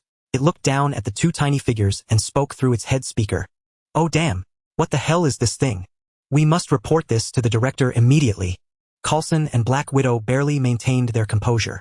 The sight defied their understanding, making them wonder if aliens were invading Earth. As they scrambled to react, Wang Yu had already retrieved Hawkeye from a distance. To Wang Yu, these agents, still bound by mortal limits, were far too weak to resist. Now he was eager to learn what had struck him earlier, nearly bringing him to the brink of death. Hawkeye, like Black Widow moments before, floated helplessly in midair. He returned with Wang Yu to the site of their earlier battle. What frustrated him most was how easily he had been subdued by this force, lifted into the air like an ordinary person. His bow and the authorized weapon had fallen into Wang Yu's hands. The bow lay on the ground while the weapon vanished the moment Wang Yu touched it. Wang Yu realized he had grown fond of this method of control. For those without special powers, separating them from their weapons and suspending them in midair rendered them utterly helpless, their struggles futile. Ordering little Meg to watch the others and crush them at the slightest provocation, Wang Yu approached the prone Tony Stark. Stop pretending. I know you're awake. Standing beside him, he smiled at his father, then spoke with an impassive expression. What? How did you know? Tony had in fact been awake for some time. Losing consciousness during battle in the Iron Man suit could be catastrophic. To counter this, the armor was equipped with a micro-pacemaker and defibrillator for emergency resuscitation. The appearance of little Meg had profoundly shocked Tony. He could scarcely believe that this alien-like giant mechanical being had transformed from the tank. Tony felt his worldview crumbling, demanding a complete rewrite. You understand I was right, don't you? Don't deny it. Seeing Tony's expression, as if to retort, Wang Yu shook his head. I no longer demand your life, but you must remember forever your life is spared only because of my father. Gazing intently into Tony's evasive eyes, Wang Yu suddenly raised his hand and shot a green beam into Tony's chest. Ah! Tony cried out. Daniel! Albert exclaimed in surprise. You can't. Coulson reached for his gun, while Black Widow and Hawkeye assumed combat stances. The Master said you must not move. A booming metallic voice came from above, as little Meg issued a warning. I'm fine. Don't worry. Tony Stark declared loudly. Come back, little Wei. Having accomplished what he set out to do, Wang Yu paid no further heed to the others and walked over to his father. Yes, Master. Megatron approached Wang Yu and under his shrinking spell, transformed into the size of a phone charm, falling from midair into Wang Yu's hand. Are we just letting him leave like that? Watching Wang Yu and Albert open the door of a car parked by the roadside and drive away, Black Widow spoke with reluctance. As an elite agent, she rarely encountered missions she couldn't complete. Though there were indeed reasons for this failure, a failure was still a failure, and it left a bitter taste in her mouth. Moreover, she had a premonition that she might have to face this enigmatic young man again in the future. The director has ordered us to abandon the mission, but even if we didn't, there's nothing we could do against him. So this isn't really a failure on our part. We still have too little information on our opponent, and we simply can't cope with his ever-increasing array of superpowers. Even now, we can't be sure he's revealed all his abilities. Truly a terrifying individual. Coulson had been powerless to do anything, forced to watch as two of H-I-E-L-D strongest operatives were toyed with by Wang Yu as easily as captured chicks. A profound sense of helplessness welled up within him. This dealt a tremendous blow to the confidence he had built through his past experiences. Yet fortunately, he was also a highly trained senior agent. Though his combat prowess was no match for such a freak, his willpower was strong enough to keep him under control, preventing any lasting psychological trauma. Hawkeye said nothing. The gap between them was too vast. They were not even on the same level. He had already pushed himself to his limits, so he harbored no complaints. However, there was one thing: the prototype weapon powered by the cube's energy that Wang Yu had taken. Hawkeye only hoped that Nick Fury wouldn't kill him when he returned. As far as he knew, although Captain America had yet to be found, the Tesseract, which had vanished alongside him, had been recovered. Since then, S.H.I.E.L.D.'s research base had been secretly studying it, using its power to develop numerous potent weapons, all of which were immature. The one they brought this time was the only somewhat stable prototype, still incomplete and barely functional. And now even that prototype was gone. After Hawkeye retrieved his custom arrows, the two primary operatives withdrew first. Coulson, failing to get anything out of Tony, followed suit. Tony Stark was in no mood to converse with those mysterious individuals. When Albert's son had merely gestured at him, he felt a sharp needle-like pain in his chest, but it subsided after a few seconds. Sensing the situation was getting out of hand and fearing the massive mechanical being might go on a rampage, Tony claimed he was fine. Yet, staring at the symbol on his chest just above his heart and next to the reactor, Tony realized he might not be fine after all. It seemed someone had stamped a mark on him. Daniel, what did you do to Tony? In the cabin of a flight from California to New York, Albert noticed everyone around them seemed to be asleep and spoke to Wang Yu in a low voice. Nothing much, just left a mark. If he ever becomes our enemy, it might save us some trouble. Hearing his father's words, Wang Yu replied casually with his eyes closed. Though with his father's loving efforts, Wang Yu had finally let go of the guilt that had been tormenting him and emerged from the brink of chaos, it didn't mean he forgave those who had harmed his family. He had only through his father's consolation gradually forgiven himself, releasing the thoughts that were driving him to self-destruction and returning to a normal psychological state. Alas, Albert sighed. He himself had been through that state. Honestly, if not for his children, Albert wondered if he might have done something equally insane. He decided not to dwell on it, trusting that his son wouldn't become a mindless madman. Daniel had always been independent-minded and extraordinary since childhood, and judging by his reaction after Albert's guidance, he believed his son would not go down that path. That afternoon, Wang Yu and Albert arrived in Manhattan and quickly made their way to the hotel. Brother and Daddy, you finally came for Emily. Boo-hoo. Who? Reunited with her family, the overjoyed little girl threw herself into her father's arms, crying with grievance and sorrow. Oh, my little angel, Daddy's back. My little Emily doesn't have to be afraid anymore. Daddy will chase away all the bad guys. No one will ever bully us again, my precious. Seeing his sobbing little daughter in his arms, Albert felt his heart break. He blamed himself for failing to give his children a happy childhood, but at least he still had a chance to make amends. After comforting the little girl who had been waiting alone for days, she seemed to have cried herself out. Still sobbing, she fell asleep in his arms. They gently carried her to the bed, took off her shoes, and covered her with a blanket. Watching his daughter smile in her sleep, Albert pressed his cheek lovingly to her forehead and kissed her. The little girl's mouth puckered slightly as if bothered by his stubble. Quietly leaving the room, Albert eagerly went to the room where Wang Yu had indicated his wife was. Seeing a face he thought he would never behold again, Albert covered his mouth as if afraid to disturb her slumber. He walked to the bedside, etched her features deeply into his memory, then left the room, closing the door behind him, and returned to the living room. They sat facing each other on the sofa. Daniel, if what you say is true, then you must save your mother. Over the years I have owed her so much. She has always supported my career and taken care of me without fail, yet I never had time to go shopping with her, travel with her, or take her to the places she wanted to go.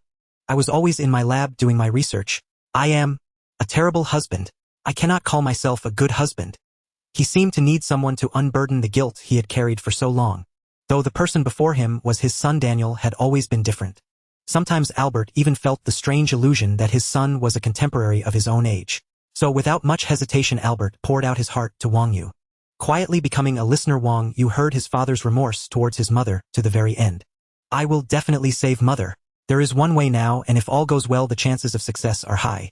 But the materials required are difficult for an ordinary person to accept. If this method fails, then I will have to venture into dangerous other worlds to find a new solution. What is it? They'll find a way to get the materials. As long as it can save Jennifer, I will get them. Empowered, Albert was determined to obtain any material, no matter how precious, to save his wife. It is the soul altar. I have already examined mother's condition.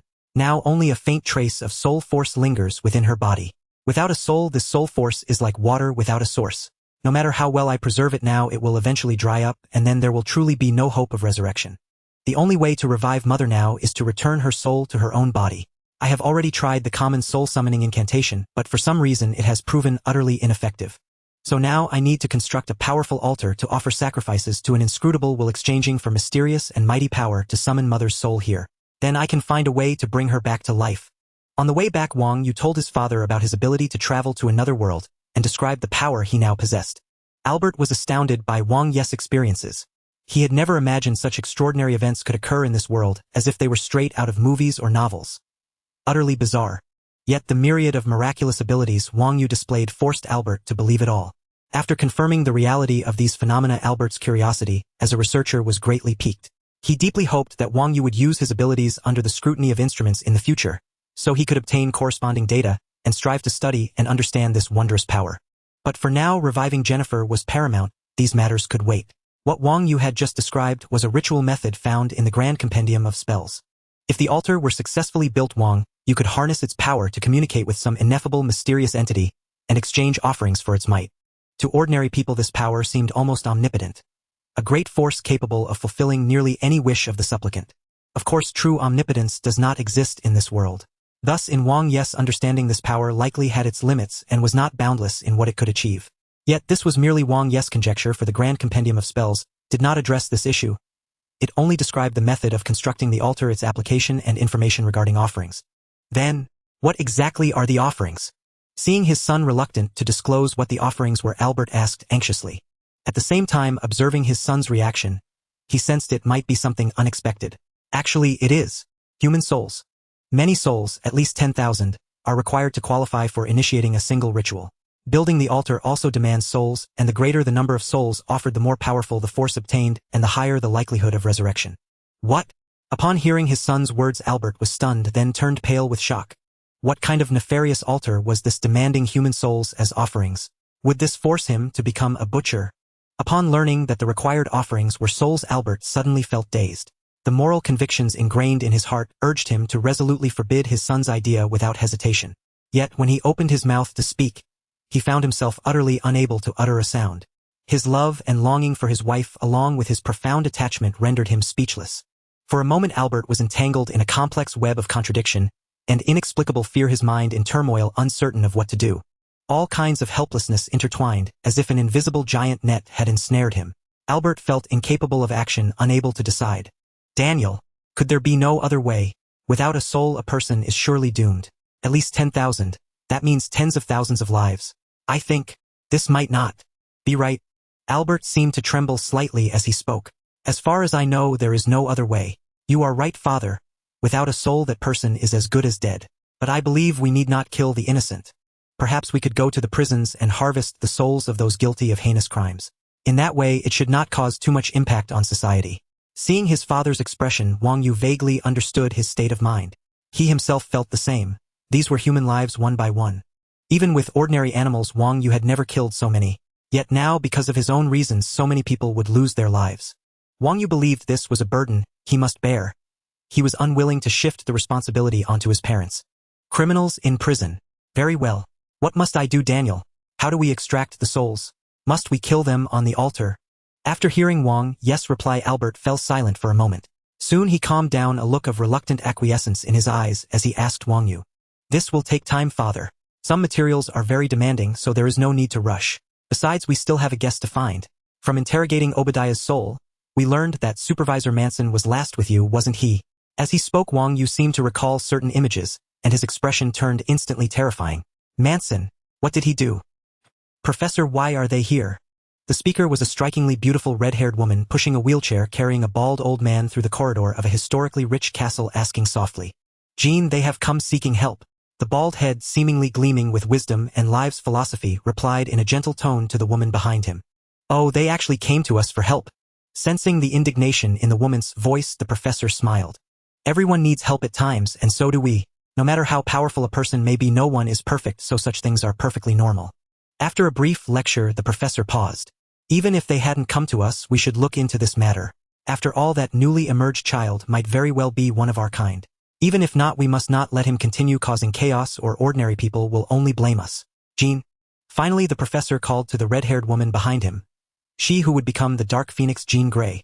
Yes, Professor. You and Scott go meet him. Let him know of our existence and goodwill. If possible, bring him back to the school. We can welcome him to join us. Remember, his abilities are formidable. It's best you avoid any misunderstandings with him. If he is unwilling, do not force it. Understood, Professor. Watching the mutant children coming and going in the corridor, a genuine smile spread across the professor's wrinkled face. S-H-I-E-L-D. Headquarters. That's the situation, Director. If it weren't for the efforts of one of the targets, Albert, we would have been completely annihilated.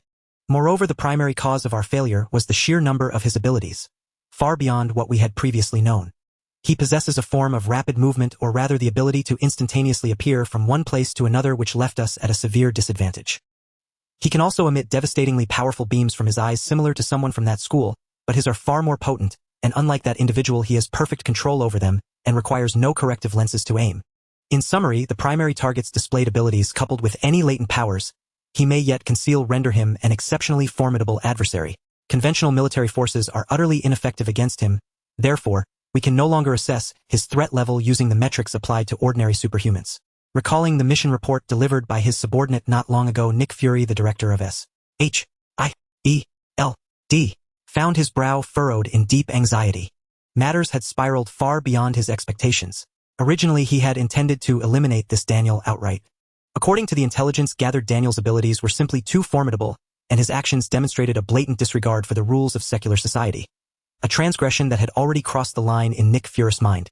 The moment he learned that Daniel had instantly slaughtered over 100 soldiers sent to ambush him, Nick Fury had already made his decision.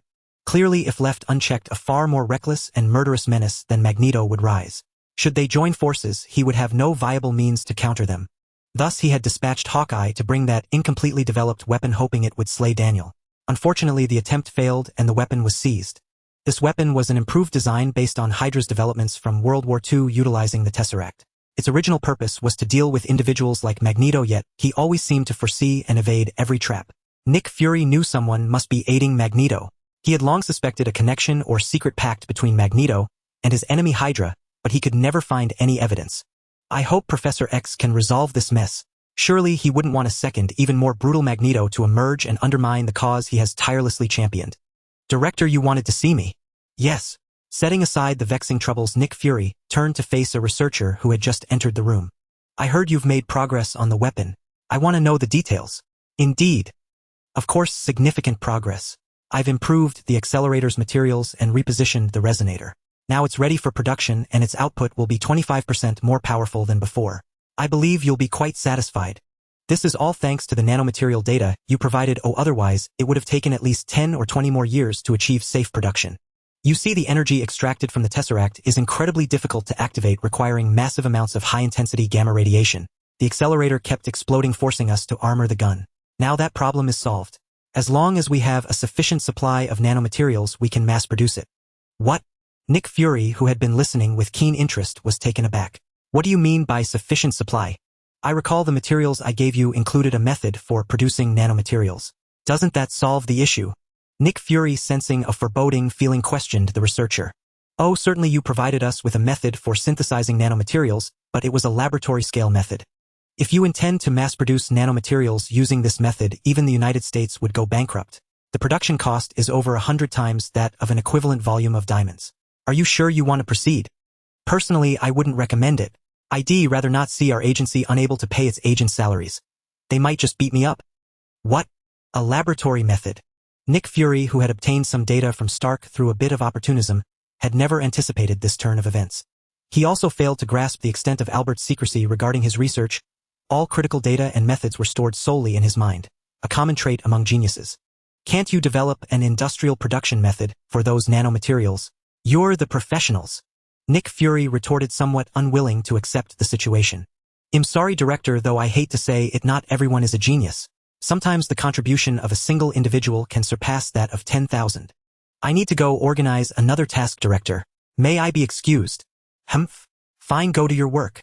After dismissing the head of the research department, Nick Fury felt a wave of frustration wash over him. Having a powerful weapon at his disposal but being unable to produce it due to a shortage of materials felt like food stuck in his throat, unable to go up or down. It was an intensely irritating sensation. If asked which creature on Earth was the most tenacious, perhaps everyone would immediately think of that detestable insect. But now that title might belong to a different species. Open your eyes. I know you're awake. The surgery was a success. Though it looks rather intimidating, it was indeed a successful operation. At least it saved your life, didn't it? Manson had actually woken up some time ago but was still groggy. The last image in his mind was of an enraged Iron Man blasting the walls, causing the entire underground manufacturing center to collapse and bury him. Now he was saved. Thankfully alive. So he must be in a hospital. With that thought, upon hearing the voice, Manson snapped his eyes open. Ah!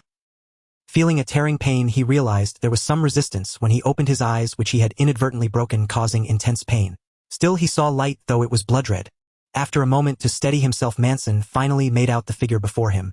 An old man, and not an ordinary one at that. He thought, seeing the military uniform and the insignia of General Stryker on the shoulder as he groaned in pain. "Oh, sorry, I didn't notice that. Your eyelid cells divided too quickly and fused together. If I had used a scalpel to separate them, it would have been less painful for you."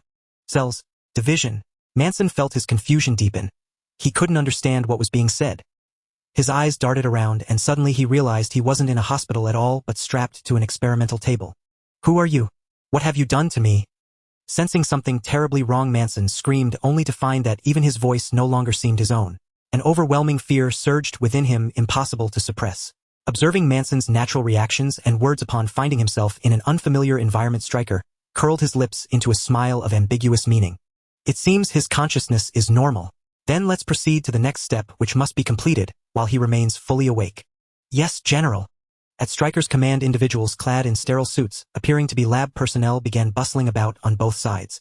Before long, Manson felt himself tilting from a flat position, as though the operating table was being slowly raised at an angle. He tried to move his limbs, but they were all firmly secured. Even his head was bound to the table by a strap across his forehead. "Who are you people? I want my lawyer. You can't treat me like this. I'm a legal citizen of the United States, protected by the law. What you're doing will land you in prison." "My God, what have you done?" Ignoring Manson's shouts, the lab personnel continued their work. Once the table was raised, a circular hole was visible on the section behind Manson's head, precisely exposing the entire back of his skull from behind his ears.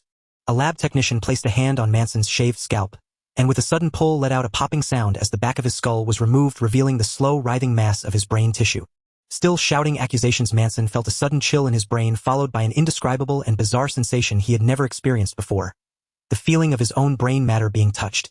The sensation was extremely strange and uncomfortable, evoking an involuntary deep-seated fear. Watching the actions of the personnel behind Manson, Stryker's expression turned serious as he spoke. "Don't rush. In truth, you're already a dead man, understand? Think back carefully. When we found you, you were cut in two. An ordinary man like you would have died then." Finally hearing a response, Manson fought through the discomfort in his head to listen to Stryker's words and recall what had happened. Indeed, under those circumstances, he should have been dead. So why was he here now, alive? And what were they doing to him? A stream of questions flooded his mind. Seeming to read Manson's thoughts, Stryker continued. "You're curious about where you are, aren't you? That will be explained later. For now, I'll tell you this: I've performed a series of modifications on your body. That's why you survived, and you'll gain power beyond ordinary imagination. This power will enable you to take revenge on those who reduced you to this state." Stryker signaled with a glance, took a mirror handed to him, and held it up to Manson. "Huff. Wohoo. Who the hell is this? Tell me, what is this thing? A monster? Take it away. Get it out of here. Damn it, what have you done to me? Ah. Ah. Ah. Ah." When the mirror was aimed at him, Manson could find no trace of his former self. Instead, reflected in the mirror was a hairless monster with pockmarked skin. In an instant, Manson felt utterly shattered. For a moment, he couldn't accept that the monster in the mirror was once his handsome and dashing self. He began to struggle violently, but this had evidently been anticipated. He was restrained so securely that no amount of struggling could move him an inch. "To save your life, we had to modify you. If you want revenge, I can give you that chance. But if you refuse, then for the rest of your life you'll remain in the lab to repay the debt of your rescue. Oh, and I should tell you, in the hospital records you're already dead. All your information has been erased. So, you have no choice." After shouting and venting for a while, Manson fell silent. Exhausted, he began to piece together the chain of events. He should have died, but they had saved him. If he didn't comply with their wishes, he would become a test subject subjected to who knows what inhumane experiments. This reminded Manson of his school days dissecting frogs in biology class, and a chill ran down his spine. After a long silence, "I understand. I'll follow your arrangements and carry out your orders. But sorry, I don't know what I can do." "Don't worry about that. You'll know when the time comes." As they spoke, the personnel behind Manson reached the final step. A mechanical arm, its tip carrying a tiny biochip made of polymer material, precisely inserted it into the gap between Manson's left and right brain hemispheres. "Oh God!" A tsunami-like roar, distortion, weightlessness. Sight, touch, smell. Every sensation vanished, replaced by a kaleidoscope of surreal imagery flooding his mind. "Is this normal?" Stryker frowned, looking at Manson, who was foaming at the mouth and rolling his eyes. "No problem, it's a normal reaction. The biochip's tendrils are connecting with his brain.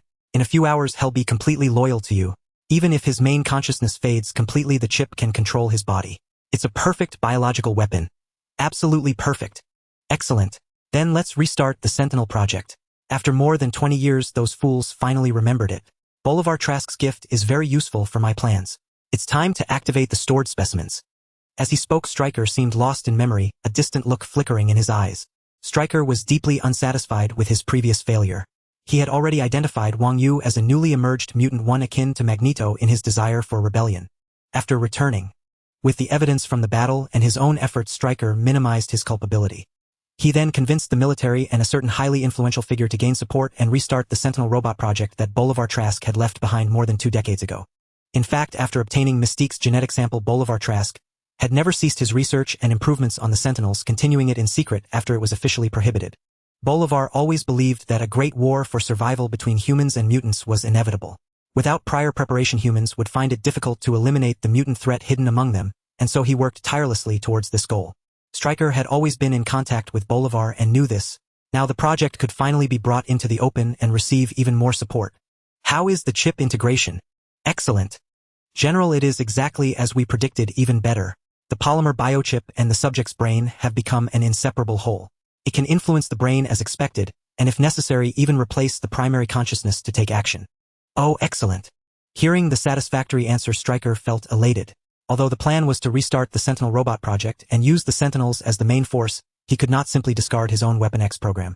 After the Sentinel project was shelved, Stryker quickly gathered a group of researchers who had been disbanded as a result. Their research on mutants was already profound, so, without much delay, Stryker initiated a new research project, the Weapon X program.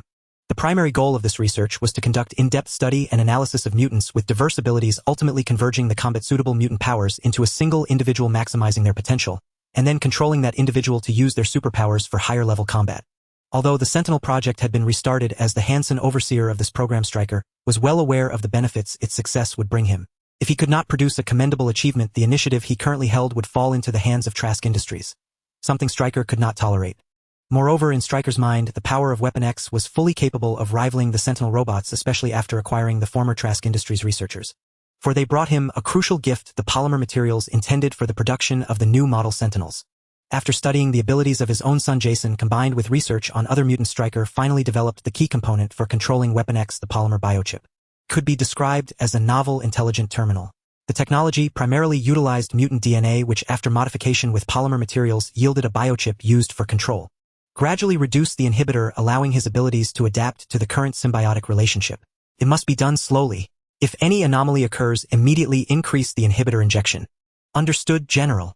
After issuing the order, Stryker watched Manson, whose skull had been reattached and whose eyes were tightly shut, a glimmer of anticipation in his gaze. All normal, General. Inhibitor reduced to 80%. 70. 60.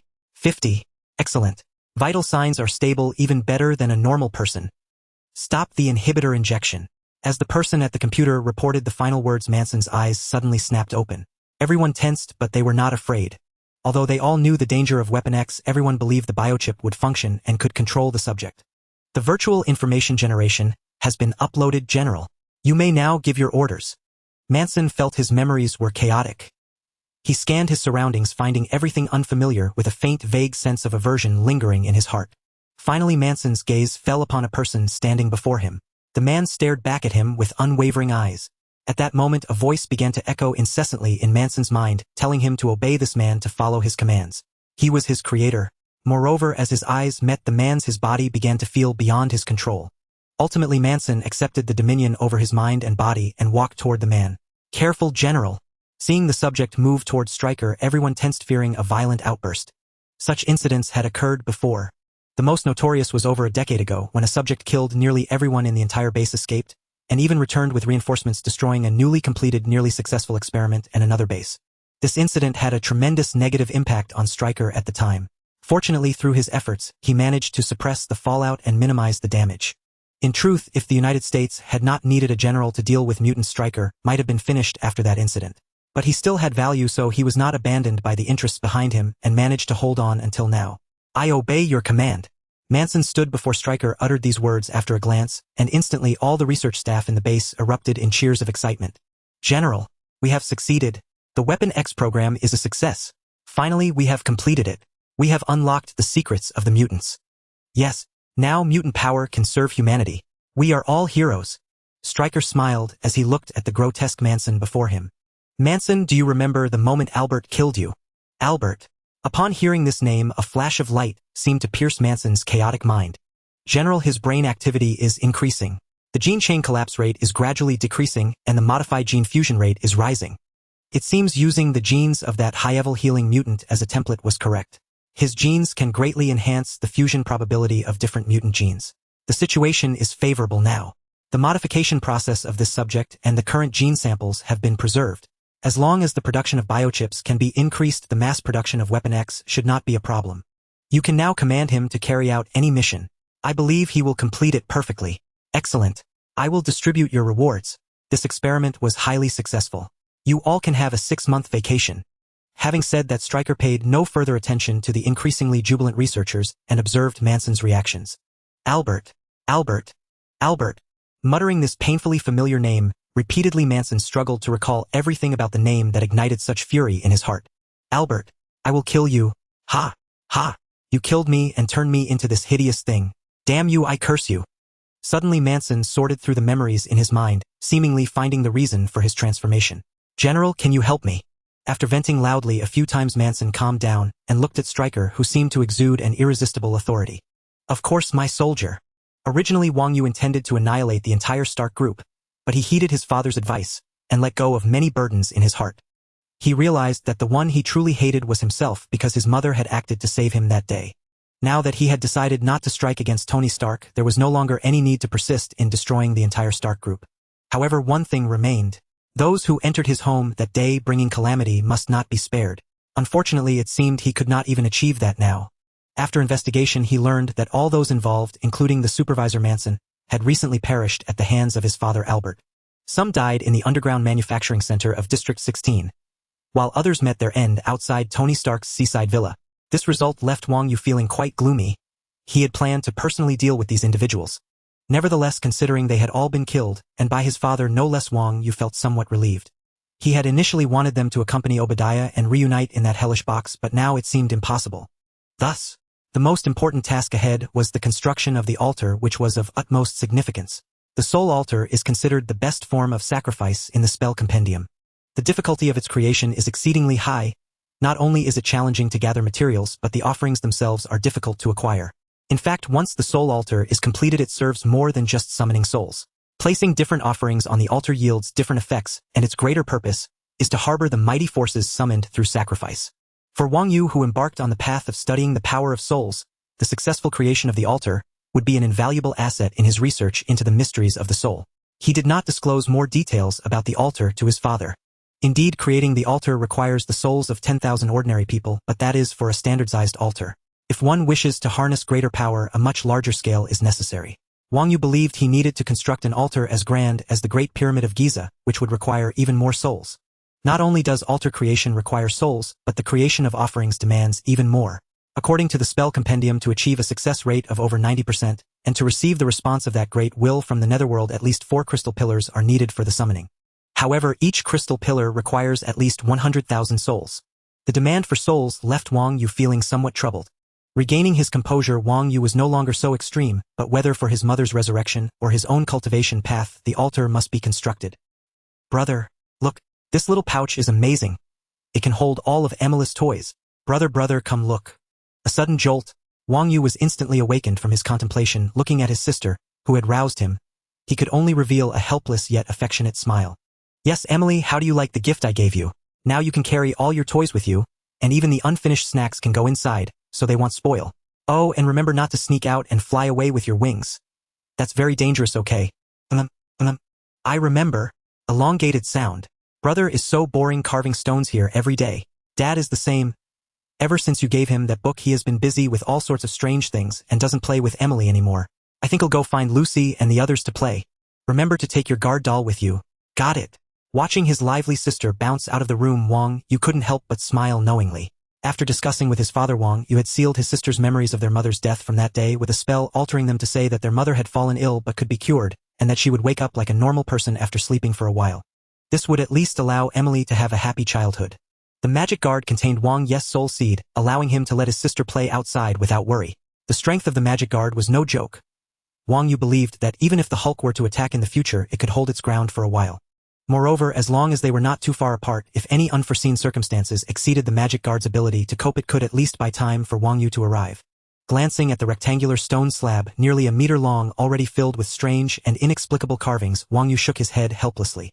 He had carved on it for over 20 minutes, and just as he was about to finish, it was all in vain. However, this was not a big deal, as the type of stone he was working on was merely the basic material for crafting the altar. He would need at least hundreds of thousands of such stones to complete it, so Wang Yu was not in a hurry. This was a project that required time. Although it was extremely tedious and cumbersome, Wang Yu had to endure this monotony. For his mother's resurrection, he had no complaints. For now, the souls he had were still sufficient, obtained from the soldiers he had killed, from strict totaling 833 people. This was enough for a while, but in terms of the required amount, it was far too little. The materials for carving on the stone were also running low, so Wang Yu needed to collect more. Almost all items could be bought at the store, which saved him a lot of trouble, though it left many shopkeepers puzzled. A small shop owner selling specimens couldn't understand why his products had become so popular, with even butterfly specimens being bought by the ton. Not only animal materials but also many plants and different types of minerals were needed. The preparation of air magic required a plethora of strange items. Of course, collecting these materials would inevitably cost a lot of money, but with the effect of the replicated gold, these were not issues. If it weren't for the fact that replicated items couldn't be used to create magic, Wang Yu wouldn't have to go through such trouble. If he could just gather everything and replicate the materials, that would be ideal, but that was not feasible. Although the items created by the replication magic looked identical to the original objects, they were fundamentally different. Perhaps most scientific instruments could not detect the difference, but a mage knowledgeable about air could discern the distinctions with careful examination. In fact, replication magic has numerous flaws.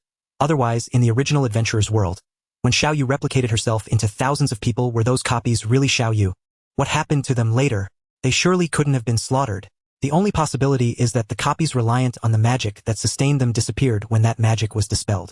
Thus, copies and original items are fundamentally different, which prevents Wang Yu from replicating these altar stones. He can only carve the spells one by one. Though supported by the powerful soul force of the soul seed, this still left Wang Yu feeling utterly exhausted. The consumption of soul energy was immense. Ding ding ding. The doorbell rang with its melodic chime. Wang Yu felt puzzled upon hearing the knocking. No one in the family would knock since they all had keys. Who could have come here? Could it be them? After the family reunited, Wang Yu and the others did not return to their original home, as that place was a source of sorrow for everyone.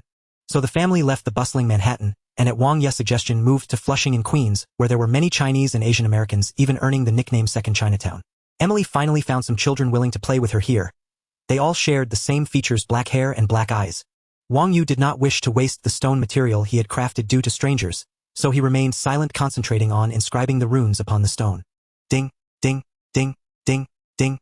As if sensing someone was in the house, the doorbell music rang incessantly, as if it were trying to wear Wang Yu down. The stone bricks had been mostly carved, with only a small corner remaining to complete the work. If he could not finish it in one smooth, continuous motion, then this piece of stone would be ruined, completely losing its intended effect. The materials used to craft this altar stone cost Wang Yu more than just time and effort. The crucial ingredient was souls. Every time he wasted some, he would have to go and acquire more souls. Although for the sake of resurrecting his mother, Wang Yu could commit such heinous acts that would invoke the wrath of both heaven and man. Against the most heinous criminals, this was absolutely not something he was willing to do. If it were, wouldn't it be better for him to recklessly plunder souls and slaughter humans to enhance his own power? But then how would he be any different from a demon? If he killed someone in battle, Wang Yu felt no psychological burden in collecting their soul. But harming someone unrelated to him brought no strange, perverse pleasure. Wang Yu was, after all, still human. He felt a great aversion to such things. Adhering to his principle of not wasting materials, Wang Yu ignored the ringing until he finished the stone brick a few minutes later. Only then did he sweep it into his storage pouch and approach the door that was still ringing incessantly. Ding ding ding ding ding ding ding. The sound of the doorbell music. Jean, maybe you were mistaken. Let's come back another time. If someone was home, how could they be so rude? Let's go. Looking at Jean Grey, who was still pressing the doorbell, Scott said somewhat awkwardly.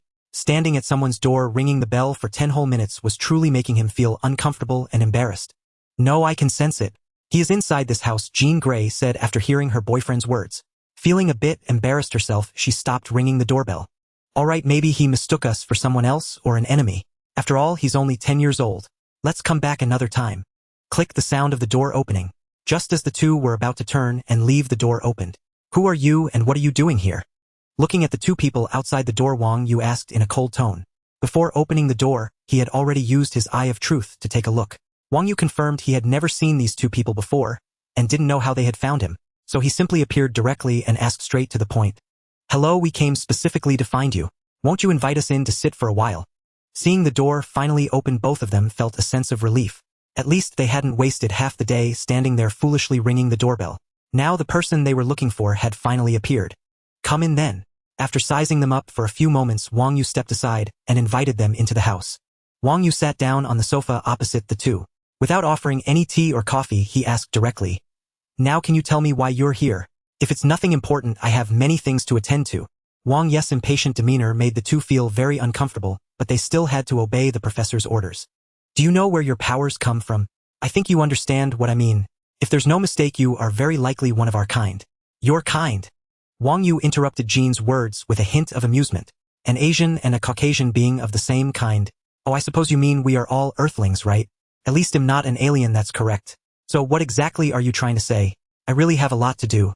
It would be best if we could get straight to the point." "All right." Although somewhat displeased with Wang Yu's rudeness, Jean, holding a doctorate and being highly educated, did not show her annoyance, hoping to complete the professor's task to the best of her ability. "We are from the School for Gifted Youngsters. I think you may have heard of this school. It's a school specifically for mutants, teaching mutant children how to get along with ordinary people. We believe you are a newly awakened mutant, so we hope you can come with us to the school for an examination." "Where are your parents? I think I need to consult them." "Forget it." Wang Yu put away his smile. "I think you've got something wrong. I am not a mutant. I've told many people this. If you came here just for this reason, then I think you can leave. It's best if you never come looking for me again," Wang Yu said in a cold tone. With his memories of a past life, Wang Yu realized who these two were. Wang Yu understood Professor X's philosophy very well, but what did that have to do with him? He wasn't a mutant, so he refused very decisively without any hesitation. He still had so many things to do. When would he have time to deal with these trivial matters? In fact, there was another reason for refusing them that Wang Yu didn't voice. If Wang Yu remembered correctly, then in a few months Magneto would appear using that machine that radiates to activate this gene. Wang Yu wanted to use this opportunity to accomplish some things. "If you're not a mutant, then can you explain the source of your abilities?" Seeing Wang Yu's attitude, Jean Grey's tone also turned cold. However, she didn't get up to leave as Wang Yu had suggested. Instead, she stopped Scott, who was about to stand, and questioned Wang Yu with a cold face. "No comment. I am under no obligation to tell you anything, but everything you've done has had a severely negative impact on us." Jean Grey stared directly into Wang Yu's eyes, a hint of anger on her beautiful face. "Even if you aren't a mutant, most ordinary people don't know that. They think you're an evil mutant who only knows how to destroy. Our professor has paid a tremendous price to allow mutants and humans to coexist peacefully. We cannot allow you to just go on like this, causing such a huge negative impact on our efforts for no reason." "Oh." Hearing this, Wang Yu finally understood the reason for their visit. It was the impact he had caused which had spilled over onto the already poorly reputed mutants. This seemed to have a considerable negative effect on Professor X's plans. "So what do you want to do? Let's be direct. My time is very valuable. Forget about that ridiculous idea of making me go to your school to be a well-behaved student. That's impossible. According to you, ordinary people think I'm a mutant. But what's that got to do with me? You can tell everyone I'm not a mutant. Don't use this as an excuse to blackmail me. Don't even think about it. All right, we have nothing more to say. If there are no other issues, I have other things to do. I want to see you out." Saying this before the two X-Men could speak again, Wang Yu instantly used the power of his talismans, dissolving into faint afterimages and vanishing from the living room. "You!" Wang Yu's casual coming and going, doing as he pleased, infuriated Jean Grey and Scott. He hadn't even given them a chance to reply before he was gone. But there was nothing the two could do about it. After all, Professor X had instructed them not to get into a conflict with Wang Yu unless absolutely necessary. Scott, with his red visor on, was unreadable. Maybe he really isn't a mutant. I've never seen a single person with so many different abilities. They say he also has telekinesis and energy projection. He's a truly fearsome person. He's only 10 years old now. Who knows what he'll become when he grows up? He must be an extremely rude person, that's for sure, Jean Grey said as she stood up and walked towards the door. Since the main subject had left, the two had no interest in staying. They left this place to report the incident to Professor X.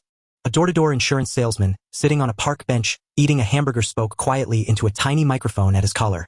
"Report this incident. State that personnel from the mutant school made contact with the target. Details of their conversation are unknown." "That's the situation, Professor. It seems he won't be coming to our school. He appears to have a profound understanding of his own power and wields it with remarkable skill. His abilities are numerous, and there may be even more he has yet to reveal. Perhaps he truly isn't a mutant. At least I've never encountered a mutant with such a diverse array of powers." Charles, seated in his wheelchair with an amiable demeanor, listened to his student's report. Very well. Those individuals have also cautioned us against provoking him. Let us respect his decision. As long as he doesn't cause another upheaval like before, we should refrain from disturbing him. However, we must keep a close watch on his movements, for any unexplained superpowered crime will inevitably be attributed to us. We cannot afford to let the situation deteriorate further. The countless petty cases are beyond our control, but we must do our utmost to avert incidents that capture public attention. Understood, Professor? The professor turned his gaze to Jean Grey. The failure of the recent speech has left me with a foreboding sense. Eric will not idly watch the Mutant Registration Act pass. Though our ideologies diverge, I cannot bring myself to act against him. Yet we must not escalate the conflict.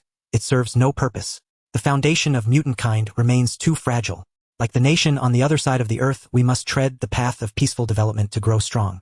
During this time, any discord will be magnified, offering our enemies an opening to exploit. Professor. Jean and Scott, hearing Xavier's heartfelt words, felt the weight of their responsibility, as if the future of mutant kind rested squarely on their shoulders.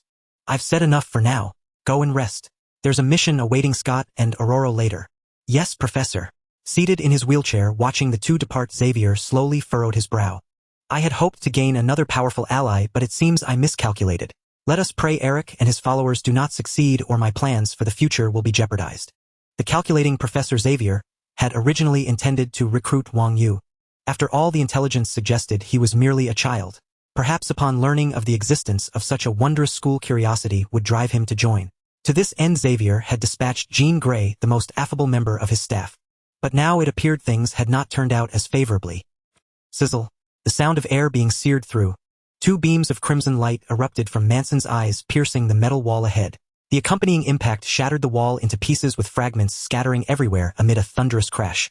Remarkable destructive power. You far surpass the previous generation of Weapon X. With such strength, your enemies are like lambs to the slaughter, utterly helpless before you. Stryker's voice rang out with a pleasant tone of praise. Success at last. After testing, the modified Manson proved to be exponentially more powerful than the first-generation Weapon X. Following deepened collaboration with Trask Industries, Stryker acquired a wealth of mutant genetic materials. By incorporating genes from mutants such as Beast and White Queen, Weapon X had achieved near-perfect performance. This was also due to the advantage of using a self-healing genetic foundation as a platform for other genes. For an ordinary person, such extensive modification would lead to genetic collapse, reducing them to a pool of blood and decay. Only by using this gene as a foundation to host others could true genetic modification be realized. After each genetic collapse, the extraordinary self-healing ability allowed for the continuous reshaping of the genetic chain, ultimately enabling the successful integration of other scenes' abilities. General, there's news. A base staff member approached Stryker, handed him a document, and whispered something in his ear before departing. The mutant school. I knew you were connected, seeking peaceful development while quietly amassing power, waiting for the opportune moment to strike. Charles, you are far more formidable than Magneto and far more patient and cunning. Do not think your schemes go unnoticed. I will not let any of you escape. Not you, not Magneto, not that little freak. All mutants must die. You are nothing but a plague upon humanity.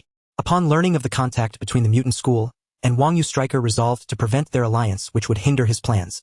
Wang Yu's formidable strength commanded Stryker's utmost attention. If he were to join forces with the mutant school, even the smooth progress of the Sentinel program would fail to reassure Stryker. Manson, the time for your vengeance has come. A sound akin to spatial vibration echoed. The testing area's Manson vanished and reappeared instantly before Stryker. Manson's face had now reverted to its original form. Possessing Mystique's genes allowed him to assume any appearance. His eyes fixed on Stryker, awaiting orders. Your target this time is this little girl. She is the daughter of your enemy. Capture her and bring her back, then assume her form to infiltrate their home. Understood. As you command. Under the control of a high molecular biochip, Manson exhibited absolute loyalty, executing Stryker's orders without question. Excellent. Now we wait for the opportune moment. After shaking off the two X-Men, Wang Yu resumed crafting the materials needed for the altar. The quantity required was immense, demanding considerable time. Wang Yu considered seeking methods from other worlds which might yield a faster resurrection technique. Ultimately, he decided against it. Among the resurrection methods, he knew the soul altar remained the most reliable. For instance, could using the Book of the Dead from the Mummy world summon his mother's soul from the Marvel universe and resurrect her here? That seemed unlikely.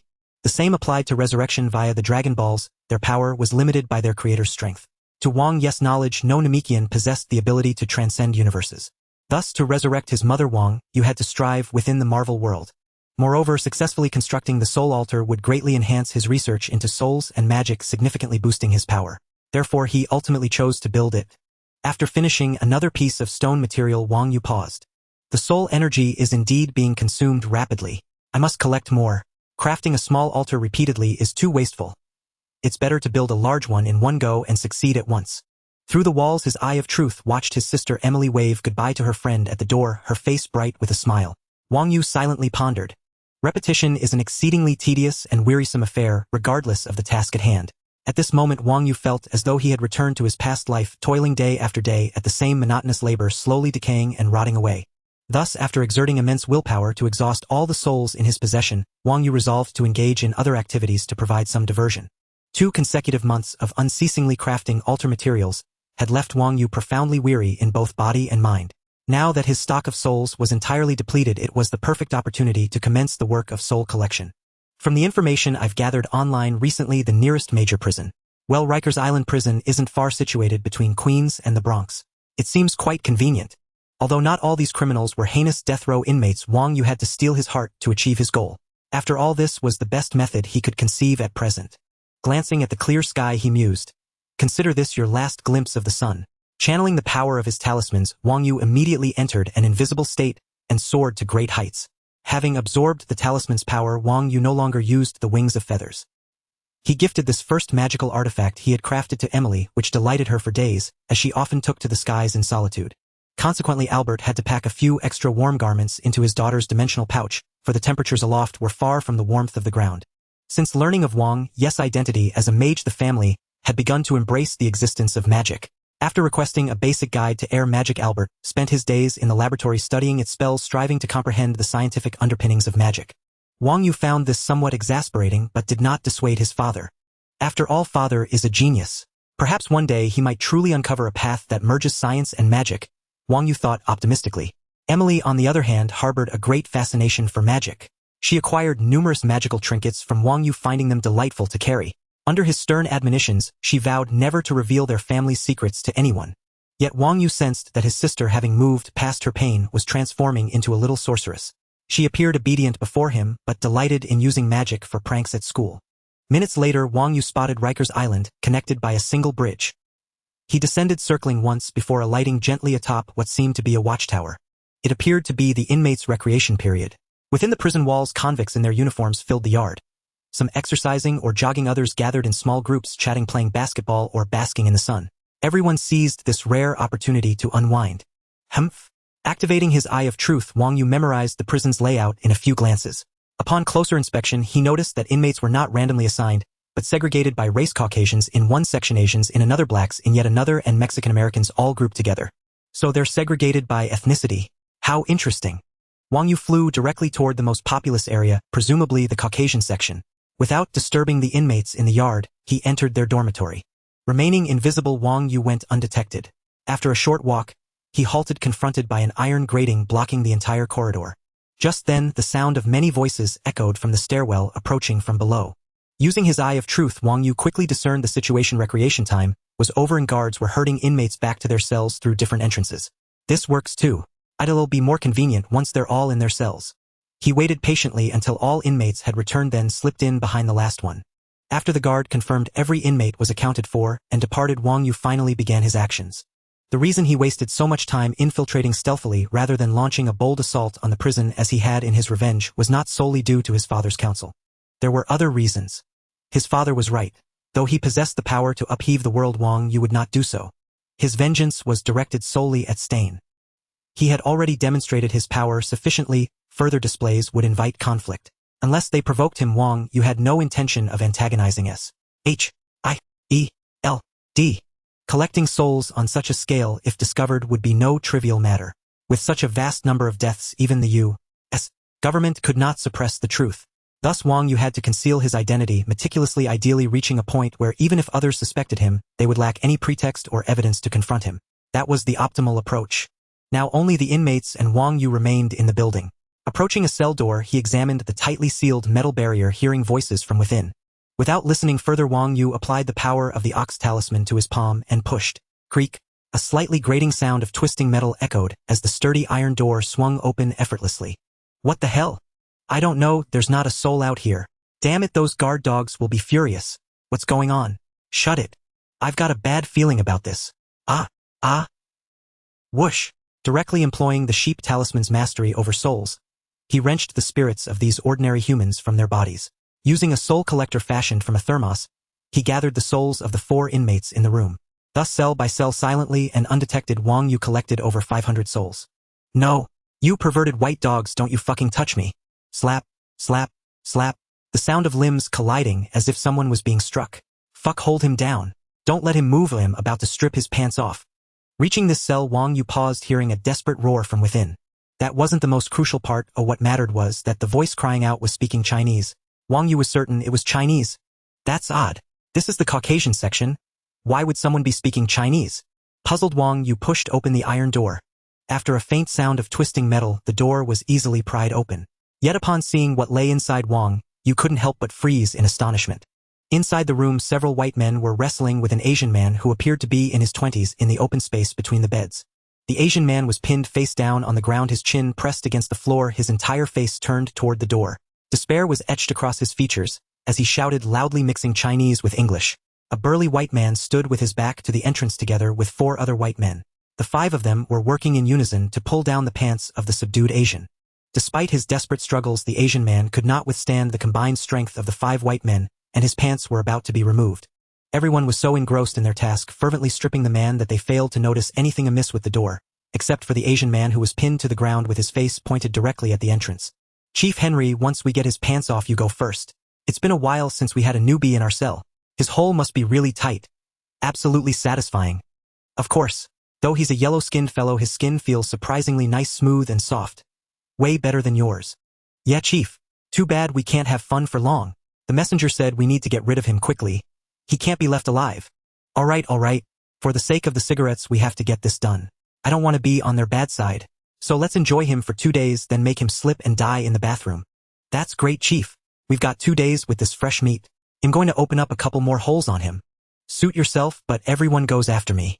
The white men, completely unaware that they had caught the attention of the Grim Reaper, continued chatting leisurely about who would take the second turn. Wang Yu felt a flicker of curiosity but decided to claim all their souls for himself. He stepped quietly into the room. Squelch. The sound of stepping in water. Wang Yu's eyes shifted as he glanced at a bottle that had rolled aside its mouth, still dripping water. It seemed the room had seen some commotion earlier. Bottles that had been on the table were scattered across the floor, spilling water everywhere. Wang Yu, who hadn't noticed this, had stepped right into the puddle. What's that sound? One of the white prisoners suddenly looked up toward the door. OFCK. My God. Chief Henry, take a look. The door opened by itself. What? It's true. Who opened it? I didn't hear a thing. Has God forgiven us? Whether it's God or the devil, I love them anyway. I've been dying to get out of this hellhole. Save it. What good does getting through this door do? Can you make it out of this building? Even if you do, can you get past the prison gates? I bet you'd be shot dead before you even reach the entrance. So let's figure out how to get the door back to normal. Hearing this, the other prisoners noticed the strange sight at the doorway and abandoned the Asian man whose pants had already been pulled down. They voiced their opinions as they scrambled to their feet, intending to approach the door. Only the Asian man had witnessed the entire sequence of events. His eyes were wide open, fixed on the footprints displacing the water on the floor. Ugh! Chief. Huff. Squelch. Squelch. Squelch. The prisoners had barely taken a few steps when something went wrong. They let out faint sounds and then collapsed like heaps of rotting flesh. Seeing the prisoners about to reach him, Wang Yu's eyes flickered. He used the power of the sheep talisman to rip out their souls, which were then automatically absorbed into the soul collector. What the hell? Dead? Is it a ghost? Ghost. Sichti. Don't kill me. I'm new here, I haven't done anything. I was framed, none of this is my fault. Don't hurt me. Seeing the white prisoners suddenly drop dead, their faces drained of color, the Asian man jolted in terror. He scrambled backwards, stumbling, his face twisted in fear, as a torrent of Chinese spilled from his lips. You're Chinese. The sudden voice speaking in Chinese made the man freeze in surprise, then quickly snap to attention. Holy SHT, a Chinese ghost. Yes. I'm Chinese. You can tell from my accent. Those white guys can't speak it like this. Chinese don't kill Chinese. Spare me. There are plenty of white men here. Kill them all. Consider it revenge for our fallen comrades in the Korean War. Just don't go after your own people. Sensing that communication was possible, the Chinese man grew excited and rattled off a stream of words as if afraid that if he spoke too slowly his fellow countryman ghost would get impatient and off him. a case of the flood drowning the Dragon King temple. I'm not a Chinese ghost. I'm a sorcerer. What's your name? Hearing fragments from the man's words, Wang Yu felt a growing interest in this unexpected Chinese compatriot. If possible, why not lend a hand to a fellow countryman in distress? A sorcerer? Isn't that superstition? Stop stalling. Answer me. Wang Yu's voice turned cold. Yes. My name is Zhou Kaiwan. After I came to America, the Americans called me Kevin Zhou or just Kevin. Hearing Wang Yu's reprimand, Zhou Kaiwan shivered and quickly answered. Whether it was a ghost or a sorcerer with such power, it was clearly not something he could handle. Despite his glib tongue, Zhou Kaiwan felt deeply insecure about the invisible, mysterious presence. He was terrified that if his answer displeased the entity, he would end up like those white pigs. Oh, so how did you end up in prison and in the white prisoners' block? What happened? I'm curious. Wang Yu hadn't had normal social interactions in a long time. After returning from the world of the Chronicles, he had gone through a series of battles, followed by 2 monotonous months of crafting altar materials at home. Now it seemed that anything could pique his interest. It's all those white pigs' fault. As if recalling his near fate, Zhou Kaiwan cursed bitterly before quickly recounting how he had ended up in prison. After listening, Wang Yu, who had only wanted to satisfy his curiosity, felt his expression gradually darken. Zhou Kaiwan had recently immigrated to the United States with his parents, intending to find his aunt's family, who had settled there earlier. They had heard of the favorable conditions in America and hoped to join forces with their relatives to start a thriving business. However, before departing for the U.S., the Zhou family had been unable to contact Aunt Zhou's household, which puzzled them. Nevertheless, given that the aunt's family had resided in America for many years and urgent matters compelled the Zhous to leave immediately, they set off without further hesitation. What followed caught them entirely off guard. Upon arriving at the address in Queens, New York, that their aunt had once provided, they discovered the house had been sold to an American family a year ago. It was no longer their aunt's home, and all contact with her had been lost. Thus, the Zhou family had to fend for themselves. They opened a shop near New York's Chinatown to make a living, while continuing to search for news of Aunt Zhou's family. The Zhous finally established a foothold in America, yet they found no trace of their aunt's family. Months slipped by. As his father aged, Zhou Kaiwan assisted him in business.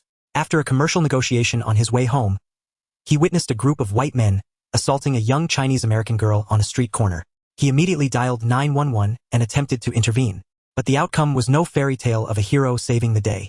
Deemed a meddler, Zhou Kaiwan was brutally beaten by the gang, who warned him not to interfere before fleeing. The Chinese-American girl took him to the hospital. Later, she revealed that the assailants were thugs working for a white gang that forced girls into prostitution in New York's red light district. Unluckily, she was one of them. That night, she had been punished after a customer complained about her service. Zhou Kaiwan was shocked to learn that such filth and depravity existed in the bustling metropolis of New York. He felt deep outrage and sorrow for the girl's plight. Moved by compassion for a fellow countryman, he resolved to help her escape this den of iniquity and shared his plan with her. The girl, who called herself Lisa, had long wished to flee but lacked the means. She told Zhou Kaiwan that if he truly wanted to help, he must secretly take her out of the city, preferably out of the country, or the gang would inevitably find her. From Lisa, Zhou Kaiwan learned that many others suffered similarly. She knew of over 100 victims, including more than 40 of Chinese descent. Though he wished to rescue them all, he knew it was impossible. So he decided to save Lisa first and then explore other options. But he never got another chance. When attempting to rescue Lisa, an unforeseen complication arose. The gang members returned an hour early and discovered them. They had no choice but to flee desperately. After injuring a gang lookout, they drove away and headed straight to the police station. What followed crushed their hopes. The New York police not only refused to accept their charges, but instead accused Zhou Kaiwan of assaulting a company employee. He was arrested. After trial, Zhou Kaiwan was convicted and sent to the very prison where Wang Yu now found himself. Yesterday, the gang member Zhou Kaiwan had injured visited him in jail, declaring he was doomed. He said Lisa had been recaptured and forced back into her old life, and that no one could challenge them and survive. With a sinister grin, he vowed to make Lisa service over 100 clients daily until she was worked to death. Hearing this, Wang Yu's expression darkened. Seeing Zhou Kaiwan's anguished, despairing face, Wang Yu sighed. Why were Chinese people always so bullied? He could not comprehend it. It's all my fault, Zhou Kaiwan lamented, consumed by grief and self-blame. If I hadn't tried to save her, she wouldn't have endured even more torment. What nonsense, Wang Yu retorted. If she hadn't wanted to escape, she wouldn't have agreed to your plan. As he spoke, a sudden idea sparked in Wang Yu's mind, taking root and growing irresistibly. His eyes lit up. Kaiwan, do you want to settle scores with those people? Do you want the power to break free from this predicament instead of suffering unjustly in this sunless prison? This? Hearing the ethereal voice again, Zhou Kaiwan composed himself and stared in astonishment at the direction of the footprints in the water. You mean I can get out of prison? What do I need to do? Hey good, Wang Yu replied, pleased that Zhou Kaiwen was not one to passively accept his fate. He decided to give him a chance and see if he could seize it. Whoosh! A flash of green light struck Zhou Kaiwen's forehead. Ah! He cried out, instinctively raising his hands to shield his eyes. I'm fine. What did you do to me? Feeling nothing unusual, Zhou Kaiwen was bewildered. Everything seemed unchanged. I've granted you an opportunity.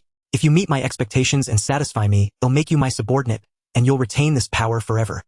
If you agree, call out to me in your heart after you leave this prison. I'll sense it. I await your decision. As a character chi flickered and vanished on Zhou Kaiwen's forehead, Wang Yu spoke in a flat, unreadable tone. Power? What power? How do I use it? Zhou Kaiwen was perplexed at a loss after hearing these cryptic words. Hey, are you still there? Can you explain? I agree to be your subordinate as long as you help me get out of here safely. Seeing the footprints disappear from the water, Zhou Kaiwen grew anxious. After waiting in vain for a reply, Zhou Kaiwen understood that the self-proclaimed sorcerer had left. Yet he still had no idea what power he had been given. He felt nothing. A test. Does that mean I have to figure out how to escape this prison myself? Damn it, security is so tight here, how the hell am I supposed to get out? Bob, look. The doors are opening. Sound the alarm. Wailing sirens blared across Rikers Island. Hearing the alarm, Zhou Kaiwen shuddered, sweating with panic. What the hell is going on? Damn it. How did these doors open? How the fuck were you watching the monitors? Get the building locked down now. Bloody hell. Move. Having just learned the situation from the surveillance room, the warden was absolutely furious, bellowing at his subordinates to remedy the disaster. With so many cell doors opened, it meant at least a few hundred inmates would break out.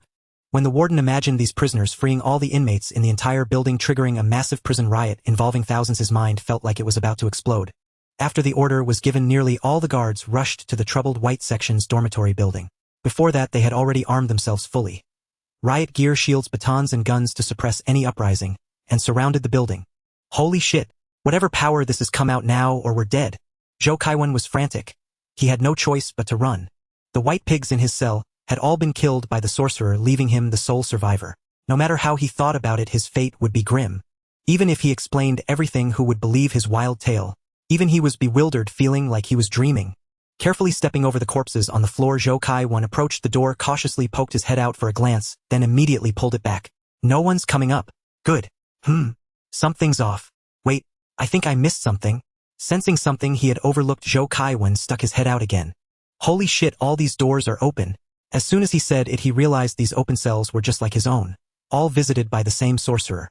Both curious and terrified, Zhou Kaiwen stepped out of his cell and peered into the adjacent one. A cell full of dead inmates. He checked several more rooms. Every open door revealed the same scene: prisoners lying dead, without a single visible wound. Though he seemed to be the lucky one spared, deep down Zhou Kaiwen was shaken by the unknown, horrifying method. Taking life so effortlessly was unheard of. It was terrifying. Truly supernatural things existed in this world.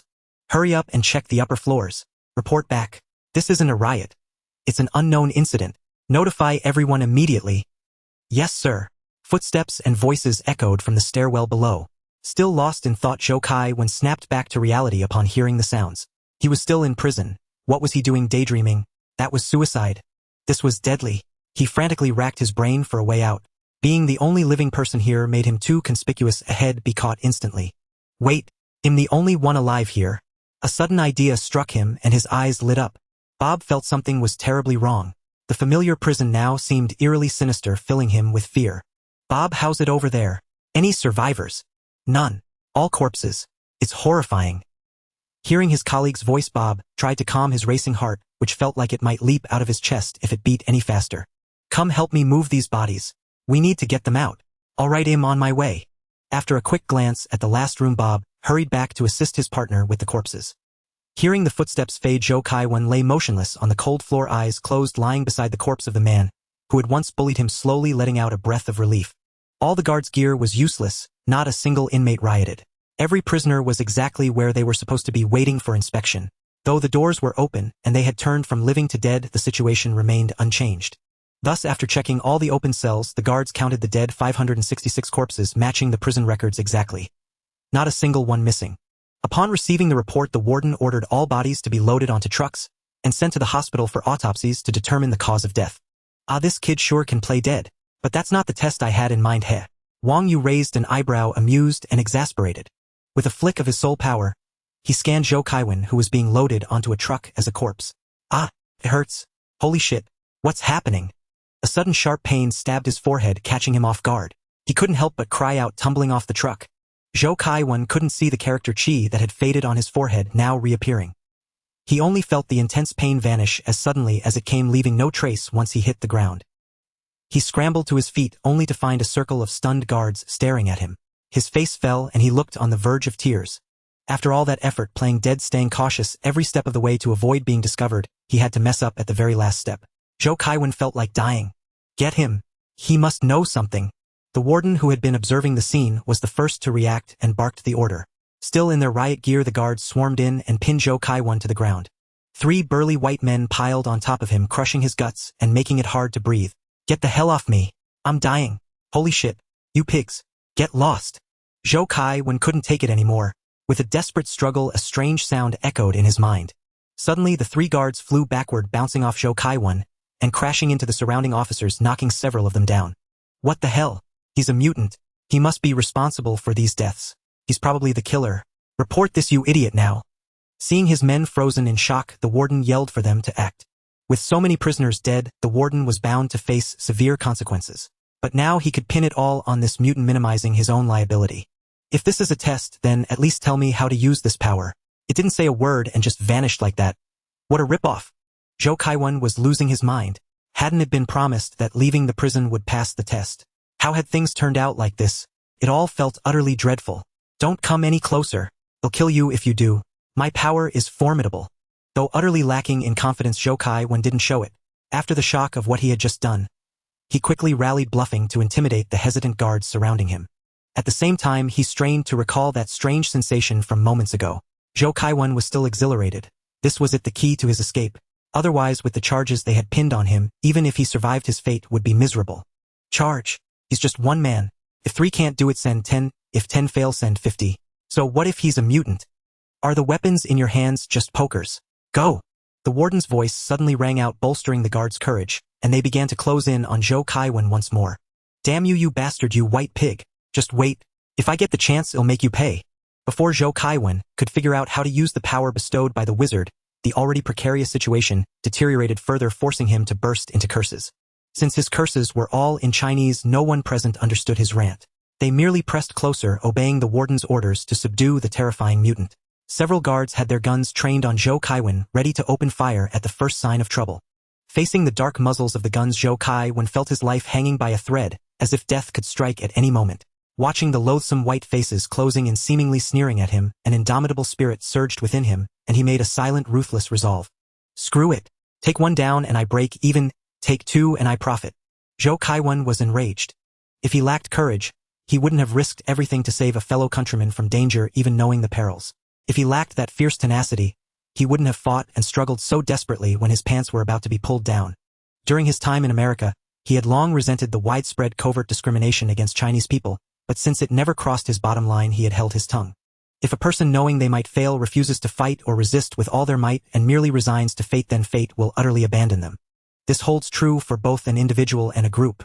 Zhou Kaiwen had never been a coward who bowed to fate. Though years of business had cloaked him in a veneer of slickness, now he revealed his truest self. He no longer thought of escape. Since this was a test, he would see it through. That earlier sting must have been a warning against cutting corners. It seemed that if he failed to satisfy the wizard, he would die here. With no way back, there was no point in playing weak any longer. Come on, shoot here. Let's see if you can kill me. Today it's either you or me. Pointing at his own head, Zhou Kaiwen shouted defiantly at everyone in English. This act wasn't born of a death wish, but a gambit to force out the power he had been granted. Since the wizard had given him this strength, it should be enough to handle the situation. If he got shot, so be it. Death was death, and what good would his death do the wizard? Aim for the legs. Take him alive. The warden's voice rang out again from behind the crowd. He still planned to use this mutant to clear his own name. A headshot would displease his superiors, so capturing him alive was the better option. Damn it. You're picking a fight with me, huh? I'll tear you apart. Hearing the warden's grating voice disrupt his plans once more, Zhou Kaiwen erupted in fury and suddenly charged toward the source of the sound. He seemed to have a natural talent.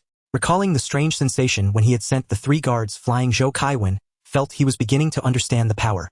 He then enveloped his entire body with it to test its might. Bang, bang, bang. At the command, the armed guards saw the target move and opened fire. 6 guns roared simultaneously, sending bullets toward Zhou Kaiwen. The guards' marksmanship was mediocre.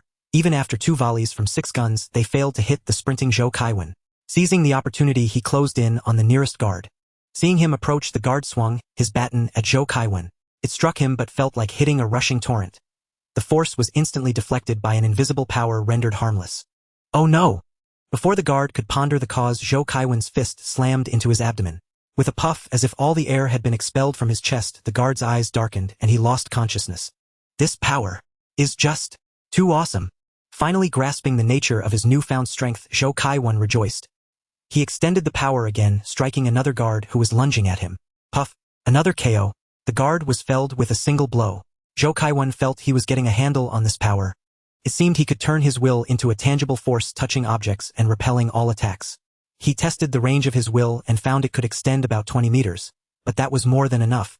With this wondrous formidable power, Zhou Kaiwen was now confident he could escape this prison. His eyes swept to the warden who was hiding behind the crowd, and a sly grin spread across his face.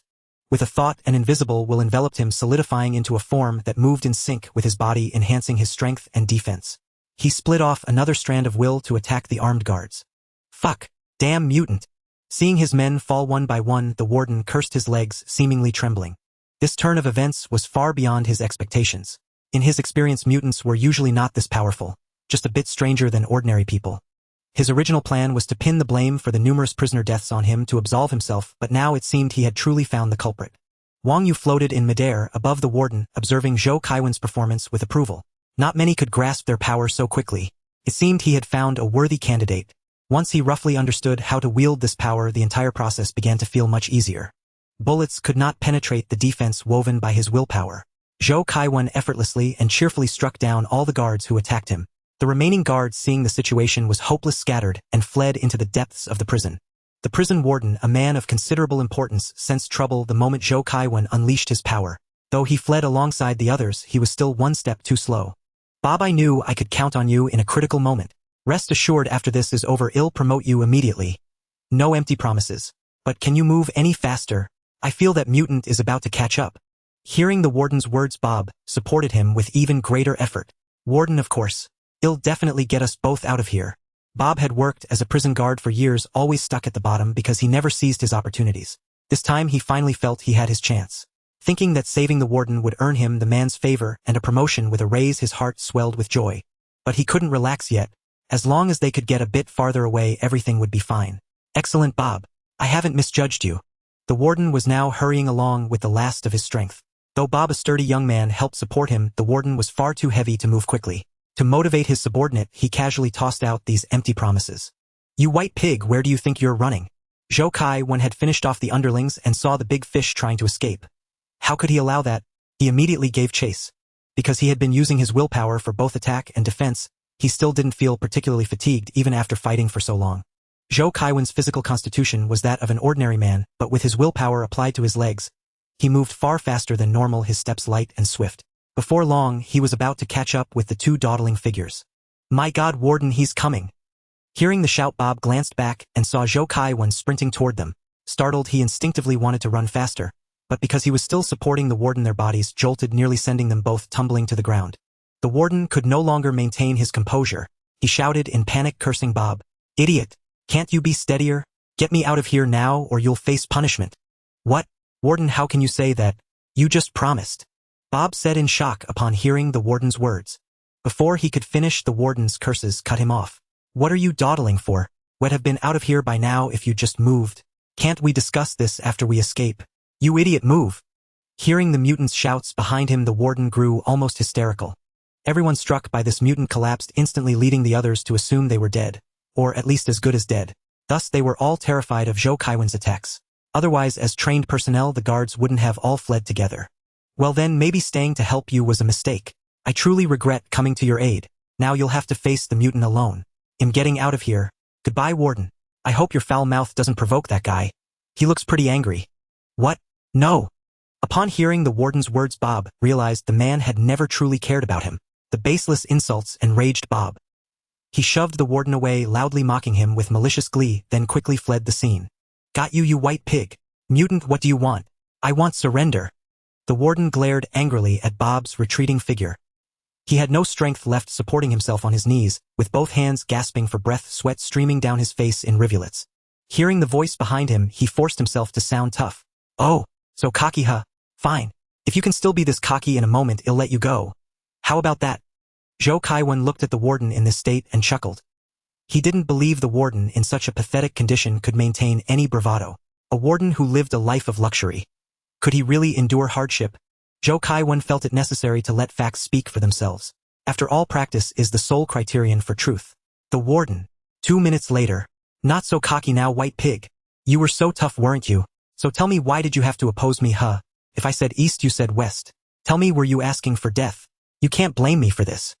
Zhou Kaiwan glared fiercely at the warden who had been beaten until he seemed to have swelled to nearly twice his original size. "Huff I. Cough. You?" The warden felt he might be on his last legs. Opening his mouth, he could only produce a few meaningless sounds. He stared at Zhou Kaiwan through eyes swollen into mere slits, his gaze pleading for mercy. Humph.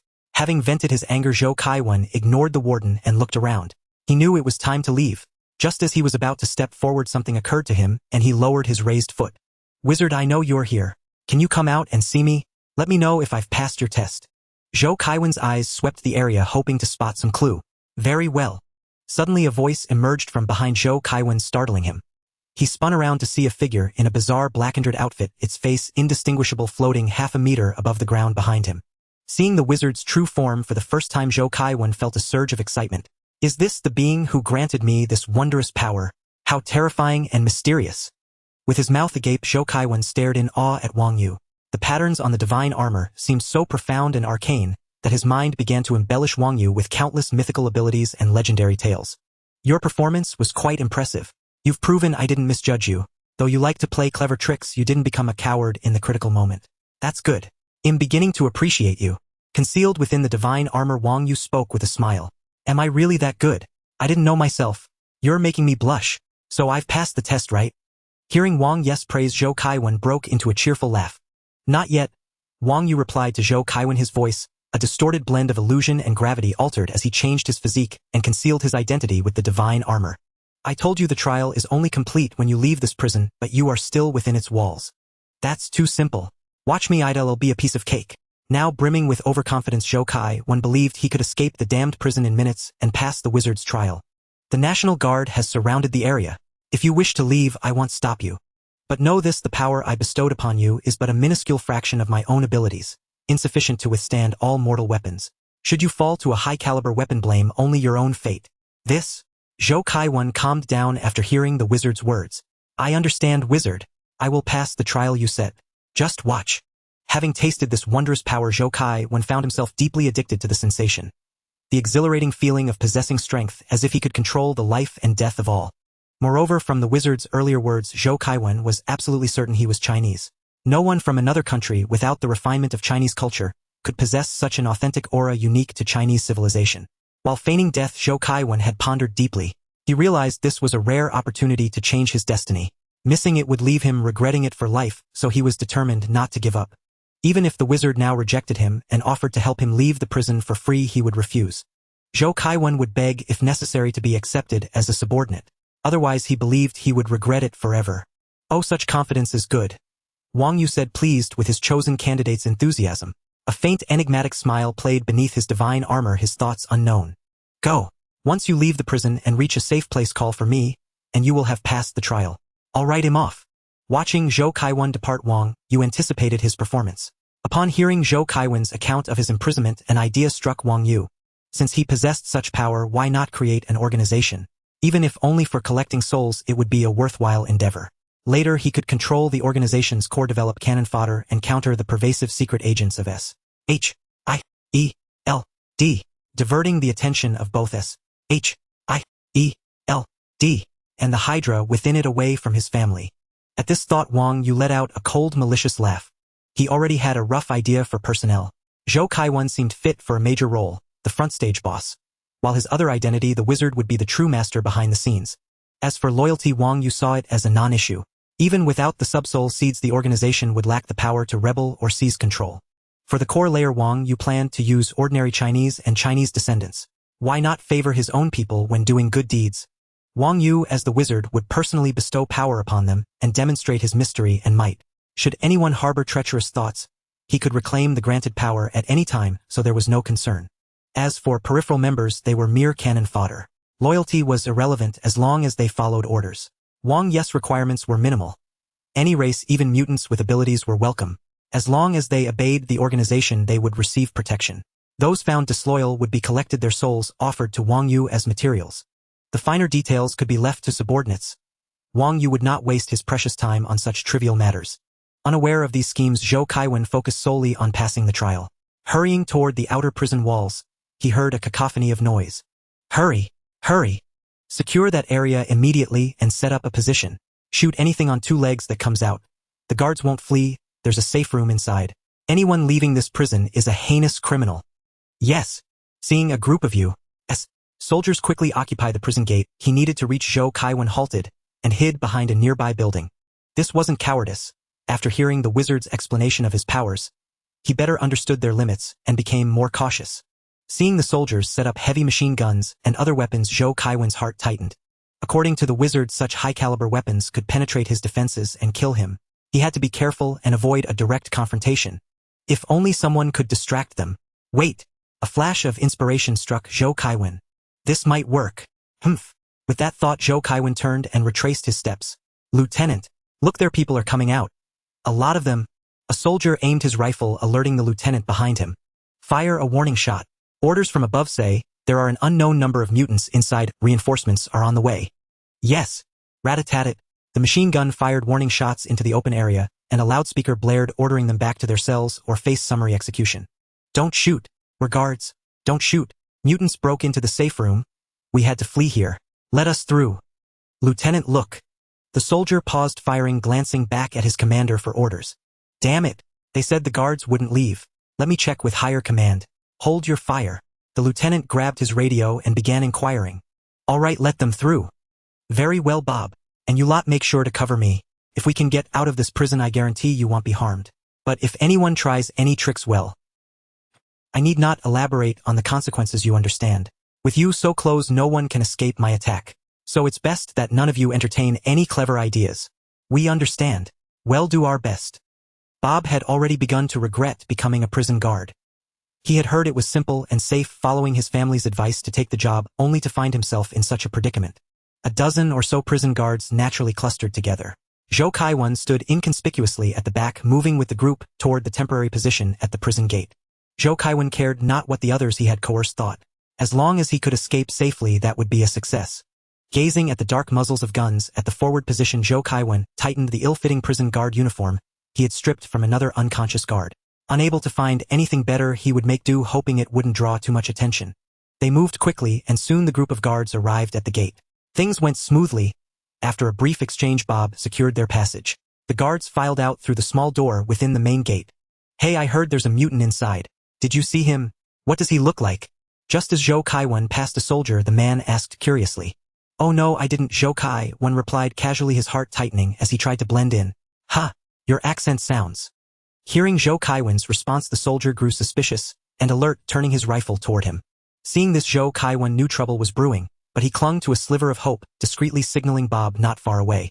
In truth, Bob was almost delighted at this turn of events. He planned to bolt the moment the mutant's attention shifted to the soldier, who would be foolish enough to stay. But that thought was instantly quashed by an invisible force gripping his waist. Reluctantly, Bob opened his mouth to help defuse the situation, but plans changed faster than he could act, and events took another sudden turn. You're Asian. Who are you really? The soldier finally noticed something different about Zhou Kaiwen as he moved. A closer look revealed he was Asian, and driven by a hint of xenophobia, the soldier shouted. Click! Clatter! Seeing their comrade apparently spotting an issue, the soldiers on combat duty tensed up, swiveling their guns toward him. It didn't have to be this way. You people? Very well then. Realizing he could no longer hide, Zhou Kaiwen suddenly shifted, dodging the soldier's rifle while unleashing his psychic power. Ah!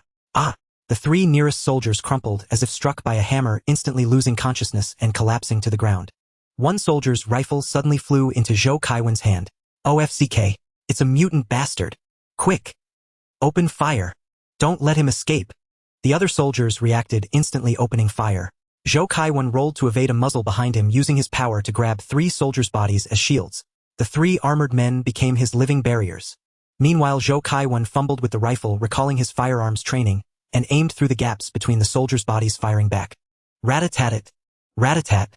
It all happened so suddenly and swiftly that no one could react. To everyone, the mutant merely lunged forward, and 3 comrades fell to the ground unconscious or dead. Yet, when they opened fire to avenge their fallen comrades, the 3 bodies levitated, encircling and shielding the mutant. Though the soldiers immediately ceased fire, it could not change the fact that the first volley had struck their comrades' corpses.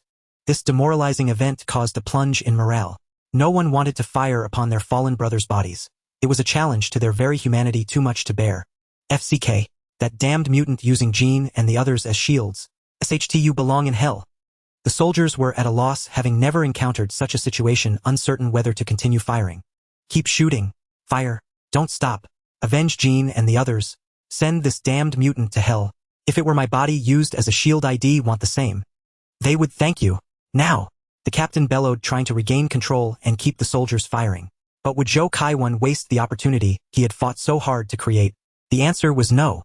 In the momentary ceasefire, Zhou Kaiwan abandoned the 3 bodies. Riddled with bullets but still intact due to their vests, and using his psychic power to propel himself, he lunged forward, leaping over the prison gate while firing wildly backward with his rifle. Hearing the captain's order and about to resume fire, the soldiers saw this and immediately took cover behind whatever was nearest or dropped flat to the ground. Tossing aside the empty rifle, Zhou Kaiwan seized the chance to turn back and close the small door in the prison gate. Using his power to shove a military truck against it, he finally breathed a sigh of relief. I just need to leave this island, and that should count as passing the trial. Now, it's not time to relax yet. He gazed at the only bridge connecting this coastal island to New York, now blocked off in the distance. Zhou Kaiwan calmly pondered his next move. Wang Yu had not been following Zhou Kaiwan all along. In his view, without his intervention, Zhou Kaiwan would likely have been humiliated and killed by those white inmates. Such acts were not difficult for those men. They had many means to accomplish it and could do so leaving no trace. That afternoon, sitting calmly in a cafe sipping coffee, Wang Yu finally sensed the call from the mark he had left. A mysterious smile crossed his face. Leaving the cafe, Wang Yu stepped into an unnoticed corner. With his right hand, he drew a circle and a green flame appeared. As his hand swept through the air, it formed a ring the size of a person, as if painted onto the space itself. A wondrous sight. A crackling sound like electricity emerged. The space within the green flame ring was no longer transparent. A swirl of mesmerizing colors obscured the view, yet it gave the uncanny sensation of connecting to another dimension. Without a second thought, Wang Yu stepped into the magic portal and vanished. After he entered, the teleportation spell, one he had recently developed, dissipated entirely into green light. Standing on the rooftop of One World Trade Center in New York, a cluster of emerald flames burst forth in the air before Zhou Kaiwan, its mesmerizing green radiance, burning in the void, gradually forming a circular portal as tall as a man. From its center arose a faint crackling sound of electricity. The next moment, a figure stepped out from within the green flames, and all the beautiful, wondrous sights dissolved into nothingness with the wind. Wizard, you have arrived. Witnessing Wang Yu's astonishing entrance, Zhou Kaiwan displayed the reverence befitting a formidable being, his heart brimming with even greater awe for the mysterious abilities of this wizard, quelling any improper thoughts that had lingered. I have witnessed your deeds. Wang Yu glanced at Zhou Kaiwan and, seeing him about to speak, waved a hand to silence him. For an ordinary man who has just acquired power, not to become overly reliant on it, but instead to skillfully blend wisdom with strength, that is truly rare. I am quite satisfied with your performance. So then, Kevin, tell me, do you wish to become my subordinate? Yes. Zhou Kaiwan answered without a moment's hesitation. Why? Because... He paused to think. To be honest, if you ask me to explain, I can't put it into specific words right now. But ever since you gave me this power, and I've done things I never dared to dream of, before I've suddenly realized that my past life was utter garbage. It was so pathetic. None of it was the life I truly wanted. Now I finally understand how exhilarating it feels to have power. It's absolutely incredible. Just now on my way here, I saw 3 thugs openly robbing a Chinese woman in broad daylight. I was so furious that I beat them all senseless. It felt amazing. In the past, all I could have done was call the police and watch helplessly as they got away, or end up being the one beaten if I intervened. But now... So I sincerely thank you for giving me a life I could never have had before. I'm the kind of person who loves this. How should I put it? Yes, thrilling. I just love this kind of electrifying life.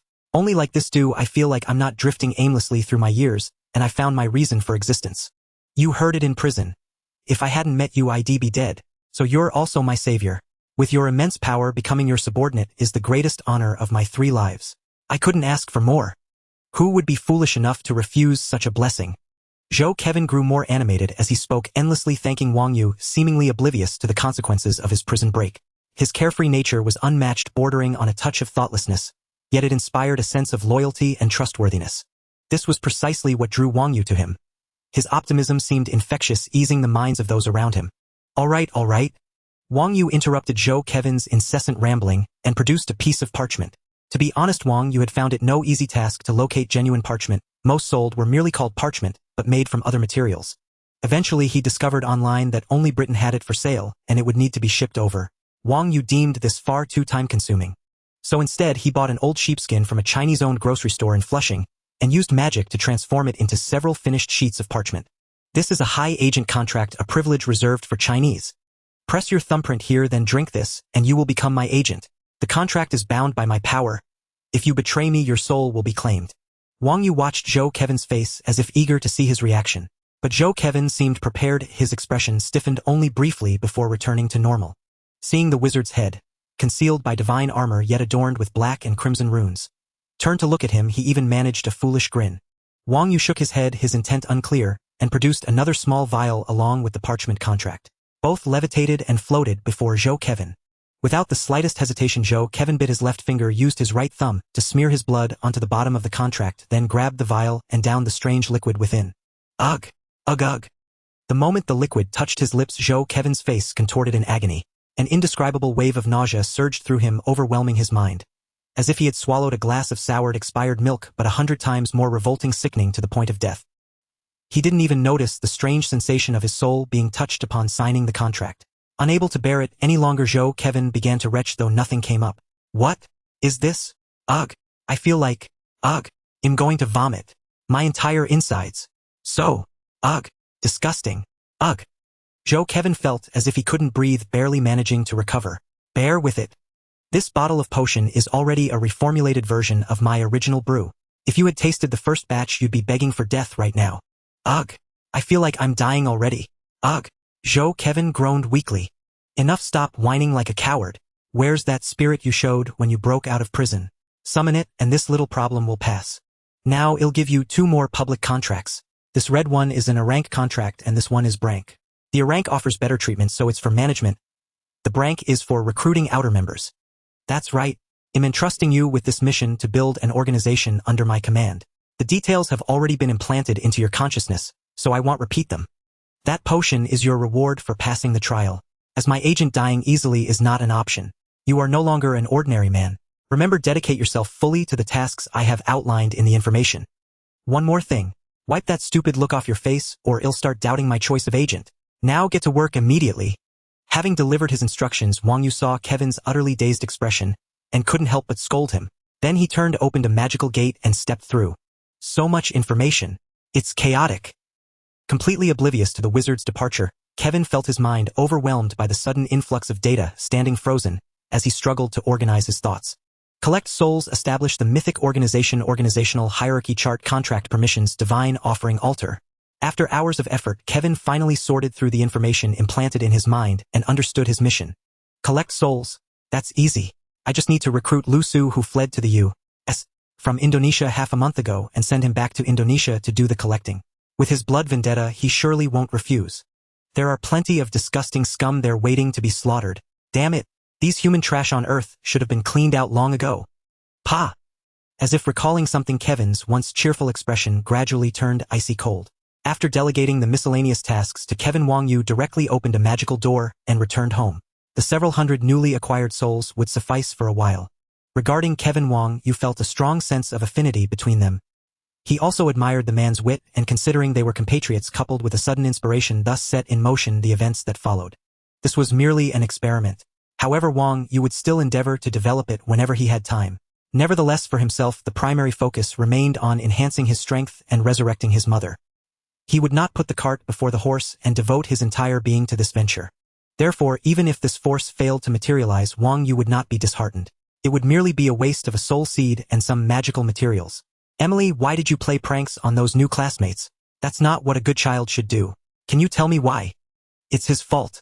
I did nothing wrong. Just as he returned home, Wang Yu heard his father's voice. Entering the living room, he saw the father and daughter sitting on the sofa facing each other, looking somewhat bewildered. Oh, what's going on here? Did I miss something? Can anyone explain this to me?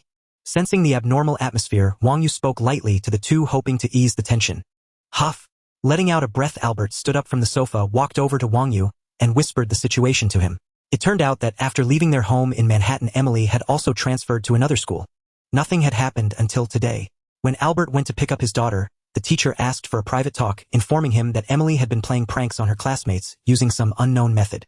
One little boy had even had his pants suddenly fall down in public, becoming the laughingstock of all the other students. Although no evidence was found afterward, the child insisted it was Emily's doing. However, due to the lack of proof, the matter was suppressed. The teacher told Albert that this was having a significant impact on the other students, and many parents were complaining. She hoped Albert could have a proper talk with his daughter to see if the issue could be resolved.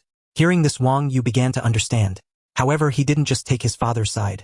Instead, he went and sat down beside his sister. What's this? I heard someone has been bothering my dear sister. Do you want Big Brother to deal with them for you? Your brother is a magician, you know. How about I give him a pig's tail? Wang Yu said to his sister with a relaxed expression. Daniel, how can you say that? Hearing Wang Yu's words, his father looked displeased. No need. Emily can handle it herself. I made his pants fall down during class, ha ha ha. Brother, you should have seen the look on his face. It was hilarious. Emily tilted her little face up, speaking to Wang Yu with its Sundra air, looking proud and capable, appearing very mischievous. Emily, why did you do that? Don't you know that hurts your classmates? Albert seemed intent on teaching his daughter a lesson, his tone turning serious. It's because he said Dad is a weirdo and called me a little freak who should be kicked out of school. So I did it. Humph.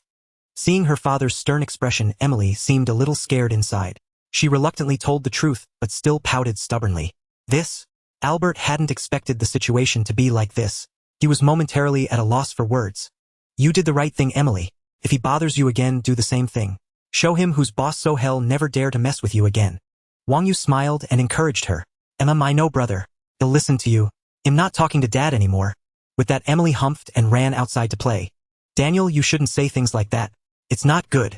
Albert seemed to want to admonish his son as well. So you want my sister to just be bullied without fighting back? I think that would be far worse. So I stand by my opinion. If someone provokes you and you don't react, they'll just walk all over you. Wang Yu disagreed with his father's overly passive words. He hadn't been like this before, but ever since learning about the altar, his demeanor had changed. He had become timid and hesitant, as if something was wrong with his psyche. Wang Yu had no solution for this. Although he could seal his father's memories, it would require his father's consent. He had the right to keep those memories, so Wang Yu could only hope he would figure things out on his own and emerge from this state. No, Emily is in trouble. Suddenly a pang of anxiety stabbed into Wang Yu's consciousness. Realizing it was a warning from the subsoul seed, he instantly conjured a magical door and stepped through. What's happening? Daniel. Hearing Wang Yu's words and seeing him vanish in a flash of green flame, without even having time to acknowledge him, Albert, who had no idea what had happened to his daughter, was frantic with worry. Squeal. Boom. Splash. Two blazing beams of light violently streaked through the air, instantly striking the pitch-black magical guardian. Sensing the incoming attack, the magical guardian raised its shield. A tremendous force surged against it, pushing it backward, but it sustained no damage. While defending, the magical guardian's great sword in its right hand ignited with fiery runes. Waves of searing heat radiated into the void. With a mighty swing, a gorgeous wave of flame surged forward, directly striking the enemy that was attacking it. The blazing beams shooting from the enemy's eyes vanished. The creature scrambled to roll sideways to dodge the flame wave, but it was too late. The rapidly approaching wave of fire slammed into it. Amidst a sizzling sound like meat roasting on a grill, the enemy's entire abdomen was incinerated by the intense magical flames, and it collapsed weakly to its knees. Following the sensory link of the subsoul seed, Wang Yu stepped through the magical door and witnessed this scene.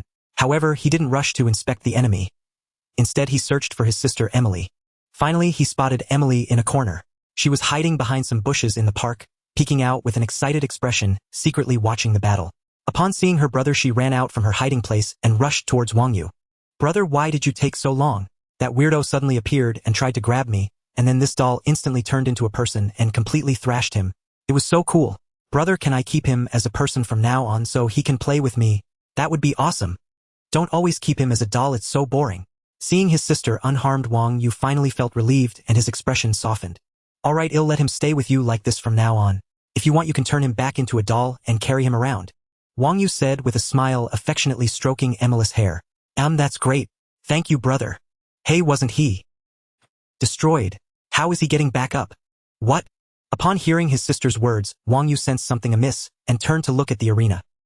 He discovered that the person whose entire abdominal cavity had been burned away had actually recovered. The abdomen, which had been burnt down to the spine and ribs, was now completely intact, showing no trace of its previous horrific state of being severed in two. Damn it! Manson was enraged. He had thought this mission would be a sure thing. Just capture Albert's daughter, use her to coerce Albert into coming to the base alone, and complete the general's orders. But he never expected such an unexpected turn of events. Where did this pitch-black figure come from? You are Manson. Because the previous attack had disrupted the mystique gene that kept him perpetually in his original form, Manson instantly reverted to his post-experiment prototype. That was why Wang Yu hadn't recognized him at first. After Manson recovered, he habitually transformed back into his normal human guise. Wang Yu immediately recognized him as the culprit who had caused his mother Jenny's death. Humph, so you didn't die. How wonderful. This is truly fate. Though I don't know how you survived, it pleases me greatly. I regretted not having the chance to personally torment you. Now, even heaven wishes for me to torture you with my own hands and make you pay the price you deserve. So do you have any last words?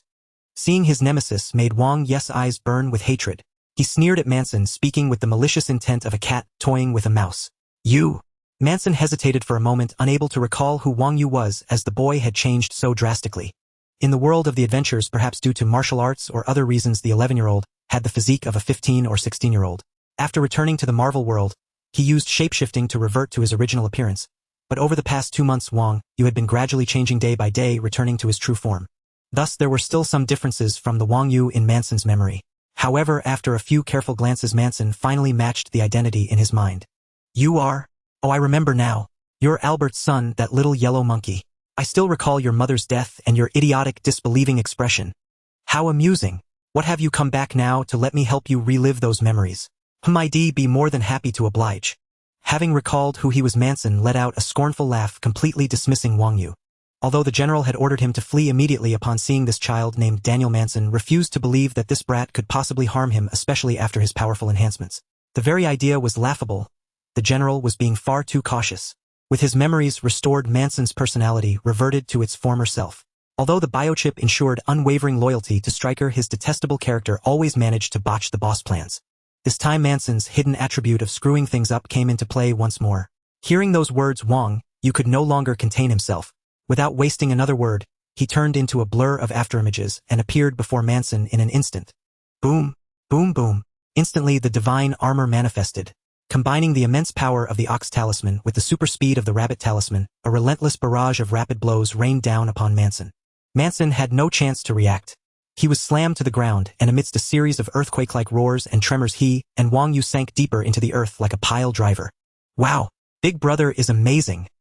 Hit that bad guy hard. You're so awesome, Big Brother. Hey, Emily, feels like this bad guy looks familiar, but I can't remember why.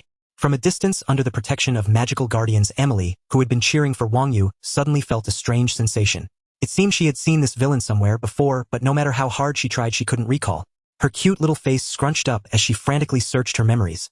Whoosh, from the deep pit, whose depth was unknown after Wang Yu's relentless pounding, Wang Yu flew out along with Manson, who was now reduced to shredded flesh but still stubbornly attempting to regenerate. In the endless agony and terror of being beaten into pulp countless times, this super-generative ability, which anyone would envy, had become a curse. Each time Manson thought he could finally die and escape the sensation of being pulverized and killed, he would regenerate once more, only to endure again the unbearable torment of having every bone and muscle in his body ground into paste. Having thrown countless punches and kicks, Wang Yu felt an unparalleled satisfaction. The sheer pleasure of landing blow after blow on his enemy's body was exhilarating to the extreme, as if every pore on his body had opened wide. The lingering shadows in his heart dissipated. Splat! Still in a pulpy state, Manson fell to the ground as Wang Yu released his grip. The flesh spread across the floor, a disgusting sight. Taking out the hell box from his dimensional pouch, Wang Yu opened it with a calm expression. A faint white shadow was instantly pulled from the mass of flesh and dragged into the box by an invisible force. Wang Yu then closed the lid, held the box in his hand, and walked toward his sister. The flesh on the ground, which had been continuously regenerating, ceased its activity the moment Manson's soul was extracted, as if it had lost some vital force. Ha! What's this? Sensing the soul of Manson within the hell box, Wang Yu stopped in his tracks. No, how can his soul be of such high quality? The degree of soul development is far higher than an ordinary person's. One of his souls is worth 20 common souls. What the hell is going on? Wang Yu was astonished. This discovery piqued his intense interest. If he could find the cause, he might be able to improve the utilization rate of souls, saving considerable time in constructing the altar. Big brother, watch out. He's not dead yet. Huh. Impossible. Absorbed in contemplating the anomaly of Manson's soul, Wang Yu was jolted awake by his sister's distant cry. Processing the meaning of her words, he turned back in disbelief. Swish. To his astonishment, the pile of flesh that should have become fertilizer for the earth had once again taken shape, forming Manson's figure. Instantly, his entire body transformed into the blue-scaled form of Mystique. The scales rapidly reorganized, forming bizarre patterns that made one's mind feel dizzy and hypnotized. Not only that, but with a flash of red light in his eyes, two beams far thicker than before shot toward Wang Yu. Simultaneously, a powerful mental assault struck Wang Yu's mind. Countless hallucinations erupted in Wang Yu's mind, all kinds of strange images, unbelievable scenes, dazzling and shifting patterns, a sense of weightlessness, the deprivation of the five senses. In Emily's eyes, her brother turned around, and then stood completely still, only to be struck down by the two red beams from his eyes, his life hanging in the balance. A surge of fear gripped Emily's heart, making her entire body tremble. Without a second thought, she rushed forward, recklessly determined to protect her brother. When Emily set off a magical guardian with the soul seed of Wang Yu stood behind her, rising up to block her path, and executing Wang Yu's orders to the best of its ability, protecting Emily from approaching danger. No matter how much Emily struggled, it was in vain. However, fortunately, something soon came to ease her worries. Ah! Wang Yu let out a low roar. Just as he was about to fall, the soul seed power within Wang Yu's heart trembled, activating the talisman's power, instantly dispelling all negative states, as if they had been completely eradicated. This is truly absurd. Your soul has clearly been taken by me, and now you are merely a shell. How could you still be acting like this? What kind of monster are you? Wang Yu could hardly believe it. What on earth was this creature? It was clearly a human body, yet how could it still move and even attack him without a soul? Is it still a mental attack? What the hell is going on? Wang Yu felt as if he was on the verge of questioning his entire existence. Could it be that everything he had known was a lie? Though he thought this way, his attacks did not cease. Wang Yu instantly transformed into an afterimage, dodging several subsequent attacks, and with a flash in his eyes, he activated the lightning eye of the pig talisman and shot back. Squeak! Boom! Unable to withstand Wang Yu's talisman power, the beam in Manson's eyes was instantly pushed back by the more violent and powerful lightning, sending his entire body flying. But just before being hit, Manson, whose body was originally covered in bizarre hypnotic patterns, instantly transformed. His flesh and blood body diamondized, converting into a humanoid form made of diamonds. To Wang Yu's astonishment, the beams and energy that struck his body refracted through him, merely absorbing the impact of the lightning eye, and after rolling several times, he landed gracefully. So you can do that too. Damn. Seeing Manson manage to perform such tricks with different abilities, Wang Yu gradually felt his shock dissipating. Wang Yu was only temporarily astonished that the opponent could still live on after having his soul taken away, and that he could effortlessly counter his usual moves so decisively. He was momentarily at a loss. But this did not mean Wang Yu was without means to deal with him. Just as Wang Yu was about to strike again, the situation changed once more. The once menacing Manson suddenly vanished, with a hum disappearing from Wang Yu's sight amidst a sound of spatial disturbance, as if he had evaporated and no trace could be found even with Wang Yu's eye of truth. Teleportation? Damn! Realizing his opponent's method, Wang Yu's expression turned somewhat grim. He had just been ready to eliminate the existence of his opponent, and yet the latter had managed to teleport away at that very moment. What a coincidence! It even made Wang Yu wonder if the opponent had already anticipated his thoughts, perhaps possessing the ability to foresee the future. Brother!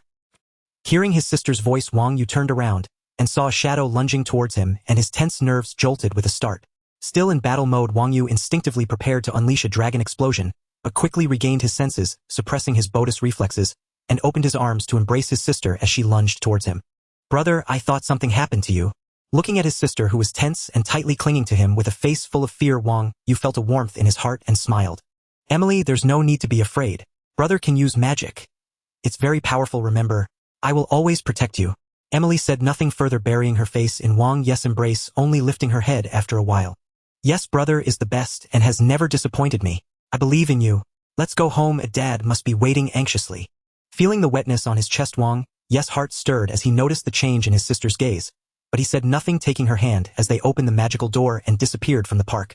Having lived again, Wang Yu cherished the familial bonds he had regained.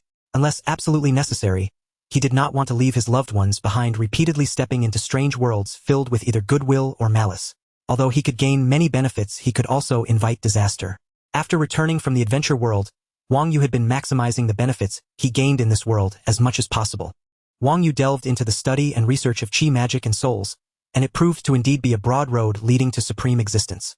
In the concept of qi magic, qi is the essence of all things, the origin and foundation of everything.